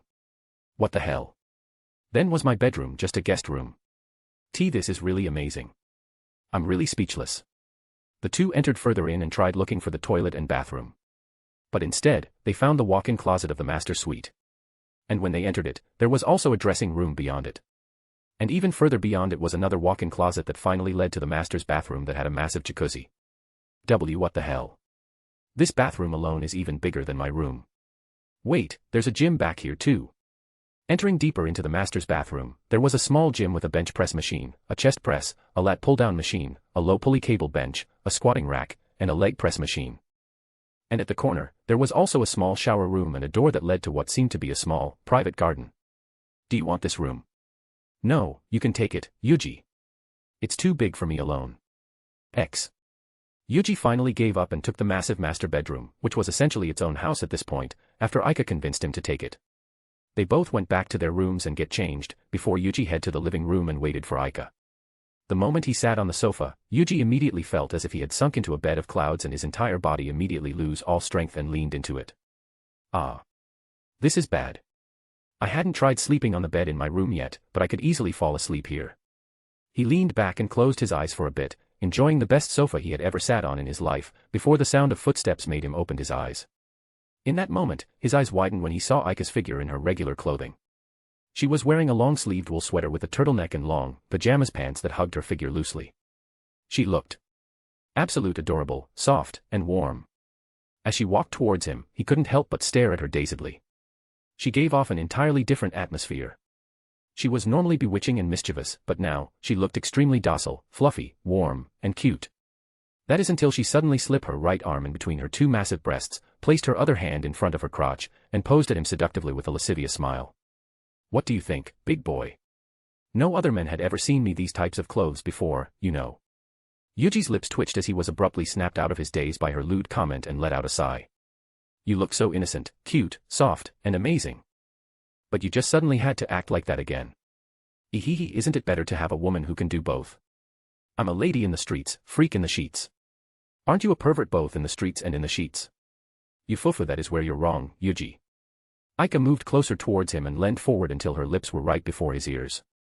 I'm even more of a freak in the sheets, would you like to try? His face immediately blushed and his heart thumped rapidly at her words. His condition before meeting Aika was already bad after that talk with his mother. And after meeting Aika, his horniness was only ever increasing, especially when the girl she had a crush on was even hotter in reality than in her photos. And now, she was saying those things to him. Did she know how painful it is to push down a massive raging hard-on? Anyway. Let's talk about our situation first and get our supporting items from our inventory. Yeah. But I still want to explore the house more.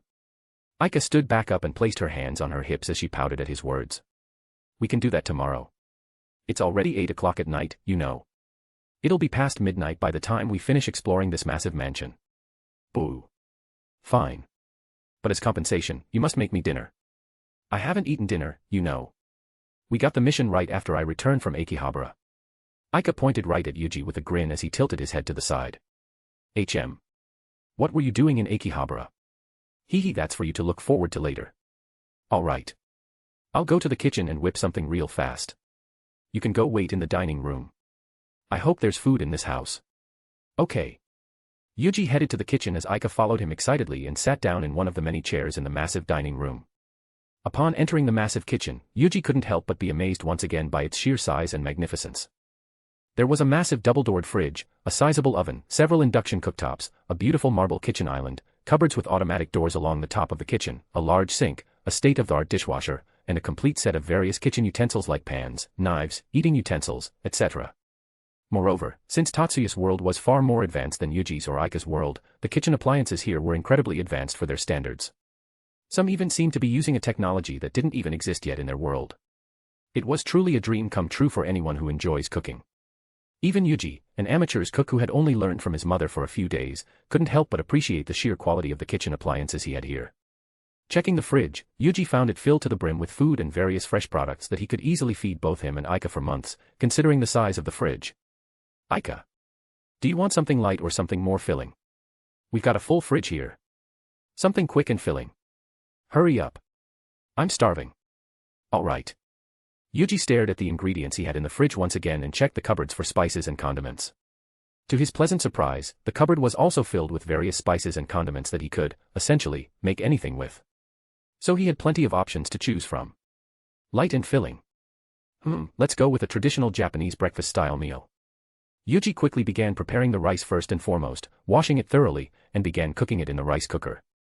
Then, he took out a nice, thick salmon fillet from the fridge as well as a block of tofu, some seaweeds and green onions, and a container of organic miso paste. Salmon onigiri and miso soup. Should be good for a very late dinner. Yuuji began pan-grilling the salmon he had seasoned with a bit of salt and pepper, and then cut up the blocks of tofu, seaweeds, and green onions for the miso soup as he waited for the water to boil while still keeping an eye on the salmon. He had never shown such dexterity and skills in front of his mother before while they were making his, Yuna, and Nina's lunch for school, even though he had long since absorbed his mother's skills with his accelerated learning speed. But that was because he didn't fully pay attention to what he was doing. He was mainly paying attention to his mother, talking to her, and enjoying her presence while also cooking on the side. That was the most important thing to him, considering he could rarely be with her alone the rest of the day. But now, with Aika hungrily waiting for him to finish cooking, he did everything as efficiently as possible and did his best. Soon, the tantalizing and appetizing smell slowly drifted from the kitchen into the dining room a few minutes after Yuuji went to the kitchen. As she was sightseeing in the dining room, she caught the faint smell of grilled fish and miso with her enhanced senses despite the distance between the dining room and the kitchen. Sniff sniff whoa. It already smells so good. Ah, this is bad. The smell is making me even hungrier. She was already fairly excited, given this would be the first time she'd eat a meal cooked by Yuuji himself. She had always been envious of his sisters, who could eat his meal every day, and always wondered how it would taste. And now, after smelling it, she could barely contain her excitement. Her walking pace quickened as she walked around the dining room, looking around while her mind was filled with excitement and expectations for Yuji's home-cooked meal. And after waiting for around 25 minutes, Yuuji finally came with a large tray of food to the dining room. On it was 2 rectangular plates with 3 onigiri, 2 empty bowls, a ladle, and a pot of miso soup. Ah. You're finally done. Aika quickly went to the table and sat down in excitement, her eyes locked on the food Yuuji brought. I'm sorry it took a while. The rice took a little bit to cook, but here you go. Grilled salmon onigiri and miso soup. Yuuji placed the tray down and then placed the plates of onigiri, bowls, and the pot of miso soup onto the dining table. Whoa. It looks so amazing. Let's eat it while it's still warm. Here you go. Hee thank you for the meal. Aika blew on the bowl of miso soup Yuuji poured for her a little bit and took a sip. Wow. This is amazing. I've never had such a flavorful but also light miso soup ever before. It's super delicious. Her eyes sparkled in excitement as she continued to drink her bowl of soup greedily. I'm glad. I learned it from my mother. She's an amazing cook herself. Oh, a hot housewife who earns money and can cook this amazing, how sexy it must be hard for you, huh? Aika lowered the now half-empty bowl of miso soup and grinned teasingly at Yuuji. I didn't like you put it, but I can't deny it either. Well, don't worry, you have a talent to become a house husband yourself. Having such a handsome and perfect house husband. Aren't you scared some girl would try and lock you in the house forever? Stop it. That's a genuine concern for me now after all those hentai mangas with the confinement tag you send me. I'm just helping you open your eyes. Ha. Now then, let's try these onigiri. Fill me up again with the miso soup, please. Alright. Yuuji let out a sigh, but he couldn't help but smile as he watched Aika deliciously eating his food and even making some exaggerated reactions. She was so cute that he was already full just watching her eat deliciously and watching her being all cute and adorable. Yuuji, what are you doing? Let's eat together. It's super delicious, you know. Yes.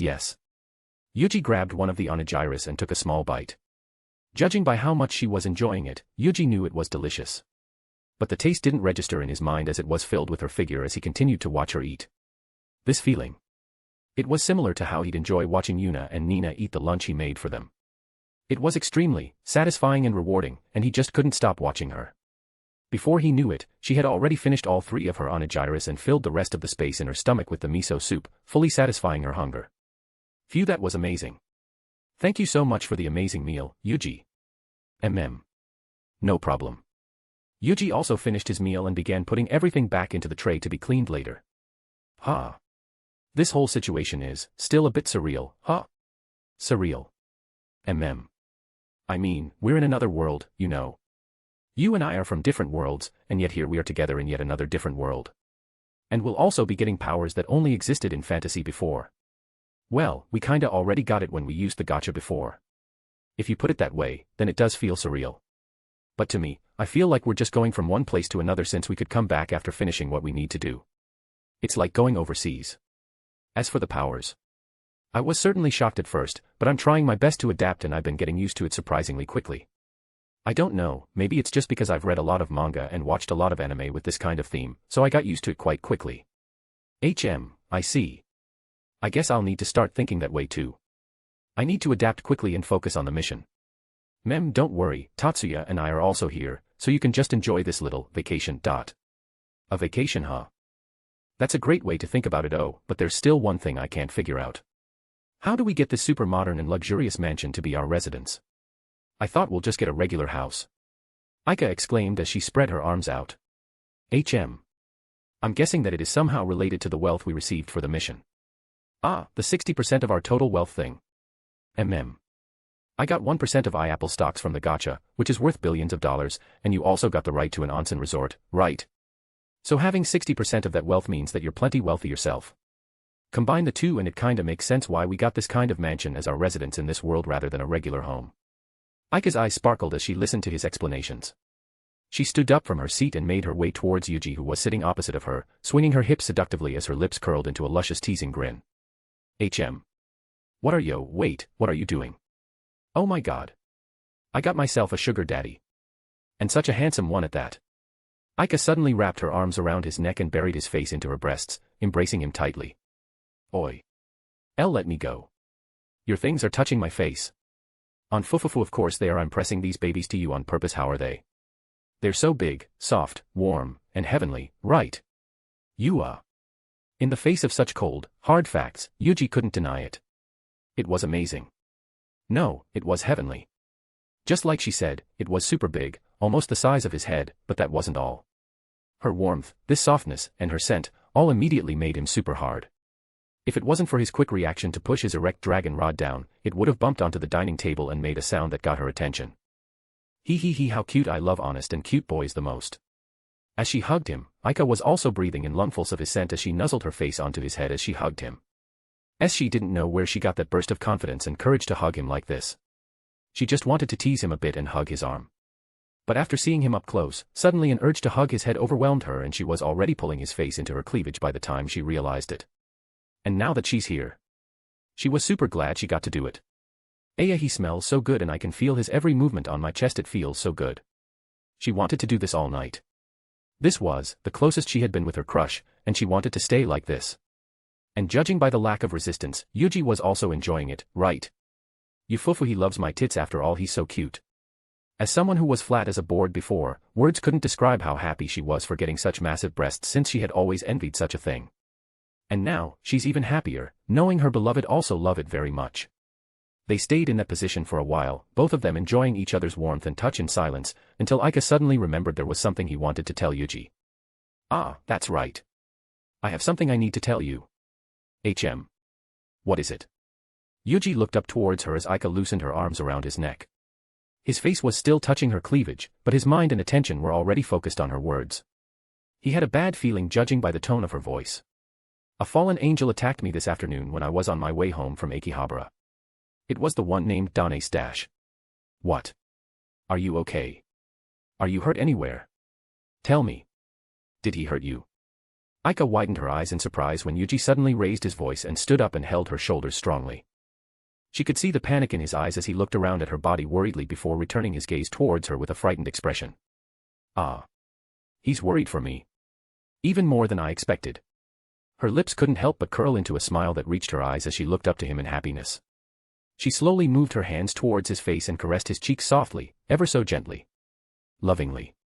I'm okay, Yuuji. It was a little bit scary at first, but I activated my magical necklace at the right moment and, well, let's just say, I now know how strong the peak of humankind is with all their potential unlocked. Yuuji let out a deep sigh in relief when he heard her words and fell back down to his chair as his entire strength left him. Thank goodness. Don't scare me like that. You just panicked on your own before listening to the entirety of my story, you know. How did it become my fault? I'm sorry. I didn't mean to raise my voice like that. And I'm also sorry if I hurt you. No, you didn't hurt me, and I'm also very that you became that worried for me. Aika grinned once again when she saw him averting his face slightly in embarrassment. But still, I'm glad we got a quest right after that ordeal.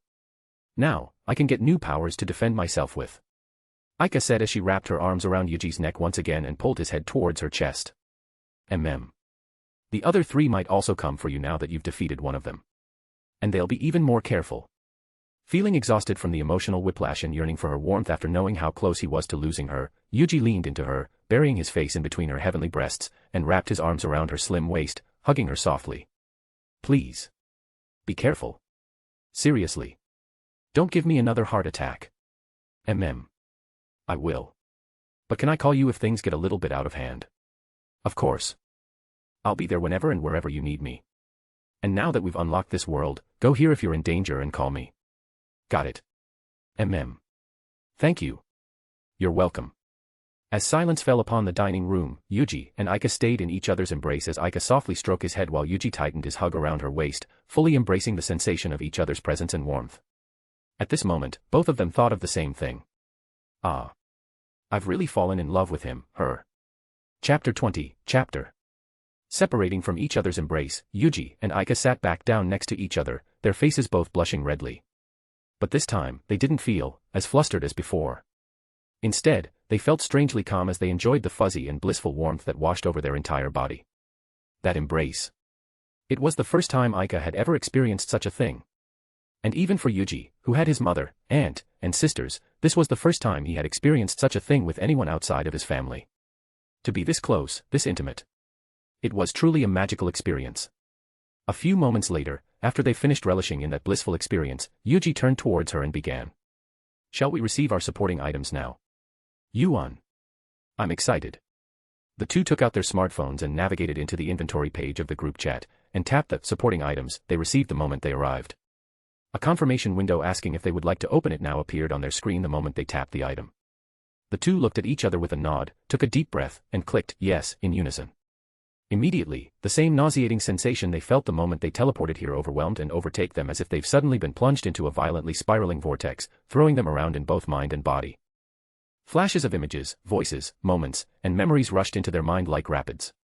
And in an instant, all those sensations disappeared and they found themselves back in the dining room, gasping and sweating. Ha. Ha. That was unpleasant. Ugh. That felt terrible. Are those memories our background in this world? It seems like it. These memories. I never actually experienced any of it, but it felt like it has been a part of me all along. Thankfully. Those experiments we experienced are really horrifying. I can't imagine how anyone could have gone through that and stay sane. I guess these kinds of mad scientists really do exist in real life, huh? Trying to create the greatest magicians.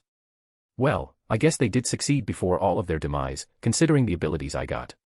Me too. What did you get, Yuuji? I received Elemental Sight. It seems to be the same one as Tatsuyu's. And I also received an extremely high psion count, a massive magic calculation area, and an innate active magic ability. Eh? You too. What kind of innate magic ability did you get? I think the best way I could describe it is by calling it gravity. Gravity. That sounds so strong. Yes. It really is. It allows me to bend the fabric of space and choose what it affects. I can make things float and fall, heavier and lighter, or even rip them apart into literal molecular pieces. The tray of plates and bowls from their dinner began to float up slowly as Yuuji raised his hand towards it, before floating back down gently to the table. Bend space. How can gravity do that? Isn't gravity the force that makes you fall down? No. Gravity is a curve in the fabric of space that is created by massive objects. The reason why we fall is because the mass of the Earth bends the space around it towards its center. And since I can directly interfere with the structural information of this aspect, I can bend the space around me that even light will bend. He raised his hand once again, this time upwards towards the chandelier hanging down from the tall ceiling. Then in the next moment, the light from the chandelier began to warp and bend, twisting the image of the chandelier from their perspective, before it returned to its original appearance once again. That's amazing. Can't you basically control space itself now? That's crazy. Ahahaha. Yes, it is. I'm quite surprised too. I couldn't believe it too when I get the info in my head. Now mine's not gonna seem cool anymore. Aika let out a sigh and pouted as she slumped back to her chair, causing her heavenly massive breasts to jiggle. Don't be like that. I'm sure it's awesome, considering we have practically the same background. Come on. Fine.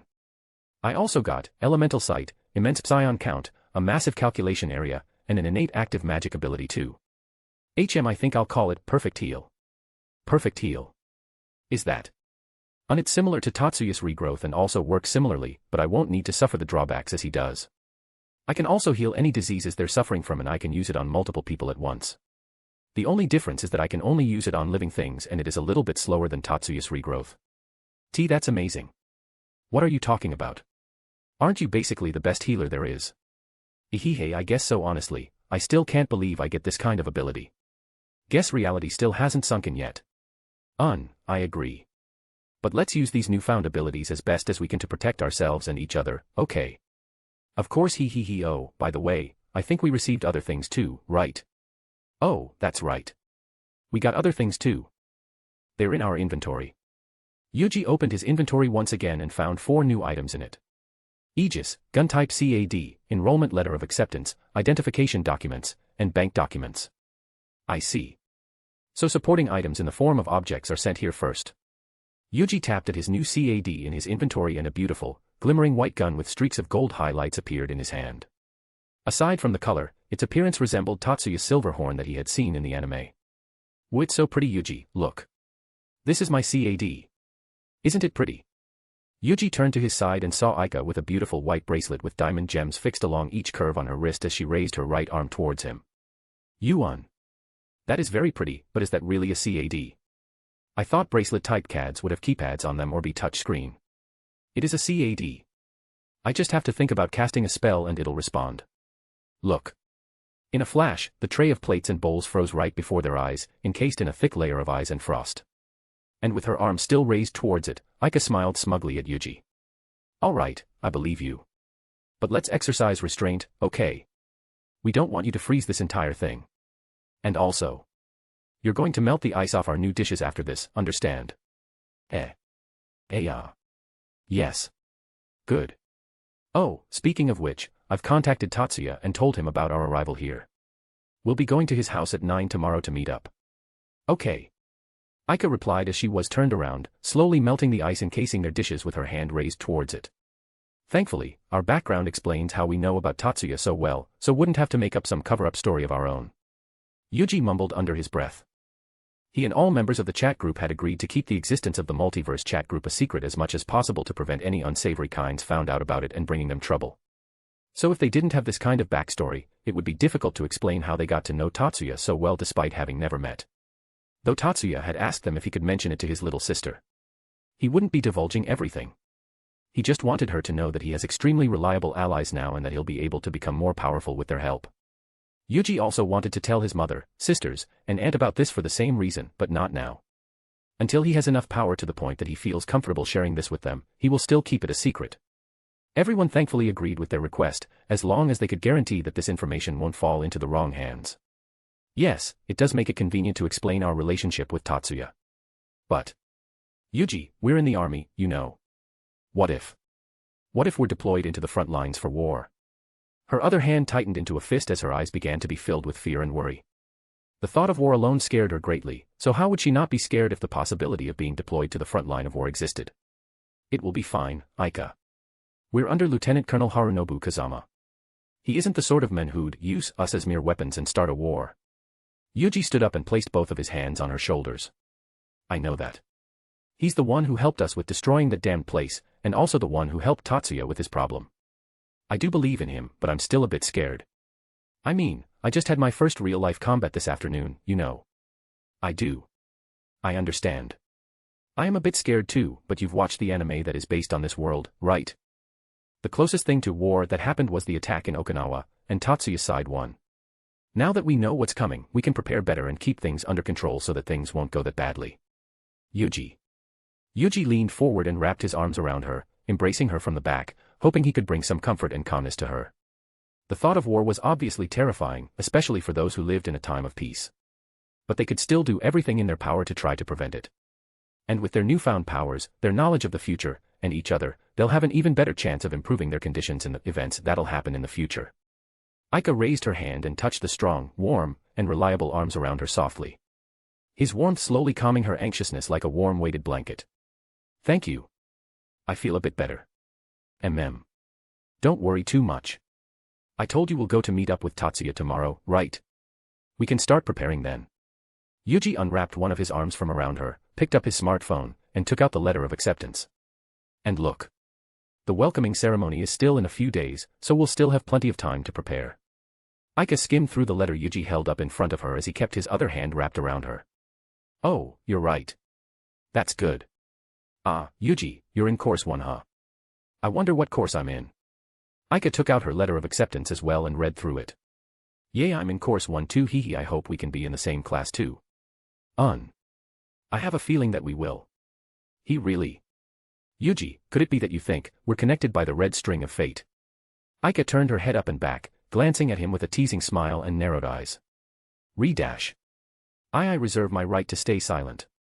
He you totally do, right? How cute. Yuuji averted his redly blushing face away from Aika's grin, but it wasn't because his true intention was found out. In fact, he didn't think of it that way originally. The way everything had been set up by the group chat, starting with their residence, their background, and their power, everything had been extremely convenient for them. So, Yuuji thought it wouldn't be strange if they were to be put in the same class to make it easier for them to work together and complete the missions. But when Aika interpreted it that way, he found himself extremely happy and almost grinned. Ahem, so anyway. What were you doing in Akihabara? Yuuji let go of Aika and sat back down in his seat. Hearing his words, Aika couldn't help but grin at his adorable attempt to try and change the subject. But as the understanding and considerate woman that she was, she played along and spared him from any more embarrassment. At least, for now. Hey, Yuuji. Is there still something you'd like to talk about? Not particularly. We can discuss our plans with Tatsuya tomorrow. Is there something you'd like to talk about? It's about my trip to Akihabara. I went there to search for inspirations for the cosplay we'll have your family wear. Oh really? So, did you find something? I have several ideas for the characters. Here. Look. Oh. Aren't these from Bleach, One Piece, and No Game No Life? You have them in your world too. Don't they suit your family? Their figure and hair color are the same as my mom, aunt, and sisters. Good job, Aika. These are amazing ideas. I got an epiphany. I realize I didn't have to make it a character from our 18 works. Shounen animes also have hot ladies. Well, you're not wrong. But I don't remember this character wearing any jewelry. What should we do? It's fine, we can just make them cosplay the character when she's wearing a different outfit to fit it right. Alright. Alright. Now that we know what characters your family going to cosplay as, let's discuss the plan further, shall we? Landing onto the super soft, double king-sized bed in his master suite room with a thump after throwing himself there, Yuuji laid down and let out a deep sigh as he stared up onto the tall ceiling. It was midnight. His talk with Aika ended up being a 3-hour-long conversation that didn't even relate to their plan of giving the enchanted diamond jewelries to his mother, aunt, and sisters. They were just talking about random stuff, like what Yuuji was doing before they were teleported here, what Aika bought on her trip to Akihabara. And as usual, everything went south as soon as Aika talked about her fetishes after she talked about what our 18-year-old she bought. That conversation took up more than half of the time they were talking. But it was fun. He had a fun time talking to her, even when they were talking about mundane stuff or retorting to her dirty jokes. They could finally talk in person. It wasn't just a name on a screen anymore. She was truly in front of him, and she was even more amazing in person. Yuuji covered his body with the thick, soft, comfortable duvet on his bed and closed his eyes. His lips curled into a smile. The clock ticked as silence fell upon the dimly lit room, with the only source of light coming from the moonlight that entered through the massive windows in front of his bed. It was a peaceful night, and with everything that had happened today, Yuuji should have been able to fall asleep quickly. Yet, after half an hour of laying down, rolling to his sides, and changing his sleeping position, sleep didn't come to him. I can't stop thinking about her. The image of Aika's smile, her playful grin, her adorable pouts, and the sound of her beautiful voice and laughter kept appearing in his mind, keeping him awake. And especially her sexy, soft, and warm body. Just remembering the hug they shared and the sensation of her heavenly breasts and seductive body made his heart thump quickly and awakened his dragon rod. Yuuji slowly opened his eyes in defeat as he failed to fall asleep, and he was immediately greeted by the sight of the tent he pitched. Seriously. She's too sexy for my sanity. He sat up on his bed and grabbed his phone along with a box of tissue, ready to do everything he could to calm his fully erect member using photos of selfies Aika sent him. But just as he was about to lower his struggling pants, the heaved double door to his room was opened. Yuuji quickly raised his pants back up and turned towards the door in a panic, and froze at the sight before him. Standing near the door and shined by the beautiful moonlight was Aika, dressed sexily in a baby doll, crimson-red lingerie, covering her sensitive parts with her lithe arms. Her cheeks blushed redly, visible despite the low light within the room, and her eyes glimmering under the moonlight, teary from the embarrassment and nervousness. And as Yuuji froze in shock, she took the first step toward him with determination. Then another, and another yet again, until she was right by his bed. All this time, Yuuji stared at her, eyes wide as saucers, unable to process just what was happening. His mind was filled solely with the thought of how gorgeous she was. But the moment she climbed up and began crawling towards him, Yuuji snapped out of his daze. Hey Aika. What are you dash? Don't stop me, Yuuji. Eh. Her sudden cry shocked him and froze him once again as he continued to stare at her teary countenance. He could see her clearly now from the moonlight coming in from his window. She was blushing even redder than he expected. I can't hold back my feelings anymore, Yuuji. I thought I could be satisfied just by seeing you in person and talking with you. But it just made me unable to hold back even more. She crawled one step closer to him and looked him straight in the eyes. I love you, Yuuji. I've fallen in love with everything about you. Your kindness, your gentleness, your playfulness, your honesty, your warmth. Everything. I never thought I could fall this deeply in love with someone I just met through a chatting app a few days ago, and yet here I am. Hopelessly in love. Her lips curled into a small, helpless smile as she continued to stare at him, her eyes filled with love and affection, as if she was looking at the person who meant the world to her. Hee, it's funny, right? I would have laughed at myself if I were to tell it to my past self. How I would fall helplessly in love with a guy I met from a magical, otherworldly chatting app. But it is true. Chatting with you until late at night, having fun together, sending each other's pictures, and finally, meeting you in real life. Everything feels like a beautiful dream to me. I never knew I would meet the one I would fall this deeply in love with through a magical chatting app. Aika. With each and every word she spoke, an overwhelming mix of emotions swept his mind and heart into a vortex. He was nervous, ecstatic, giddy, and extremely excited from her confession. Yet at the same time, he felt conflicted, worried, and confused as he thought of his mother, aunt, and sisters. Words failed to come out of his mouth. But the moment his gaze met hers, the overwhelming, whirling vortex of emotion suddenly disappeared, and words coming straight from his heart began to flow naturally. I love you too, Aika. So much. I can't believe how deeply I've fallen in love with you too. I love your cheerfulness, your genuine kindness, your smile, your playfulness, and even your pervertedness. I love every second of our conversation. Every time I talk with you, I feel so happy, so excited, and I found myself enjoying every moment of it. And before I knew it, I've come to care about you so much. More than I ever expected. And today simply cemented all of it. Aika felt her heart race in happiness as she listened to his loving words and feelings toward her. But a twinge of fear and worry appeared in her heart when she realized the frown on his face. But I'm also in love with my mother, my aunt, and my sisters. I've loved them for as long as I could remember. I haven't even confessed to them, and yet here I am, falling in love with yet another girl and confessing my love to her. Yuuji curled his lips into a smile, a pained, sad smile, as he raised his hand and caressed her cheek. You are an amazing girl, Aika. And you deserve so much more than a guy who fell in love with all the women in his stepfamily. All of you deserve so much more. Someone who would love you and you alone. Wholly and completely. Someone who wow dash. Before he could finish his words, Aika sealed his lips with hers. His surprise lasted only for a moment before he quickly melted into the kiss filled with all her love and affection. A few moments later, Aika moved away and looked at him with a helpless smile. Who I give my whole heart to isn't your choice to make, you idiot. You are the one I choose. The you who's also helplessly in love with his mother, aunt, and sisters. I don't want any other person's love, even if they would love me and only me. Your love is the only one I need. Aika slowly moved her hand to his cheek and touched her forehead with his. As long as you love me genuinely, then I'll happily have a threesome or even a sixsome with your entire family if you want to. Yuuji wrapped his arms around her slim waist and pulled him into his embrace. I do love you. I love you so much, Aika. So much that I don't even understand anymore. His mind was a jumble, but those words couldn't be more genuine. He had fallen utterly, helplessly in love with her that he couldn't even understand how it could happen. In just a few days, Aika had completely made him fall so deeply in love with her. Hee, that's great then. Just for now, you'll be my hubby and mine alone until you can drag the women in your family to your bed. Aika said cheerfully and wrapped her arms around his broad chest, pulling his back with her hands as strong as she could into her embrace since she couldn't fully circle her arms around his chest. Are you really fine with this? If you're not, you better say it now because I will never let you go ever again.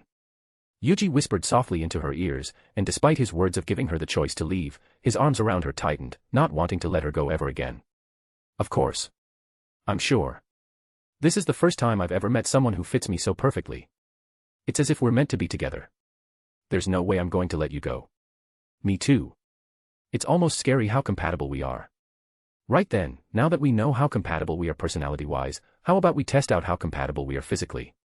Yuuji felt her hands beginning to slide down from his back to his lower back, lifting up his shirt, and going inside his pants, trying to reach for his butt.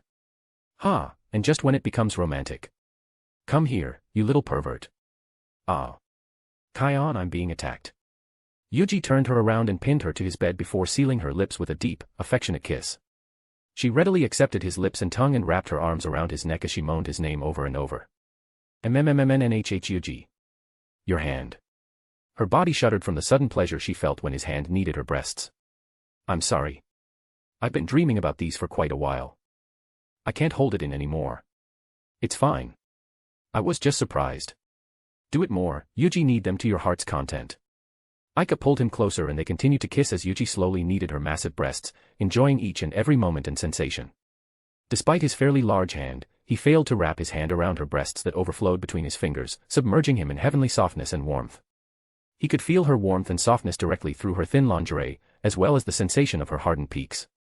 But as he was about to slip his hands into it and feel her breasts directly, Aika separated herself from the kiss. Ah, wait, can I take off my glasses first? Sure. But will you be able to see without them? Hee, they're just for show now. My eyesight is perfect after I got my SSR. How was it though? Don't I look more meek with those glasses? I look like a cute nerdy schoolgirl, aren't I? You do, but you look just as beautiful and sexy without them now. Just a different kind of sexy. What kind of sexy? The irresistible one. Hee, you're such a sweet talker. Yuuji removed his hands from her breasts and moved them towards her cheeks, caressing them softly as he began to kiss her once more. And as he enjoyed kissing his beloved girlfriend, he felt her hands wandering around his back and began pulling up his t-shirt until it was stuck under his arms. He raised himself up and looked at her with a teasing grin. What are you trying to do, Aika? Were you trying to undress me? It's not fair that I'm the only one dressed like this. Why, you should undress too. Giggling at her being embarrassed and pouting from being called out trying to undress him, Yuuji raised his entire body up so she could see him and his body clearly. And with the moonlight shining behind him, he took off his shirt, slowly revealing his heaven-sculpted muscles and godly figure. The sweat from his nervousness and heat that built up in his body from their kiss glimmered in the moonlight, slowly dripping down his pecs and abs. Then, the moment he finished taking off his clothes, Aika sprung up and pushed him down onto the bed, pinning him under her, and kissed him aggressively as her hands began wandering his muscles body, feeling up his hard, defined muscles. Yuuji. Yuuji. Yuuji. As if lost in a trance, Aika moved down from his lips, fell to his side, and began kissing and licking the sweat from his neck as her right hand felt his entire body up. She moved down once again, now licking his chest as her hand slowly moved down to his dreamy abs, caressing them ever so softly, feeling its every ridge and hardness in her hands. Then as she continued downwards, she finally reached her beloved's most important place. Ah. Aika. She rested her head on his warm, firm chest as she stared down at the massive tent with widened eyes, dazedly. It was very tall and it was moving up and down as if struggling to get out of its tight confine. Acting on instinct, Aika began trying to free his massive dick out of its tight constraint with one hand. But with it pointing up high into the sky, she struggled to lift up his pants high enough to free them. But after a while, she finally succeeded and his member immediately flopped out, hitting his hard abs with an audible thud before springing back up and pointing to the sky. Her gasp resounded through the room as she began to try touching it carefully, caressing it, tracing its magnificent shape up slowly before trying to hold it in her hand. It was magnificently massive and long. She couldn't even fully circle it with her fingers, and she wouldn't be able to even cover its entire length even with both of her hands. Ah. Aika. Why you're so big? She gulped a large amount of saliva that had been accumulating in her mouth since she saw his thing. It was bigger than anything she had ever seen. It's even bigger than the ones in the overseas porn she watched on the internet. And the shape, the appearance, those veins, the head. It looked so perfect. Every dick she had seen up until now from those porn videos now looked hideous in comparison. She felt her womb tighten and her panties fully drenched in her love juice just by looking at it. She couldn't wait to touch it more, taste it, have it claim her virginity, and made her pussy solely belong to it. But at the same time, she began to feel really nervous.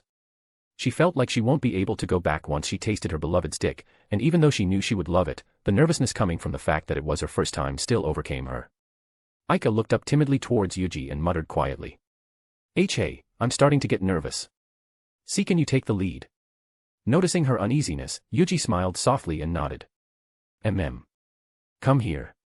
He lifted her up slightly until he could reach her lips and began kissing her slowly, ever so lovingly, until she melted into his chest. Then, he turned her around, making her lay on her back, and looked her straight in the eyes.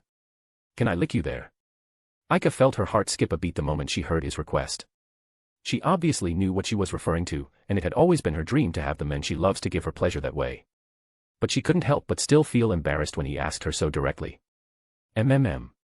Geez, please don't ask me that. It's so embarrassing. Hee hee, I love seeing your embarrassed face. Geez. You pervert. I love you too. I'm taking off your panties.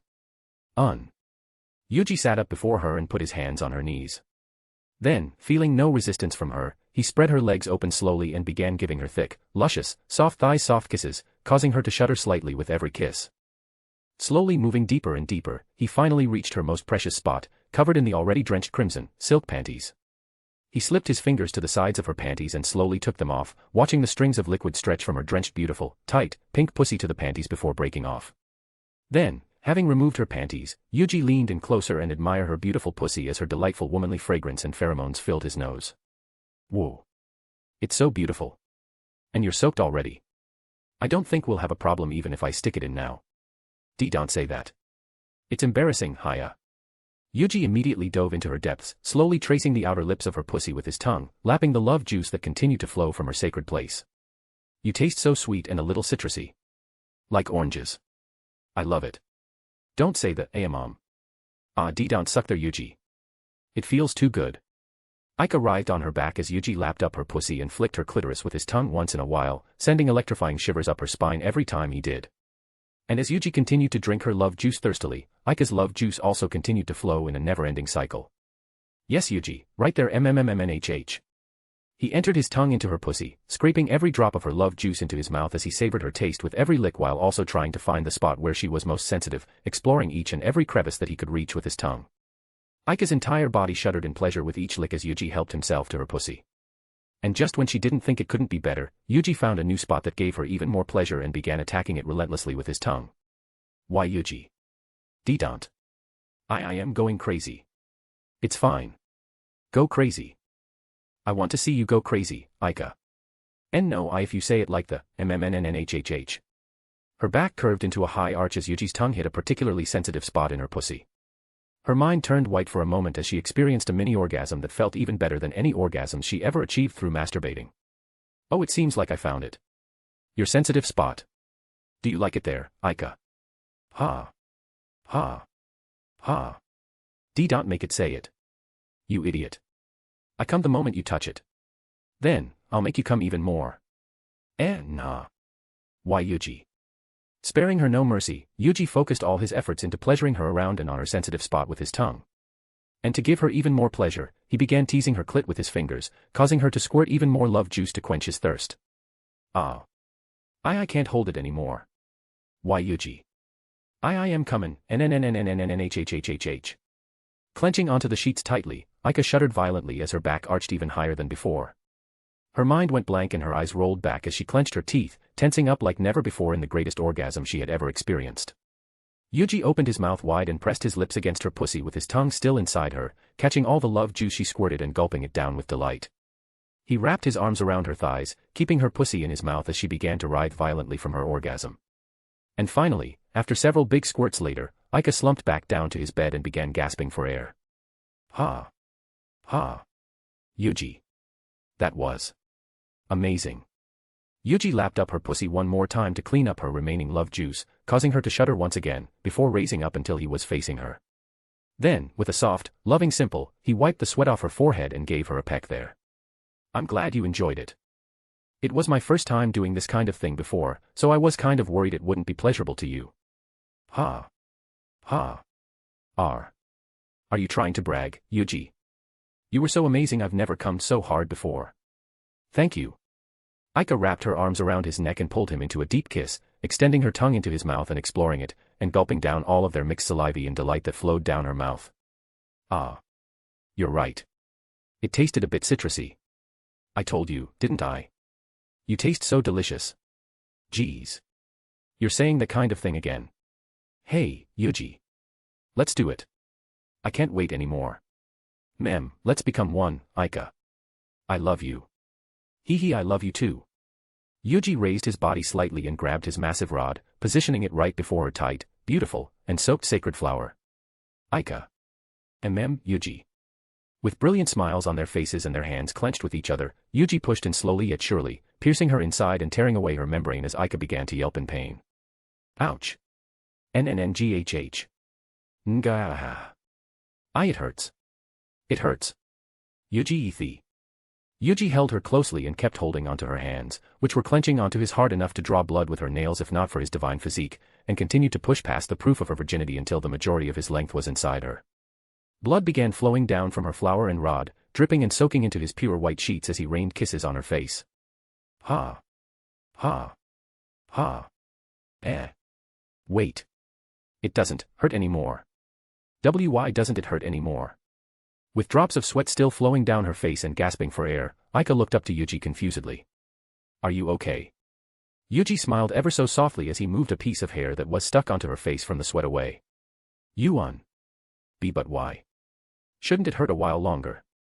It's my divine physique. All liquid that comes out of me can heal and make you stronger. And after everything we've done. So that's it. Right, I recall reading that in the skill description. That's right. So, what do you want to do now? Yuji smiled at her teasingly. But instead of becoming shy, Aika grinned back at him with a similar expression. Aren't you the one who's desperate to fuck your sexy lover? Come on, pound me, make me yours forever. With pleasure. Yuji raised himself up slightly and began moving his hips strongly, causing the sound of flesh hitting each other and Aika's moans to resound throughout his master suite. Yes. It feels so good even though I was just a virgin seconds ago. I'm feeling so good. Yes. Pound me harder, make me yours, Yuji. NngHh. You're so tight. It feels so good. With every thrust, he could feel her flesh completely enveloping and squeezing onto his dick, massaging it persistently as if trying to milk him of his cum. I'm so happy, fuck me more, enjoy your girlfriend's tight pussy more, mmmmnh. MMN. You're too sexy, Aika. I won't be able to hold back now. Go ahead, fuck me, show me how much you love me, I've been coming all this time, I'm already crazy for you and your dick. Yuji felt his reason float away as his mind was filled solely by the image of the beautiful girl beneath him, the beautiful sound of her moans, and the heavenly sensation from there they were united. Yes. That's it, make my girlfriend pussy unable to live without your dick. Aika.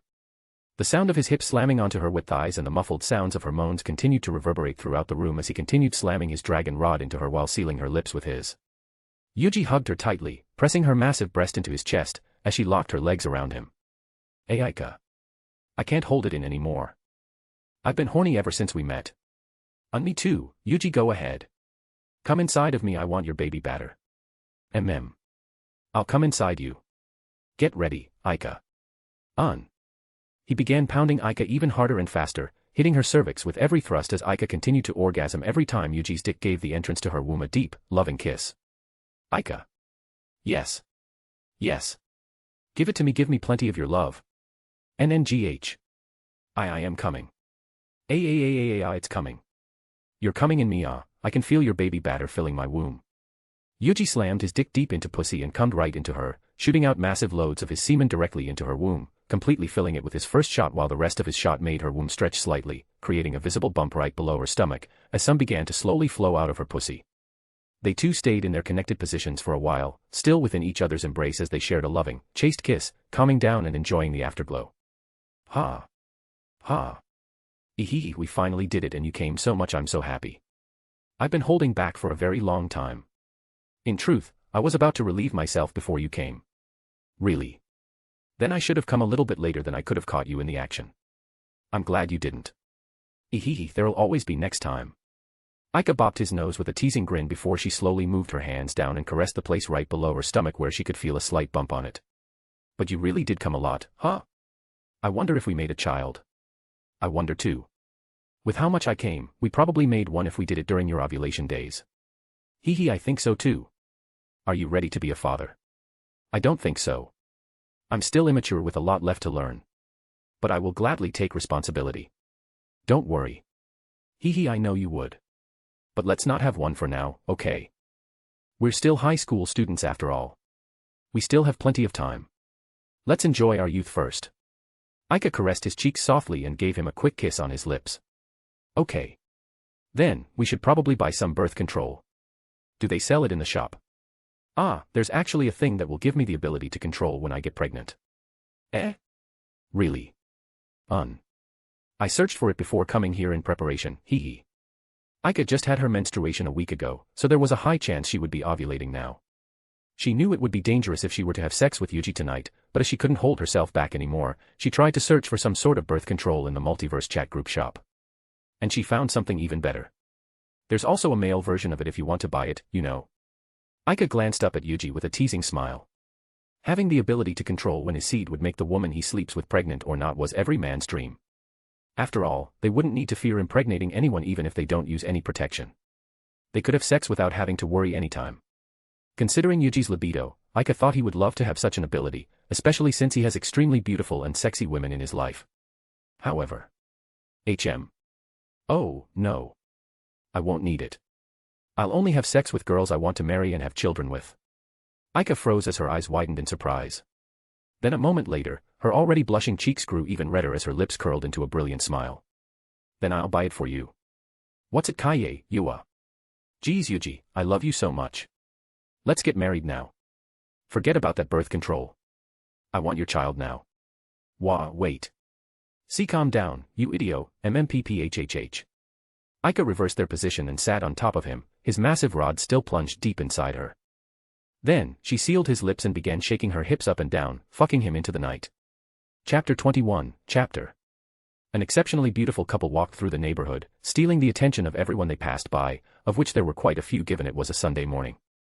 Mothers and or housewives who were chatting with each other, people walking their pets and having a morning jog, and even young children who were playing all stopped everything they were doing without an exception and stared at the couple for a few moments, following them with their eyes as they passed.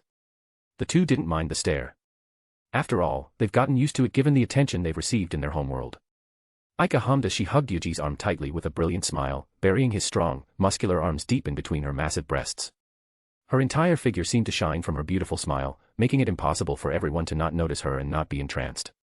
On the other hand, while Yuuji also had a smile on his face, it was a helpless one as he felt mentally exhausted from the shenanigans his new lover did last night. Right after he managed to stop Aika from fucking him vigorously and tirelessly, Yuuji bought the female version of fertility control and gifted it to her through the group chat. It was quite pricey, costing him 2,000 GCP. But given its effect, it made sense and Yuuji bought it for her. Aika received the gift happily, promising him that she'll pay her back even though Yuuji rejected it, and activated it immediately, making herself infertile temporarily. But just as he was about to tell her to go to sleep for the remaining few hours before they were to go to Tatsuya's house, she instead mounted on top of him, took his still tall, hard, and throbbing dick, and plunged it into her depth with a loud moan, and began slamming her hips up and down in a frenzy.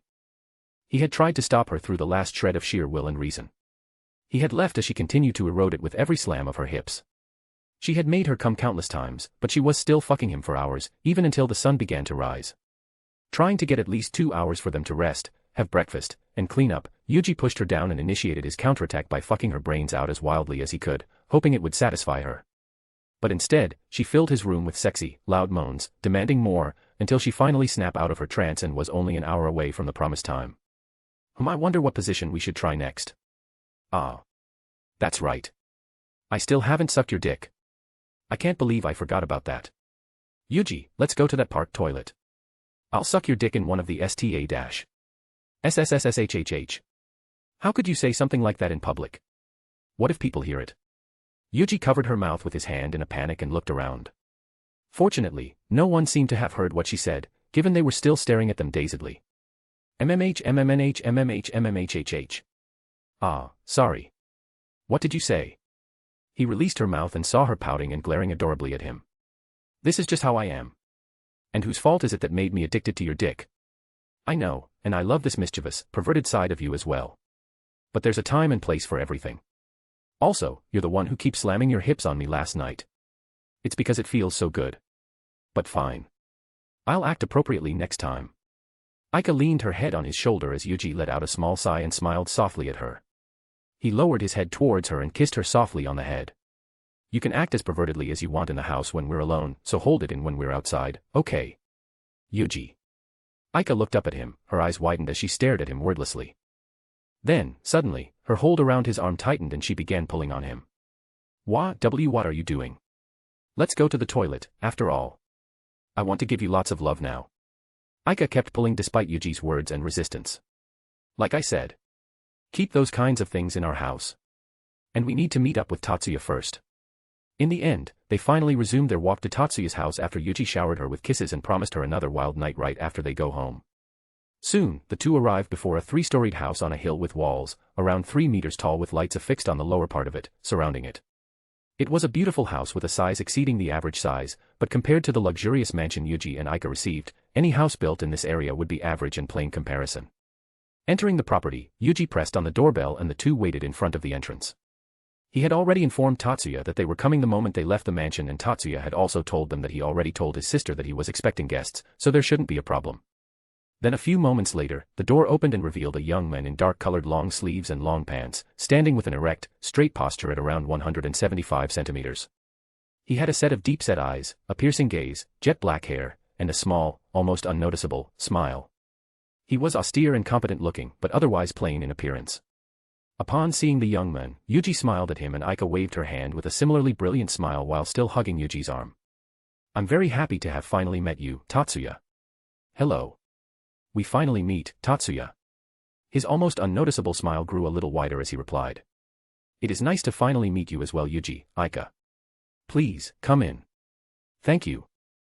"Excuse us." "Excuse us." Entering the house, Tatsuya led them to the living room where a set of dark brown couches with a dark wooden coffee table sat at its center, a large screen the size of the one in Yuji's room on the wall beside it, and a large, beautiful chandelier hanging down right above the wooden coffee table. His living room looked just like how it was in the anime, but Yuuji and Aika didn't recognize the chandelier hanging down from the ceiling. Noticing their gaze towards it, Tatsuya turned towards them and explained. "That chandelier is one of the items I got from the gacha. What do you think? Woo, it's beautiful. It's so shiny. It really adds to the elegant appearance of your living room. But how did you explain it to your little sister? Bringing such a thing out of nowhere would have raised some question, wouldn't it?" Yuuji recalled the time he told his family about the scepter. He would have had no way to explain it if not for Aika's help. "I've already told her about the Multiverse Group Chat. I hope you don't mind." "Oh, I see. No, of course not. We've discussed it before. As long as the information doesn't fall into the wrong hands, then sharing it with the few we can trust would be fine." Yuuji smiled softly at him, as he recalled his family. He had similar attention as Tatsuya as well. He planned on telling them about this group chat when the time is right. "Don't worry. If there is one person I can trust in this world, it is her. I'm glad." Hey, Tatsuya. Where's your little sister? I really want to meet her. Is she as beautiful as in the anime?" Aika leaned in close to him, her eyes sparkling with excitement and expectations before she felt Yuuji pulling her back and out of Tatsuya's personal space. "Hey, too close. You're making him uncomfortable." It is fine. Miyuki is currently preparing coffee for us. Or would you prefer tea? Coffee is fine with me. I'm not really good with bitter things. I will tell her add sugar to yours then. In the meantime, please feel free to take a seat. Thank you, Tatsuya. Thank you then, excuse me. Tatsuya opened and went inside the door to the left as Yuuji and Aika took their seat side by side on the couch and looked around. His house, while beautiful and quite sizable, seemed to have a minimum amount of decorations. Aside from the large chandelier above them, there was only a small, long, and fairly plain painting hung on the wall behind the dining table before them, and a potted plant near the door beside the hallway to their top right. But somehow, it did feel a bit relaxing after spending the night in a super luxurious mansion. Even though they spent most of the time in Yuji's master suite and didn't necessarily appreciate the architecture and luxury within aside from the double king-sized bed, it was still an extremely luxurious room that they were used to yet, given they came from average, if not, slightly above average households. Though as time passed, they believe they will get used to it. Aika, in particular, had a plan to familiarize herself with the entirety of her home, which involves Yuuji. After a while, the door Tatsuya entered from opened once again, and this time, a beautiful, jet-black-haired girl with straight bangs, lovely white skin, and rosy lips followed after him, holding a tray with 4 cups of freshly brewed, still steaming, coffee and a small ceramic container with a little spoon coming out of its lid. Yuuji and Aika both looked at her with widened eyes. The latter seems more excited as her open mouth slowly curled up into a huge smile, and excitement became more and more visible in her eyes. Tatsuya took the seat opposite Yuuji as Miyuki softly, ever so elegantly, placed the cups of coffee in front of Yuuji, Aika, and Tatsuya, before placing one for herself on the table in front of her seat beside Tatsuya as well as the little ceramic container. Then after she finished placing them, Miyuki looked up at her brother's guests and froze for a moment. She had heard from her brother that these two were especially beautiful amongst his friends in the amazing/bizarre chat group he told her about, but she didn't expect them to be this beautiful. The man was extremely handsome and beautiful beyond belief.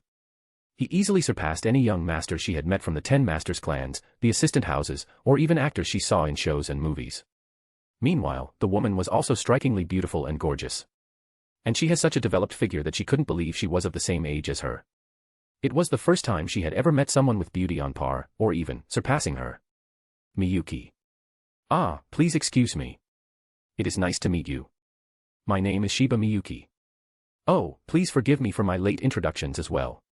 My name is Tsubakihara Yuuji. I believe you have heard of us from your brother.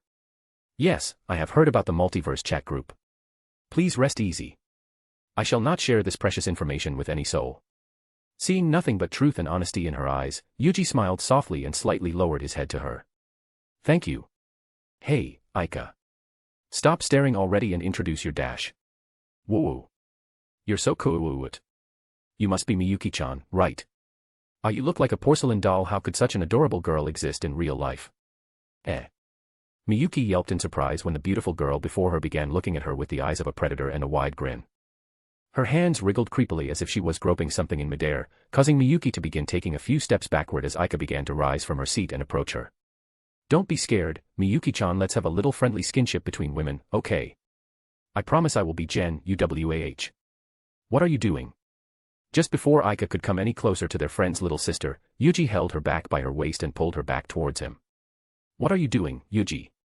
I'm just trying to become friends with her. Aika pouted as she turned to look up at him. You're scaring her. Ha. Why don't you just greet her normally? Yeah. Fine. Yuuji let go of her and sat back down to his seat. Then, after clearing her throat, Aika placed one hand on her chest and lifted the hem of her skirt slightly in a slightly bow. It's nice to meet you, Miyuki-chan. I am Kiryu Aika, the sole female member of the group. Why yes, it is nice to meet you as well, Kiryu-san. Yeah. Please call me Aika-chan instead. Kiryu-san is too formal. I understand. Then. Aika-san. Good enough. Let's get along, Miyuki-chan. Yes. Aika sat back down and she began adding several spoons of sugar from the little ceramic container to her cup of coffee as Miyuki took her seat next to her brother. Well then, there are several things I'd like to discuss. But first, I'd like to tell you about our background that we received from the chat group. This is very important because you and the Lieutenant Colonel are also involved in our story.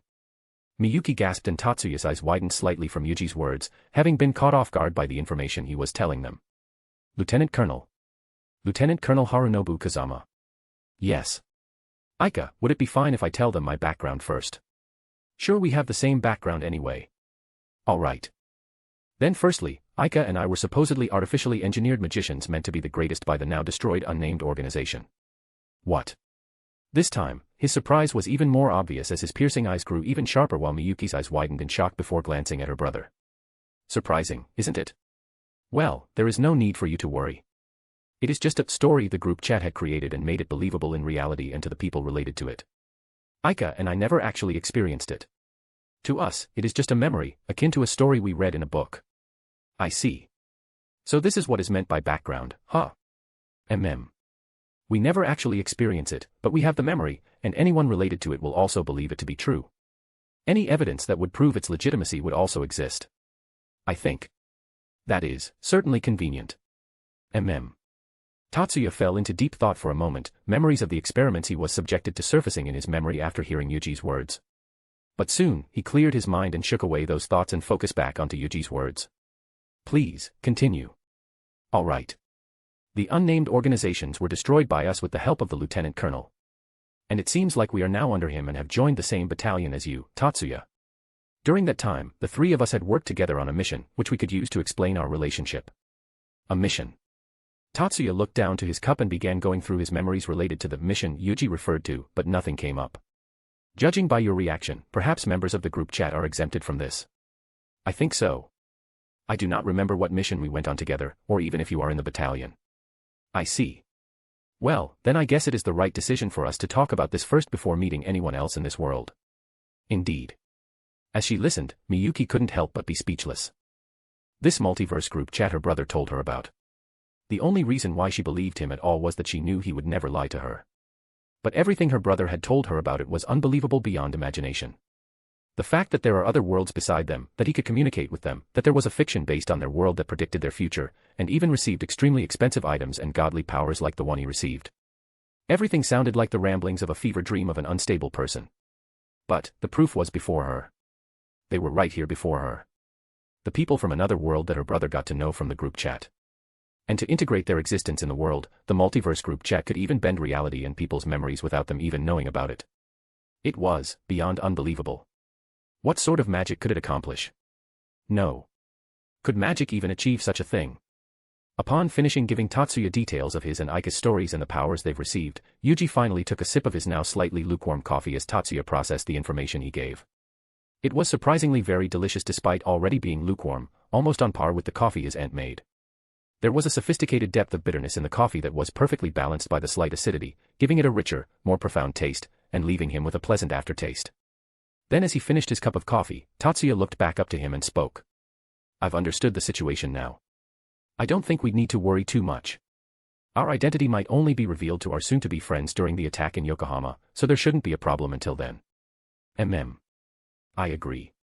For now, shall we test your powers first before we begin discussing our plans for the future? In truth, I'm very curious of your and Aika's power. It sounds extremely powerful. Sure. We received all the information we need to know in regards to its principles and how to utilize it, but we haven't tried it in practice. We were too busy exploring our residence last night. Yes we were, it was so fun. Aika giggled happily as she recalled the fun they had the night before and how they finally cemented their relationship as lovers. It truly felt like a dream, and every time she realized it wasn't, she became even happier. I see.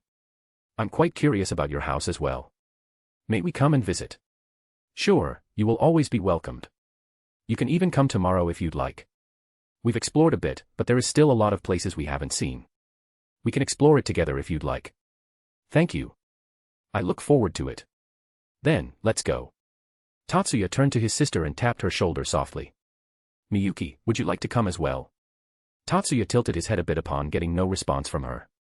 He then placed his hand on her shoulder and shook her a bit. Miyuki. Yeah. Yes, Oni-sama. Miyuki instinctively straightened up her posture and looked at her brother in surprise as she snapped out of her daze. We were about to head to the lab and try out the powers they've received for coming to this world.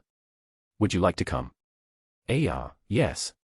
Letting out a deep sigh and calming her heart, Miyuki stood up from her seat and followed after her brother, Yuuji, and Aika into the underground lab of their house. Arriving within a large empty room with tall ceilings, white walls and floor, and tempered glass in the underground level of the Shiba household, Miyuki entered the familiar facility where she had done some of her magical training and experiments with her brother, following after her brother, Yuuji, and Aika. She kept her eyes to his brother's friends as she walked, wondering what sort of power they've received that has apparently been granted by the Multiverse Group Chat application as well. Yuuji had apparently explained it to her brother, but she missed it because she was lost in her own thought. But fortunately, she could still sate her curiosity now that they will be trying out their power. Shall we start? Yes. Is there any item I can use? Yuuji looked around and the large room was empty. Completely empty. As it is used for magical training and experiments, there are almost no items in the room, barring a few cameras for recording purposes. Oh, that's right. Wait a moment, I will go grab something. Yuuji, you'll be trying out your gravity, right? Then you can try it on me. Make me float. Gravity. Miyuki tilted her head for a moment and her eyes widened in surprise. Gravity. Could it be? Her widened eyes locked towards Yuuji. Could it be a variation of weight magic? Perhaps he is capable of a far more powerful weight magic than normal. Do really want to be my guinea pig? This is my first time doing it, you know. Even though I'll be careful, I still don't know how it'll turn out. It's fine, I have perfect heal, I'll be okay. Perfect heal. It was yet another magic she had never heard of. But judging by its name and her words, could it be something similar to her brother's regrowth? That's beside the point. I don't want to hurt you. Fufufu, then you should be extra careful, okay? If you hurt me even a little bit, I'll demand a full day cuddling session. Are you sure? At this point, I'd rather do it to myself first before you. Yes, let's do that instead. I'll try it on my stash. Geez. I want to experience it first. Wait in line. All right. But I won't do anything crazy, okay? Yes. Let's just start already. Then can you stand a bit further? Aika walked a few meters away from Yuuji and the others in excitement and turned towards Yuuji, waving her hand with a bright smile. I'm ready. All right. As Yuuji raised his left hand up towards Aika, a whirling wind of Psion began to emerge from around him, and quickly turning into a powerful storm that created strong gusts of wind that managed to slightly push Miyuki's figure away a few steps back. This amount of Psion. It was so overpowering, just like her brothers. Miyuki braced herself, lowering her center of gravity, as she shielded her eyes with her arms from the powerful gusts of wind, all the while transfixed on Yuuji's figure with widened eyes. This was the first time she had ever met anyone with such a staggering Psion count other than her brother. NGGH. This is even more than I thought. Focusing his intent on suppressing the raging storm of Psion emanating from himself, Yuuji managed to instinctively calm the Psions down and get it back under his control. Phew. Alright, you ready, Aika? On. Yuuji activated his magic, and another one in succession. Then without any sign of magic activation, Aika's figure began to float. Whoa. This is amazing. This is. Oni-sama. Miyuki immediately turned and looked at her brother as Tatsuya watched Aika's floating figure in amazement. She continued to float until she was around 3 meters in the air before stopping, and she was now suspended in midair. Miyuki slowly turned towards Yuuji, who seemed more relieved than anything after seeing that Aika is completely unharmed. Or rather, she's completely fine, playing around in the air, flailing around with her arms and legs and moving around slowly in midair. Tsubakihara-san. Is this flying magic? Sustained gravity control type magic. It is something her brother had been trying to accomplish. The loop cast system he developed was especially meant for him to achieve creating a modern form of flying magic. She had always believed that her brother, her amazing, brilliant, and genius brother would be the first to achieve it. And yet, before her, Aika was floating in midair, completely free. Had Yuuji truly accomplished something her brother hadn't yet? No, this is not true flying magic. Eh? What do you mean? Yuuji and Tatsuya both let out a helpless smile at Miyuki. Miyuki, what could you be thinking about that you missed Yuuji's explanation about his and Aika's powers? Please forgive me, Oni-sama. It seems like I was still a bit too shocked by the fact that they came from another world. Miyuki felt her cheeks blush, realizing she had did an oopsie before her beloved brother. It was very embarrassing. She lowered her head in embarrassment, but then she felt the familiar, warm hand of her brother on her head, rubbing it softly and ever so gently. You don't need to apologize. Yuuji's magic isn't the normal weight-type magic we know, nor is it a sustained gravity control magic. Then, what could it be? His true ability is the manipulation of the fabric of space. What? Her eyes widened in shock once more as the words left her brother's mouth. The magic to manipulate the fabric of space itself. Could such a godlike magic even be possible? Everything that has mass curves the fabric of space around them. The more mass they have, the more curvature it causes onto the fabric of space. You understand this, correct? Why yes. Yuuji's ability allows him to change or even create new curvatures in space and choose what it affects at will, allowing him to completely negate the Earth's gravity that is acting on Aika and make a new curvature that causes her to fall up slowly into the air. How unbelievable. Miyuki looked up towards Aika and stared at her in mix of pure shock and amazement as she floated beautifully in the air, just like a fairy. It is just as Tatsuya said. And because I'm the one controlling the curvature of space around her, Aika can't control her movement in the air apart of simply using her arms and legs to push against the air to move. So, it is not true a true flying magic since she can't control it herself. But his feet began to lift up from the ground as Yuuji's figure slowly ascended and began floating. It is a different story if I do it to myself. As soon as those words left his mouth, his figure seemed to blur for a moment, and in an instant, he had tore through the air with incredible speed, heading straight towards Aika. Yua dash. Why Yuuji? Aika tried to dodge the charging human bullet heading towards her at terrifying speed and flailed futilely in the air.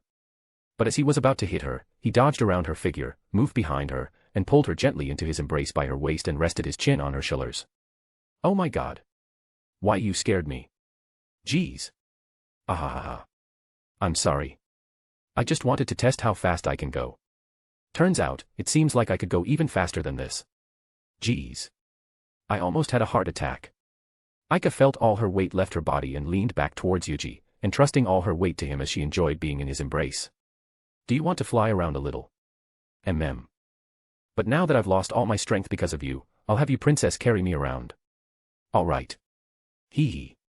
Picking up her now weightless body by holding her back with his left arm and her thick, luscious, and sexy thighs with his right, he began to fly around the large room slowly. Whoa. This feels so great. It feels like I'm dreaming. Aika wrapped her arms around his neck and swung her legs, enjoying the ride her beloved boyfriend is giving her. To be lifted up in a princess carry by a super-duper handsome man who's also her lover and flying through the air. She can't believe she's experiencing such dreamlike things in reality. Everything that has been happening to her recently felt like a dream. And especially when she was with Yuuji. Wanna do something more fun and exciting? Yuji's eyes lit up at the idea he just had. And as if knowing instinctively what he meant, Aika's eyes also lit up at the exciting thought. Let's go. Alright. Yuuji held her tighter and closer to him as she held on to him tighter, then with a sudden acceleration, they sped through the air up and down, left and right, and spin around like a roller coaster.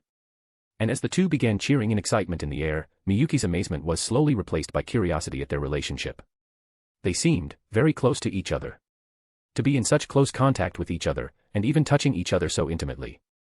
Miyuki felt her cheeks heating up as she watched them. Oh Oni-sama. Are they perhaps in a romantic relationship? I'm not sure. They are quite close with each other. But they hadn't said anything about being in a relationship. I see. Miyuki simply watched the two silently. Her brother said he didn't know, but judging by how close they are, they must be in a relationship. Her maiden heart told her so. After a while, Yuuji and Aika landed back down before Tatsuya and Miyuki with brilliant smiles. That was so fun. It's even more fun than regular roller coasters. It is. I feel like I could become addicted with it. Let's fly around the house later, Yuuji. Oh, that sounds fun. Alright, let's try it. As they talked, Miyuki couldn't help but notice Yuuji's lack of exhaustion. To maintain such powerful magic for that long and not even show any sign of fatigue. Yuuji was, perhaps, on par with even her brother. Tatsuya, should we try Aika's magic now? Yuuji turned to Tatsuya, but he didn't respond, seemingly lost in his own thought. Tatsuya. Wait a moment. There are a few things I'd like to try. Would that be fine? Of course. What are you trying to test? One moment. I will go grab a few items that we can use. Yuuji, Aika, and Miyuki watched as Tatsuya walked out of the room. Then a few moments later, he returned with two egg-shaped cads and his silver horn gun-shaped cads sheathed in the custom holster he wore. He placed the two cads on the floor a few meters away from them and a meter apart from each other, and returned to the group. Yuuji. Are you capable of ripping apart that first CAD into bits with your magic? Into bits? Do you mean ripping apart its molecules from each other with my magic? Miyuki's eyes widened in surprise when her brother nodded his head to Yuji's words. To rip apart the constituent molecules of an object from each other. Isn't it similar to her brother's innate special magic? I believe you can with your elemental sight. Tsubakihara-san, you have elemental sight as well. I have elemental sight as well, you know. Miyuki froze as she stared at the brightly smiling Aika in pure shock, speechless. I can. Or at least, I believe I can. It is one of the capabilities of this power that I come to know when I received it. I've never actually tried it. Then can you try it with that CAD? Alright. Yuuji raised his hand towards it and focused his eyes on the first egg-shaped CAD. And created numerous immense curvatures in space all around it, instantly ripping it apart, dissipating into dust, then steam, before scattering. Just like Tatsuya's decomposition, Yuuji's magic had completely misted the CAD in an instant. Tatsuya looked at the result in amazement for a moment before turning towards Yuuji with a smile. Well done. You've completely ripped it apart to bits. I simply made each molecule be pulled apart with tremendous force from each other. Just like an object being spaghettified by a black hole, but in all directions and in an instant. Then can you do the reverse of it as well? The reverse? Tatsuya nodded and lifted up his hand holding his silver horn gun-shaped CAD. And as he did, Yuji's eyes widened in realization. Do you mean? In theory, it should be possible. I'm not sure, but let's try it. Then on 3. Tatsuya aimed his gun and Yuuji raised his hand, both focusing on the second egg-shaped CAD on the ground. 1, 2, 3. Immediately, Tatsuya pulled his trigger and activated his mist dispersion on the CAD before Yuuji activated his magic. The egg-shaped CAD glowed brightly for a moment, but instead of misting like it usually does, it returned to its original form, untouched. Yuuji and Miyuki's eyes both widened in pure shock at the result. Even Tatsuya, who proposed it himself, was also shocked at the result. This was the first time his decomposition was countered. I'm surprised. You've rebound all the molecules I dispersed by literally bending the space around them and preventing them from dispersing.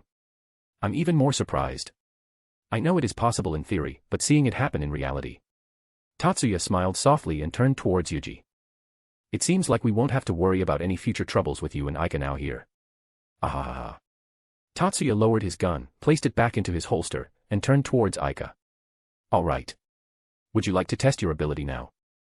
I would like to, but no one is injured or sick right now, so maybe another time. I see. Then, if any one of us got sick, let's use that chance to try out your ability. Oi Tatsuya, don't raise a flag like that. X. Yuji, Aika, and Tatsuya returned to the living room, followed closely by Miyuki, to begin discussing what their plans are to solve the troubles they will be facing in the future. The case with Blanche, the no-head dragon's involvement in the Nine Schools Festival, and the disturbance in Yokohama. In truth, Yuji, Aika, and Tatsuya wanted to resolve these problems by preemptively rooting down the masterminds of these conflicts. However, after exchanging their opinions and objectively looking at the situation, they agreed to simply prepare as best as they could but not interfere too much with the flow of the story. They knew the future right now and they will be able to prepare and react quickly when the time comes. But, that will only be true if the future didn't divert too much from the future they know. If they alter the future too much, they will no longer know what would happen in the, making it much more difficult for them to plan their actions. Their actions might also worsen the situation than before, making it even more dangerous for not only them but everyone else as well. The three of them didn't want to take such a risk, especially when it would involve a lot of lives. Thus, after having the lunch Miyuki made while they were discussing, Yuji and Aika returned home. As they waved goodbye and walked away, Tatsuya and Miyuki waved back and watched their figure recede into the distance. Oni-sama. Tatsuya turned to his little sister, her expression still filled with disbelief, worry, anxiousness, and shock. Don't think too much about it. They're friends of mine. I've literally watched and read their stories. They are good people. Tatsuya said assuringly as he petted her head softly with a slight smile. Miyuki looked at her brother for a moment. Her cheeks blushing slightly from his touch. When considering their situation, she was still a bit hesitant to trust anyone at face value, especially this closely. But since her brother said so, she finally nodded. I understand. I will believe in Oni-sama. Thank you. Well then, shall we go out and buy some gifts to give them when we visit their house tomorrow? Yes, Oni-sama. Chapter 22, Chapter. Slowly coming into awareness, Aika opened her eyes slowly as she yawned, and stretched her naked body for a bit before slumping her head back onto Yuji's chest and wrapping her arms and legs around him once again. Her lips curled into a comfortable, blissful smile. It was an extremely exhausting yet wonderful day yesterday. They've done a lot of things together upon returning from Tatsuya's home. Just as Yuji promised, they flew around a bit in their house, hand in hand, and went out to the massive swimming pool beyond the living room. And after they admired the beauty of their home, they began sharing a kiss above the clear blue water, twirling around slowly in midair as they embraced each other tightly. Then, they spent the rest of the day making love with each other in the pool, the living room, the leisure room, the kitchen, the dining room, and finally ending it in Yuji's room where they'd continued until just a few hours ago. Even when Yuji was cooking, Aika would pleasure him using her mouth and hand, and when they ate, they'd take turns. One would eat and the other would pleasure them and then exchange. It was such an amazing day. Her womb was never empty, having been filled with Yuji's love to the brim again and again. Even now, she could still feel his warmth inside her, giving her the greatest happiness. Even though both of them were still covered in sweat, she didn't mind the fact. Or rather, she loved the feeling. His fragrant, masculine smell and his warmth make her feel so happy, warm, and horny at the same time, the best combination of all. Aika turned her head up slightly and giggled inwardly when she saw his peacefully sleeping face. He still looked super handsome, but this unguarded sleeping face of his made him look really adorable. Aika slowly rose up towards him and gave him a peck on his cheek, causing him to squirm a bit, before she placed her elbow on the bed and stared at him. Fufu, he looks so cute, no one would ever believe that he's such a monster in bed. Aika glanced down and saw how his divine rod, which had given her endless love the previous day, was already pointing up towards the sky, pitching up a tall, massive tent with their duvet. You're already so energetic in the morning, even though we did all that the entire day yesterday. Aika petted his dick gently over the duvet, causing it to twitch in response to her touch. Let's calm you down first. Slowly unwrapping herself from Yuji and moving away slightly, Aika dove under the duvet and moved to the bottom of the bed in between Yuji's legs and faced the proudly erect, tall, and masculine rod of his, longer than the length of her head, that had given her plenty of love the previous day. Her eyes narrowed and her cheeks blushed redly as she stared at it in amazement. No matter how many times she looked at it, she couldn't help but feel this way. She traced its length slowly with her fingers, causing it to twitch in response, and wrapped her hand around it while she cupped his full, heavy balls with the other. Then, she leaned in, burying her face to the base of his rod and breathing in a lungful of his sexy, lewd scent, and began rubbing her cheeks against it. "Ah, this is the best. Oh, that's right. Let's take a selfie.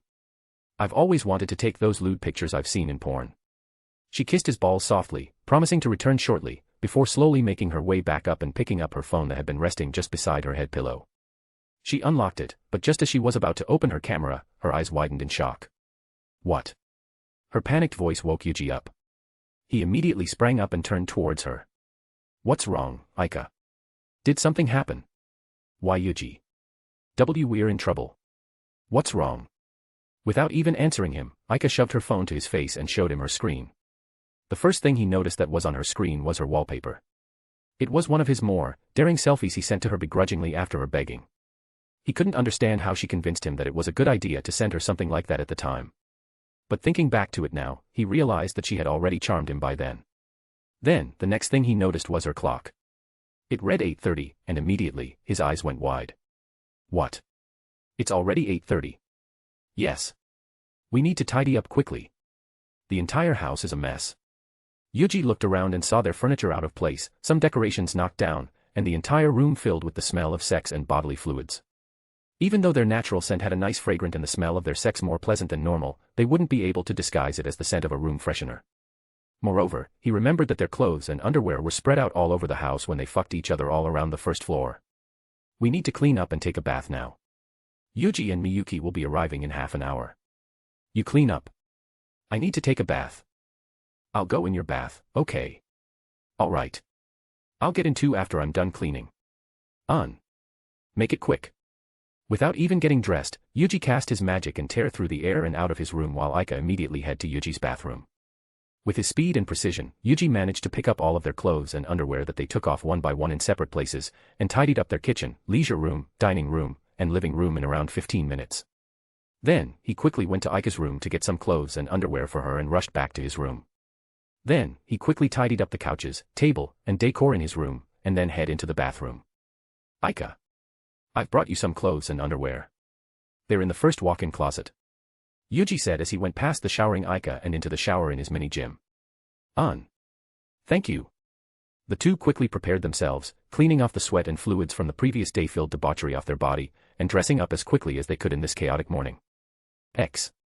Arriving in front of the giant gate and beautiful arch of pure white, intricately designed and decorated with masterfully crafted engravings in a flowery pattern, Tatsuya stood in awe and shock with a box of traditional Japanese sweets in his hands. Beside him, Miyuki was similarly in a state of shock and disbelief as the two stared dumbfoundedly at the massive, luxurious mansion in the distance. Even when they were this far away, they couldn't see the entire width of the mansion without turning their neck from side to side. Its size could easily fit more than 10 of the houses they're living in now, and if they would include the courtyard. In terms of size, it would definitely be even larger than Yotsuba's main estate. "Oh, Oniai-sama. I didn't know they were this wealthy." "I didn't know either. But I think I have some ideas as to why they lived in such a place." Tatsuya walked towards the intercom that was just beside the magnificent arch and pressed a button. "Yuuji. We've arrived." A few moments later, a familiar yet hurried, somewhat agitated voice came through. Yes. We'll be right there. Please come in first." Tatsuya tilted his head slightly, wondering why Yuuji sounded like that. "Oniai-sama. Did something happen?" "I'm not sure." Just then, the pure white gates began to open inside before closing back after the two entered. They walked in, following the straight cobblestone path that led into the center of the garden where a magnificent fountain, serving as its centerpiece, stood with tiny rainbows from the spraying water and various colored bushes of flowers surrounding it. The cobblestone path circled around the fountain, branching out into the east, west, and north of the fountain. "It's really beautiful. It truly is." As they followed the path, Miyuki couldn't help but look around in amazement. It was so beautiful and perfect. The grass that covered the massive courtyard, the trees lining the perimeter of the garden, the bushes of flowers, everything was so perfect, as if they had just been taken care of by multiple, extremely skilled gardeners right before their arrival. The two soon arrived at the entry where a massive wooden double door greeted them. It was smooth, with no intricate engravings or the like, and polished, giving it a more modern look that suited the current era. A few moments later, the door opened, revealing the slightly disheveled figures of Yuuji and Aika. Their hair was wet and messier than how the two remembered it yesterday, and their clothes were also a bit disarranged. And while they were not breathing heavily, it was obvious that they came to greet them in a hurry. "Hi, good morning. He.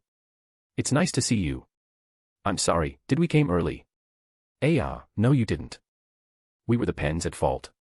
We had just finished exercising together when we realized you were coming soon, so we took a quick shower before you came. Tatsuya and Miyuki looked at them weirdly, but they didn't ask any further in the end. I see.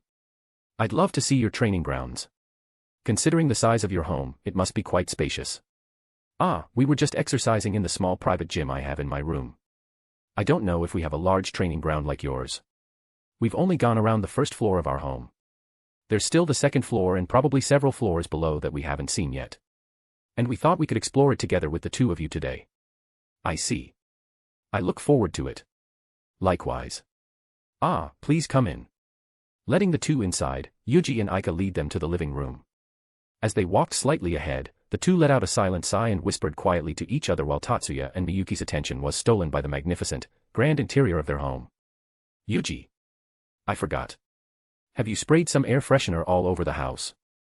I did when you were dressing up. I'm so glad there's some in the utility room. Oh. Good job. Thank you, Yuuji. I'm super relieved. If I didn't, they might have noticed the smell. We went really wild all around the house yesterday. The two blushed slightly at the recollection of yesterday's events. Even though they were a new couple with extremely high libido, they still went a bit too far yesterday. Though, none of them could deny that it was fun. That's right. Here you go. Miyuki and I had brought something for you to welcome you to this world. Tatsuya handed the box of Japanese sweets to Yuuji. Oh. Thank you so much. Thank you very much, Tatsuya, Miyuki-san. We really appreciate it. Then, I'll go and put this in the fridge first before we go explore the house so we can enjoy it together later. You guys can wait for me in the living room. Okay. Hurry back. A few moments later, Yuuji returned to the living room where Aika, Tatsuya, and Miyuki were waiting, and the four went out of the living room to where the swimming pool was first as it was the closest. This is amazing. It's so big. Miyuki said in awe, her eyes widened as the beautiful view entered her sight. The beautiful swimming pool seemed to glimmer beautifully under the sky as light bounced off the clear, blue water. To its left and right, there was a massive patio on both sides, surrounded by lush trees, greenery, and flowers with several wooden beach benches, sofas, small coffee tables, and patio umbrellas to complete it. There were also several barbecue grills, a fridge, and essentially, a small kitchen at the corner of the patio. This is truly amazing and beautiful. You could easily hold a banquet there, Yuuji. I don't know about a banquet, but I do think we can easily invite our friends here in the future. Indeed. It would be fun. As the two boys walked around the patio to the left of the swimming pool, Aika accompanied Miyuki who was still in awe of the things surrounding her. Although she was a young lady of the Yotsuba family, she still couldn't help but be amazed by the beauty of Yuuji and Aika's home. Aika-san, what room is this? Miyuki pointed towards a quadrant-shaped room at the right corner of the swimming pool. This is the spot we can go in here to warm up after we finish swimming, isn't that great? Oh. That sounds amazing indeed. I tried it yesterday, and it was very fun. At least, as far as I remembered. I could only remember how intensely Yuuji was fucking me. You should try it out too sometimes. Really? Thank you very much. Seeing her beautiful, pure smile, Aika couldn't help but feel a bit guilty for thinking of such things before her. How about we go in together later?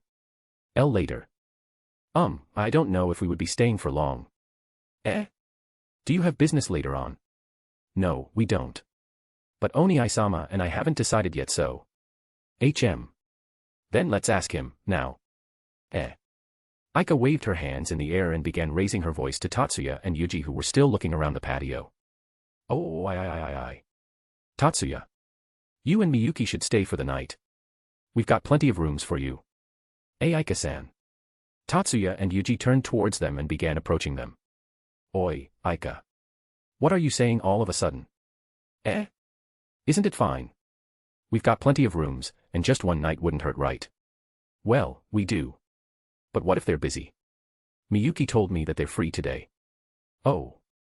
Yuuji slowly glanced towards Tatsuya and Miyuki, who was fidgeting before him with slightly blushing cheeks, averting her gaze away just like a small child who had been caught doing something embarrassing. Do you want to stay for night, Miyuki? Yeah. I do. But if Oni-sama has other matters to attend to, then it is fine. No. I have nothing planned today, so if you'd like to stay for the night, you should ask them. Oni-sama. Miyuki looked up towards him, her hands clasped together before her chest. Go on. With a gentle smile on his face, Tatsuya cocked his head towards Yuji and Aika. I understand, Oni-sama. Thank you. Miyuki then turned towards Yuji and Aika, her face still slightly blushing, and bowed towards them. If it is fine with you, will you let us spend the night here? Hee of course. I was the one who invited you first. Let's have a ton of fun together, Miyuki. Of course. It would be our pleasure. Thank you very much. Aika then approached Miyuki and hugged her from the side with a giggle. Let's sleep together, Miyuki. My bed is super big, so both of us would be able to fit together. Aika had never slept in her own room and bed before since she had always slept with Yuji in his room. But considering how massive it was, she's sure there would be plenty of room for both of them. Is there no other room? I'm not sure. There are only 3 rooms on this floor. 2 guest suites and the master suite. My room is in one of the guest suites, while Yuji was in the master suite. And even if there is another room below or on the 2nd floor, I wouldn't want you to sleep there alone. So. I see. Then, I will be in your care. With the 2 girls now much closer, or rather, Aika sticking closer to Miyuki now, Yuji and Aika began leading Tatsuya and Miyuki around the 1st floor. Then, they head up to the 2nd floor through the spiraling stairs in front of the dining room, where they end up in some sort of a parlor or a massive game room. There were polished, beautifully crafted, wooden tables and chairs all around and a beautiful pool table at the center, all of which standing above a beautiful maroon carpet that covered the entire floor. At the left side of the massive game room, there was a wet bar with a collection of alcohol in pristine glass bottles displayed on the shelves. The moment they saw it, Tatsuya and Miyuki, and even Aika immediately turned slowly towards Yuji. What? Why are you guys looking at me? I didn't buy them. I didn't even know this existed. I understand. The bar might not be fitted for us, but the rest of the room seemed quite cozy. It is a beautiful room. They then head further inside where they found another room. When they entered, they saw a massive room, one identical to the guest suite, though slightly larger in size. Just like the guest suites in the master suite, there was a walk-in closet as well as their own personal bathroom and shower room. Then as they walked around further around the big opening at the center right above the living room, they could only find even more guest suites, totaling 6, before they returned to the game room. Going down the spiraling stairs back to the 1st floor, they head down through the spiraling staircase again to the underground floor. Upon reaching the bottom of the stairs, they arrived at the end of quite a large and long hallway. To their left, they could see an extremely large facility with high advanced computers, machines, and human-sized pod-like devices through the clear glass. Further within, Tatsuya could also see a facility that resembled the testing ground similar to the one in the 4 Leaves Technology Lab. To their right was a massive gym, complete with numerous exercising machines of various types, as well as a training ground that could facilitate both physical and magical combat training. Wow. I'm speechless. I didn't know we have this kind of thing right below us. Me too. Our house is like a base for a super secret organization. These are truly amazing. Just from a glance, I can tell that this facility is filled with machines and devices of the latest technology. The 4 stood in awe as they looked back and forth between the lab and the gym in disbelief. Not only was its sheer size jaw-breaking, the quality of it was similarly astounding. Shall we look around more? Aika nodded excitedly as Miyuki turned to look at her brother. If it is fine with you. In truth, I'm also extremely curious what sort of technologies you have here in your home. Ahahaha. Of course. Maybe then you can teach me about it so it won't be a waste. Of course. With Yuji and Aika in the lead, they then walked down the hallway to where the entrances were. The entrance to both facilities were right opposite of each other, and both of them were steel doors with a fingerprint and an iris scanner. Why is the entrance this high secure when the rest are made of glass? Couldn't they just break the glass and enter? Tatsuya tapped the glass and inspected it for a moment using his elemental sight. These are not regular glasses. These are glass-clad polycarbonate, the strongest type of bullet-resistant glass. Moreover, it is of the highest quality. It could stop even a high-caliber bullet from sniper rifles. Seriously? Yes. Even with magic, it would be extremely difficult to penetrate through this protective glass. Tatsuya turned to Yuji and Aika, who were both staring at him with eyes wide and jaw dropped. This facility might even serve as a bunker while we are under attack from firearms. Well, let's just hope we won't get into that situation. Yuji then placed his thumb onto the fingerprint scanner and leaned into position, his eyes in front of the iris scanner. Then a moment later, the lock beeped and turned green, and the door slid open. Okay. Fortunately, it does open with my biometrics. I want to try it too. Aika pushed everyone inside and went out before the steel door slid close. Then a few moments later, there was a beep and the door slid open once again. It works. Well, both of us are the owner, so the group chat must have registered our biometrics to it. And it's so convenient. Really convenient. As Yuuji and Aika talked, Tatsuya had already begun walking in and looking around with Miyuki following closely by his side. Now that he could see it closely, all the computers, machines, and devices around him were indeed cutting-edge technology, some of which even the FLT lab he frequented didn't own. For someone whose life revolved around such technologies, Tatsuya couldn't help but look around in amazement and wonder. This is amazing. It really is. Even from my layman's perspective, I can tell that these are extremely advanced technologies. It is. They're comparable to the ones owned by highly confidential government research facilities. Wow. Well, you are free to use it if you want to. Right, Aika. Tatsuya, your eyes have been sparkling all this time, you know. Fufu. Tatsuya's eyes widened as he looked at Yuuji and Aika, who were smiling at him. Really? Of course. But in exchange, you must teach us the magic system in this world. After all, there's still things we don't understand. The only thing we know about magic in this world are only those related to our power, after all. In terms of the practical usage of magic in combat, Yuuji and Aika had received extensive knowledge of it when they opened their supporting item package from the group chat.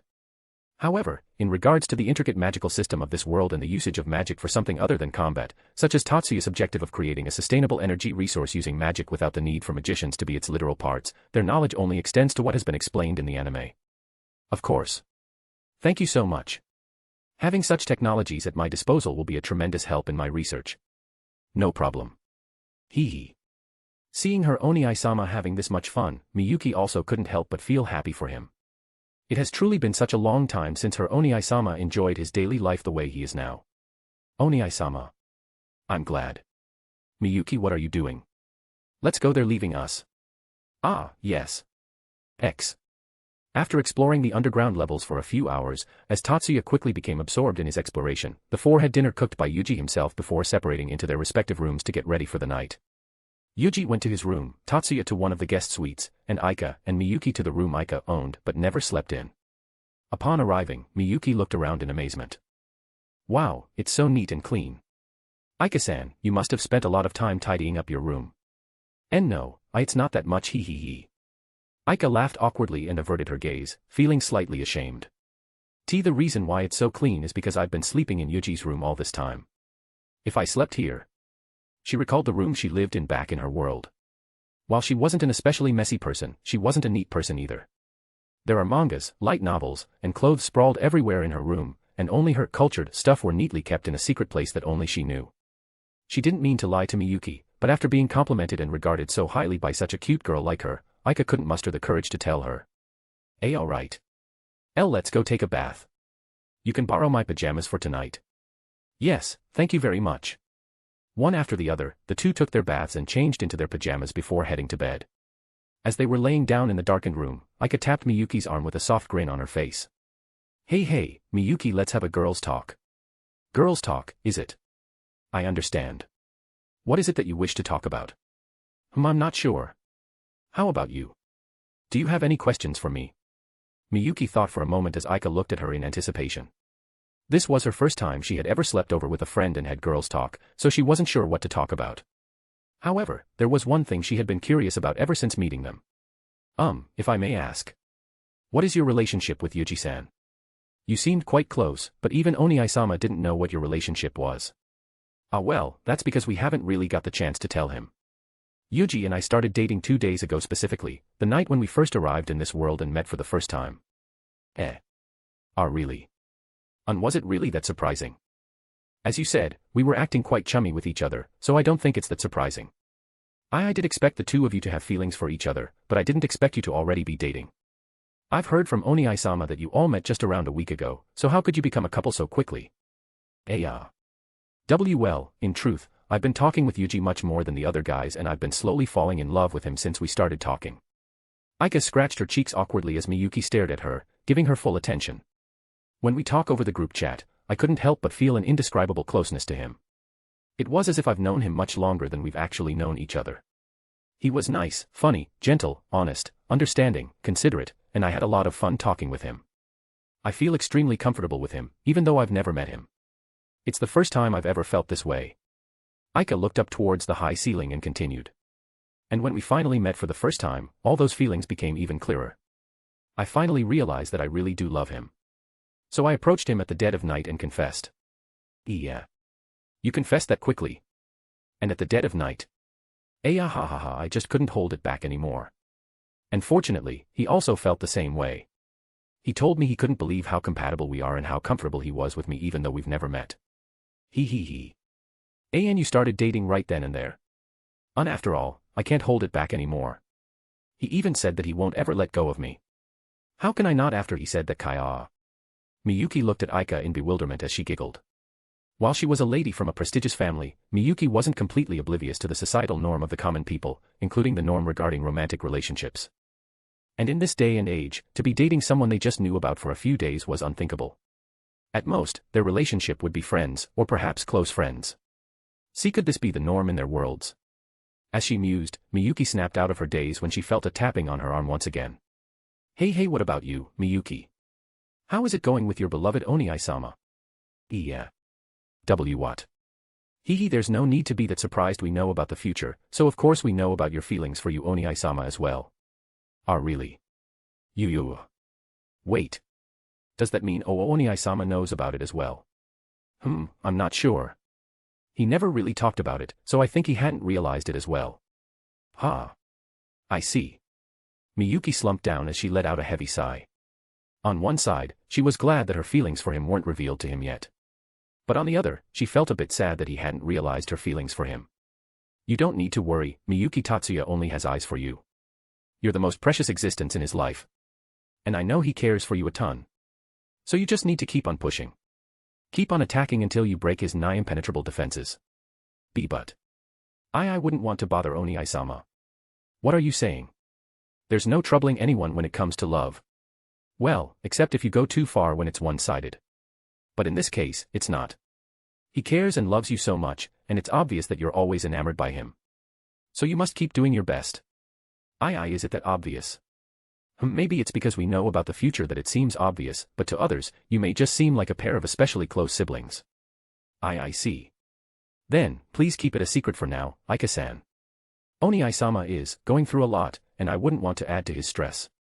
I'm fine just supporting him with everything I have for now. Miyuki. Knowing a bit of what these siblings went, and are going through, Aika couldn't help but feel her heartstrings being pulled as she stared at Miyuki's melancholic expression. Don't worry. I'll also support you in your endeavors. Just tell Yuuji or me if you need any help. We'll do our best. Thank you very much. Now then let's hear why you love of your Oni-sama so much. Yeah. And no, it's fine, Aika-san. Yeah. Don't be shy now, tell me. I've told you mine, so it's just fair, right? And no. Chapter 23, Chapter. Under the clear blue sky, brightly shining sun, and slowly falling petals of the sakura tree, Yuuji and Aika walked around the sakura-covered school grounds that they will be attending starting from today. They went a little bit early to see the school, hoping to meet up with Miyuki and Tatsuya, who came early for the entrance ceremony rehearsals that Miyuki must join as the freshman representative. Moreover, Aika had been really excited to see the massive and beautiful school building she had only ever seen from the anime. Enough to only drain Yuuji 5 times last night before heading to bed right before midnight. Well. When Yuuji changed into his uniform, Aika failed to rein in her desires at the combination of both of her fetish, muscles plus uniform, and drained him twice before they head out. Because of that, they were a bit late from their promised meeting time with Tatsuya and Miyuki, and were now in the process of searching for them. They walked around with Aika hugging Yuji's left arm, burying it deep into her cleavage without a care in the world, and searched for the two while also using this chance to sightsee the magnificent building that would be their school starting from now. Wow, as expected of one of the most prestigious schools in Japan. It's beautiful. It really is. And it's really massive. As expected of a school for the elites. As they walked, Yuuji noticed a sakura petal falling on Aika's head.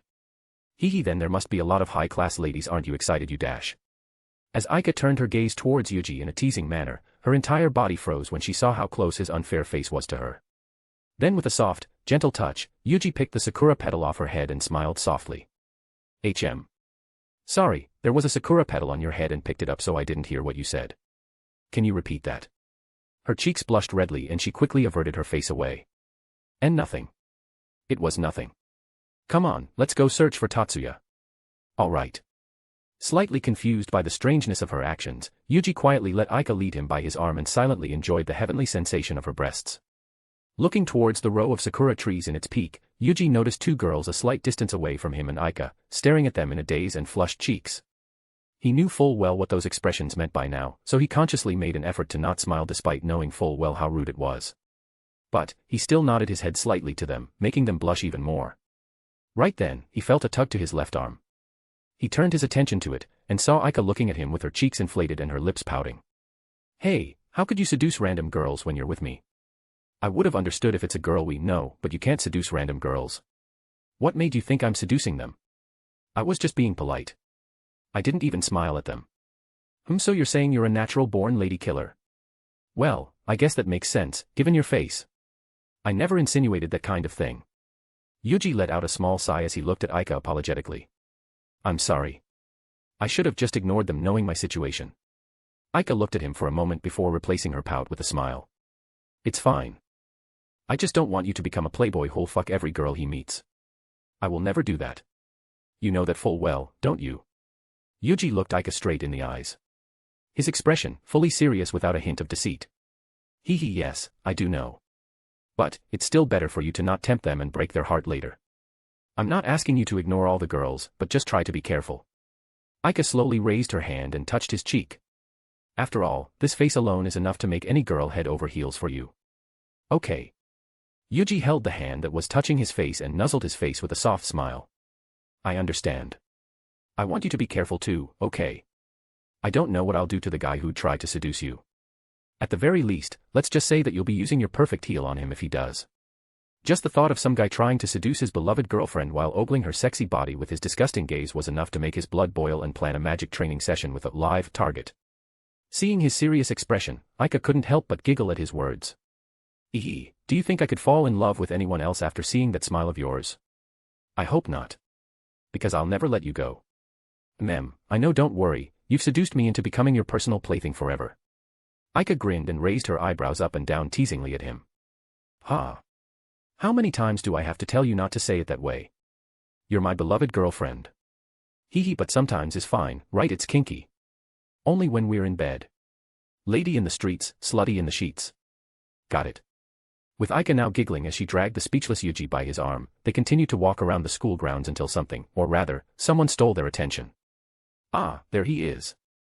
Oh, and he's talking to Tsubakihara Yuuji. It seems like everything is still the same as in the anime.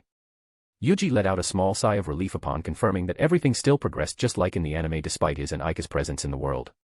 While he, Aika, and Tatsuya do intend on changing the future and decrease the number of victims, they don't intend on changing anything else since it might cause an unpredictable ripple effect to the future they know. Whoa, she's so beautiful. Oi, your nose is flaring. Yuuji. I give you permission to seduce her. Bring her to your bed. That way, I can also enjoy those beautiful white thighs and premium boobs kiki. This is the first time I've heard anyone telling their boyfriend to seduce a girl so she can have her way with them. Let's go to her. Wait. Listen to me. Dragged by Aika, the two quickly made their way to where Tatsuya and Mayumi were talking and made their presence known. Immediately, Mayumi's eyes went wide upon noticing their presence and appearance. Mayumi was a beautiful girl by all meanings of the word and she was fully aware of it. However, the girl who was brilliantly smiling and jogging towards her easily surpassed her in terms of beauty. Even compared to the other heiresses and ladies of high-ranking families she had met in her life, she was easily one of the, if not, the most beautiful girls she had ever met. As for the man, Mayumi failed to find words that could even begin to describe how handsome and charming he was despite her eloquence. The epitome of masculine beauty. It was the best way she could describe the Adonis of a man before her. Hello. Good morning, Tatsuya. Who are you talking to? Aika. Good morning. This is Mayumi-senpai. She was kind enough to strike a conversation with me when I was roaming around aimlessly. Oh, I see. Aika let go of Yuji's arm and greeted her with a proper bow, shocking Mayumi with her elegance. It is a pleasure to meet you, Tsubakihara-senpai. My name is Kiryu Aika, a new student who will be attending this first magical high school starting from today. Please take care of me in the future. It is a pleasure to meet you as well, Kiryu-san. As Shibakuin said, I am Tsubakihara Mayumi, the student council president of this school. If you experience any troubles or difficulties, please feel free to visit the student council's office and find me. Yes, thank you very much. Then, trying her best to maintain her normal smile before the most stunning man she had ever met in her life, Mayumi turned towards Yuji as he bowed courteously towards her. It is a pleasure to be your acquaintance. My name is Tsubakihara Yuuji, a new student of this school starting today as well. Please take care of me in the future. Yuji rose up with a polite smile adorning his face. Even though he remembered the conversation he just had with Aika clearly, he just couldn't not smile and act rudely before the student council president and a member of the 10 master clans. Moreover, she is also someone who he'll be interacting with more in the future if everything goes according to the future they know, so it'd be bad for him if he treated her rudely in their first meeting. Yuji looked at her in the eyes to see how she reacted. As he expected, she was stunned for a moment. Her cheeks blushing with a tinge of red and pink. But, she quickly regained herself quicker than other girls, and smiled politely in return. Yes, I'm pleased to meet you as well, Tsubakihara-kun. Please take care of me in the future as well. Just then, they heard a voice seemingly belonging to a little girl calling out to Mayumi with her title. President. President. The rehearsal is starting. Ah. The little girl with short orange hair ran up to her before stopping and freezing at the sight of the three, specifically, 2 of the 3 students she had never met before with appearances beyond belief. Immediately, her face burst into a crimson-red blush the moment she met eyes with Yuji and immediately lowered her head in a panic. PP, please excuse me for barging in. There is no need to apologize, senpai. Well then, it seems like it is time for us to leave. Please excuse us, Shigusa-senpai. Placing a hand on Aika and Tatsuya's back, Yuji led the 2 away, leaving Mayumi and Azusa staring at him in a daze.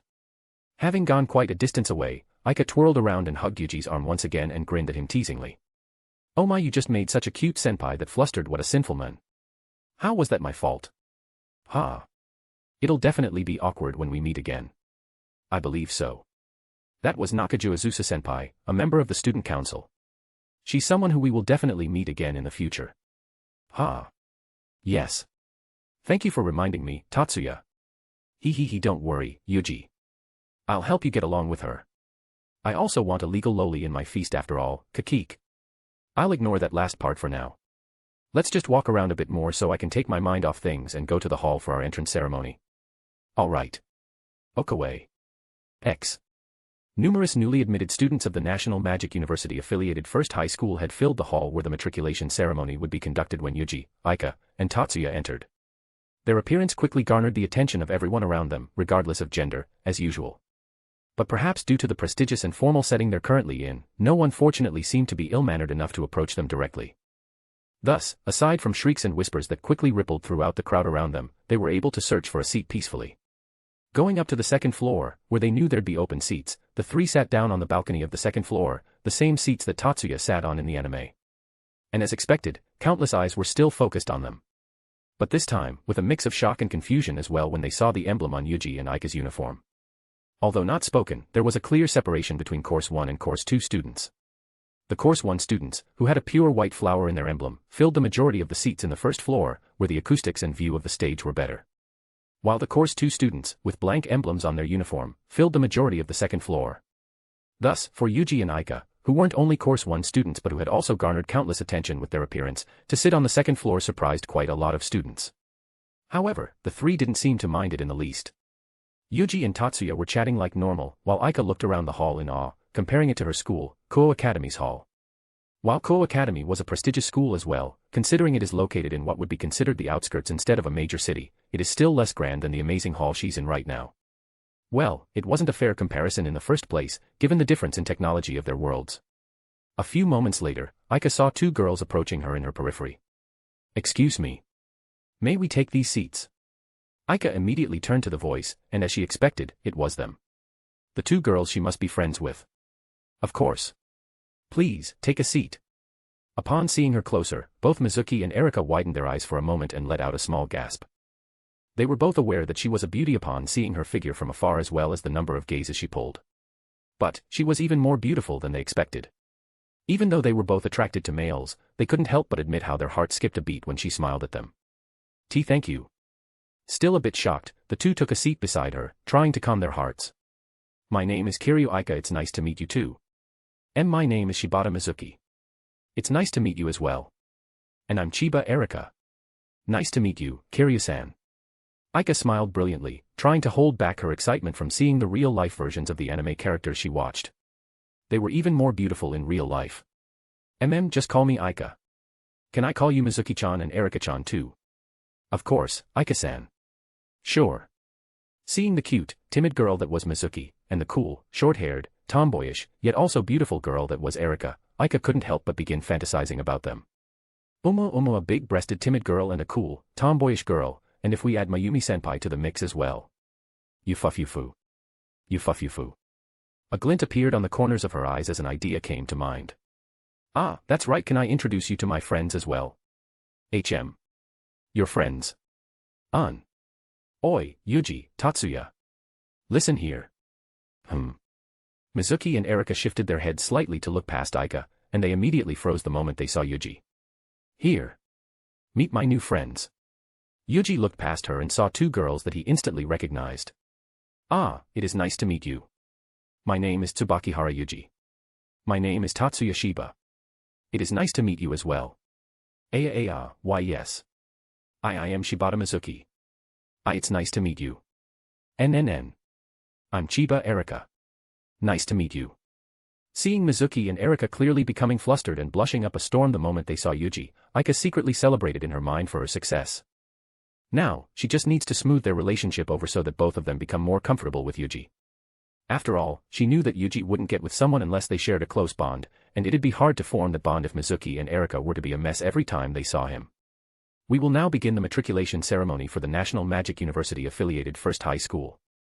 After they chatted for a bit, a male's voice resounded throughout the hall, signaling the start of the ceremony. Just like any other matriculation ceremony, it was filled with long speeches that Aika couldn't care about. So, she continued her chat with Mizuki and Erika with a smaller voice this time, bringing Yuuji into the conversation once in a while, and shut her ears from all the boring speeches until it was Miyuki's turn. Representative of the incoming class, Shiba Miyuki. Ah. It's Miyuki's turn. Do you know her, Aika-san? She's Tatsuya's little sister. Ah. So that's why. Mizuki muttered under her breath, which was heard by Aika due to her enhanced senses. But, she feigned ignorance. She knew a sweet girl like Mizuki wouldn't bring harm to Miyuki or Tatsuya. As the sunlight streams gently, and the vivid cherry blossoms flutter on this gorgeous spring day, I feel elated and honored that my wish to be admitted to the prestigious National Magic University-affiliated First High School has come true. On behalf of the incoming students, and filled with pride of being a member of First High School. After the matriculation ceremony, Yuuji and Aika split up with Tatsuya, Erika, and Mizuki and headed to their class to see who their classmates would be. Moreover, they're also quite curious in the class itself. After all, they're in a far more technologically advanced world than their own, and from what they've seen in the anime, it was extremely advanced. Upon entering the class, all heads quickly turned towards them as they walked in. Their eyes all widened in shock, and gasps and whispers quickly filled the room. Used to such reactions, Yuuji and Aika ignored it and took in the sight of the classroom before them. But, while they're also curious about their technologically advanced desks, their eyes immediately searched for people they could recognize from the anime. And it didn't take them too long to find two that stood out to them. Hello. Are the seats beside yours taken yet? Aika immediately approached the two girls staring at her in a daze. One was a brown-haired girl with cute little pigtails and a curvaceous figure that belied her cute, baby face appearance, while the other was a black-haired girl with a seemingly deadpan expression. They're so cute. They look even cuter in real life than in the anime. Snapped out of their daze, the brown-haired girl became flustered when Aika suddenly approached her and hurriedly answered her question. No. It's not taken. Then, can we take these two beside yours? Oh, of course. Please, by all means. The two nodded their heads, earning them an even more beautiful smile of the stunning beauty before them. Thank you. Yuuji, I got us some seats. And it's beside two cute girls. Don't raise your voice in a place like this. Yuuji sighed deeply and made his way to Aika. And as he came closer and closer, the two fell into a daze once more. Their eyes widened in shock from his appearance. Upon reaching them, Yuuji also couldn't help but admire their beauties for a moment. Apart from Miyuki and Mayumi, who were undeniably stunning beauties in any standard, these two were far beyond average as well in terms of beauty. They were even more beautiful than their 2D counterparts. Thank you for going along with her request, and I'm very sorry if she troubled you in any way. Yuuji said with an apologetic smile. What? What do you mean? I didn't trouble you at all. Right. Why yes. It was no trouble at all. Yes. See. Aika pouted, placing her hands on her waist as she glared at him. It was an extremely adorable gesture that Yuuji couldn't help but pet her head a little bit. Yes. Ah, forgive me for my late introductions. My name is Tsubakihara Yuuji. It's a pleasure to meet you. Ah. That's right. My name is Kiryu Aika. Let's get along. Why yes. And my name is Mitsui Anoka. It is a pleasure to meet you. Kiki Tayama Shizuku. Likewise. Hihi, can I call you Anoka-chan and Shizuku-chan? You can call me Aika too. Yuan. Of course. Okay. Please feel free to call me Yuuji as well. I understand. Why Yuuji-kun? Why Yuuji? Just then, the class erupted into another series of gasps and whispers coming from the direction of the doors. Yuuji, Aika, Anoka, and Shizuku turned and looked, and saw yet another extremely beautiful girl entering the class. But in contrast to Aika's alluring and bewitching beauty, she exuded an air of purity, innocence, and a quality of being a Yamato Nadeshiko. Miyuki. We're here. Miyuki turned towards them upon hearing Aika's voice and immediately made her way to them, excusing herself from the crowd before her politely. Hihi, are you done with your business? Well. Not exactly. When I told them I'll be meeting with you and Yuuji-kun, they followed along. It seems like they want to meet you and Yuuji-kun as well. Yuuji and Aika followed the direction Miyuki was glancing at as she spoke and saw Mayumi as well as another boy they recognized but forgot the name of standing by her side. Sigusa-senpai. Why?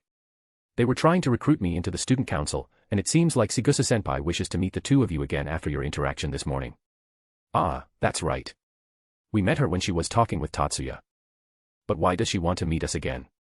Aika stared at Yuuji for a moment before lighting up with a sudden realization. Her lips quickly turned into a teasing grin as she giggled inwardly. Oh my.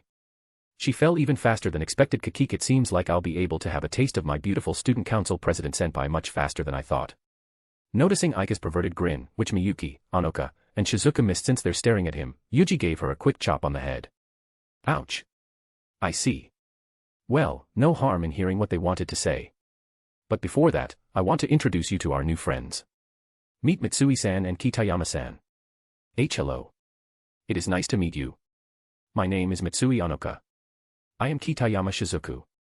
It's nice to meet you. It is very nice to meet you as well. My name is Shiba Miyuki. Let's get along well.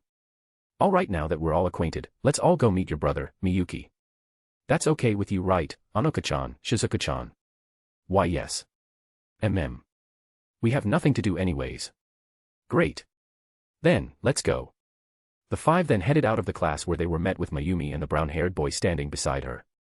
Upon seeing them, Mayumi's expression bloomed with a beautiful smile while the brown-haired boy froze, eyes widened in shock, before falling into a daze as she stared at Aika with blushing cheeks.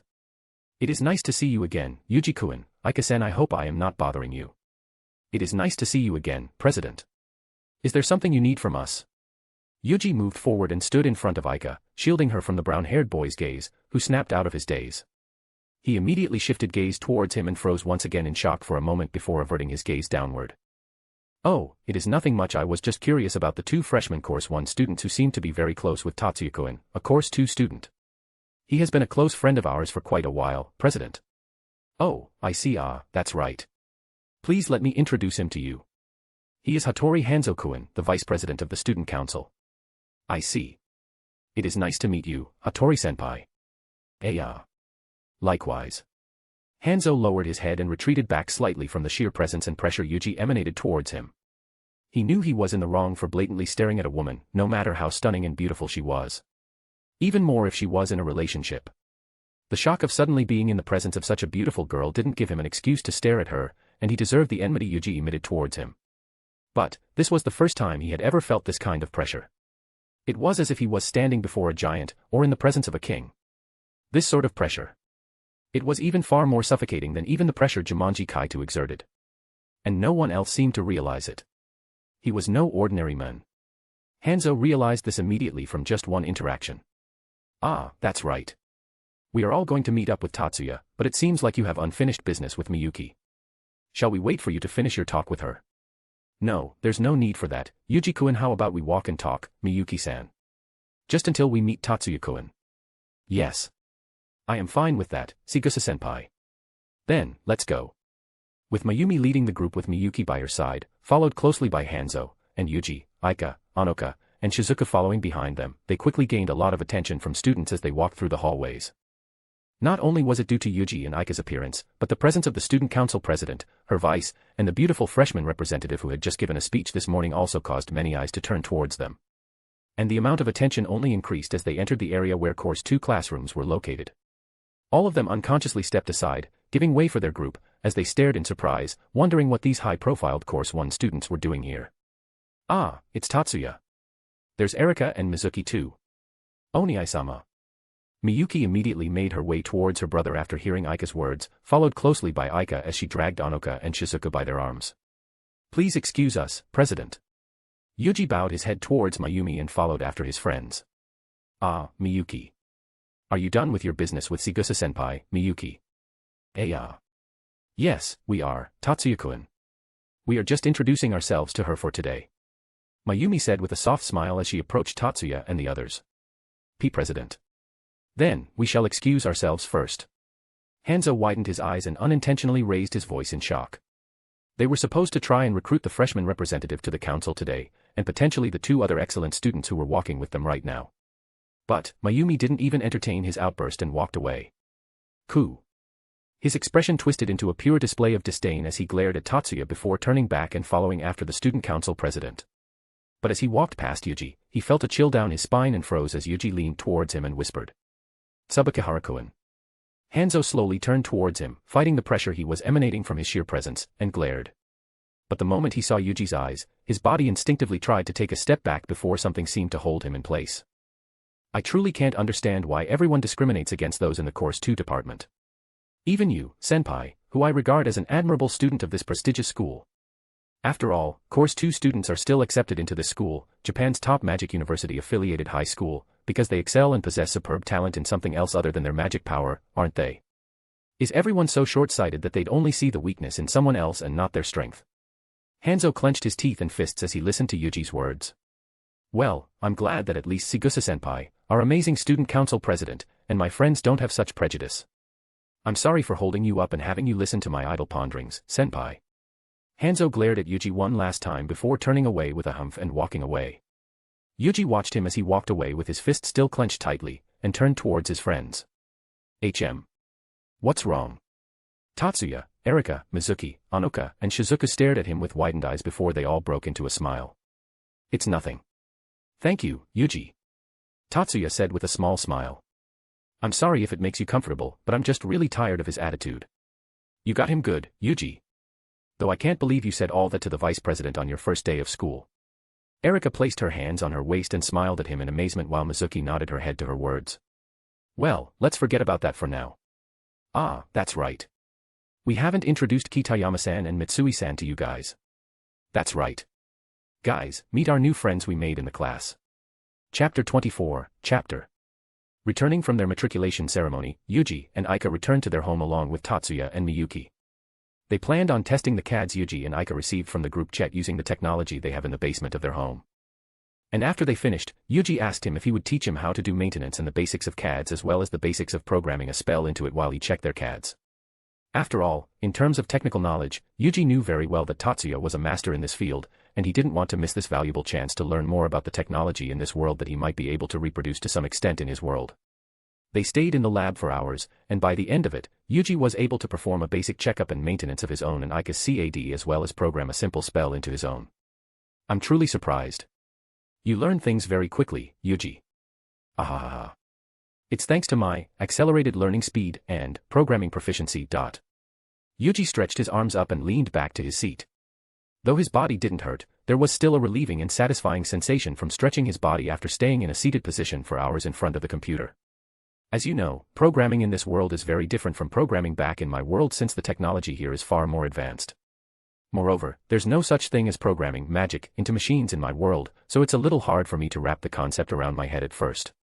But with your guidance, I was able to understand them very quickly and apply them in reality. I see. But I don't think that's the only reason why you are able to get to this level this quickly. Tatsuya picked up the golden gun-shaped CAD, the one similar to his but even more advanced once he took a look into it, and stared at it for a moment before handing it to Yuuji. The way you think, your creativity, and your eagerness to learn and absorb knowledge. I don't think you'd be able to program a C-rank spell into your CAD in the first few hours of learning without them, even if you have accelerated learning speed and programming proficiency. Yuuji looked down to his CAD, his eyes reflected on its gleaming surface. You should be proud.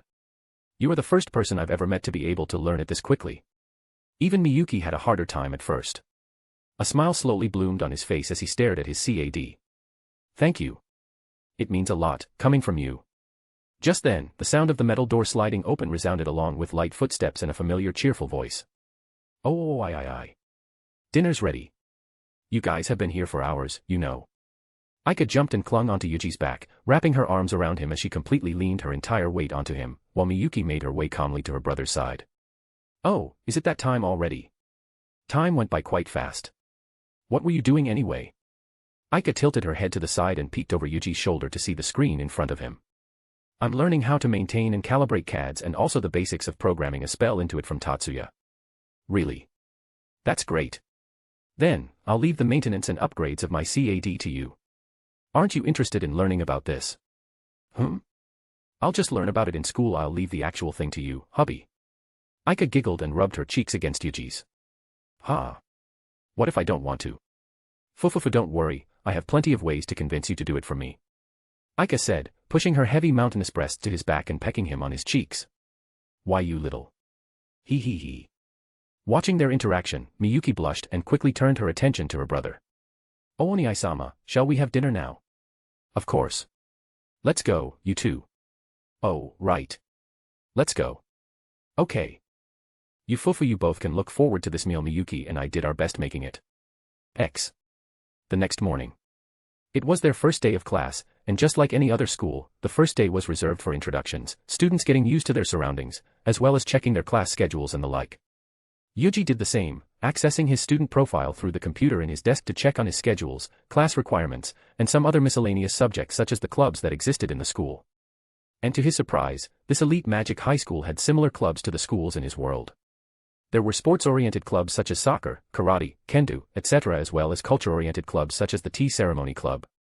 There were also student organizations such as the Student Council as well as the Disciplinary Committee, just like other schools in his world.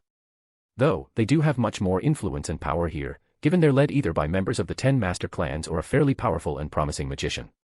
However, as he expected, there were also clubs that were unique to the schools in this world that were more oriented towards the research and use of magic and CADs. As he focused his attention to his screen, his solemn and serious expression attracted the gaze of many, especially that of his female classmates who could never succeed in pulling their attention away from him. While some had managed to introduce themselves to him, they hadn't shared any lengthy conversations due to classes as well as the other beautiful girls sitting right next to his seat who seemed to be his close friends. Two were especially close to their eye candy. Shiba Miyuki, the girl possessing ethereal beauty, intelligence, and powerful magic, and Kiryu Aika, the girl with bewitching beauty, peerless figure, intelligence, and powerful magic as well, given her rankings. If Yuuji was the castle they wanted to conquer, then those two were the high, nigh impenetrable walls that defended it from any kind of siege. However, hope was not completely lost. The two girls sitting beside him, Mitsui Anoka and Kitayama Shizuku, had become their shining beacon of hope. While they both possess well above average beauty and were both quite talented in magic, they were living proof that one doesn't need to possess otherworldly beauty and be extremely talented to get close with Yuuji. They just needed a chance, a small catalyst. And perhaps, they could get close with him. Just then, the bell signaling the start of their lunch resounded. However, that wasn't the thing that brought Yuuji out of his focus. It was the violent bump and familiar soft, warm sensation on his back that brought him back to reality. Yuuji. Let's go have lunch. We've promised Tatsuya to get lunch together, right? Anoka-chan and Shizuku-chan will also be coming, so let's go quickly. Ugh. You know there's other ways to get my attention, right? Ha. A regular guy would have face planted on the desk if you did this to him. Hee, but you're not a regular guy and you know I won't do it to anyone else. Fine.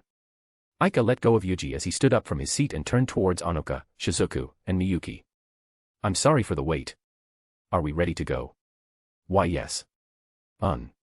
Anytime. Yes. Oni-sama and his friends seem to have also headed out to the cafeteria. He just messaged me. Alright, then let's go. With Yuuji and Aika in the lead, followed closely by Miyuki, Anoka, and Shizuku behind them, they all made their way out of the class. But just as they were about to reach the door, a brown-haired boy and several others called out to them, stopping them in their tracks. Ah, Tsubakihara-kun. Would you and everyone like to have lunch together with us? We were just about to head to the cafeteria for lunch as well. With but a look in his enhanced memory, Yuuji and Aika both immediately recognized the boy before them. Ah, Morisaki Shunkuen. I'm very sorry, but we have already made plans to eat with Miyuki's brother and his friends. How about next time? Eh? Her brother. A look of surprise flashed across Shun and his friend's expressions before his previous smile returned. Please don't take this the wrong way, but I don't think you should mingle much with the weeds. You, Kiryu-san, and Shiba-san are the top 3 of our entire year. You shouldn't mingle with those who have no future in this world of magical technology. For them to be able to enter and stay in this school should already be a miracle for them. Aika and Miyuki immediately frowned at him and the others who nodded their heads in agreement. Aika was even ready to snap and lash out at them, but was stopped by Yuuji moving in front of her. And while Anoka and Shizuka didn't show an emotion as powerful as them, they were both still frowning at the words he intentionally used to depreciate Course 2 students. Why do they not have a future in this world? If I recall, wasn't the one ranked first in the theoretical exam a Course 2 student? Shun's face twisted for a moment as if he had received a fast jab to his torso. But wouldn't you agree that the most important thing in this world of magic is how skilled they are with magic? With theory alone, one wouldn't be able to thrive and would soon be crushed by those with more skill and talent. I see. This time, Aika was truly about to blow up. But before she could raise her voice, Yuji's calm voice stopped her in her tracks. It is true. In terms of combat, perhaps a majority of those in Course 1 would fare better than those in Course 2.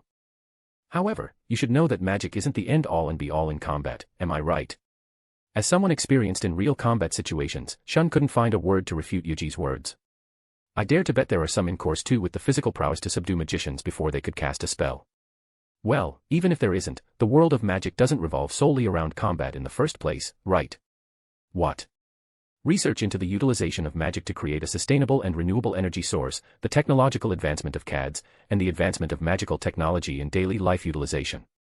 To me, all of these are far more important than the utilization of magic and magical technologies in combat, and most don't specifically require exceptionally quick application ability, high magical tolerance, powerful interference strength, and amazing magic power to be able to accomplish them. All that is needed is the knowledge, inspiration, hard work, dedication, and the desire to accomplish them. Sustainable and renewable energy source. This particular phrase reverberated in Shun and others who heard Yuji's words. After all, who didn't know the reason that triggered the Third World War that had taken too many lives? And even though they weren't quite knowledgeable in the field, they knew very well how important it is to create a sustainable and renewable energy source. Thus, no one could refute Yuji's words. Seeing their silence, Yuji gave them a gentle smile and placed his hand on Shun's shoulder. Everyone has their own strengths and weaknesses. Just because they are lacking in magic power, doesn't mean they are not worth anyone's time. Telling everyone that they must excel in magic in order to succeed in this world would be similar to telling a monkey and a fish that they can only succeed in the world if they could reach the top of a tree. Yuji let go of Shun's shoulder and put his hand on Aika and Miyuki's back and began pushing them to the door, hoping to take these two who were about to explode out of the room, with Anoka and Shizuka quickly following after him. And just before he left, Yuji glanced at Shun one last time. Don't let your sight be clouded, Morisaki-kun. You are a good man with a lot of potential. It would be a shame if you limit your perspective by having prejudice. Try to see the good and strength in a person instead of their weakness. I assure you. You'll find a lot more amazing people around you than you first expected. Yuji walked out of the room with his friends, leaving the entire class stunned in silence and their own ponderings to his words. The walk to the cafeteria was mostly spent in silence. Well, aside from Aika who was close to saying explicit things that would have caused many eyes to turn to her in shock multiple times. Fortunately, Yuji managed to stop her in time and help her calm down before reaching the cafeteria. As soon as they arrived, they met up with Tatsuya, Erika, Mizuki, and a tall, muscular young man who were already holding their meals. Ah, you're finally here. You were a bit late. Did something happen? Tatsuya asked, looking towards Yuji, Aika, and Miyuki. But even before they answered, he could already tell just from their expressions that something did happen. No. Well, it's a bit troublesome, but nothing big. It was really annoying. Seeing the helpless look on Yuji, Aika's annoyed expression, and Miyuki's frown, Tatsuya couldn't help but ask what happened. And as the one who wasn't completely consumed by emotions, Yuji explained to them what happened. As he told them the story, Erika and the brown-haired man's expression turned quickly into an angry frown while Mizuki looked down with a frown as well. Tatsuya was the only one who didn't show any kind of reaction to his story. I see. Yeah. So that happened. But don't worry. At the very least, I don't think they'll try and purposefully pick a fight with us. He's just a bit of a prideful person with a tendency of having prejudice. He'll learn eventually. I hope. What about you? Are you sure you'll be fine in that class? Yuuji looked at Tatsuya with a slight tilt to his head. Then with an ever-small, almost imperceptible smile, Tatsuya continued. I believe with everything you said to them, some might find it a bit difficult to approach you. Ah. Yuuji finally realized what Tatsuya meant. In an environment where most of those around him discriminate against Course 2 students, his stance which was established the moment he confronted Shun would make him stick out and different from the others, perhaps even gaining their enmity. But. Well then, it seems like I'm in luck since I have friends who'd still stick with me, right? Yuuji turned towards Anoka and Shizuku, who immediately nodded to his words. The two never really hold any enmity towards Course 2 students, and they got along very well with Tatsuya, Erika, and Mizuki. Moreover, they also agreed with Yuji's words.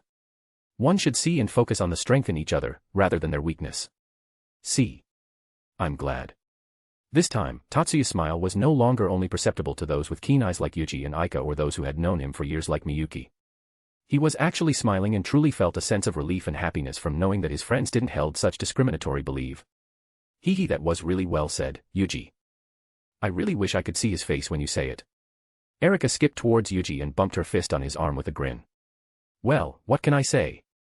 His words really struck a nerve with me, and I personally knew at least one person who could sweep the floor with him before he could reach for his CAD. Yuuji secretly glanced towards Tatsuya, and before Erika could ask him who that person was, he turned his attention on the brown-haired man who had been standing beside Tatsuya all this time.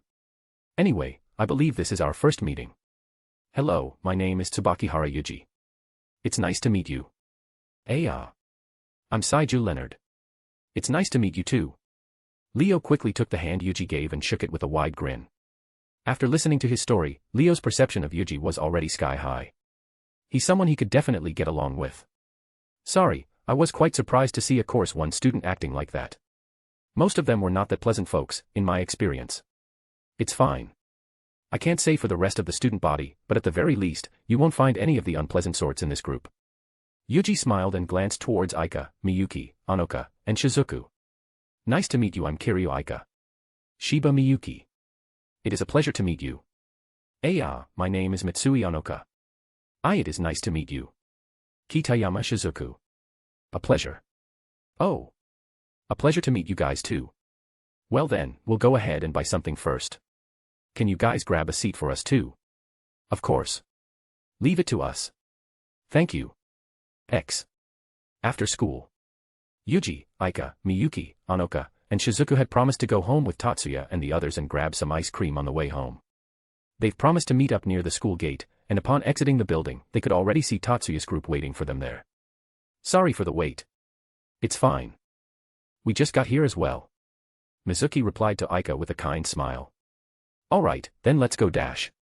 Just as they were about to go, a voice shouting up Yuji's name stopped them in their tracks. It was a familiar voice. Morisaki-kun. Yuuji responded as they all turned towards the approaching Shun and his group of friends. Erika, Mizuki, and Leo frowned upon hearing the name and immediately shifted their attention towards the one Yuuji was referring to and put a face to the name. Shun and two of his friends approached Yuuji and his group before stopping a few meters away. I've thought a lot about what you said, Tsubakihara-kun. And I do understand your point. Shun began with a solemn tone. His eyes locked onto his with a frown. I see. That's great. I'm very glad. But. Even so, I'll only believe something once I see it myself. That is why. With a swift and practiced movement, Shun drew his gun-shaped CAD and aimed it towards Leo, who was standing a few steps behind Yuuji. Show me that your weeds are indeed worth something, just like Tsubakihara-kun say. A look of shock that Leo showed at Shun's absurd actions and words quickly turned into a feral grin. The chance to beat the sh*t out of the smug b** starred came sooner than he thought. Ooh. That's interesting. Fine, I'll show you my worth. Don't fall too quickly, weed. Light began to emit from Shun's CAD as he began deploying the activation sequence of his spell. And at the same time, Leo charged towards him with his hand stretched forward. Oni-sama. It will be fine. In an instant, the distance between them narrowed. But before Leo could reach him, Shun's CAD was tossed into the sky as Erika appeared suddenly before him with her baton drawn. Coup. At this distance, it's just faster to move my body, you see. Aika grinned and tapped her baton to her shoulder a few times in a relaxed manner. You. He couldn't see her movement. Before he knew it, she was already there, and his shock was immediately followed by an intense pain on his hand that caused him to let go of his CAD. I agree with you, but weren't you just about to smash my hand too? Goodness no. I would never do such a thing. Don't you dare laugh it off.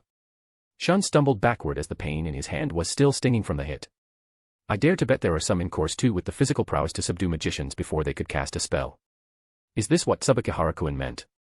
Is she the one he was referring to? Shun pondered as he stared at the girl, anger and frustration visible on his face. No. That can't be. You mere weed. Seeing their friend hurt, the other 2 guys who came with Shun raised their hands and began to cast spells towards Leon and Erika as well. No. Everyone, don't. Anoka reached for her CAD in a moment of panic, trying to cast a spell before they could finish casting. But before she could reach it, she felt a hand on her shoulder. There's no need for that, Anoka-san. Everything will be fine. Just then, 2 pain screams resounded. When she turned and looked, she saw the 2 male students, who were casting a spell, had fallen onto the ground after being blown away by an invisible force. Then, another voice resounded from a few distance away. Stop it right there. Unless for self-defense, head-to-head magic attacks are criminal acts. A familiar feminine voice, albeit in a strict tone that was new to Yuuji, resounded along with 2 sets of footsteps approaching them. I am Watanabe Mari, head of the disciplinary committee. I shall be taking your statements now. All of you, come with me. The student council president, Chigusa Mayumi, and the one who had recently introduced herself, Watanabe Mari, approached them, both fully prepared to cast spells at moment's notice in case they choose to struggle in retaliation. Why Yuuji-kun? Amongst the frozen group of students, Yuuji stepped forward to Anoka's surprise as she watched him approach the 2 seniors. I apologize for the ruckus. We didn't expect our little horseplay to get this out of hand. Mari raised her hand towards him, ready with a spell. Her eyes widened in shock from his appearance for a moment before her cold, strict expression returned. Horseplay. Yes. I told my classmate and friend, Morisaki-kun, that I know a few Course 2 students who were extremely adept in physical combat. It seems that it had interested him, so he came to us to see if it is indeed true. But unfortunately, it seems like we went a bit too far when we just wanted to show our capabilities to each other. Before we knew it, we ended up taking things a bit too seriously and caused the situation to escalate drastically. Yuuji told his story in an eloquent manner, perfectly depicting the situation as one born out of respect and curiosity in each other's strength that unfortunately got out of hand. No matter how hard and how deeply Mari peered into Yuji's eyes, trying to find any signs of lies or subterfuge, she could only see the truth in them. However, that wasn't enough. Even though his story might be plausible, there were still points that she couldn't understand. Not to mention, the atmosphere she felt between the 2 groups was not one that stemmed from a friendly exchange of knowledge, but a clear tenseness born out of conflict. And upon seeing the emblems on their uniforms, she could easily guess the reason behind it. Is that why you stopped that girl from reaching for her CAD? Yes. Then what about those 2? Would you care to explain why they were about to activate an attack-type spell? The 2 Mari referred to flinching as they lowered their heads in fear of the punishment. That was just a simple essential singularity-type movement spell meant to knock the others away from Morisaki-kun when they felt it was going too far. And its potency has also been considerably suppressed. They are only trying to protect Morisaki-kun. The only spell which was to be cast that he knew about beforehand was Anoka's spell that she almost cast in the anime. But, since he didn't want her to get into Mari or Mayumi's radar, he stopped her from even reaching for her CAD. The spells Shun and his friends were about to cast weren't specified in the anime, so in that instant, he used his elemental sight to read the activation sequences as it was being launched. Fortunately, although he wasn't as skilled in it as Tatsuya, he seemed to have correctly deduced it after seeing Mari and Mayumi's eyes widened in shock.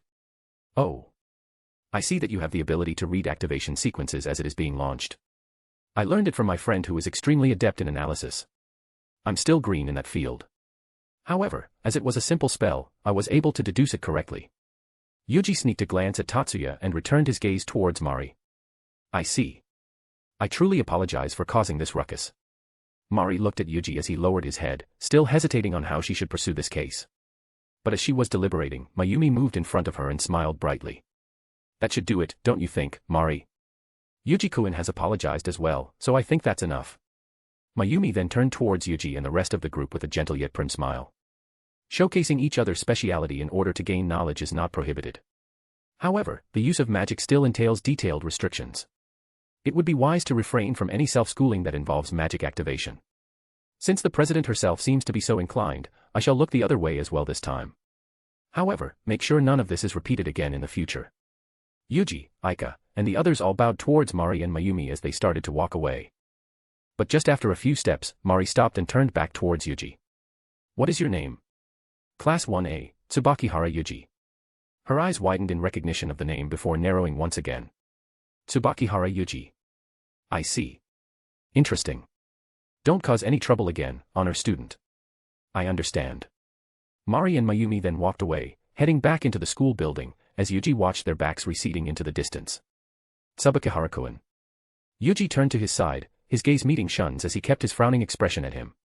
I'm still not convinced by your words. But for now. Thank you. Don't mind it. But, if possible, try a different way of testing others' strength other than pointing a gun to their head next time, okay? NGH. His face twitched for a moment before walking away along with his friends, leaving Yuuji behind. Huh. He's just as troublesome as he is in the anime, huh? And here I thought he'd calm down a bit after I talked a little sense to him. Just then, he felt a body suddenly jumping onto his back and clinging on him. Without even having to see it, there was only one person who would do such a thing and who owned a chest that would cause such a heavenly sensation on his back. Oh my, that's no good, isn't it, Yuuji? You've been marked as a problem student on your first day of school. What are you going to do now? Are you going to be a delinquent? Aika. Get off me. We're still outside. Era, are you embarrassed? You fine. Yuuji let out a sigh as Aika jumped down from his back and turned towards the others who were approaching him. Well then, that was a bit unexpected. But, are we still getting ice cream? Of course. Chapter 25, Chapter. Mnana, I feel reborn. Oh. Agreed. So many things happened today. It feels good relaxing like this. Aika stretched her arms up before leaning back onto Yuuji's broad chest as they soaked in the large, luxurious jacuzzi Yuuji had in his master suite's bathroom. The orange-red sky had turned dark blue and entered its dusk phase fully when Yuuji and Aika returned home after their little after-school trip to get ice cream with their friends. And after they ate the dinner Yuuji made, they immediately entered the bath together and enjoyed their night. It has been a few days since they've come to this world, but they've used this bath together less time than they would have hoped. They didn't enjoy it together on the first day since they're not yet a couple, and they also couldn't take a bath together when Tatsuya and Miyuki came for an overnight stay. So whenever they get a chance, they'd fully enjoy this bath and the time they spent together. Hee, and you even got a super beautiful girlfriend to embrace you while you're relaxing. How privileged are you? Yes. But if only she's not rubbing her big butt on my thing and making it hard. Yeah. You like it, don't you? Don't lie, or perhaps. Do you want to put it in? Aika grinned and pushed out her shapely, round bottom towards his massive half-mast, sandwiching it between her cheeks as she moved it from side to side. Just from this action alone, Yuuji could already feel his libido rising as he stared at the beautiful and sexy back of his girlfriend. Her ass alone was enough to make him horny, but now, he could also see her side boob from the back, making it even sexier. If he were to let his horniness take over, he would have slammed his rod into her in an instant and proceeded to piston her from the back. But he still wanted to enjoy this blissful, romantic, and relaxing time with Aika, so he held back. But of course, he wasn't going to just let her go just like that for teasing him and testing his self-control. Let's relax first. Then. Yuuji tightened his embrace around her waist and whispered to her ears. I'll fuck your brains out later. MMMHH. Her body immediately flexed and twitched a few times as she arched her back towards him and closed her legs together. She clutched her hands on Yuuji's arms, digging her fingers and long nails into him. But without even flinching or perhaps even realizing how much her nails are trying to pierce his extremely tough skin in lieu of divine physique, Yuuji hugged her waist even more and breathed into her ear slowly as he whispered. Did you just come a little, Aika?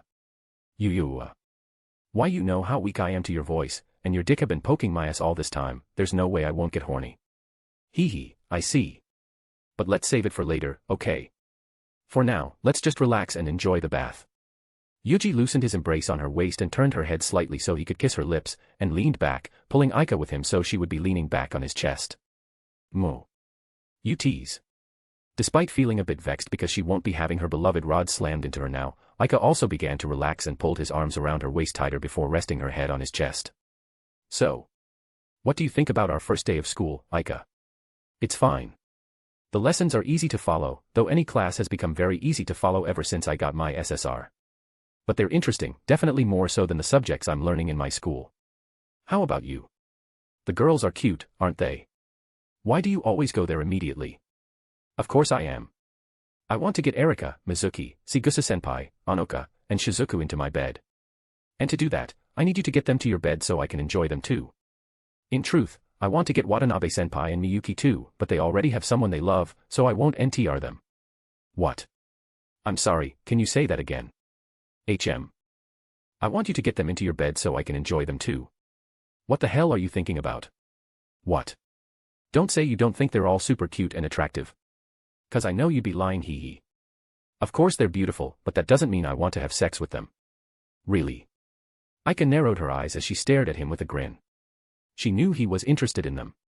Even if he was acting like a perfect gentleman in front of them, Aika knew very well that Yuuji was a harem-loving hentai protagonist deep inside who would want to capture their hearts and fuck them like no tomorrow.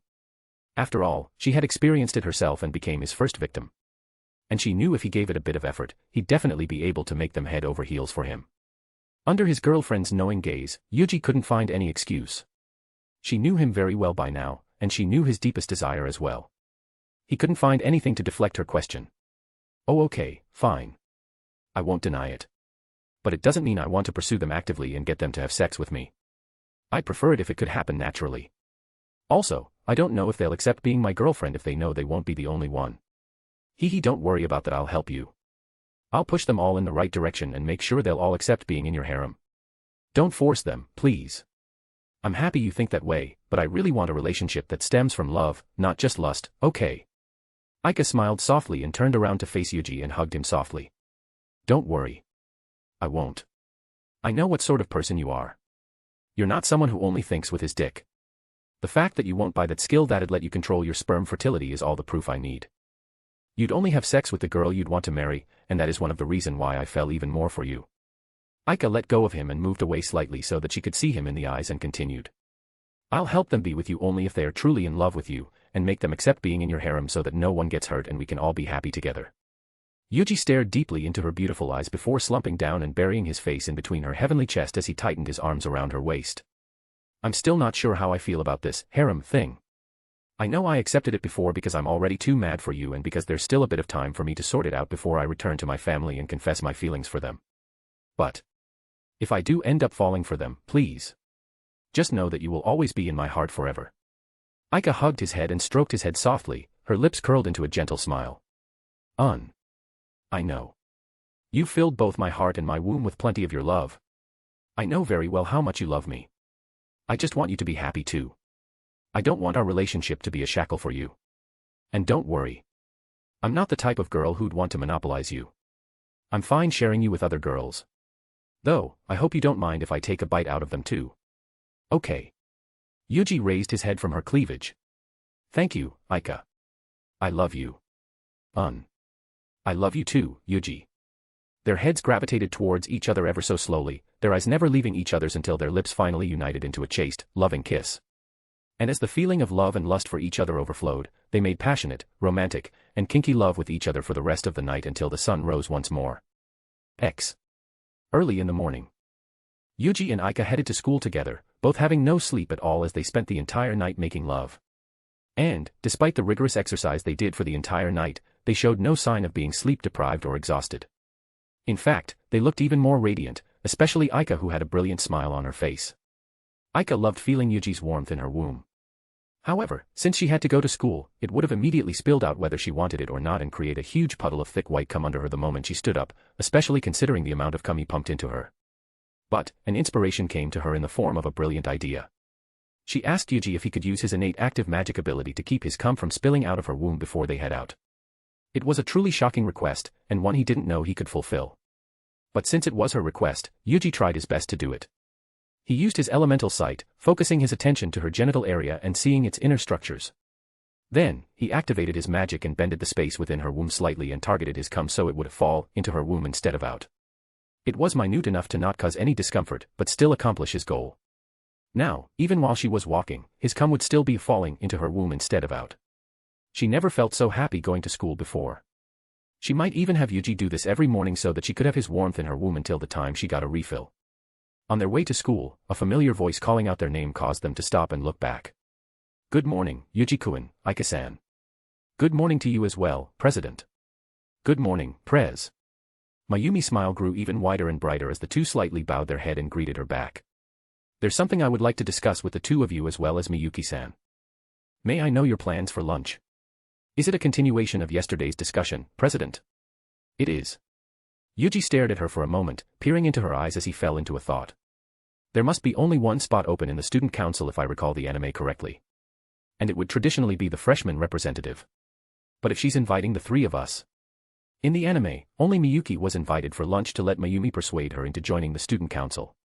But now that Yuji and Aika were here and showed exceptional talent and character, she invited the both of them as well. But since only the freshman representative would enter the student council, the fact that she still invited all three of them must be so she could persuade the other two, who didn't enter the student council, to enter another student organization. And that other student organization would most likely be the disciplinary committee. Come to think of it, there's still empty spots in the disciplinary committee right now, which would be filled by Tatsuya, Shun, and a few others. Being in the disciplinary committee would allow Yuji and Aika to be more involved with the cases that would be happening in the near future, making it easier for them to complete their mission. It might be a good opportunity. Yuji glanced towards Aika, and saw her smiling at him with a little nod. I see. Then, we would be happy to join you for lunch. Thank you very much for inviting us. That's great then, I shall inform Miyuki-san as well. Ah, would you like us to inform her instead? Thank you, Aika-san. Then, just in case I couldn't meet her, please inform her of my invitation. Yes. Then, please excuse me. I look forward to our meeting. Of course, President. Yuji and Aika watched Mayumi's receding back as she walked ahead, presumably going to find Tatsuya and Miyuki. Just as planned, we're going to enter the disciplinary committee if given the chance, right? Of course we can get to the action more easily as part of the disciplinary committee, after all then, we can complete our mission easier. I was thinking that as well. Let's do our best. And be careful, okay? The organization we'll be facing is essentially a terrorist group. Leave it to me. And don't worry. I'll definitely run to you if I need help. I'll run to you as well if I'm hurt. Leave it to me, I'll heal both your body and heart. On their way to the student council room, Yuji and Aika met Tatsuya and Miyuki and began heading there together. Upon arriving before the mahogany double doors with a sign that said, Student Council, on it, Yuji knocked on the door and announced his, Aika, Tatsuya, and Miyuki's presence. A reply came immediately in the form of the beautiful, familiar voice of the student council president, and upon opening it, they saw 4 female figures sitting on one side of the large mahogany rectangular meeting table with the president herself at the end of it. One of them was Watanabe Mari, while the other 3 were also females Yuji and Aika recognized from the anime. Aside from Jayabu, who seemed to be absent in this meeting, all members of the student council and the head of the disciplinary committee had gathered here with their lunch. Welcome. Don't be shy. Come on in. Excuse me. Tatsuya greeted them with a simple polite gesture of lowering his head. On the other hand, Yuji, Aika, and Miyuki courteously greeted their seniors with an elegant bow, causing them all to fall into a daze in awe before snapping out of it. Then, through a meal vending machine available in the student council room that was far more advanced than the ones Yuji and Aika had in the world, which was actually capable of serving a proper hot meal instead of an instant one, everyone aside from Mari, who brought her own lunchbox, grabbed a meal and brought them to the table. Miyuki sat next to the president with Tatsuya, Yuji, and Aika sitting next to her in that order. We introduced ourselves at the matriculation ceremony, but just in case. Mayumi then turned her gaze towards the dark blue-haired girl with a stoic expression right by her side. Sitting next to me is our treasurer, Ichihara Suzun, aka Rin-chan. You're the only one who ever calls me that, President. Then, all of you know who's sitting next to her, right? Chairman of the disciplinary committee, Watanabe Mari. Unlike their previous encounter, Mari had a friendly smile as she stared at both Yuji and Aika. Her eyes narrowed, showing a keen interest in the two. Then lastly, the girl Yuji, Aika, and Tatsuya recognized as the girl they met on the morning of the matriculation ceremony. And that is our secretary, Nakaho Azusa, aka A-chan. President. I beg of you, please don't call me A-chan in front of the underclassmen. I have a reputation to maintain too, you know. Aika's eyes sparkled and she began to drool when she saw Azusa clenching her fist in front of her chest and pouted adorable as she complained to Mayumi. In addition to her absolutely adorable voice, she had been considered a legal loli in Aika's mind and she couldn't help but squeal in her heart from how adorable she was. But, Mayumi ignored her complaints and continued with her introductions. Along with Hanzo-kun, our vice president, that makes our student council this semester. Well, I'm not technically a member. Mari corrected before Miyuki asked her a question. Watanabe-senpai. Did you make that boxed lunch yourself? Yes, I did. Is that such a surprise? Mari grinned as she answered. After all, considering the way she acted as the chairman of the disciplinary committee, it must be quite surprising for her to do such a feminine task like making her own boxed lunch. No, not at all. We can tell by looking at your hands whether or not you cook on a regular basis. Tatsuya said as he looked down to her hands, which had a few bandages wrapped around her fingers. Embarrassed by what was essentially Tatsuya's acknowledgement of her femininity, Mari blushed and hid her hand under the table. That's right. How about we bring our own boxed lunches as well starting from tomorrow, Oni-sama? That sounds very appealing, but I can't think of a place where we can be alone. Oh, Oni-sama. Oi, Tatsuya. Are you copying yourself from the anime you watch so you can make Miyuki's heart flutter? Or did you really don't understand what you're doing? Yuuji couldn't help but comment in his mind.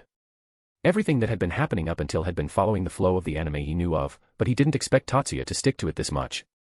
You sound more like lovers than siblings. Suzun said with a helpless smile. Do we? Well, I do admit that it's crossed my mind before. Miyuki felt her heart skip a beat and her cheeks becoming warmer when Tatsuya suddenly turned towards her with a smile.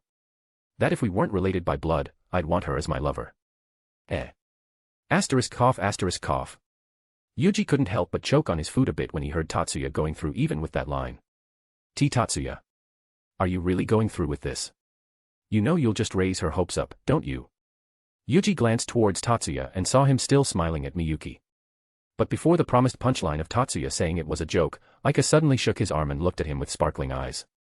Yuuji. Let's bring our own boxed lunch too starting from tomorrow. Yeah. What? Startled by her sudden words that brought him back from his shock at Tatsuya's action, Yuuji turned towards Aika. Like I said, let's bring our own boxed lunch starting from tomorrow. I want to have the food you make for lunch. Yeah. All right. I'll prepare one for us tomorrow. Yay. Yuuji didn't mind waking up a bit early since he was used to it. And especially if it would make her happy. Moreover, cooking boxed lunches would make him remember the time he spent with his mother that he missed. Time wouldn't have passed since he entered this world if the Multiverse Chat group was right, but it had been around a week for him since he had last seen her. He couldn't help but miss her very dearly.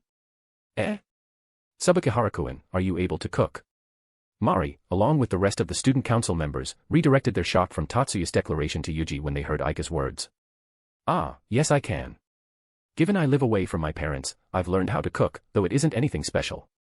He's just being humble. Yuuji's cooking is very good. Tatsuya and Miyuki could attest to it too. Right. Yes. I have eaten the dinner Yuuji made once and it was indeed delicious. Why yes, I have as well. Tatsuya and Miyuki, who had just snapped out of her daze from her brother's words, answered. Wow. I didn't expect you to be able to cook. They are just exaggerating. I'm still just a beginner, but I'm truly glad they love my cooking. And he's also humble at that. Mari couldn't help but sigh in amazement as she looked at Yuuji. His appearance alone would have made him an extremely attractive and popular man. In fact, his popularity had spread far and wide throughout the entire school, reaching even the second and third year students. He was already considered one of the, if not, the most wanted men to be their boyfriends by the females of their school. But after researching and actually talking to him more, Mari found out even more reasons behind his popularity. Possessing the skill and talent to rank second in the entrance exam as well as having an astute mind, yet also being a man of character, who does not discriminate against Course 2 students, with an exemplary personality on top of that. And now, she found out that he could cook as well. If she were to make a list of what makes a perfect husband, Yuuji would have ticked a majority, if not, all of them easily, which made it even more unbelievable. Could such a perfect man truly exist? Really? Now I'm very curious about your food. Mari looked at Yuuji, batting her eyelashes and posing cutely in an obvious display of trying to make Yuuji offer her to try his cooking in the future. Yuuji knew of her intention, but he glanced at Aika to see what she thought about this. After all, showing off his cooking abilities might be seen as a way for him to show off the qualities that would make him a great lover, especially when it was towards a member of the opposite sex. It might just be him overthinking the situation, but after his conversation with Aika last night, he couldn't help but think of it in that direction. Upon glazing at Aika, he saw her grinning at him teasingly and winking at him, as if trying to say, this is your chance to appeal to them. Go. Then as he turned to look at the others, he found Suzun, Mari, and Azusa also looking at him in anticipation and curiosity. I guess there's no choice. Tea then. Shall I bring some extra dishes for everyone to try? I don't believe it to be anything special, but if you'd like to try some, then I wouldn't mind preparing it. Really? Thank you very much, I look forward to it. Thank you. I will look forward to it very much. I'll look forward to it. Tea, thank you very much. Yuuji sighed inwardly but smiled nonetheless. Well, at least with this, we might get along better with everyone here. Now then, why don't we get down to business? Yuuji and the others all nodded at Mayumi's words before she continued. At this school, the student council president is chosen by election, but the other officers are chosen or dismissed by the president. With some exceptions, the president also has the power to appoint or dismiss the chairman of each committee. Mari then hopped into the conversation, appending her point. One such exception is my own disciplinary committee. The members of the disciplinary committee appoint 3 officers each to the student council, the extracurricular activities federations, and the faculty committee, but the chairman is chosen in an internal election. Now then, in keeping with our annual tradition, we would like to appoint the first-year student representative to the student council. Mayumi's eyes then turned towards Miyuki, her smile ever so gentle and bright befitting her beauty. Miyuki-san, I would like you to join the student council. Will you accept the appointment? Miyuki glanced towards her brother, who nodded at her, and turned back to the president with a look of determination. President, do you know about my brother's entrance exam scores? Tatsuya widened his eyes in surprise. He had explained to her why she should accept the appointment ever since she received the invitation. He knew Miyuki would try to recommend him instead from watching the anime, so he talked to her before it happened in hopes of deterring her from doing this exact thing. But, he didn't expect Miyuki to still recommend him. If the student council is looking to recruit a talented individual, I believe my brother is a better choice than me. Miyuki then stood up, asserting her point in a strong tone unlike anything they've ever heard before. I am deeply honored that the student council wishes for me to join their ranks.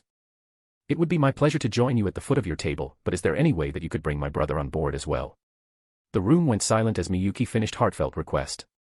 Her request was surprising, and also, impossible to fulfill. But hearing her heartfelt tone, they couldn't say it until Susan spoke with a strong and firm tone. Unfortunately, that won't be possible. The officers of the student council are chosen from among the Course 1 students. This is not an unwritten rule, but a regulation. To overturn this rule, the entire student body would have to vote for an overhaul of the system. Hearing her words, Miyuki shrunk a little. Her determination blown away into the wind as she lowered her head and bowed apologetically. My apologies.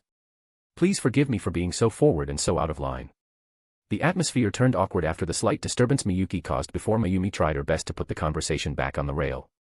Then, are we to agree that you'll be joining us on the student council this semester as our secretary, Miyuki-san? Miyuki glanced towards Tatsuya, saw him nod, and answered. Yes. I will do everything I can to serve you to the best of my abilities, so please allow me to join you.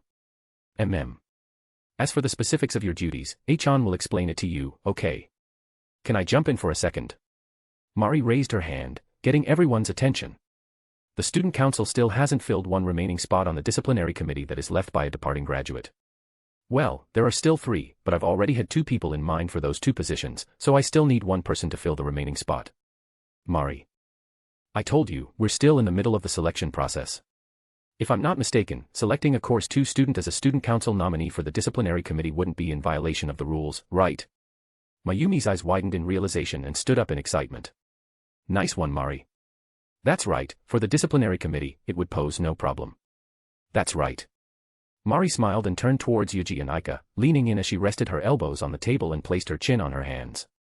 The reason why you two are here even though this meeting is meant to recruit Miyuki-san into the student council is because I asked Mayumi to invite the 2 of you so I can invite you to the disciplinary committee. And it seems like I'll also be getting the final member of my committee. Mari glanced towards Tatsuya before returning her gaze towards Yuuji. I see. We expected it would turn out this way, knowing that there is only 1 open spot in the student council. The fact that Sigusa-senpai still invited myself and Aika would mean that she wanted us to go into another student organization committee. That's right. The 3 of you have achieved an extremely high score in your entrance exam this year.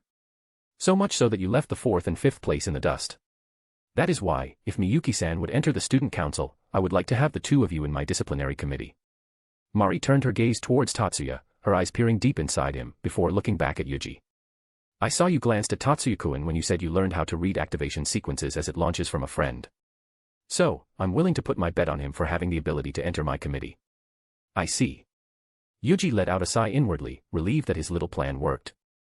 By taking Tatsuya's place in confronting Mari yesterday after school, Yuuji robbed the chance for Mari to notice Tatsuya's ability to read activation sequences and deduce the spell about to be cast, which is the reason why Mari would want to recruit him into her disciplinary committee.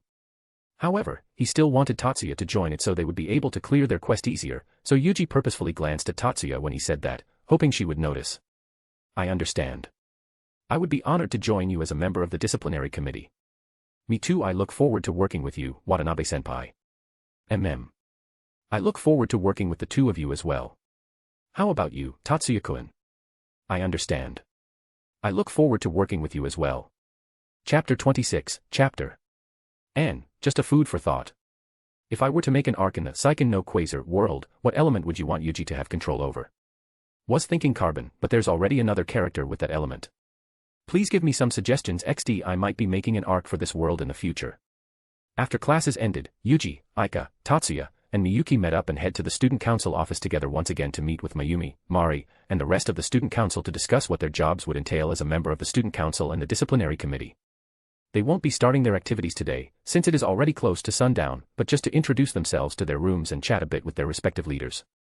As they announced their arrival, they were led in by Mayumi's voice.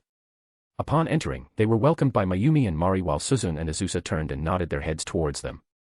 However, there was one more person who Yuuji, Aika, and Tatsuya had already expected, but not Miyuki.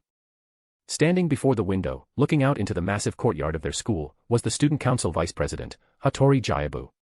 He turned and approached the group with a polite smile. Welcome. Forgive me for not being able to join you this morning. I had other pressing matters to attend to. Thank you very much for welcoming us, Hattori-senpai. It is very kind of you to stay this late in order to greet us new members of the student council and the disciplinary committee. Yuuji responded with an equally polite smile, though much more charming. However, just like Jayabu, his smile didn't reach his eyes. Just like before, simply being near Yuuji caused Jayabu to feel this invisible pressure in his heart, making breathing slightly difficult as he found himself not breathing for a moment and taking large amounts of air at once the next moment. Of course. It is simply my duty as the vice president. His gaze met with Yuuji, Aika, and Miyuki, but not Tatsuya, before he turned around and returned to Mayumi's side. Needless to say, with their keen senses, the four of them noticed it. Let's get started then Achan, if you'd please. Why yes. Miyuki stepped forward and approached Azusa and Suzune who were sitting on the computer desks at the side of the room. On the other hand, Mari also turned towards Yuuji, Aika, and Tatsuya with a smile and her hands on her hips. Okay, then why don't we go as well? Where to, Watanabe-senpai? To the disciplinary committee headquarters. It'd be easier to learn from watching firsthand after all. Watanabe-senpai, please wait a moment. What is it, Vice President Hattori Jayabu Shujo Hanzo-kun? Please don't call me by my full name. Jayabu blushed and approached Mari in a fluster. Then, Vice President Hattori Hanzo. It's Hattori Jayabu. That's not your name, but a government post of your family, right? We no longer hold that office. At this school, I am registered as Hattori Jayabu, not, that's beside the point. Then what is it? Jayabu glanced towards Tatsuya with disapproval in his eyes. Though surprisingly enough, Yuuji did not see disdain, just simple disapproval. I am opposed to that first year being appointed to the disciplinary committee. No weed has ever been appointed to the disciplinary committee before. It's forbidden to refer to the course 2 students as weeds. You have some nerves uttering that term in front of me. Mari's eyes narrowed sharply upon hearing that distasteful and degrading term coming out of his mouth. Glossing over it won't do any good. The disciplinary committee's job is to maintain discipline and enact them when violation happens using practical skills. A weed wouldn't be able to accomplish it. It is true that the disciplinary committee is meritocracy-based, but there's more than one kind of practical skills. Mari then pointed towards Tatsuya. Tatsuya has the eyesight and brains to read activation sequences directly and accurately predict which spell is about to be activated. Impossible. Even an essential singularity-type activation sequence is loaded with data as much as 30,000 letters of the alphabet. There's no way that he could read that in an instant. Common sense tells us that is impossible. That's why his skills are so valuable. He's sure to become a powerful deterrent towards all those would-be violators who keep getting off easy because we can never establish their crimes. Am I right, Yuuji-kun? Yuuji smiled softly as he stared right into Jayabu's eyes. However, Yuuji did not exert any pressure on him this time. He realized that Jayabu was simply placing his judgment and decision to oppose Tatsuya into entering the disciplinary committee based on his knowledge of the average magical ability, skills, and talent of a Course 2 student. Though, the fact that he still acted in such a manner and discriminated against Course 2 students still didn't change Yuuji's perception of him that much. His smile, charming as it was, still didn't reach his eyes. Yes. As Watanabe-senpai has surmised, Tatsuya has the ability to read activation sequences before they could even launch and deduce the spell with 100% accuracy. In fact, I, myself, am still learning to use such techniques myself from him. And in terms of combat, I can attest to his skill as well. What? Yuuji glanced at Tatsuya, and recalled all of the crazy things he does in the anime. And now, he also has an SSR that allowed him to, pretty much, be immortal in battle in addition to his ability to also instantly cast self-restoration on himself. If he battled Tatsuya, he wouldn't know who would come up on top. He would be able to resist Tatsuya's greatest offensive weapon, his decomposition, with his magic as well as fight him equally in physical combat with his Krav Maga proficiency. But even then, it would still be extremely difficult, given Tatsuya has much more actual combat experience than him and more knowledge when it comes to magic in this world. He shrugged his shoulders and smiled wryly. He's a fearsome force in real combat, Hattori-senpai. What can I say? Upon hearing his words, Jayabu, Mari, and everyone in the student council couldn't hide their surprise. Yuuji was ranked second amongst the freshmen, meaning he is one of the best first-year students who entered first high school. That would mean Tatsuya's combat level was at least on par with him despite being a Course 2 student. In contrast to their shock, Miyuki was smiling proudly at her brother. She felt extremely happy that someone was able to recognize her brother's greatness. It has always been unpleasant for her in this school since a lot of people look down on her brother. But at least, those close to her and her brother do recognize his greatness. For that, she was thankful. Ahem. That is quite surprising. But, that isn't the only reason why I want him in my committee. Mari cleared her throat, earning Jayabu's attention back, and continued. Just as you say, there is an emotional chasm between Course 1 and Course 2 students in this school. The Course 1 students police the Course 2 students, but never the other way around. This system only served to deepen that rift. And I do not particularly like the notion of allowing the committee that I lead foster such a sense of discrimination. Unable to find words against Mari, Jayabu turned towards Mayumi and asserted his point in frustration. President. As Vice President, I am against appointing Tatsuya Shiba to the disciplinary committee.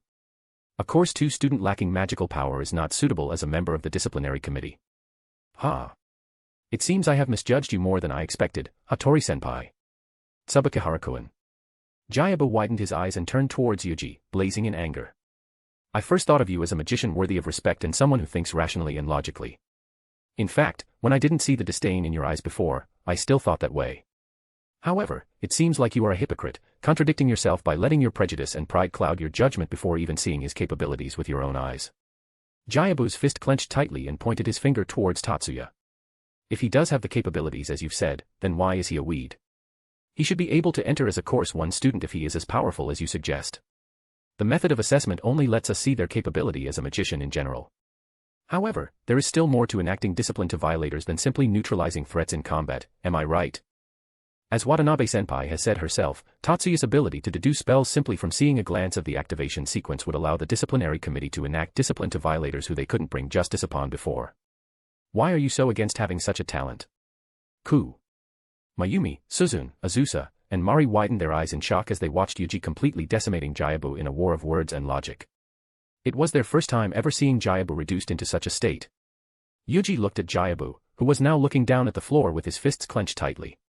By the looks of it, it seems like he'd still stubbornly cling to his own pride and opinion if he didn't get wrecked by Tatsuya. He glanced back towards his friends, and saw Aika smiling brightly in satisfaction while Tatsuya and Miyuki smiled gratefully at him. He then lowered his head slightly with a helpless smile, directing it towards Tatsuya. I'm sorry, Tatsuya. But I don't think he'll change his mind if you don't wreck him completely.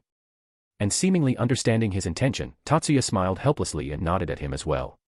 It seems you still couldn't accept the facts and benefits of having Tatsuya enter the disciplinary committee Watanabe-senpai and I have laid out for you because of your own sense of discrimination, huh, senpai? Tsubakihara-kun. Jayabu raised his head slightly, his eyes glaring at him. A magician should always recognize everything as it is, rationally and calmly. An aspiring magician cannot allow his judgment to be clouded by nepotism and prejudice. Jayabu flinched upon hearing those words from Yuuji. Those words that he believed from the depth of his heart, they were now pointed right back at him. If you are still opposed to Tatsuya entering the disciplinary committee, then how about I suggest you see and experience his capabilities firsthand and see if he is indeed capable of executing his responsibilities as a member of the disciplinary committee. Yuuji-kun, are you saying? Yuuji turned towards Mayumi with a smile and nodded. Yes. How about we let Hattori-senpai face Tatsuya in a duel? Mayumi, Mari, and the rest of the student council members all gasped in shock at Yuuji's proposition. Even Jayabu, who was consumed in rage, widened his eyes in shock as he looked at Yuuji. What do you think, Miyuki? Do you believe that your brother has the ability and skills to join the disciplinary committee and enact discipline onto violators with force? Snapped out by his words, Miyuki nodded strongly. Yes.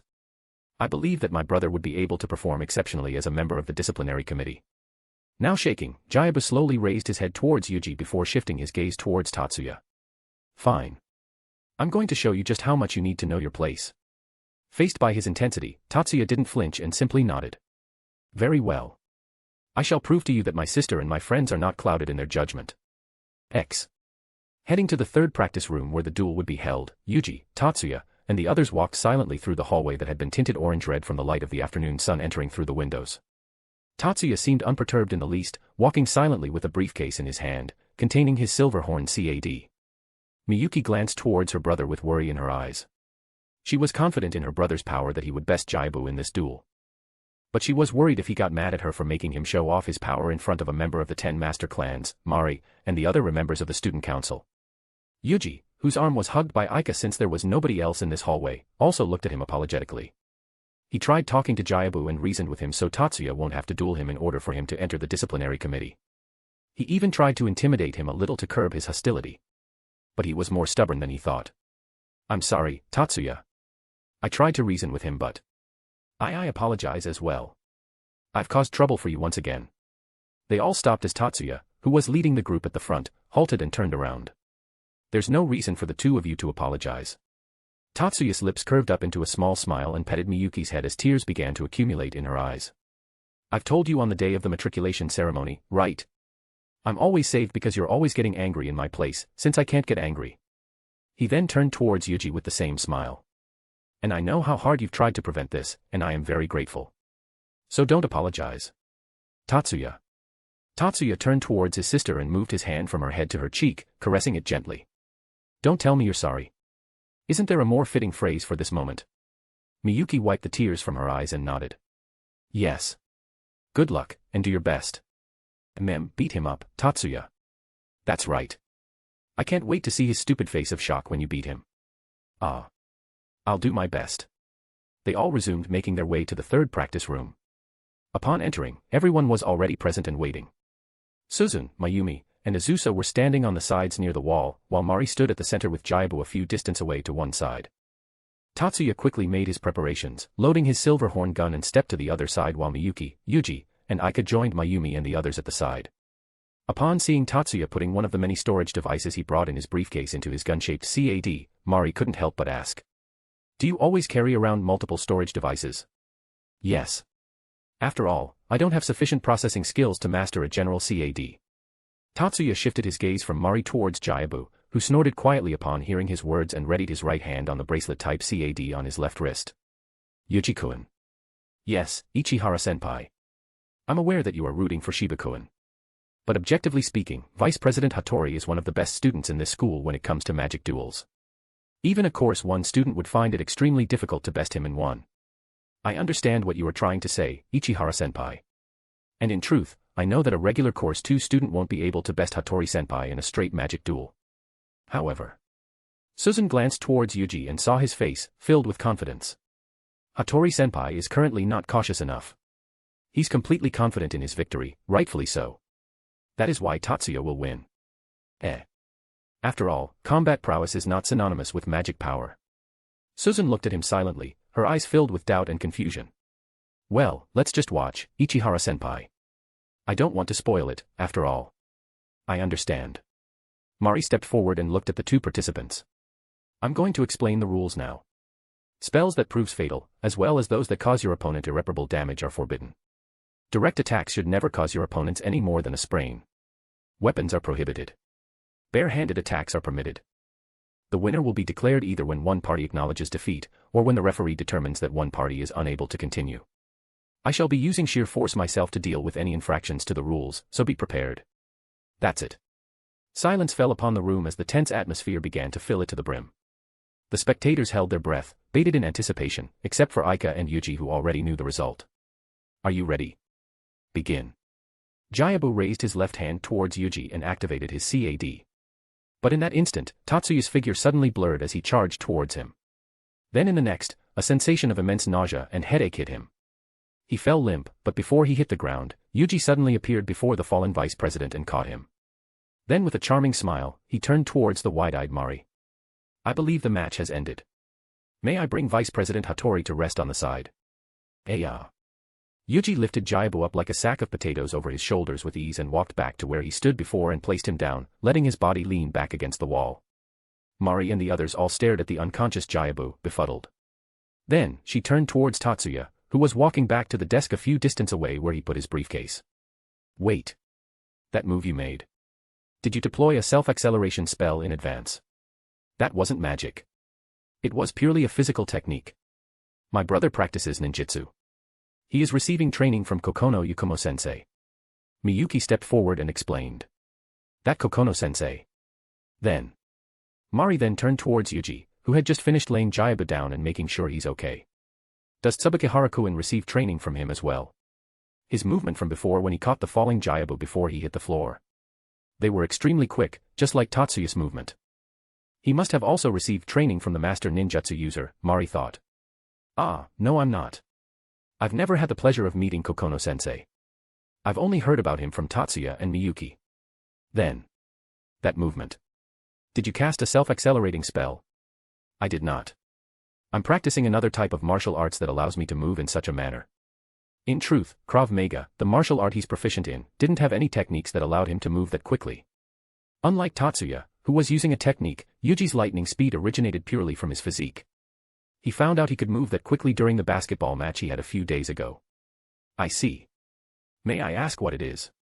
I'm sorry, but I don't think you would recognize it. Yuuji smiled apologetically. If he told her that it's Krav Maga, then his bullshit about his speed originating from the martial arts he's learning would be found out. Fine. Mari nodded understandingly and turned her attention towards Tatsuya again. She knew it'd be rude to inquire further about someone's source of strength. Was that spell you used in that attack also ninjutsu then, Tatsuya-kun? It only looked as if you released psion waves to me. Mayumi tilted her head confusedly. That is correct. That was an essential singularity type spell, and all I did was generate psion waves. Even so, that doesn't explain why Hanzo-kun got knocked out. He is wasted. Wasted? On what exactly? Magicians perceive psions just as they do visible light and sound waves. Thus, when a magician is exposed to unexpected psions, he will hallucinate that his body is shaken. It is this illusion that brought on something akin to a violent bout of seasickness. Such a powerful surge as that, how on earth did you? Compound waves, right? Susan suddenly said after thinking and trying to deduce what just happened. You created 3 consecutive psion waves of varying oscillation frequencies, calibrated them so that all 3 would converge where Hattori-kun was standing, which would then generate a powerful surge, like a triangular wave. Very impressive, Ichihara-senpai. Susan looked down to her tablet once again in contemplation. Still, how were you able to pull that off in such a short time? With that kind of processing speed, I don't see how your technical scores could be so low. Yuuji simply smiled, not answering her question. And just then, Azusa suddenly appeared right beside him. Her eyes glimmered brightly as she focused on Tatsuya's silver horn. By any chance, could your CAD be a silver horn? Silver horn. As in Taurus Silver, the mysterious genius magic engineer. Mayumi asked wonderingly upon hearing the familiar name. That's right. A specialist in 4-leaf technology, the miraculous CAD engineer whose real name, appearance, and profile are all shrouded in mystery. The programming genius who was the first to implement the loop cast system. Azusa said in an excited manner. Yuuji, Aika, Tatsuya, and Mayumi never seen before, except in the anime. Silverhorn is the name of the specialized CAD model fully customized by Taurus Silver himself, and it's optimized for loop casting. But Rin-chan, that doesn't add up, does it? Mayumi turned towards Susan. Yes, it doesn't add up. The purpose of loopcast is to launch consecutive invocations of the exact same spell. It is not possible for it to create multiple surges of varying oscillations. I suppose it is feasible if the oscillations are defined as variables, but to set the oscillations as one more variable along with the coordinate, intensity, and duration. Could it be, that's exactly what you've pulled off here? Susan looked at Tatsuya with eyes wide. At this school, multivariables aren't subject to evaluations unlike processing speed, calculation scale, and interference intensity, after all.